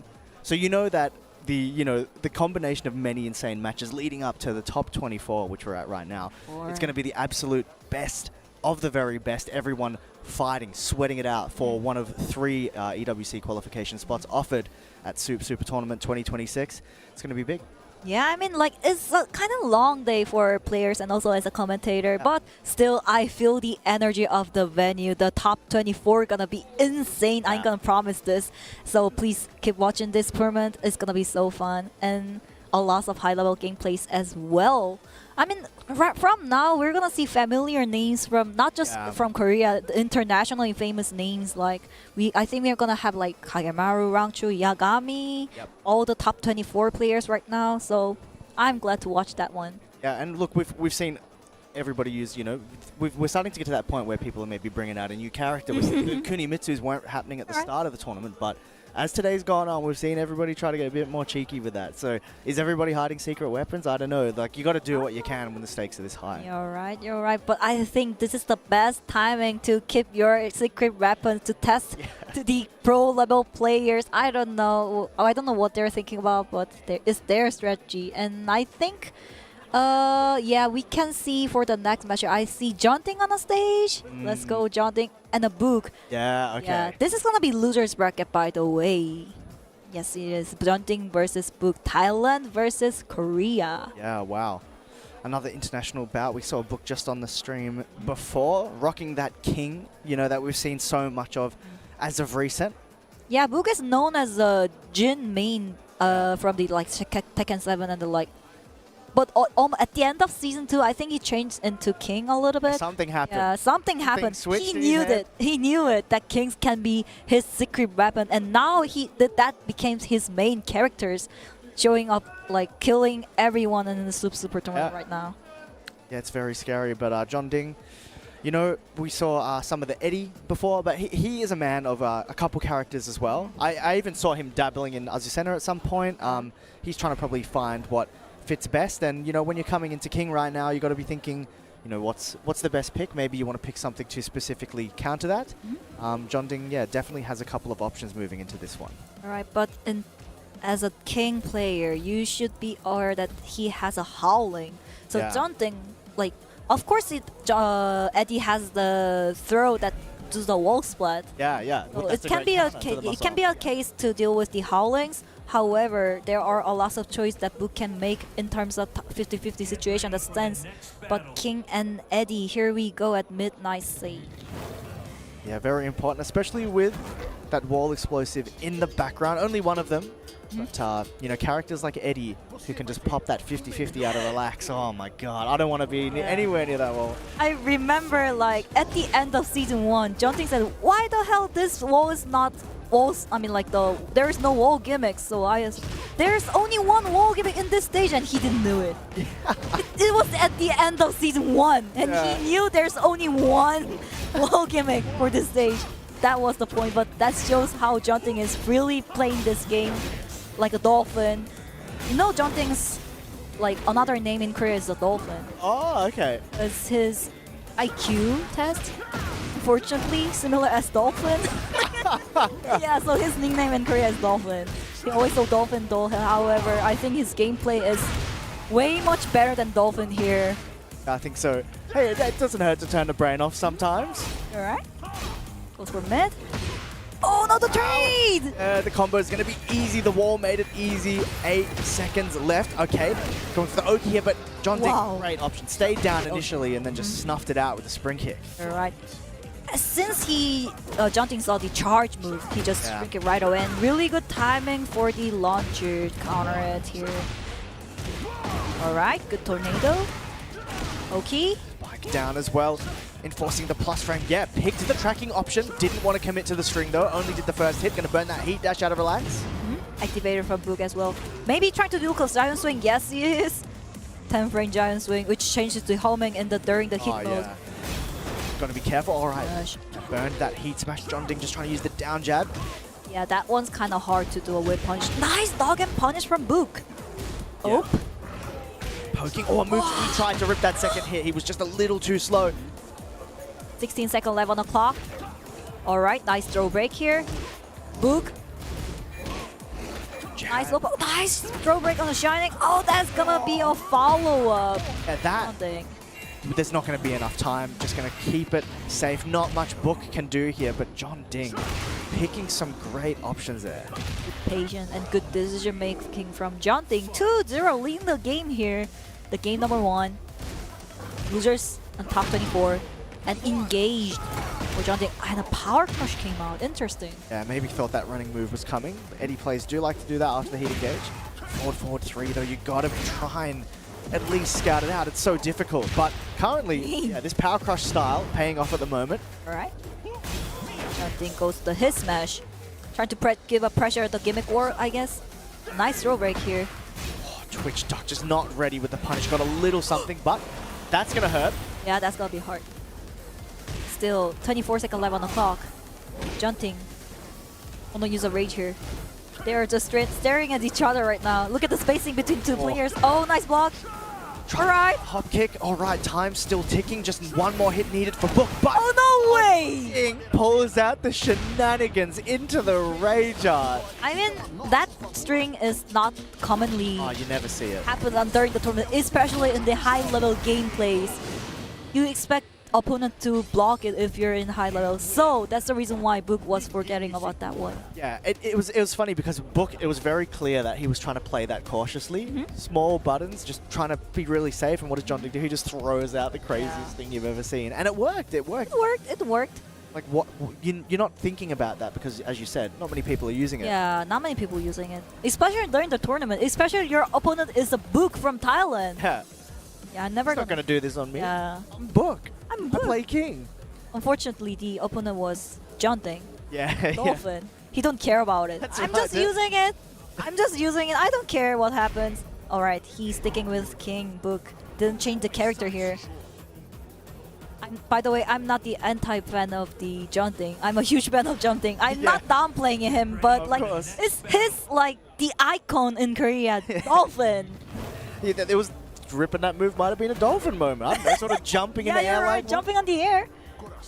He threw it back to that. All right, things are not changing. Characters or stage. We're back in the Midnight Siege. We didn't really see too much of the wall gimmick in effect last time. Didn't have a chance to break the wall. Back one check. Happy to just poke with the low. Oh, went big. Tried to get a mid-launch. Interesting choice from John Ding. All right. Oh my goodness. Engaged. Just didn't count. Oh, slip. Can't counter hit that. Away from Book. Alright, Shining. The wall. I thought John Ding might get up. Wanted to go mid. Eat smash. Hitting again. He's doing a good job of landing that. Oh, uses the full string here, but the wall was unexpected for Book here. Oh, man. That's gonna be a wall. It's mid. Has rage on the table to keep it safe. And Book, he's burnt a big read there. He's committed to down forward 2-1. All right. That's a risk. But when you know it's going to hit, you got to do it. He got no damage for it because of the wall, as you said. A wall was so unfortunate for Book that the side wall. Yeah, it was just a weird situation. John Ding's starting to run away with it a bit now. All right, nice side step into launch here. Activated. Good adjustment at the wall. And they're gonna be scary Oki from Eddie here. Alright, the pressure at the wall. Oh, that might be the wall splat, but still hit dash available. Activate from Book. Oh, down forward 2-1 counter hit confirm. Okay, able to get out of the corner, realigning himself for that wall blast as well. Really good position for Book here. Alright, change the side. That's the reason why John Ding. Yeah. Let's get out of that wall, that scary wall. 4-4-3+4. Able to get that hit on the ground, goes mid. Giant swing broken, only 12 seconds left. John Ding closes it out. All right, he's one round away from moving on loser's side. Really good spacing and really good timing from Junting here. Yep. Alright, nice punish. Ripping that full 3-string as well. Oh, it might be a better punch for it, but unfortunately Book couldn't manage it. Shining, nice throw breaks. Alright, that's gonna be a follow-up for Junting. Didn't manage to turn the hit on. Just trying to continue fishing for that down forward too, but will he be able to get that count hit? Junting just seems to be pressing at the right time. This is the bad situation. He thought he might rip the Hell Sweep. He goes mid twice and sends him right into the explosive. It's so hard to not duck there when the Hell Sweep is there. It has an unbreakable throw that breaks the wall. That's the reason why it's so hard to like standing up against the Eddie. Both of Eddie's stances have things that are going to send you Yeah. off a balcony, into a wall blast. It's very difficult, but Junting, he didn't get greedy because, you know, if he commits to that Hell Sweep and Book is correct, you know, you might throw away that game. Yeah. He's just happy to go with the mids, and eventually it's going to hit Yeah, if you do it enough. 50-50. Yeah, it's just 50-50. It always happens during the game, so it is what it is. Yeah. But GG's for Book. Junting, congratulations. Keep your journey on the loser's side. By the way, that was the loser's matches, not the winner's matches. That's it, yeah. So, I mean, it yeah, it was really good. Book. Yeah. And I think we're gonna have winners bracket matches for the next game. That's Here it. comes Kagemaru and Rangchu. Yeah, we were saying many times today, Japan and Korea has been quite a spectacle. They've been playing against each other a lot. But yeah, stakes quite high for Kagemaru here. So in terms of at least EWC, right? Rangchu's locked in. Yeah, Rangchu. Kagemaru wants to make that push. Kagemaru from Japan, he usually plays the Jafina. Yeah. In the game. And also Rangchu used to play Kuma in season 1 and 2, and now maybe he changed into Falklam. Yeah. That is a big switch up, and he's been doing very well with that character. He's doing really well for it. And also I know that Rangchu's gonna use a leverless controller, and a lot of Korean pro players thinks that Rangchu's reaction time is super good. And also now he managed to change into leverless controller. His reaction time became even better. So he reacts so much things during the game. So having that simplified input really it reduces the sort of connection between your brain and your hand, right? So you've got the brain, that's good to go, but now you're on the leverless. It might be a bit easier to lock in that duck if you need a react duck or something like that. You're right. And I mean, Rangchu versus Kagemaru. Rangchu's Korean, but he also lives in Japan right now, so maybe they have some data between two players. Like, they know each other really well. Yeah, he's definitely more tapped into that scene, obviously, with the living condition. Falklam. I feel like Falklam is kind of weird character because since when Falklam released, a lot of pro players think that Falklam is not enough to play in a tournament. It's too risky. However, that risk, it gives the player so much returns if it has a risk. So it's really good for first 2-2, especially during the tournaments. So since Mulgold using the Falklam as super tournament at the finals. Yeah, that's right. Everything just changes for the Falklam. Everyone's just playing Falklam for the tournament, and everyone's saying, oh, Falklam is really good for first 2-2. Not the longer sets, but first 2-2 is really good. So that's how Falklam's image changed at the time. Yeah, it takes that one sort of win to change the whole perspective on the character.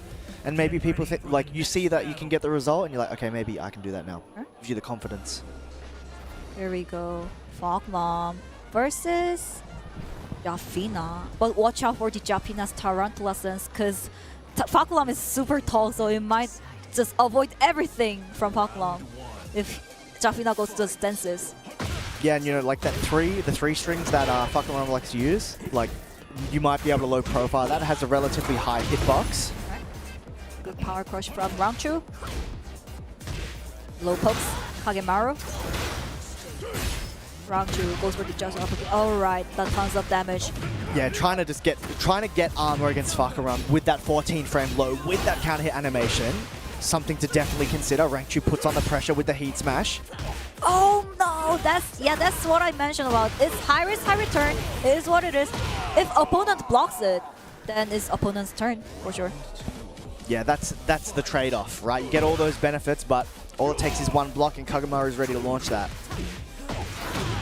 Nice. That's gonna be. Unfortunately, it's not a wall split though, but really good position on Kagemaru here. Oh, cancels the. Hated.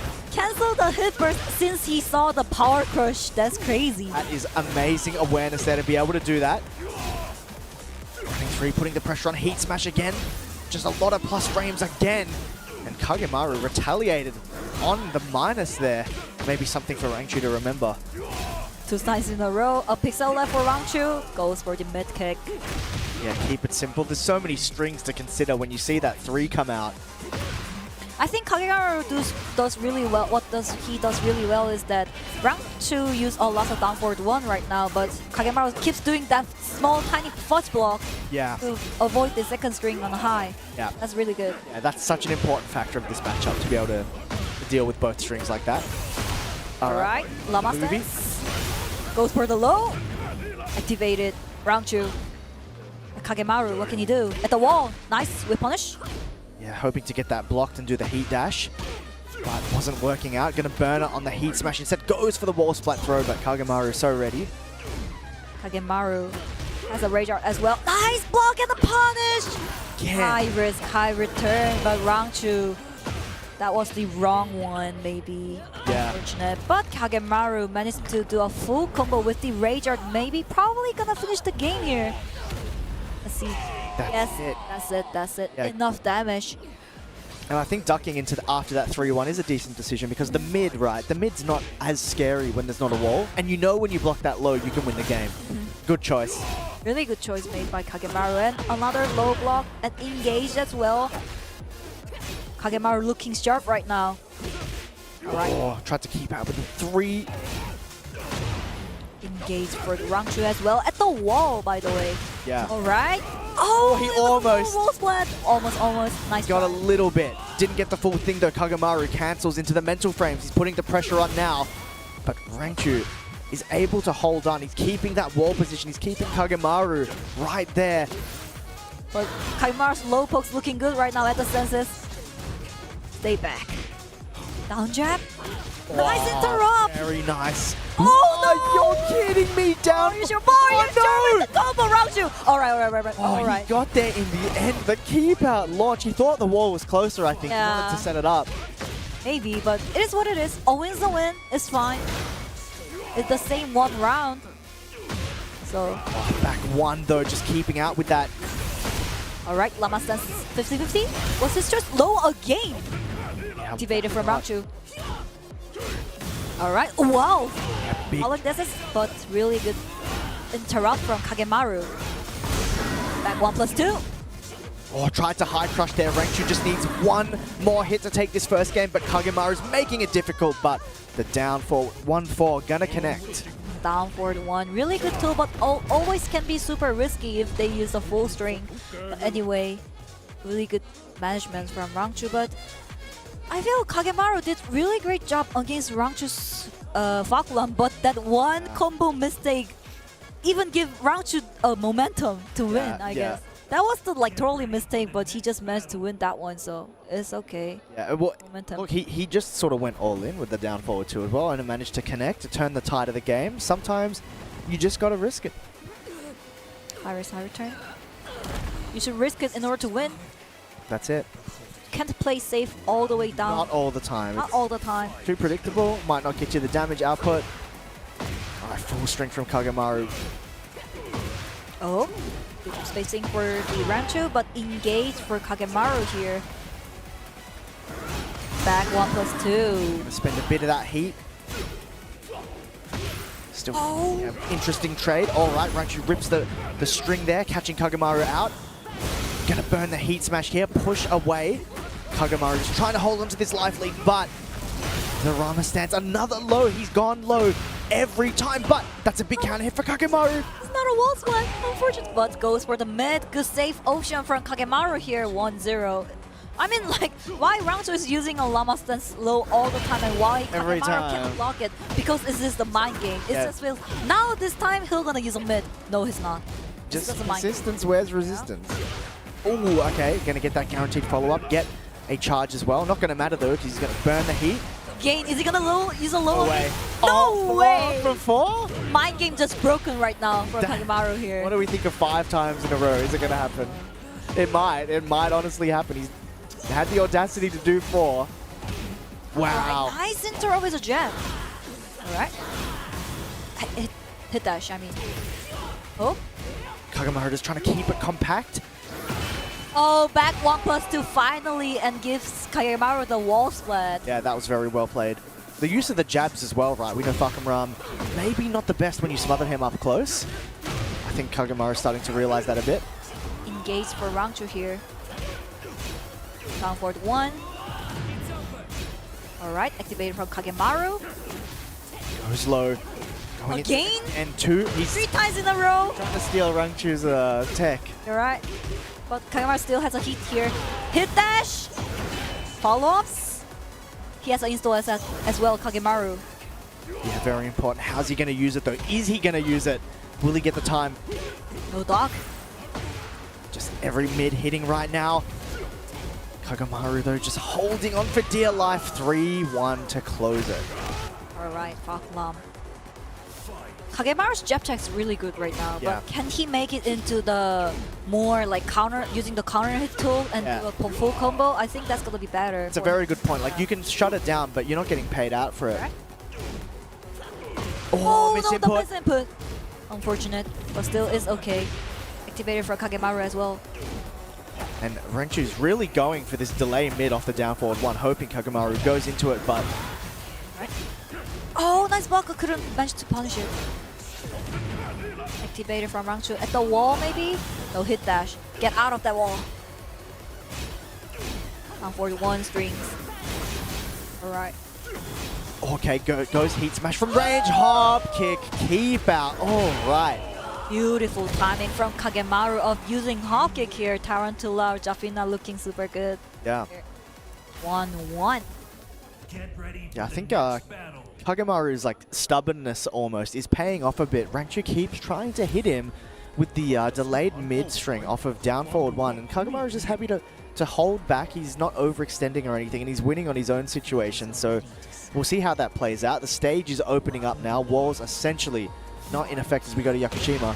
I feel this is a good news for Kagemaru because Jafina has really good movements like side step or the back dashes, so it's easy to just moving around anyway. Round 2, say, don't move. Yeah. It's my turn. Yeah, he's been very on point with the down forward 2-3s. That's unsafe on block. Yeah, like unsafe on block, and you can duck. Yeah, you can duck as well. There's 2 types of risk depending on how you want to defend it. He has the confidence with his timing though. Yeah, that's all that matters. If it hits, nothing can be unsafe if it hits, unless you're Lee and it's some of your lows. Down for 1 series again. Alright, Llama stance, that's gonna be it. I'm just curious that what if Rangchu is gonna use one more Llama stance. We're never gonna see. Yeah. We'll never know. We'll never know. Pound jabs. Putting the pressure on going mid here, just happy to down 4. Nice. Kagemaru. Oh no, that's gonna be so toxic for Kagemaru here. Yeah. Bunch of damages. Llama stance. Here it is. Is it 5 from 5? No, he goes for the mid. Kagemaru didn't duck. He would have eaten the 5th one. I respect the mid block there. I respect him. But Kagemaru is in a huge trouble right now. 2-0. Really quick games here. And he managed to come back. Oh, nice punch block here again. Yeah, he's back to now doing the Twitch duck. Not scared. The tree. Activated from Rangchu. Oh, that's really good timing for the hit dash. That's gonna be it. 2-1. But still, Rangchu's 1 round away to win the winners quarterfinal. Yeah. Top 24. Just jab check, but right, Rangchu just sensed it, getting the counter hit. Everything working out right now. Tries to do the Rama, not working out. Alright, Rama says. He's gonna go back, watch this. Oh, I was wrong. Me and Kagemaru both hate that. You're that, Kagemaru that. What a performance from Rangchu there. Kagemaru smiling as well. I mean, I had an interview with the Korean pro players, like, and JDCR just said like, I'm gonna toast my phone who has no emotion, and he just literally toasts the Rangchu. At first he says he's a psychopath, but he just changed the word into no emotion. Literally. Gets around it. Yeah, Rangchu's gameplay, no emotion, no mercy. He'll just do whatever he wants. Yeah. You can't read Rangchu's mind. It's just impossible, but good run for Kagemaru. Kagemaru still has a chance in the loser's bracket as well, so let's see Yeah, absolutely. But yeah, just so many games also happening in the background. We're slowly getting towards you know, our top 8 to be decided for tomorrow. He's going to be fighting it out for the prize. It's going to be very interesting. But yeah, you can see just down there at the bottom, we've got the updates to the brackets for everything that's happening. We've got Mulgold. He's holding on. He's being able to eliminate Eddie. And Alidor eliminating Ulsan. Oh, really? That's crazy. Crazy result as well. Crazy result. Moe-IL over Low-High. Oh, we have a bracket updates at the bottom of the screen. Yeah. I didn't know that. That's so clever. You get to see everything. We can't because we can't. I want to watch everything, but we can't. We can't. CBN eliminates Nina Assess in one of the specialist Nina specialists in Korea by 2-1. That shows Nina Assess is a really good player as well. And Numan over Watanabe as well. 2-0. Sadness for Azusena Nation. That's so sad. But anyway, that's a good thing. Yeah. But being at this event, like you get to be amongst all of this, right? You can see everything. So I really recommend whatever event you can, whether it's local or a big one overseas. I recommend you go offline. I recommend as well. I just strongly recommend. I'm gonna say, like watching the tournament at home with a screen and watching at the venue is totally different. Yeah. The energy of the crowd, the energy of the players as well, is just another level. And I just strongly recommend you to just participate the locals or the huge tournaments all around the world.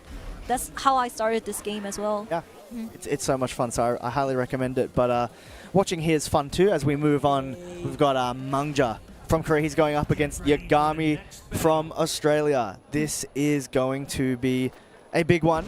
Huge.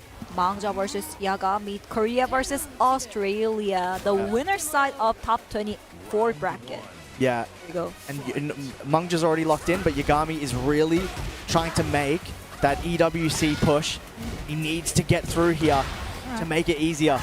Yagami, I'm gonna say one of the best Reina in the world. One of the best. Yeah. His style is so unique. His time is so unique with the electric as well, using the leverless controller. And you know what? In Korea, we don't have a lot of Reina players. Yeah. We have barely have ones, like 1 or 2 on the rank match. So, but anyway, that's a really good timing for Mangja for the Hawkeye. I just want to mention the Hell Axel. I just want to mention that Reina players are so unique in Korea right now. So we don't know about the matchups. Yeah. Well, yeah, it's going to be a real big test for Mangja, but also for Yagami as well. Going to be ready for that law, sidestepping to the right around the down forward one. He's going to get that electric launch punish. His electric is so fast, Yagami. All right. Down forward, nice. That was a big disrespect, even on hit. But ultimately, Yagami gets through, but that might be a big factor. Mangja opted to mash the jabs after getting hit by down forward one. That might tell you something. Alright, down poke. Oh no, really good timing for that one. Mangja gonna be a full combo at the wall as well. Yeah, this is gonna hurt. The law wall combos. Look at that, getting so many hits in. Just pressuring Yagami in the duck while standing 1-2. Alright, Mangja ready to bring more pain against the wall here. It's gonna be very hard. 7 golden letters for Mangja. Claps back immediately. Finish the game with down forward one. Safe choice made from Mangja here. Down forward one again. Yagami. Alright, really good. Alright, that's the counter. Yeah, maybe confirmed. That hell sweep starting to come out now. Just checking with that 3+4. Yagami uses the hell sweep really well. Like, the timing is really different for him. So we can't easily block his hell sweeps. Yeah. Power push. Oh, just not quite in range of the wall, but he's done so much damage so far. Heat ticking away. Will he burn it? Yes, he will. All right, Mangja now, his chance to pop the heat. He's got a lot of work to do. Yagami just looking to hold on here. Clutch, block, and punish on the slide. Yeah, there's no other way. If Mangja used the Dragon Uppercut at the moment, I'll gonna give him a huge respect, but unfortunately... You gotta cash it in eventually, right? Sidestep just a little. Yeah, it just recovered a bit too quick. Counter hit confirmed from Mangja. The parry wasn't quite the right option. And now Mangja is starting to establish a big life lead. Heat ticking slide at the wall. Alright, close range. Again, use the slide, but this time Yagami managed to block it. And it's gonna be wall-to-wall combo. No, it's not. Alright, he avoids the jab. Oh, it's on the air as well. That's gonna be a wall combo. Huge damage. How's he going to use the heat? Mangja tries to spring kick his way out of the wall, but he's still got the life lead. Here we go. It's going to be a guessing situation on the heat smash. But Yagami steps to the side, getting the wall splat. Oh my goodness. Yagami still has a heat as well. Down forward 1-2. Heat available for both players. He's checking with the jabs. Mangja just going to fake out the full crouch, but what a clutch duck and punish on that, getting the rage art. That was crazy. That was really good punishments from Yagami, and he knew Mangja's gonna use the third string, and he just docked it, launched it right away. Rage art, that's it. That was so good. What a time to cash it out. Get that big punish. Yagami's gonna go a game up. That's crazy. I mean, Yagami starting with the game with Sidestep Electric. That was the viewing point for Yagami as well. However, the Yagami knows the matchup against low as well. Really good low block, really good slide blocks as well. So Mangja, I think he needs to change the game plan a little bit, using more mids, not the lows. Maybe like down 4-2 maybe. We didn't see much of that, right? That move is definitely a big deterrent for when you're trying to put the pressure on. You don't want to step into it or attack into it. To me. Alright. And mid, keeping it safe. Yagami. Oh, uses the full string. Nice confirm from Yagami here. Yeah. Oh, nice interrupt with 1-1-2 as well. Yagami looking alive right now. Everything hitting, knowing when to press, maybe sensing the disrespect style Mangja showed so early. Yagami going up another round here. I mean, low has a lot of good counter tools, but you should sometimes respect the frames. Yeah, you got it. Nice punish. Perfect punish from Yagami here. Engaged. Nice side step into punish. You're getting that double dragon, gonna put on the wall. Use the down 2-3 to get that tornado. And yeah, Mangja perfect with the combo, maximizing the damage. Perfect combo mate. Another slide coming out. Oh, nice side step into a wall split. Are you serious? Yagami's side step looking super sharp right now. Yeah, ready with the wall splat punish. He has half-life with rage. Hop kick, taking a page out of Mangja's book. Returning the favor with the disrespect there as we tick down. 15 seconds left on the clock. Unfortunate drop for Yagami. Mangja gonna try to get back in this with a full crouch. Oh my gosh, yeah. 8 seconds left on the clock. Both of them has a rage art. 1-2 knee here, down jab. 3 seconds left on the clock. Oh no, nice try for Yagami. Like, since Demon's Paw, because of the side step, it was really hard to win. Yeah, Mangja though didn't feel the need to punish into that, right? He was just happy to hold back. He played that very well. Alright, low pokes. Mangja. Oh my god, perfect. Yeah, calling out with the keep out there. Moving to the wall, gonna get that wall splat. A hell sweep block. In the corner of the stage though, so it might be difficult for Mangja to fully capitalize, but he's doing a pretty good job so far. What the hell is that adjustment, Mangja? Are you serious? Great optimization for the situation. Oh my goodness. Okay, he tried to punish it, but hand parry came out. Yeah. Unfortunate. Heat parry, gotta be so careful. Alright, Yagami heat on the table now, burns it once. Yagami has tons of great health, by the way. He can recover tons of health using a poke or the combos. These heat strings as well are just filling up his life bar. We're going again. 10 seconds left. Electric floats. He's able to get the pickup. He doesn't have rage to be able to scam here. He's got to make a decision. Mangja goes straight into the slide. There's 2 seconds left. Who's the lead? Oh my goodness. It's a tie. 14% each way. All right. Yagami's on set point. Mangja is 1 round away from making it 1 apiece. I think it's the good news for Yagami because he already won the first set, so it's a set point. Yeah, it's good news for him. It's bittersweet. He's there. Hop kick keep out. Oh no. Oh my goodness. Alright, let's go to the wall here. Let's go to the wall here. What's this Oki after the wall combo? Mangja show us. Oh no, MG screen kick. Alright, Yagami. Yagami, get out of the wall. You need to use a hit engager at least to recover the health. Nice block on the slide! There was so many mids coming out, but Mangja's using while standing 4. It's not slow enough. Yagami's very ready for the slide. Heat ticking here on the Oki. Burns on the down forward. 1 string, 17 seconds on the clock. Yagami has a lot of work to do. Mangja is happy to take the mental frames. He did very well there. He faked the full crouch into the low, and now he's leveled at 1 apiece. It doesn't get much closer than that. A tie. And yeah, Yagami, he's got some time to think. I think that was the first tie match for today's tournament, isn't it? The first one I've seen. The first one I've seen. Doesn't happen often at all, honestly. Yeah. There's so many factors with the damage and the chip damage. There's so many variations of how your health can pan out, that it doesn't tie all that often. All right, we're off to France here for our final game. Yagami, show us the sidestep electric here. That was the strongest point for the Yagami here. Oh no, but down force 2 coming out from the... Oh, Mangja missed the combo. Good news for Yagami. Dropped it there, side switch, even managed to break the throw and counter hit, but Yagami's gonna block that low, push Mangja towards the wall. Hell sweep 1, goes straight for the throw. Mangja tried to armor. Really good read on armor here, Yagami, but the side change it. The wall is for the Mangja here. Nice timing for the hit dash.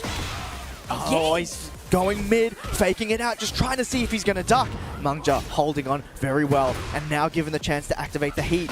Oh no way, that's unfortunate for Yagami, and Mangja's gonna use a Rage Art to finish the game. Round 1, that's gonna be enough damage. Yeah, that was a massive forward 2 there. 4-4-2. Right against the wall, able to put him there. Well timed, man. Thought Yagami might come in. Now Mangja in the lead.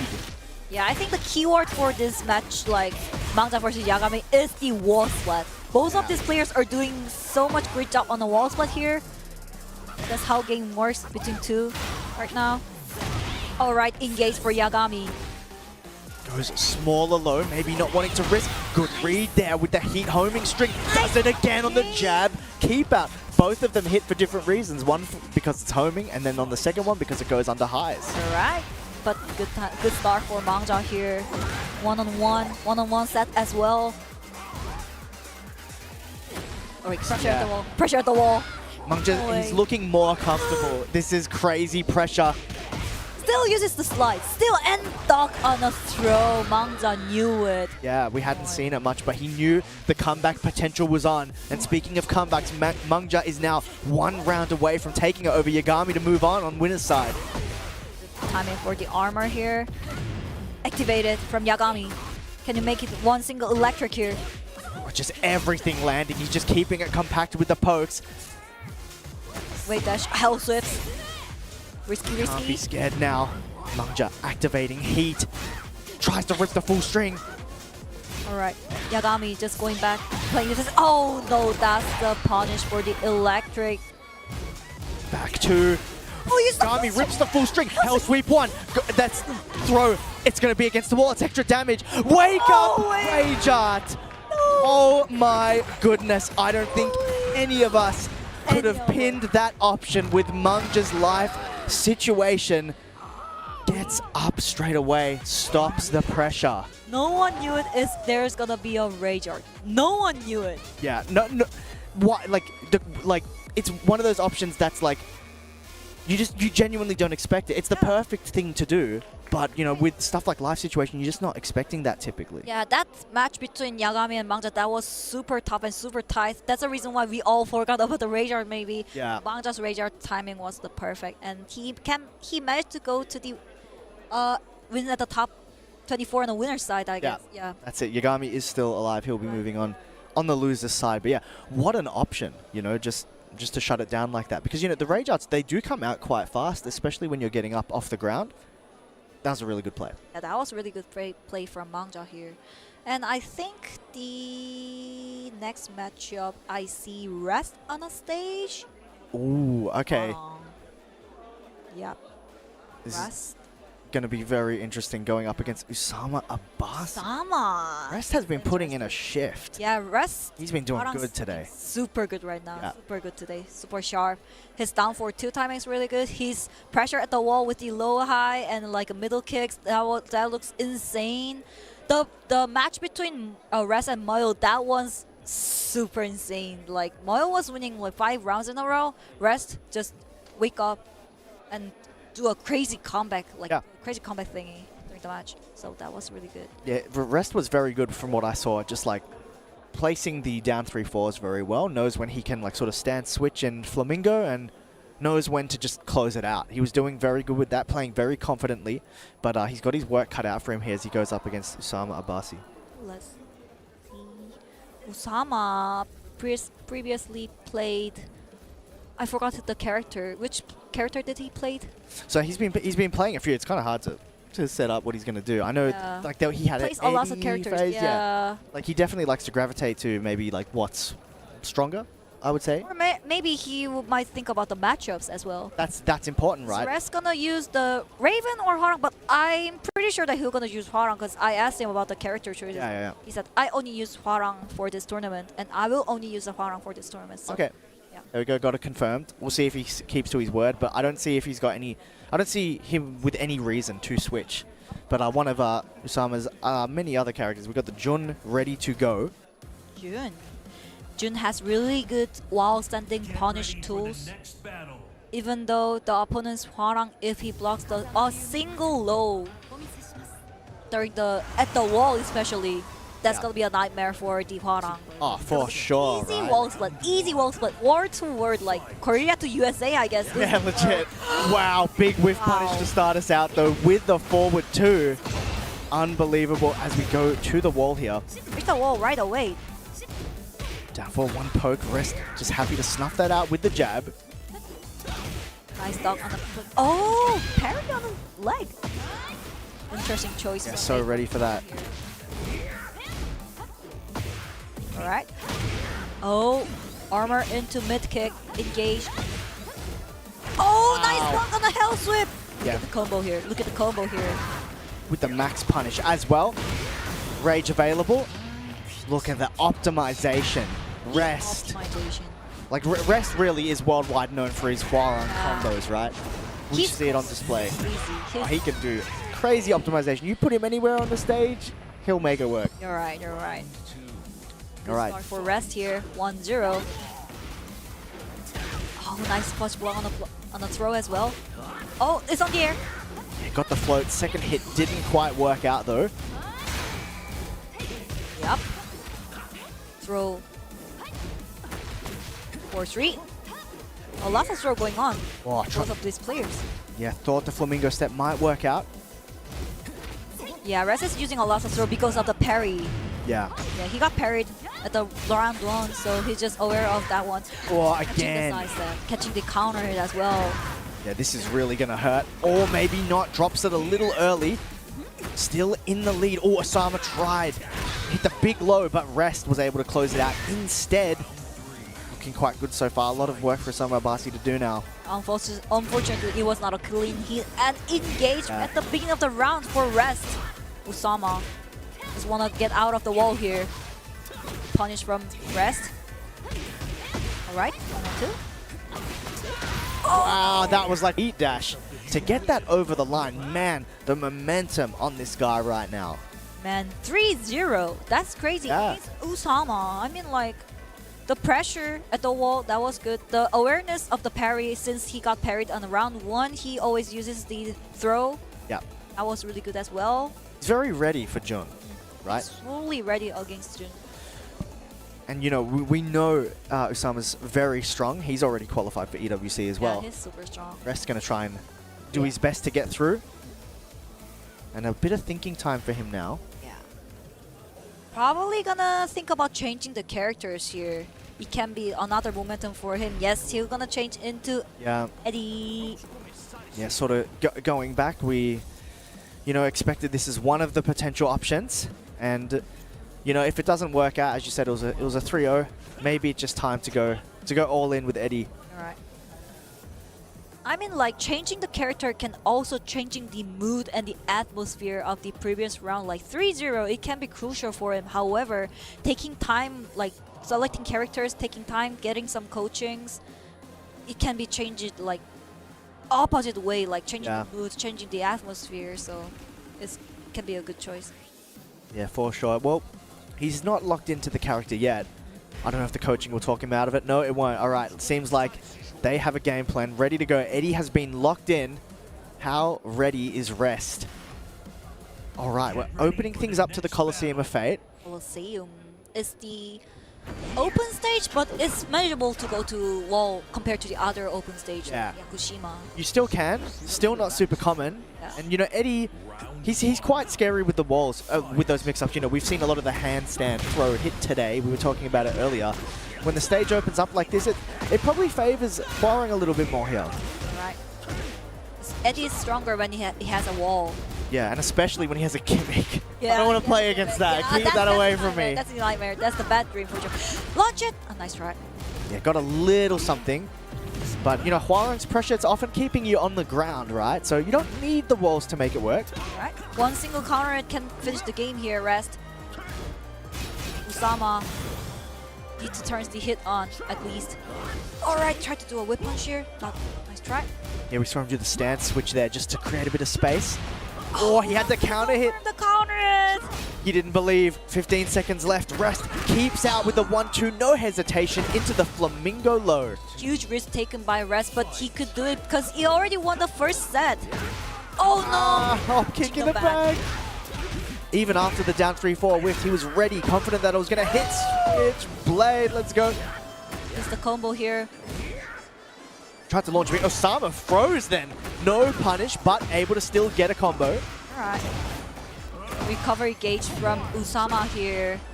Huge recovery for the Grey Health. Nice block and a punish from Rest as well. Yeah, that looked like reaction as well. We know Rest has the reactions on luck.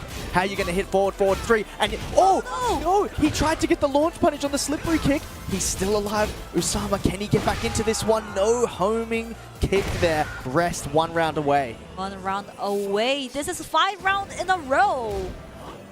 Yeah, this Rest really is. Fire. Yeah, he really is. Usama, good choice for the engage. He needs to stop Rest's momentum here, but sidestep into launch. That's insane. That was crazy. On reaction to the stance, moving to the left. Around the handstand 1. Rest optimizes. He's still going. Everything seems to be hitting right now. Heat ticking away for both. Alright, heat ticking. He's ticking in. Usama, oh, I think that's a misinput. It might be. It's looking a bit shaky for Usama right now. Rest backsteps, creates the whiff, and a perfect punish. What a defensive masterclass from Rest. He's going to take it 2-0, move on winner's side. It feels like back tempo of almost right. Yeah, he's like just jumping backwards. Yeah, I never saw like Hwarang. Oh, Ulsan, congratulations! Ulsan's so happy for him. But anyway, Rest, congratulations. We're gonna be at top 8. Oh, maybe they're talking about like he's like qualified for EWC or not. We just need to see the like percentage for it. He's asked EWC. Am I? He made it. There it is. All right. Congratulations for the Rest. I mean, I think that was the qualification match. Yeah. Because it's the winner side. Yeah, that's right. Yeah. Yeah, but I mean. So for top 8, he's moved. Yeah, for the top 8, but still, it has a high percentage of he's getting to the goes to the EWC. Yeah, I think so. Because I read his lips, was like EWC. Yeah. Me? Are you sure? But you should still wait until other players match as well, and to figure out like math time, you know. Yeah, it's hard to figure out like who's going through when, because there's so many players here that have already qualified. There's like very specific circumstances where somebody's going to go through. Yeah. So, but he's rightfully happy either way. He's moving on. But we're also moving on. We're going to have Matsuba up on stream again. He's going up against XCC from China. XCC, the young generation from China, and he's low, looking super sharp right now. Yeah. His low gameplay style is bit like unique, like compared to the Mangja. He used a lot of slide. He used a lot of down for 2 as well. Like no respect on frame. Down for 2, down for 2, 3 times in a row. Why not? Like so, those kind of gameplay styles can be a little bit tricky against Matsuba, because Matsuba has a back tempo as well. Matsuba has a shifting cloud as well with the Fang here, so it can be a matchup. Bad matchup for the low here. Definitely something to think about. And I wonder if that unique style lends itself to XCC.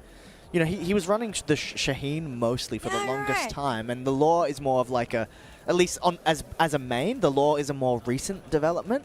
And so maybe that Shaheen influence is changing the playstyle, but we know Law got a lot of nerfs, but XCC isn't scared by that. He's going to go through, push on. I don't care about it. I'll just use low. I still low is strong, and my low is strong at least, and I'm going to stick with low. That's his statement right now. Yeah, and it's paying off. That's why he's here right now, top 24, winner's side. Winner's side on top 24. Here we go, random stage. Where do we go? Phoenix Gate. Yeah, got to be careful here. With that wall explosion in the back and eventually moving to the floor gimmick. Many things to consider here, but it's going to be XCC on his lore going up against Matsuba on the Fang that we've seen many times. Japan versus China here. The while 74. Alright, that's gonna be a combo for Matsuba here. And no hesitation in hitting that down forward 3. Goes up to the wall. Nice block. Zubair from Matsuba. Just keeping it safe. He's opting for while standing 4 from crouch. Just keeping the pokes. He tried that down forward 2. He tried that disrespectful down forward 2 that you mentioned before, but Matsuba's just so pokey and compact right now. Yeah, Matsuba is kind of calm in terms of players. Like he's really calm, really patient. He's just like fundamental based Fang, so he might not, like SCC might not be able to get a lot of down for 2 against him, but who knows? Who knows? Yeah, if you're going to be doing fast things like back 4 as well on the table. All right, plus frames here. Matsuba's going to burn the heat string, set up that back turn low. All right, slide into his leg. XTC dash as well, down for 2. Tried to hit it again. Matsuba though sticking to the jabs. All right, again, 3 times. Yeah, like they're hitting in the wrong way. They're hitting, you know, trade. Like it's just not working out. It's hitting on crouch. And Matsuba now able to start running away with it. 2 rounds up as we go to the floor. Watch out for the floor here. Is the counter? That's a good usage of that floor. Baby tantrum full counter hit. Free combo for Matsuba. Alright, engage for XCC. Huge recovery for him. Oh, are you serious? That's the huge mental break. That was huge mental break. Exactly. That was so sick. Back 4 into the hop kick. XCC thought he could go into crouch after that. Nuh-uh. Not this time. Alright. Dash. Just all the... Oh! Not 2 times in a row. Yeah, he thought he's like, okay, I can surely do the high now, right? Nah. Not enough. This block rate, by the way, by Matsuba on this low, the sidestep low, Matsuba blocking it so consistently while standing 1-2, gonna get the job done. All right, Matsuba taking that first game. Yeah, the mind game with defense back 4, that's super interesting in that one single round. Yeah. You see that, like, the mind game's super fast. Oh, you didn't dock. Oh, you didn't dock it, so I'm gonna use the second string. Oh, now you're docking it. I'm gonna use the first one. Yeah. That's crazy. It develops so quick, right? It develops. Times goes by. Absolutely. XCC getting some coaching from Dee-On Gray. Hey. Dee-On, you know, very intellectual when it comes to Tekken, right? So I'm sure he's spitting his wisdom right now. He's kitted out. He's got the full the drip. I mean, I don't think SSC gonna change the character. I think he'll gonna change the gameplay style. I saw so many counters against the Matsuba here. Maybe he needs a little bit, like, calm down, respect the frames.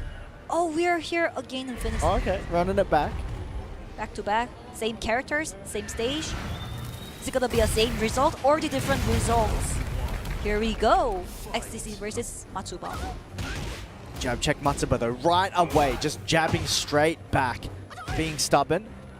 XCC didn't commit to the full junkyard, but it might have hit in the back if he did. Yeah, XCC being a little bit more defensive than before right now. Playing defensive. Goes back. Oh no, never mind. It's just the hop. Never mind. Down 4-2s on the minus frames. Never mind. He's on his way. Oh, MD spring kick. We call it in Korea, we call it MD spring kick. Because MD's generation used that a lot. Alright, nice dog and perfect punish for XCC here. Blue Spark coming out. 1-0. Can he come? Oh, again the down forward 2 trade, but able to convert. Good wall carry as well. Wall combo. Nice. That's gonna be, oh, unfortunate it was not a wall splat here, but slide Abellio for him. 1-1-1, the god. Shout out to Mangja, by the way. And that's gonna be the end. All right, well, very swift 2 rounds now from XCC. Looking like whatever was said has been very wise. That coaching might work, at least for the first 2 rounds. Now the floor is lava and backhand going to engage. It's a good choice for Matsuba here. We're gonna break the floor here. Oh, that was a counter. Back tempo, jab just threading the needle. Timing for the hit burst here, but the Jordan follow-ups. Glow just keeping straight into the slide though. As soon as he gets the chance, that's slide number 2. What's he gonna do now? Draw it down for 2 counter check. He thought Matsuba might try and mash. Again! Just waiting back Kempo. Down back 1-2. Yeah, XCC just happy to wait it out. Alright, that's no whip punish for that one. Oh, Nice back dog, 2-2. Yeah, very ready for that. Alright, Matsuba now on the board in the second game. Yeah, the reason why XCC could manage to use 2 slides in a row is because he had a heat anyway. Breaks the floor here, Matsuba. Good use of the throw. Use that SAT pushing slowly to the wall of flames here, but the low parry mitigates the mind game on the full crouch low. Activated from XCC here. What's his choice here? Oh, watch out for the back tempo, by the way. Matsuba using a back tempo here. Just takes one whiff, right? Yeah. Alright, that was a counter it. Just a little low poke. Matsuba trying to get back into this one. One single engager can give Matsuba a huge recovery here. Side walk to the left, had the hop kick ready to go. And with the heat, should be able to at least waste enough time and do enough damage to close this one out. A pixel. Yeah, and then the mix-up at the end. All right, Matsuba now is 1 round away from moving on winner's side. Only 1 round away and down for 1 counter it. And XCC, oh no, again, are you serious? Big hop kick all starting to hit now. Back 4 is the thing for Matsuba here. Nice punish from XCC. Oh, hop kick from the XCC this time. All right. This is a game of disrespectful hop kicks. Yeah. We've seen so many of them connecting. The hop kick time. Oh no. Great awareness there to use the full crouch after blocking the low get-up kick. Oh no, didn't respect the frame here. Could have managed to do a full combo, unfortunately. Matsuba, CC. Oh, this is interesting. All right, Matsuba has the heat. XCC's already spent it. 17 seconds left on the clock. Another clutch low block on the slide.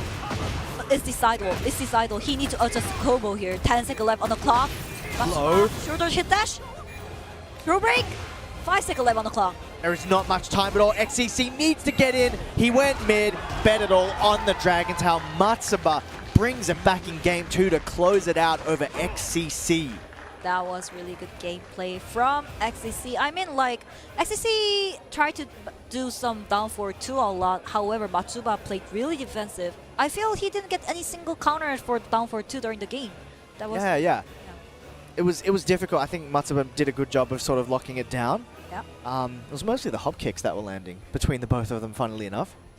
But yeah, able to get it across the line, doing very well. XCC, yeah, just couldn't get it done. But still, XCC has a loser's bracket as well. He still has a chance. Exactly right. Yep. XCC is strong enough to win every single players on a loser's bracket and come to all the way down to the top 8. So I'm looking forward to him see more low gameplays. That's it. Okay, well, we're moving on. Defending champ of Super Tournament from last year. It's going to be Mulgold on the stream, and he's going to be going up against Alidor. He's been playing very well. Saw him on the stream before. So well. Yeah. The John, very scary. Yeah, so scary. He took out our Galgonge before as well, so yeah, scary stuff, man. You're right. And Mulgold, as I mentioned before, he had tons of character. I always called him as Mokujin. Yeah. I don't know which character he's gonna play.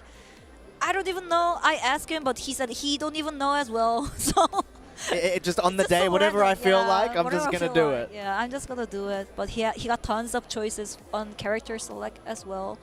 However, Alidor, I feel he's gonna play.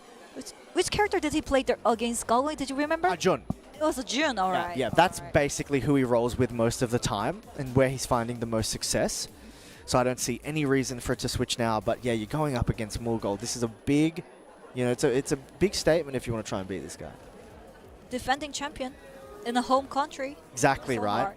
This is a home buff. I always think there's a home buff. Oh yeah. Invisible home buff for sure. Yeah, for sure. And depending on where you go, it might not be as invisible. I think yeah, here it's somewhat invisible. Yeah, I think the crowd in Korea is like relatively like sort of how to put it, respectful. In other places though, there'll be a lot of cheering and you know, like, it's very obvious who wants who to win. That's the reason why I loved Evil Vegas and Evil France for sure. They are so crowded and the crowd are going crazy. The hype, the tension, the energy of the crowd is just like the another level, and I love this so much. Yeah, Yeah, that's it. And look, some players feed off of that energy, even if it's against them. But other players, you know, it might throw them off a little bit. It is, you know, even though, you know, they don't hate you, they don't want you to win either. And you're hearing the noise and you know it's not for you. All right. Here we go. The Claudio. Classic Claudio versus June. Yeah, no fuck 'em ram today. Again, I think I saw more than 10 times for this stage Pac-Man Pixels. Yeah, this has definitely been the popular one today. There's always that one stage that just gets a little bit more on the Yeah, game. you're right. Random is not totally random always. Like, it feels like a little bit not random, but Yeah. it is. All At least right. as a viewer, it's fun to watch because we have so many gimmicks. Yeah, that's it. I personally love to see stage gimmicks. I don't know about the players who are playing for high stakes right now. It's scary, man. You don't want to go through the floor. Alright. Good combo for Mulgold here. Cool. Alright, running 2. Let's frames. Can we see Mulgold magic here? Nice. 41+2. Unfortunately, it was not a wall. Yeah, the wall kind of messed that up, actually. Would have been better if he hit it in the open. Twitch duck under the running 2. Alidor now popping the heat, trying to get involved yet. I respect it. Try and rub it with the can-can. But Can whiffed because of the side step left. Mulgold really good side step here. Alidor. Alright, that's gonna be a guaranteed hit for Mulgold. Starburst on as well. Oh, just fishing. He's like he's parting the sea. Hands are out. Got to be scared of that second hit. Look at that. Just fishing for... He's trying to confirm it. Hop kick, keep out. Are you serious, Mulgold? But let's go to the wall here. Alright, Starburst again. Bang! Yeah, didn't fully charge it. Alidor tried to do something about it. Thought the full charge might be coming. Debate from Alidor. Hop kick. Wow, 2 from 2. Mulgold confidently taking that second round. 2 jab. And just enforcing the plus ram. Alidor was doing a good job of using that side step 4 last time we saw him. But right now, yeah, Mulgold is just moving around him. Alright. Throw break. Nice. Going right into the wall. That was really good calculation on the angle. Yeah. Thought he would press after the throw break. He was right. Hit that magic 4 against the wall. But Mulgold is going to take the wall this time. Oh no. Alright, that's a side wall. Fortunate for Alidor here. Running 2. Throw. Nice throw break. Straight, yeah, into that heat dash. Wall might interfere. How can Mulgold save it? Didn't really. Alidor burns the heat. Oh, the Mulgold magic up pixel left for him. Uses the full string for back 3. Yeah, able to get it there. Mulgold taking it 3 rounds straight. Some adaptation needed, I think, on Alidor's end if he wants to move on. I think he went to the character select, I guess. I mean, Alidor's gameplay was not bad, but Mulgold's random hawk kick that made some momentum, like invisible momentum during the game here. And also Mulgold's side step was really good as well. So I think that's the point. Yeah, Alidor was just sticking with June. Yeah, it was not a matter of the character. It was just like Mulgold did great job matching against June here. I think, yeah, those are the main things to think about. You want to be very careful with your placement, given that Mulgold's moving so much. Alidor did a good job of using the homing move last time as well. We might see a bit more of that to shut down the movement, but ultimately you don't want to go and stumble into a hop kick. Alright. Maybe this time Mulgold do a side step dog because of the homing of the June. Yeah. Knew it. But back to 2. Nice. Good punishment. Running 2. Just checking with that throw a lot. Clearly looking for some sort of retaliation from Alidor. And watch out for the can if you use a throw. Yeah. Just in case. There's a full string here. 1 jab into the generic. Mulgold ready to break that. Alright. Activated from Alidor. Right at the wall. Really good position for Alidor here. Trying to do a little push parry there, but the ray of light step to the right. Alright. Oh, nice. And didn't have the full string, but timing. Life lead power crush is going to close it out. Alright, Alidor on the board now in game 2. Already 43 gauge as well is really good use for Alidor here. If he managed to go to 100 gauge, that's when Jun's gameplay starts. It became so strong, and now he finally managed to block the random hop kick here. Yeah, get a little something for that. Everything now starting to look a bit more fluid. Nice size that into engager. Doesn't charge it. Alidor this time was patient. And it paid off here. He's really building up that Jun coin. Alrighty, that's gonna be it. 95 gauge as well. And 2-0. Yeah, really good situation for... Ooh, oh, the trade. Oh, wait, the trade again. To keep out Mulgold. All right, gets the launch. Right, the wall. Good combo. Oh my god. String pushes him away, gives him a chance to activate the heat, but Alidor ultimately is still in the corner, pushing his way out now. Oh my gosh, that's gonna be a wall. Oh, that's huge wall sweat. Yeah, damage. Pushing for that shield. Alidor just trying to get a few more pokes in. Mulgold still has heat available as he engages. Bang. The wall jump from Jun. He tried to get a little tricky there. 3 connects again, but running 2 is going to go straight and play it safe with the Rage Art. Just got clipped, maybe trying to close that out there. Mulgold getting on the board here. I think that was the counter, I guess. Yeah. Really good timing from Mulgold. You're running 2, hit dash. It's so quick, especially when you're trying to do something to win. Might get clipped by that. But Alidor still holds the lead here in game 2. Yep. Floating that whole kick attempt. Still 100 gauge available for Alidor as well. Oh, that's gonna be an air combo. A little bit scaled, but still strong enough. And traps the Mulgold at the corner. And that wall damage you get from the full gauge. Oh, the counter it. This string in particular has been working wonders for Mulgold. Sidestep left around the can-can. Hasn't been able to hit them so much against Mulgold. He's been playing around it. Alright, the homing finally came out. Goes for it 3 times, 2 of them hit. Rage Art out of nowhere. That's going to go through. Mulgold's going to get a lot of life back. I'm surprised that Rage Art came out. Yeah, that was really good timing. And Mulgold, if he can do a hit dash, it's really he's good still got it. for the Mulgold here. Oh, nice dog. Wow, the disrespect well placed by Alidor, but the throw finally connects when it matters. All right, Mulgold is now 1 round away from taking it and eliminating Alidor. Back 3-3 connects again. Then turn the hit on because it's so early in the round here. All right. Tries to rip it. Yeah, oh, just a little slow on the punish. Maybe he used a can-can. Yeah. All right. What's his choice? Bang again. Yeah, he has not gone for a full charge once. Finally, Dusty running 2 and dual launcher. But the side wall. Yeah, can't get the splat. Still has heat available to try and get the wall. That was close. That was scary. Nice throw break. Watch out for the laser. All right, his smash. Oh no, it was too far away. Tried that with punish. Alidor didn't bother going with the low. He wants to keep safe. He rips the down forward 1-2 out of nowhere. Mulgold confidently gets Alidor's timing to take it out, bringing it back in that game too. And he will still be around to potentially have a shot at defending his title.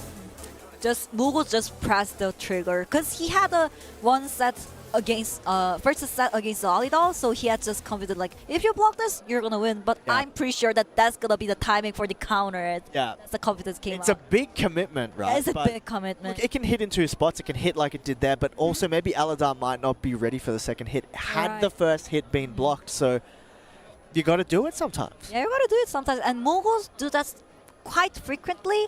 But if you have like less data against Mulgold, you don't know about that. Yeah, exactly. Yeah. That's big. Yeah, that's usually Mulgold trying to finish the game. If he has an advantage on the set score, he just threw it right away. I don't care about it, but I know that's the timing for you. Yeah, if you've got the lead, like, well, why not just try and close it out? Right? If you wait around, you could lose the whole thing. Yeah, he just takes some risks. Yeah, I respect that. But moving on, all right, Keisuke from Japan is back on your screen. He's going up against Kashi Snake from Pakistan. Japan versus Pakistan here. You're gonna see Kazuya during the game. Yeah. Always I love Mishima characters during the tournament, at least during the stream match, more and more, because electric is so high. Every time I see that sidestep electrics or the real timing electrics, it makes me so happy to watch, because it's not me. Especially, yeah, exactly. It's not me. Because it's not you. If it's a rank match, I'm gonna be super annoyed, but I'm a viewer, I'm a commentator. It's not me on a stage, so it's fine. Yeah, it's very fun to just be here observing it, because I'm personally not sweating. I'm having a good time. I'm having a good time right now watching Kazuya, but anyway, Kashi Snake need to deal with the case against Kazuya. Can be a little bit sweating, but still, Kashi Snake's a really good player, really strong player, and a killer as well. So let's see how it goes during the game. Yeah, and he's been sticking it out with the Jack. So we're going to have Jack versus Kazuya. It's going to be an interesting dynamic. You know, you've got someone who, in Jack, wants to use the Gamma Howl a lot, use a lot of armor. But you've also got, you know, Kazuya wanting to hit lows. You've got Stature Kick, Hell Sweep. It's going to be a very interesting interaction. Kazuya, you know, mostly trying to play that neutral game and earn those 50-50s. Out of the gate, though, we've already had a Hell Sweep. Oh my goodness, this is the reason why I love to see Mishima during the gameplay. Really good punishment from Keisuke with the electric here. Pressure goes on. Hey, that's why he's godlike. Look at that electric whiff punish. Sorry, block punish rather. Make some noise. Alright, good counter confirmed from Kashi Snake. Activate, that's gonna be with. No, it's not. Oh no, it tracked that way. Keisuke though still gonna take advantage. He's got wall position here. Where are you going, Jack 8? Didn't know Jack could move like that. Yeah, I mean, like, he's huge, but he's still able to do a wall jump. Yeah, he flew over him though. Over here. It didn't work out. It was the opposite. Alright, that's gonna be engaged with the blue bubble. Stomps, make some noise. Oh, nice low parry from Keisuke here. Yeah, I like the low parry. You don't have to deal with the mind games after. From that full crouch low, Hell Sweep onto the wall. Not quite. The dash from Kashi Snake. Good punish. Pushes him right back to where he doesn't want to be. Keisuke's just controlling the stage perfectly right now. No punish, but goes for pressure with sport for 1+2. Kashi Snake. Yeah. Activated from Keisuke. Is it gonna be his smash or something else?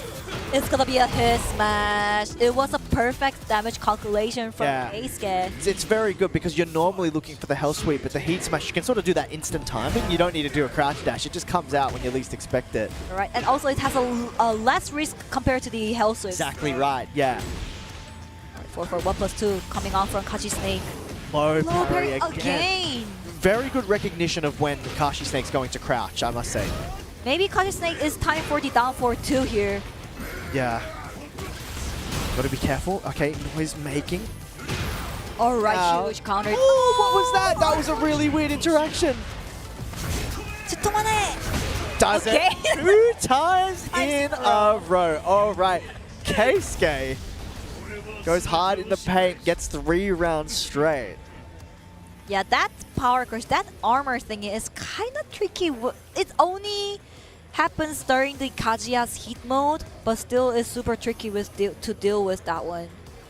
Especially Jack 8, who has a kind of like short reach. Yeah. Yeah, short reach. You feel like you have to dash, right? Yeah, he needs to dash into the Kazuya, so that was worth it for Keisuke here. Yeah, a lot of these sort of like little pushback situations or even heavy minus situations, like a lot of strong players will use that chance to change timing, and that's why you see things, even though they look funny, this is why they hit. You hit a big thing on minus frames just because someone needs to close the distance or change their timing. Right, and here we go, game 2. We have a 2-floor break on this stage. Good news for Kazuya for sure, because on hit mode, the Hell Sweep can... Oh my goodness! Big stuff. Oh, he did the hard part. He did the hard part! Alright, but it was hype enough. The dopamine got That's all that matters. It's fine, it's fine. He's going to be on a Twitch clip. It doesn't matter. Alright, bubble came out for the Kashi Snake. Alright. The floor became purple from now. 3, jumping in. Goes for the throw. Keisuke ready to block that. Kashi Snake still putting on the pressure here with the plus frames. Kashi Snake using a lot of mid right now, but another low parry from Keisuke. This is one of the characteristic of Japanese players. They are doing a lot of side step low parry. Yeah. That's the strongest characteristic of Japanese players. We don't usually do that in Korea. Yeah, it's just, another keep out electric. Keisuke right now seems to have the soul read on Kashi Snake. He's controlling every moment. Again! Kashi Snake is really wanting to hit this, and Keisuke is really wanting to not eat it. Yep. I wonder if we'll see the mid come out. I don't know. But Keisuke didn't it? Oh my god. Are you serious? Alright, finally breaks the floor. Keisuke didn't use the floor because he can easily break the floor with the Hell Swift during the hit mode. Yeah. But finally he used it. Alright, finish the game with Hell Swift. That Hell Sweep perfectly timed to get it across the line. All right, Keisuke's looking real good right now. He's 1 round away. Electric again. That was a counter, by the way, so the timing for Keisuke is perfect. Demon's Paw as well. All right, 40 damage. Oh, down for 2! Finally came out. Yeah, big mid-court. Keisuke getting a little too antsy trying to get in there. He made it. But the wall is too far away here. Punish it! Oh! Perfect. Amazing. Amazing electric punish. I don't think Kashi Snake is ready for someone who's so consistent at dealing with this. It's going to be one more guess. The stature kick. Keisuke moves on your loser side, taking it out confidently over Kashi Snake. What the hell was that? The low parry 3 times. I know. Bro, how did he read everything? He got it right every time. Yeah. I'm really surprised we didn't see a mid attempt. Sure. We didn't see much while standing 2 from Jack. We didn't see a big cash out on while standing 1. I just don't think he was ready for Keisuke's consistency to low parry that. Because when you're using full crouch down back 1, you get used to a string that has mind games, right? You block that first hit, there's another one, but Keisuke's low parrying it every time. Yeah, I don't want to deal with the other mix-ups after the strings. Yeah. I'm just gonna do a low parry and do a combo for it. That was the strategy for the Keisuke, and it worked really, really well. Yeah, very, very well. Very, very well. A genuine defensive masterclass as well. The punishment on the hug attempt, electric every time, looking very, very good. He's going to be moving on. This has been a series of amazing matches here at Super Tournament 2026 on the road to EWC. 3 qualification spots are on the line here. A lot of points too. We've got the we've got a bonus prize for the 6 grand as well. So yeah, it's a lot of we have a ton. We got tons of master. This is a master level event, so we got tons of points as well. Yeah, absolutely. It's a lot of points. So yeah, still you can see right there on the bottom of your screen. If you scan that QR code, you'll get all the updates that you need. You want to keep up with EWC, all the qualifiers and everything. Speaking of, other than today, there are 2 more also remaining. We've got the Master event in France, the mix-up from June 13th to 14th. There are 3 spots on the line for that. And then the last hurrah, not including the LCQ, is EVO, the Master Plus event. Tons of points. June 26th to 28th. There's 4 spots on the line for that. So we're getting towards the end. A lot of people have qualified. It's going to be 32 players duking it out at the end. So if you want to be a part of that, you best get your qualification slot sorted. So if you want to keep up and you want to be there in Paris as it's happening, QR code is on the screen and you can scan it and you'll be able to buy tickets for the event. Alternatively, esportsworldcup.com/tickets. Place to go August 5th to August 8th. It's going to be massive. The best in the world, a prize pool of $1 million. $1 million. They always have a slogan that the money that changes the life. I mean, the $1 million are huge. And I'm kind of jealous of Ulsan because he got it twice. That's great. He got it twice. He's gonna be super rich, but still he's starving of winning the more Tekken 8 events. So let's see how. Absolutely. Well, we'll see if somebody can put the challenge. Yeah, somebody can challenge. That's going to be very important, and we're going to see 3 new people who are going to be ready to put that challenge down in August. But for now, we're going to be taking a short break before we come to the back end of your Super Tournament 2026. Don't go anywhere. Thank you.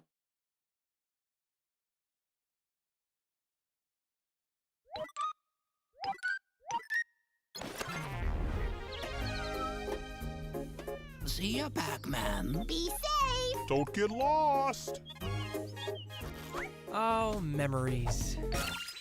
Well, time for the next level. Snack break! Let's roll! Oh, amazing! Huh. Ooh, power pellet!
Welcome back, ladies and gentlemen, to Super Tournament, the final stages of day one. I'm the ever-hydrated brown man, here joined once again by the ever-knowledgeable Naria. How are you doing? What have I missed? I heard crazy war zone stuff just happened. You missed that one. You missed the huge matches right now. Right now, we figured out who's going to be on top A winner side, but still, we are waiting for the loser side. So we're going to see the crucial part. Someone needs to go back to home before you go to the top 8 stages. You're going to be eliminated on the bracket. Oh. Still, it's going to be super fun. As a viewer, as a commentator, you know, it's not my business.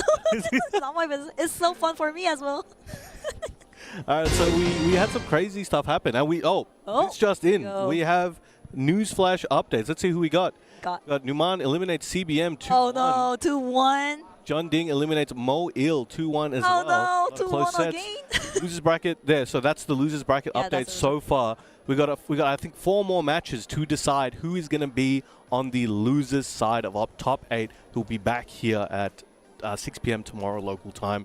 It's going to be absolutely insane. And again, these guys, as we always mention, they're fighting for TWT points. This is a Masters event. Yeah, right. But they're also fighting for those EWC spots. Now, a few of the players who have qualified so far have already qualified. So those spots are going to be dropping down. So the other players are going to be clamoring for it, trying to make sure they get through the losers bracket enough to be able to secure that life-changing position. Life-changing position. I agree with it. And also, the top 8 stage is like just like another level, the final stage, isn't it, for tomorrow's matches. Just finish the day 1 without going day 2. It feels like kind of sad. You should go to day 2 at least. But it's so hard to do. It's a top 8. But here we go, Yagami.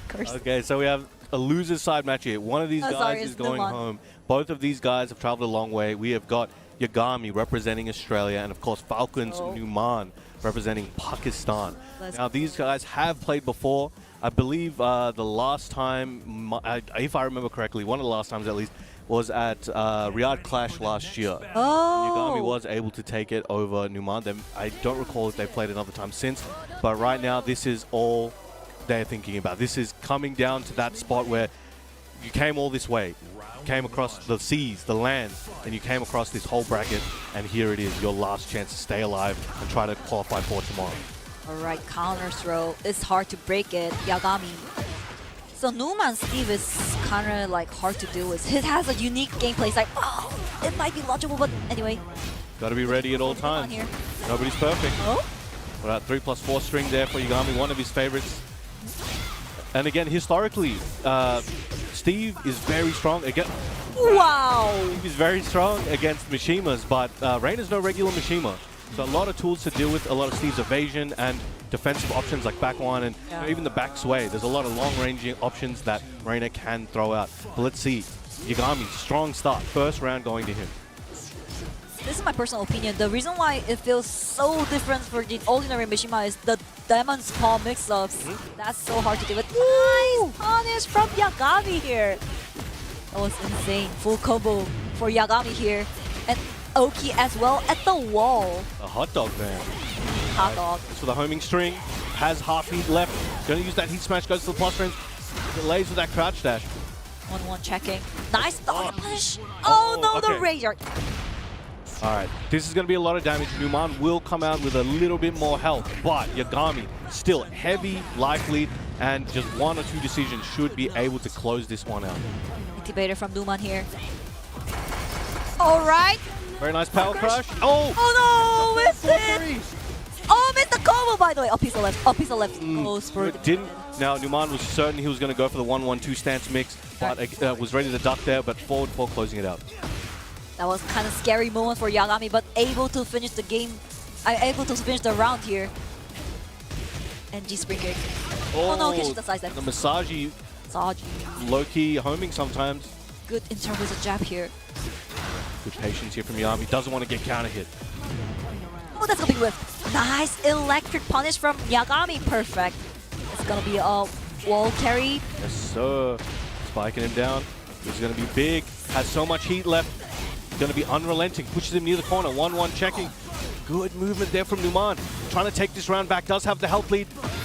Gets counter hit. Right. How's this? Maybe again? No. Again. Let's go. Oh, and the my power gosh. crush. The wave dash, that pressure. Numan just pressed. Nope. Armors. Gets I'm gonna use the armors. Stop it. And it was that was it. Oh, no, engage. Albatross 2. It's going to be a good situation for Numan. Yagami on the back foot. Needs to make something big happen here. Numan with the huge health lead, chipping away slowly. Now the power crush. And the punish on Wake Up. Oh, managed to use the full string. Didn't use the triggers. These power crushes are doing wonders. Numan has figured something out here. And didn't get the follow-up on the Windy. Alright. One single decision goes for the mid. Very nice on Wake Up. Yagami looking good right now. Both players, they're still trying to feel each other out. The Numan really started hitting some success when it came to those power crush.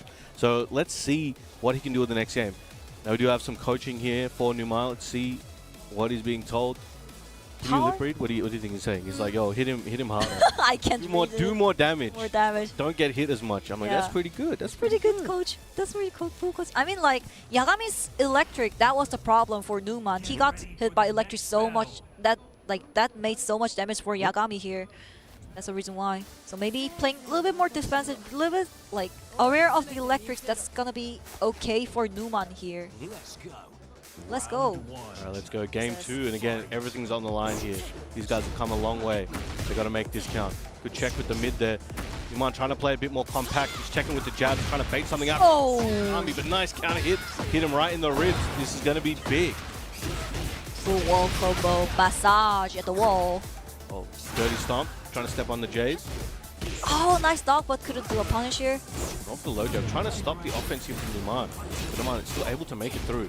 Yagami has a full heat bar, but nice duck and punish, yo! Still, Yagami has a chance to win, but oh no! He got recovered health. Numan need to finish it right now here.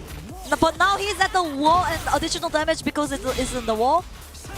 Alright, running to... Oh, no! Top kick! What was that? Maybe the miss input, I guess. Trying to think of what he could have tried there, but I can't think of another input that lines up. But nice low parry for the round start. Try to go for that down 2. Now Yagami should be able to carry this one to the wall, activating heat once that momentum to swing back in his favor. Momentum goes on here. Nice punish from Numan still. Still on this game, Numan needs to deal with the aggressive Yagami here. Good punish as well. Just trying to catch him stepping. One single counter. Numan's looking for the hits. I mean, like the power crush. Quick hook.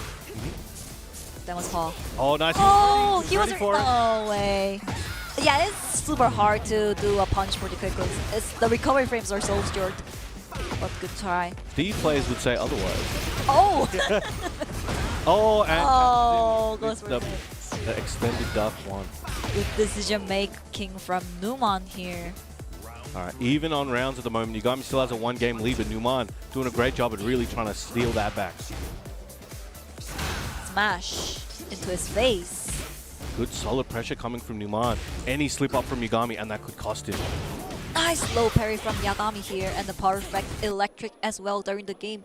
And I think, Alright, now that's Demon's Breath combo ender. Wow, Yagami did the combo without looking at the screen. That was insane. And engaged for Numan. Good 1+2 break. Alright, Yagami just out of gas there with the heat. But nice catch him with the homing. Electric. He was ready. Yo, he's ready with those. He was ready, but couldn't touch it. Watch out for the wall here. Good patience here from Yagami. Most people would have pressed 3 times already. I know I would have. Catch him with the mid. Good defense. Oh, and wow. Rage art. That's crazy rage art decision making from Numan here. No one was expecting the rage art at the moment. That's the knockout, but still one more decision making for Numan in order to win the game. Oh, plus frames. Checking with the down forward 1 string and the while setting 1 to check him moving. Numan, 1 round more. He could take the second game, evening up the score. The momentum is all the way down to Numan here. Electric came out. Alright. We haven't seen too many recently. Again, you do have to worry about Steve weaving and things like that, but I think Yagami's a bit more confident and comfortable in certain situations. But Numan, excellent 1+2 grab. Ninja sides as well, trying to trap the opponent at the wall, but Yagami, Demon's Bow looking so good. Oh my goodness, perfect punish from Yagami. should be able to get this one. Oh, not quite. My bad, I jinxed it. Yeah, you jinxed it. Oh, we're trying to go for the forward 4-3+4. Nobody home gets an anti-air though. Good combo for Numan. Perfect. Othioki here. Goes for massage. Hit dash. Alright. Dash. And trying to catch the duck and trying to get him pressing, but Oh my not gosh. quite yet. Oh, and oh, this might kill. That might kill. There we go. Alright, Yagami on set point here against Falcon's Numan. The only one of these players can move forward. Could it be Yagami or is Numan going to be able to even up the score and claw this one back? Throw break, nice throw break from Yagami here. It's a fuzzy.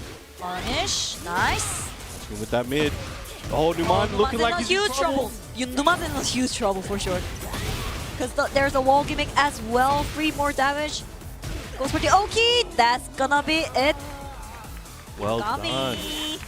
A very close set there. Again, that second game could have gone either way. It's just that Yagami was able to lock it in, and Numan just didn't have an answer in that final round. And that explodable wall probably did really take the mileage a bit further. But well played there from Yagami, representing Australia once again and moving forward onto the losers side here at Super Tournament 2026 Master event, Road to Evo event. A lot on the line here, but well played to Numan. Doesn't get to travel as much as I would like to see him to. You know, visa issues, the #1 matchup coming from Pakistan. He was able to overcome it for this one, you know, with the support of Soup and Bars and all that to get those processings going, but was not able to secure that top 8 spot. I'm sure we'll see him again in the future event though. Yeah, shout out to Soup, because I heard that Soup also helped the Pakistani players for the visa problem, and I think it's really good for the international tournaments, because yeah, more Pakistani need to travel around the world and show their ability of a good Aztec, and so I feel that's the really good thing from the Soup. 100%. So big shout outs to them for that, for giving those opportunities and making it possible for this good ass Tekken. But next up, we have another qualifying match. All of these qualifying matches, we have Weibo Gaming XCC versus Vitality Junding. Vitality Junding. This is going to be heavy. Now, XCC, you know, he doesn't get to travel too much either, right? And so he has to make each event count. And this one, he's as close as ever. He was in a good position earlier where he had to play against Matsuba. It's just Matsuba actually has a 3-0 ratio on XCC and wasn't able to break that curse today, but now is trying against Junding. And now Junding, he is one of the most famous players in Tekken. Everybody loves him. Everyone loves his mirror selfies. Yeah. He's a fan favorite for sure. Yeah, for sure. I mean, I'm kind of a bit embarrassed as a friend of Junding. But it's fine. He loves himself so much. I think it's a really good thing for him, at least. But still, the opponent is going to be XCC. But Junding knows the matchup against low really, really well. One of his best friends is Mangja, one of the best low player as well. So he has qualified on winner's side as well. Yay! He's another player that's qualified for EWC already, so you know those will roll down. But here we go, XCC versus Junding. Low versus Eddie here. I mean, low versus Eddie. Eddie got a little bit advantage with his while sending punishes. He can launch the while sending 13. All right, so that blue spark, backhand is safe, but Junding opted to go for a low, try to mind game and mental stack later on. Let's see what he can do with that. Oh, punish it. It was a bit far away though, out of reach Junding. Unfortunate. XCC down for 2 again. It's free real estate. You gotta let it rip sometime, you know. All right, down 1. Now down 1 does go into a lot of opportunities there, like instant slide and while sending 4. Nice side step. Well, opted not to use his heat there. Could have got a combo, but trying to play the neutral instead. All right, 14 seconds left on the clock. 10 seconds left on the clock. They're just staring at each other here. Oh, again! And closes it out with the elbow. Didn't want to take any chances on the buzzer beater. There we go. Junding lead the game here on 0. Now, XCC traditionally plays, very, very quickly. I'm seeing him slow down in the last few sets, and that may serve him well, or it may get him killed this time. But right now, I think he's trying to feel out Junding and see where Junding wants to press. And so far, he's getting small punishes here and there. He's like trying to poke him to death, but all Junding needs is 1 counter hit or 1 big launch, and it might cost him everything. Yeah, poke versus launch here. Oh, engage from XCC, by the way. Evaded from Junding. With patient.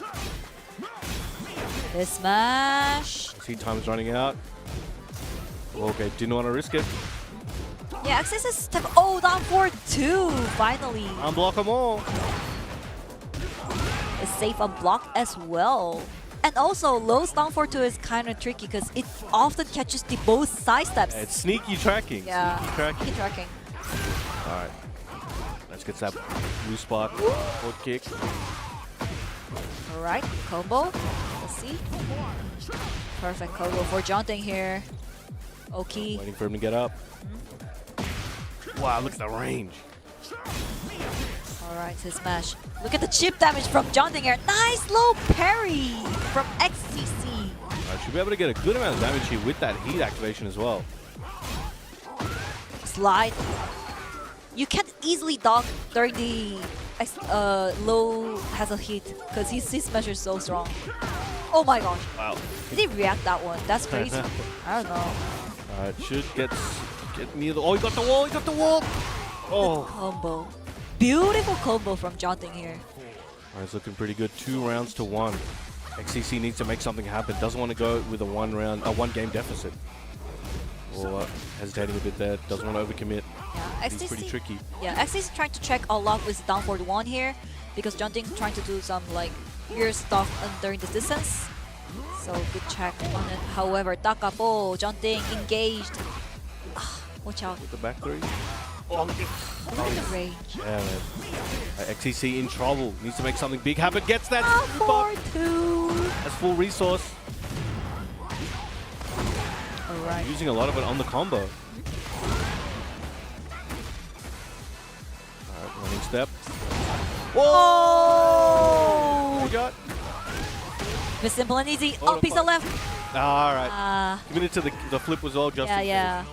Alright, 2 rounds apiece. Anybody's game. Who's going to get on the board first? Alright, XCC backing up. Trying to get a big whiff. Oh, but gets one in return. Even though it's safe on block, you can just easily sidestep it. Oh my god, I mentioned it before. It's easy to launch the lows with Eddie especially.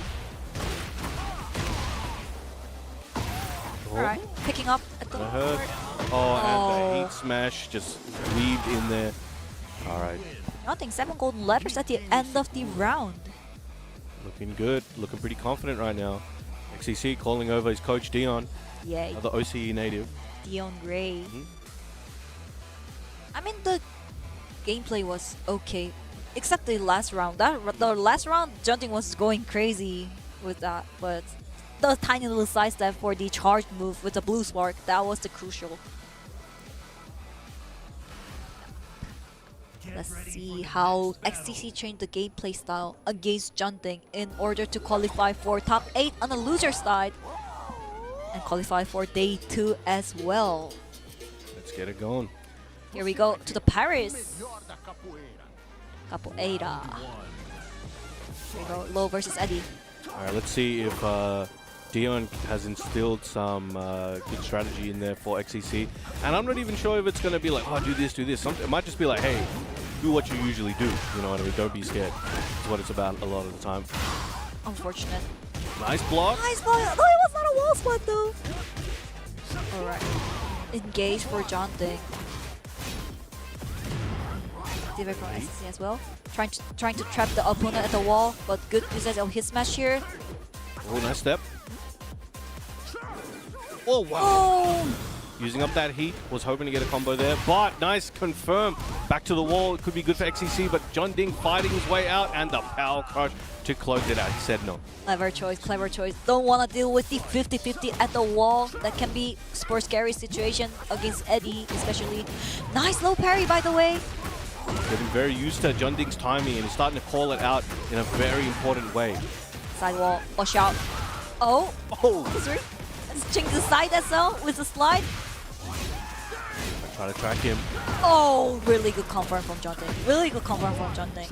And runs out XCC's heat timer as well. Big damage, flips him over. Alright. Good patience from XCC here.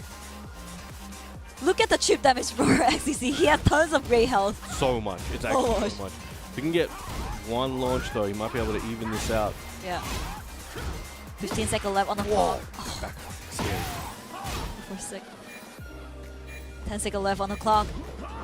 Oh, nice stop! Oh! Unfortunate for XCC. Unfortunate. I mean, you need to adjust the punishment for that string. You need to. Alright, good jab check from Junting here. Low pokes going on. Lots of players here. Low pokes, low pokes. 4-4. Oh my goodness. Be exactly what he needs. Huge. To be able to get this one to the wall, take a whole lot of damage. Look at this damage. And try and guess the game. 90 damage at the wall. And nice there we go. Nice confirm. That was the counter. All right, there we go. 2 rounds to 1. XCC on the verge of taking game 2. But sidestep 34 from Junding. Amazing keeper. Slice at 3-4. All right, plus frames trying to keep this ball rolling. Very scary, but good. 1+2 break. Situation's a bit better for XCC though. Junding though getting out of the wall. Down for 2 from XCC. And XCC from Junding as well. With a full health HP here. Alright, his smash. Activating heat of his own. To make something big happen. Doesn't want to go to potential final round here. Slide. Catching the floor here, but no more hit as well. Oh, that's gonna be enough. No, it's not enough. Can he make it happen? Nice block. Kirsten. Oh, punish it. All right, plus frames on the hammer of the What? Oh, punish. Punish it again. But XCC taking it with the slide Oh my to the goodness. nunchucks with 5 seconds on the clock. Taking game 2. XCC not going down without swinging, and the swinging hit this time. Crowd going crazy over there. It's going crazy right now. I don't know if we have the crowd shot, but they are going absolutely ballistic. Yeah. Yeah, let's see. Junding just press the revenge right away, and here we go. Seaside Resort. The last scramble situation, that was the concentration of XCC was better than Junding. The punishments were perfect for low. Now we're on a beautiful beach, but no time for relaxing. These guys are brawling. XCC putting his heart on his sleeve here. Now Junding, he's no stranger to these top 8s, to these positions. You know, he's very calm, collected, and experienced. Whereas XCC, young gun, young talent, you know, just amazing skills, but has he got the composure and experience to be able to close this one out against a player like Junding? Junding is putting the pedal to the metal and turning up the gas at the moment. A good side step and good dog mate from Junding. A nice interruptus jab here. XCC activates the heat at the wall. But unfortunate sidewalk situation happened. Alright. Well, as you were talking about before. Alright. Easy dub launches. Now taking the lead in the set once again. 1-0. Junding lead the game here. Nice block and punish from XCC. Spring kicks. Down for 2. Shaolin kicks into the nunchucks. Should be able to get this one to the wall with some big damage. Perfect wall combo here. Good Oki here. Activated. Alright, plus frames again. Hit dash, +5. Alright. Just out of heat. Yeah, XCC just wanna finish the game with down for 2. Just a one single combo. Look at the spacing between 2 players here. Look at the spacing between 2 players. Nice block. Going for the hammer of the gods. Trying to go for the plus frames. Cracks the ankle. Oh, alright. One more single decision make might be finish the game here. XCC. 10 seconds left. 9 seconds left on the front. Alright. Really good patience. Really good patience from XCC. Really good defensive skill as well. Punish was perfect. 1-1. Even of the game here. Oh, getting that float. Again, yeah, 1 game, 1 round apiece. Anybody's set. Oh, hit him with the counter. Still use that string even though Junding tried to... Oh, gets the guaranteed follow-up. Alright. Hell swifts from Junding. And he switched right away. Must have stepped or something. It wasn't counter. XCC, God. Look at this. Oh, okay, trying to get him on the wake up. Didn't have heat, so couldn't get that nunchuck fabs. For 2. For 2. Normal hit. Like crouching. Alright. Low pokes. Down for 1 from Junding. Look at the spacing between 2 characters. They are just staring at each other and 15 seconds left on the clock. Oh, nice low parry. That was sick. Missile left. Oh, and they're down 4-3. XCC on set point here against Junding. Can he close it out here and secure his spot, cement his position in top 8 day 2 Super Tournament? Here we go. Oh, the counter hit. Didn't That believe. was scary. That was scary. Didn't press the trigger here, but engage for XCC. Looking good for XCC here. The wall splat and the wall combo guaranteed for XCC. Oh, he keeps resplatting there. Yeah, it's a side wall. Oh no! Oh, it might be. Got the hop kick! And he closed this one out. Just needs to finish this combo, that bread and butter, and he takes it over Junding. You can see the relief, the weight lifted off his shoulders for now. He will have to come back tomorrow and show his worth, test his might, and go up against the rest of that stacked top 8 to try and secure his position in the EWC lineup. But amazing work there for XCC, and of course amazing performance from one of the hometown heroes, Junding. Amazing play from both. You guys got to go back and study those matches if you play either of those characters, and even if you don't, you got a lot to learn on defending both of those if you can watch that match. I mean, like, XCC, that comeback was crazy. I mean, he lost the first set, isn't it? Yeah, that comeback was super crazy. And congratulations for XCC. We can see XCC's matches on day 2 as well. Even though it's a loser side, he managed to get into top 8. Yes. That's a good thing for him. However, Junding unfortunately got out of the brackets. Couldn't have a chance to get some EWC tickets, unfortunate. But still, he has 2 more tournaments. He'll be back. He'll be back. He'll be back. He's strong enough. So, I mean, can we move on to the next match then? Of course. Now we have an unexpected underdog here today. Underdog to some and not to others. We have Meta beat Kagemaru. Now, if you don't know who this is, we're about to tell you very soon. But his opponent. Who's his opponent, Nario? I'm going to say Genji Mokujin. Genji Mokujin. All right, that fits. That fits. Yeah, Genji Mulgold, the defending champion of Super Tournament. It's going to be Jafina versus some random characters. Yeah, maybe Fang, maybe Fang, maybe Claudio, I mean, not Clive, sorry, Claudio. Maybe Halisa, maybe Pakulam, I don't know. Yeah. I got so exhausted every time I introduce him into the tournament because he plays so many characters. Could be anybody, but he's a master of many characters, and we'll see who he has in store here for Kagemaru. You know, we did see the return of his Claudio earlier today. You know, he's using Claudio less and less in tournaments, but I did see it today. It did quite well. But Kagemaru, now, if you don't know Kagemaru, he's a triple OG from Japan. You know, he's been playing for a long time. You know, he's one of the best players in Japan in Tekken 7 and one of the best players in Japan in Tekken 8. Didn't get to travel too much, but a very, very strong player. You know, he used to play a lot of a big plethora of characters. But right now, sticking with the Zafina so far, and him making it this far is absolutely insane. I love to see it. You know, people in Japan love him. He's a sweetheart. And if he can just take this set and take it to tomorrow, he will be on the cusp of taking that life-changing position in EWC. You're right. All right, we can see a Fang, maybe because of the back campo and shifting clouds. It has so many tools to deal with the Jafina's pressure during the stances.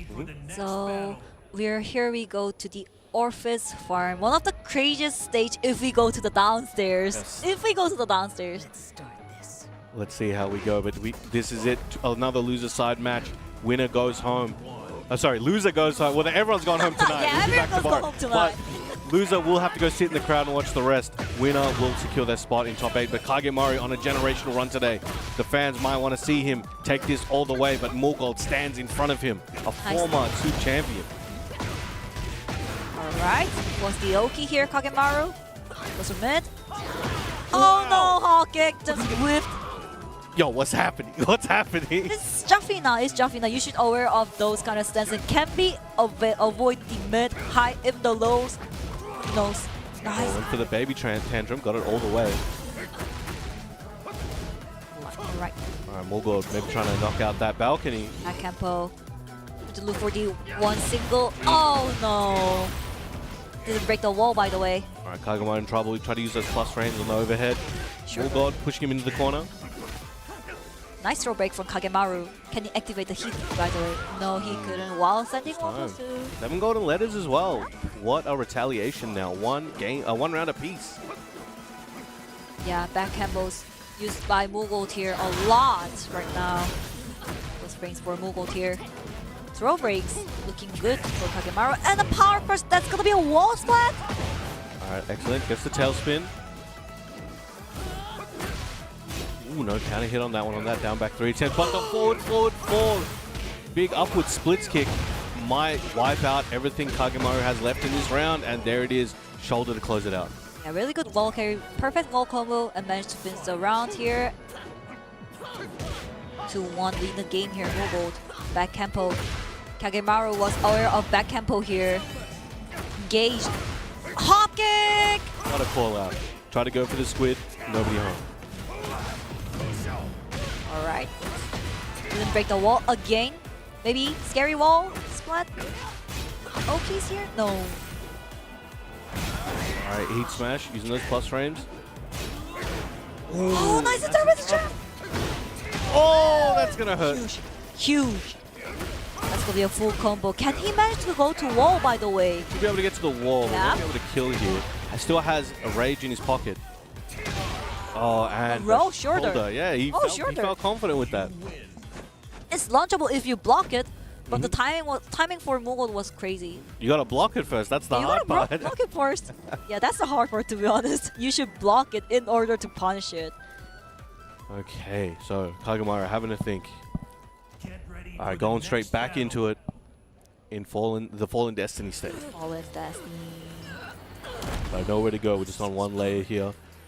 I think I didn't see a single back 1+2 right now. That's the really strong tool, yeah, from Jafina, but he didn't use it. Maybe because of the back tempo, I guess. Could be worried about that. It's understandable. Maybe we might see it more if he gets near the wall, perhaps, or try to get a wall splat.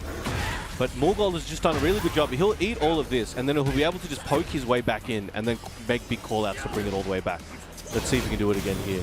Dash from Kagemaru. Hop kick again and again and again. Mulgold. Covering a lot of health here. A 4-3 for the strong aerial. Gets another one. That was a little bit too much for the wall carry, but catching the score. Oh, okay, got to tech. Yep. Oh, nice interrupt! Shorter into his dash.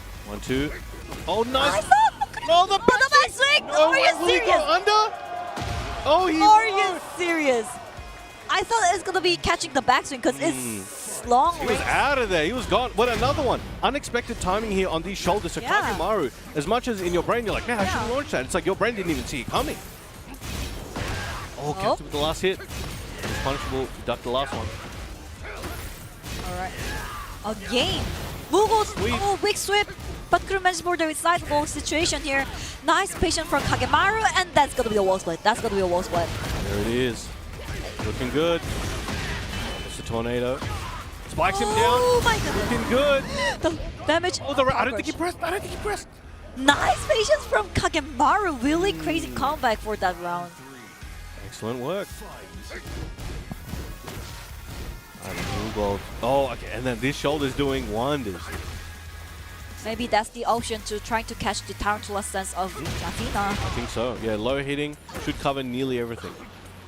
Back tempo again. Alright, back tempo working really well right now.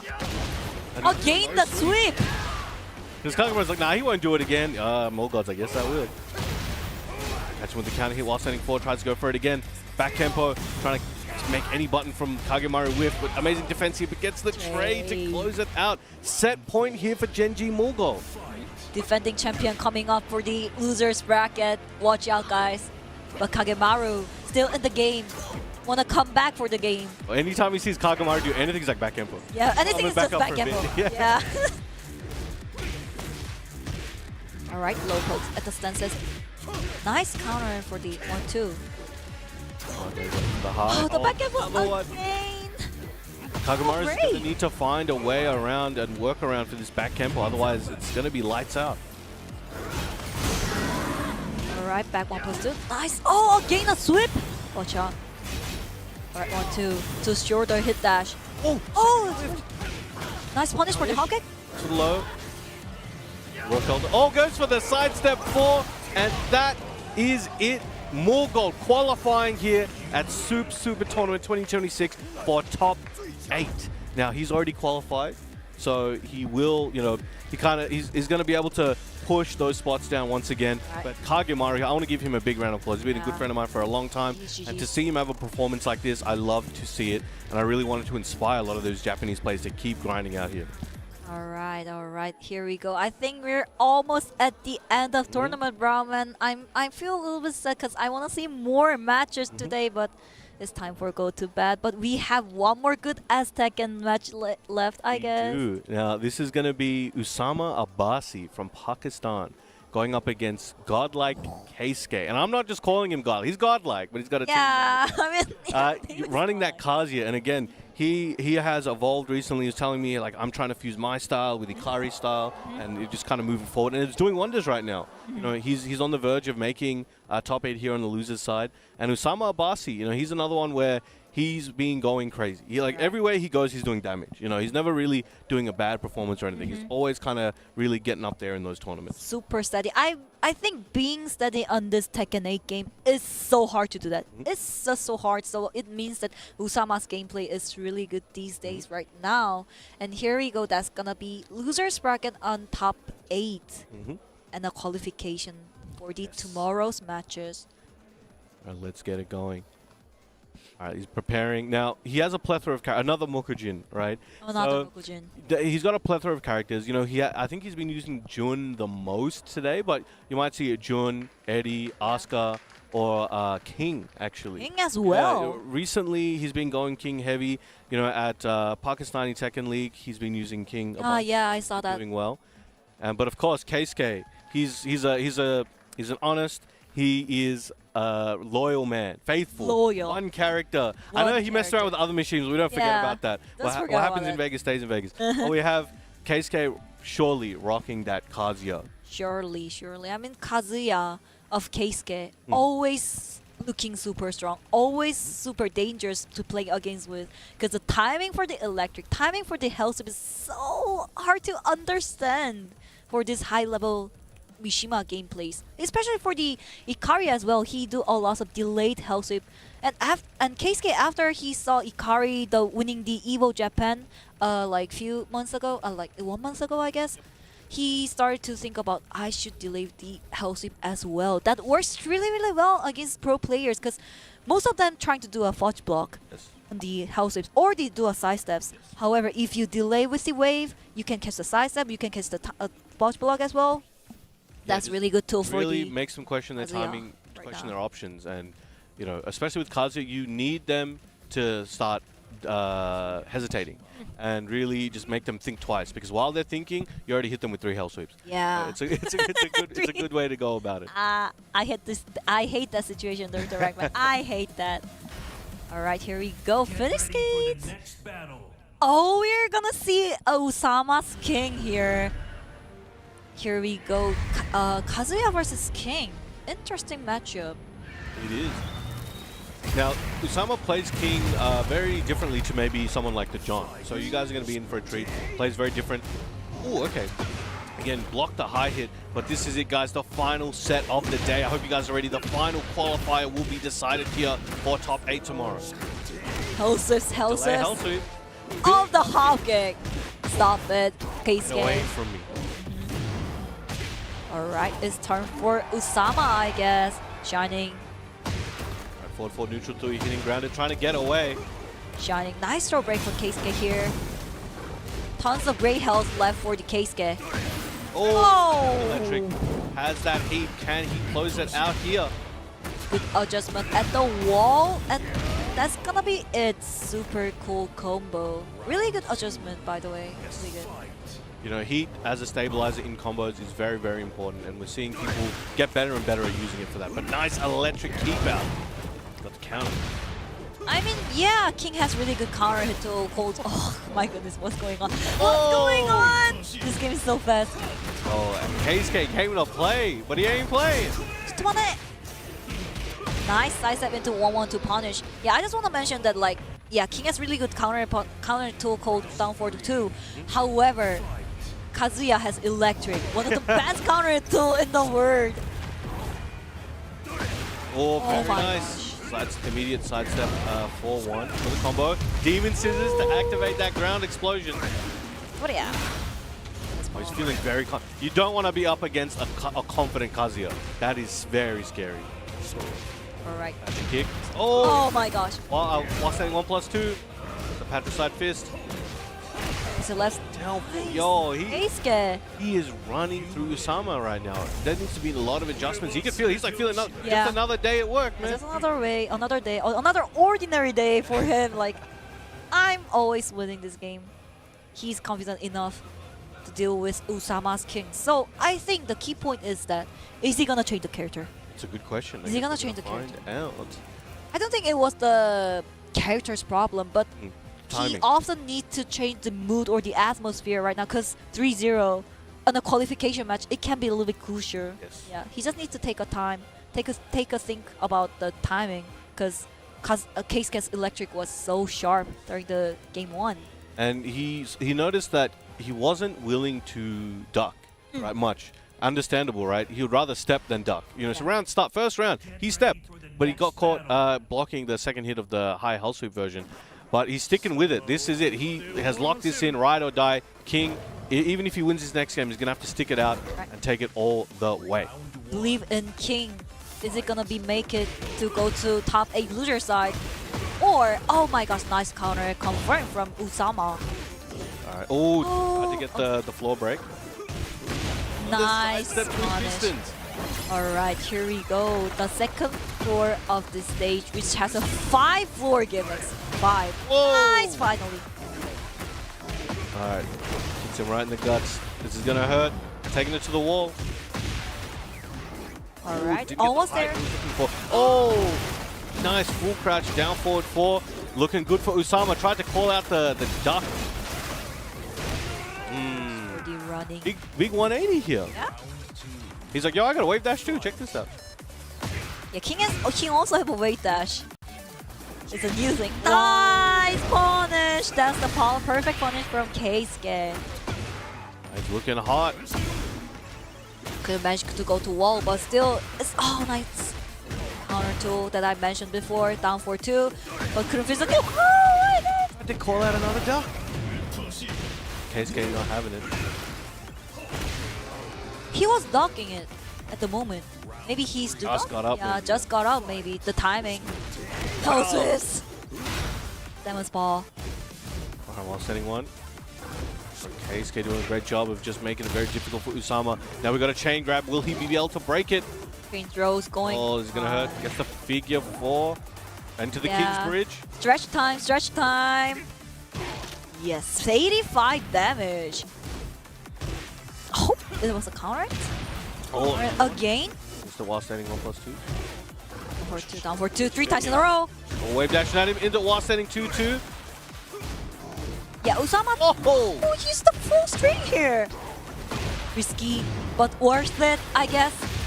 Alright, heat dash and forward 4 to close it out. 2 rounds to 1. Usama on the verge of taking game 2 and evening it up. Right. Go for natural tool. Ooh, Nice. He was ready. He was ready. Alright, let's go to the wall. Oh, not quite, but still in good position. Got a health lead and the confirm on the sidestep 4. Alright, full wall from here, and the lasers comes out. That's gonna be a wall splat. Alright. Hurt. Gets the heat dash, and now Keisuke taking it to set point here. Next round is going to go to Keisuke. He's going to be able to move forward. Usama is going to be able to even it up at 1 game apiece. Hell swips. Start catching him in. Oh, he's got him ducking. The spring kick. Kick's good. Trying to stop the momentum here. Oh, keep out electric. Electric. Activated from Keisuke for the stronger Oki at the wall. Oh, no. Oh, gets the L sweep. Punish it. Try to go for the push. Oh, didn't confirm. Usama, can he manage to turn the hit on here? Oh, spins back. Nice dog from Very nice. Keisuke. I mean, Usama trying to dodge a little bit of electric and also use more and more for the down 4-2 to make some counter. That was effective. However, couldn't manage to stop the momentum of Keisuke here.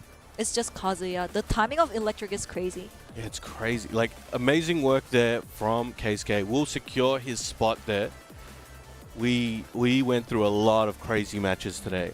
I think this is some of the best Tekken you'll ever see. Again, one of the meccas of Tekken here in Korea.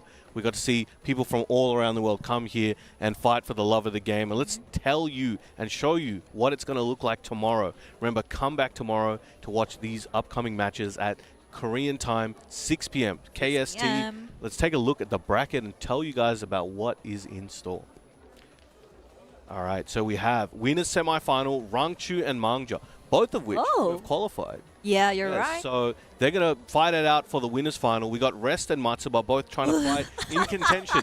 Shout out to OC with the Rest and you know, Matsuba, one of those hidden killers in Japan who's just been doing crazy work and now finally may be able to have it pay off. Now on loser side, who have we got? We got Mulgold and Yagami for the loser side matches. And also we got Keisuke versus XCC. So currently, I think we have 4, if I remember correctly, 4 people who have already qualified in this top 8. So I believe there's 3 spots up for grabs and there's 4 players who are capable. That's going to be pretty tight. That's going to be pretty tight. One person cannot go to the EWC, at least for this tournament.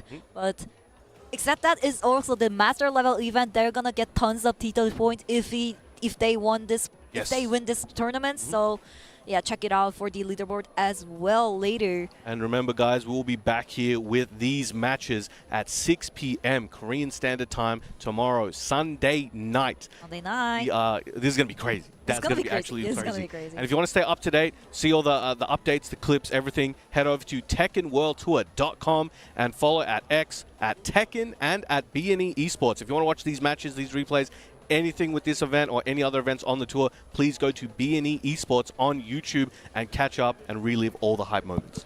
You're right. All the hype moments are gone. The day one is over. I feel I'm kind of like sad, but it was also the honor to commentate this amazing tournament in English, and I could share a lot of experience in Korea. I could share a lot of stories of Korean pro players and international pro players. It was been honor to commentate with. It's been a pleasure as always. Good to have you, and we hope you guys enjoyed that at home and are ready to just take a rest and come back for non-stop action tomorrow. I have been the ever-hydrated brown man. Shout out to Chipsy and of course Obama, who joined us here today, and the production team, everybody at Subin, everybody at home, all the players. We appreciate you greatly, but get ready for the next battle tomorrow at 6 p.m. Korean Standard Time right here.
For money. They're not just fighting for fame, but something that is far more valuable, and that is legacy. Oh my god, the pressure off the wall though! Oh my god! How did he do it? That could cost him! No way! Oh my god! Absolutely no room for error. The E-Smash! Ulsan in your back-to-back Esports World Cup champion for Tekken 8!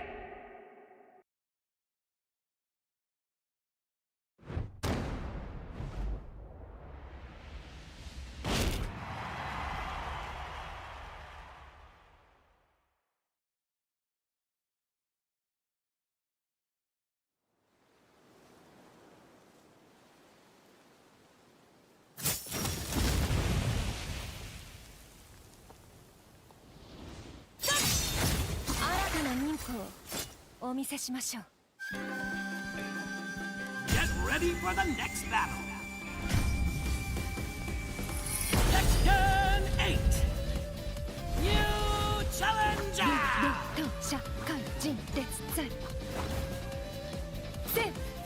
Kanemitsu.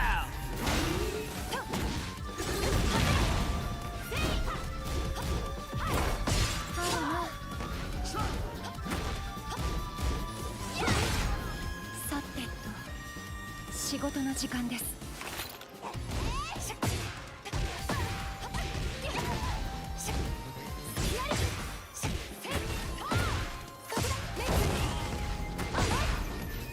生徒会にご用ですか？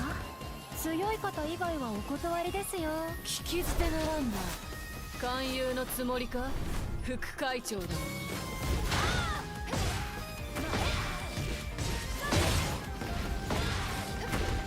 もちろん。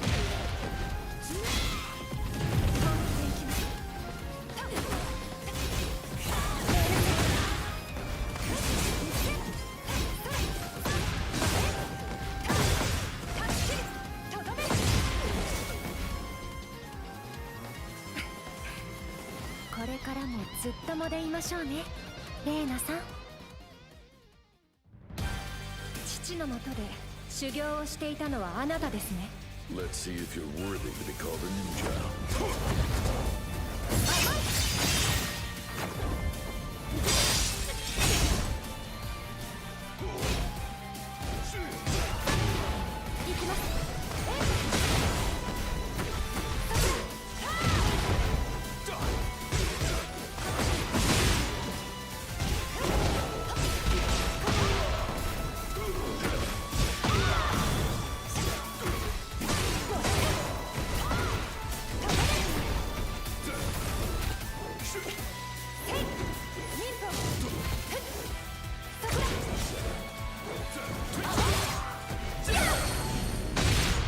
命の花を散らしましょう。いでよ、クワカタ。は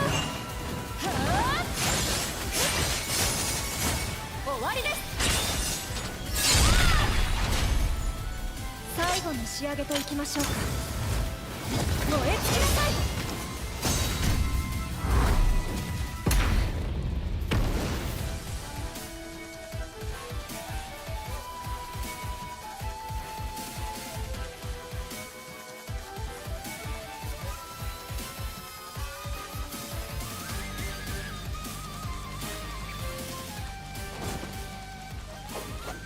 海峡国光参上です。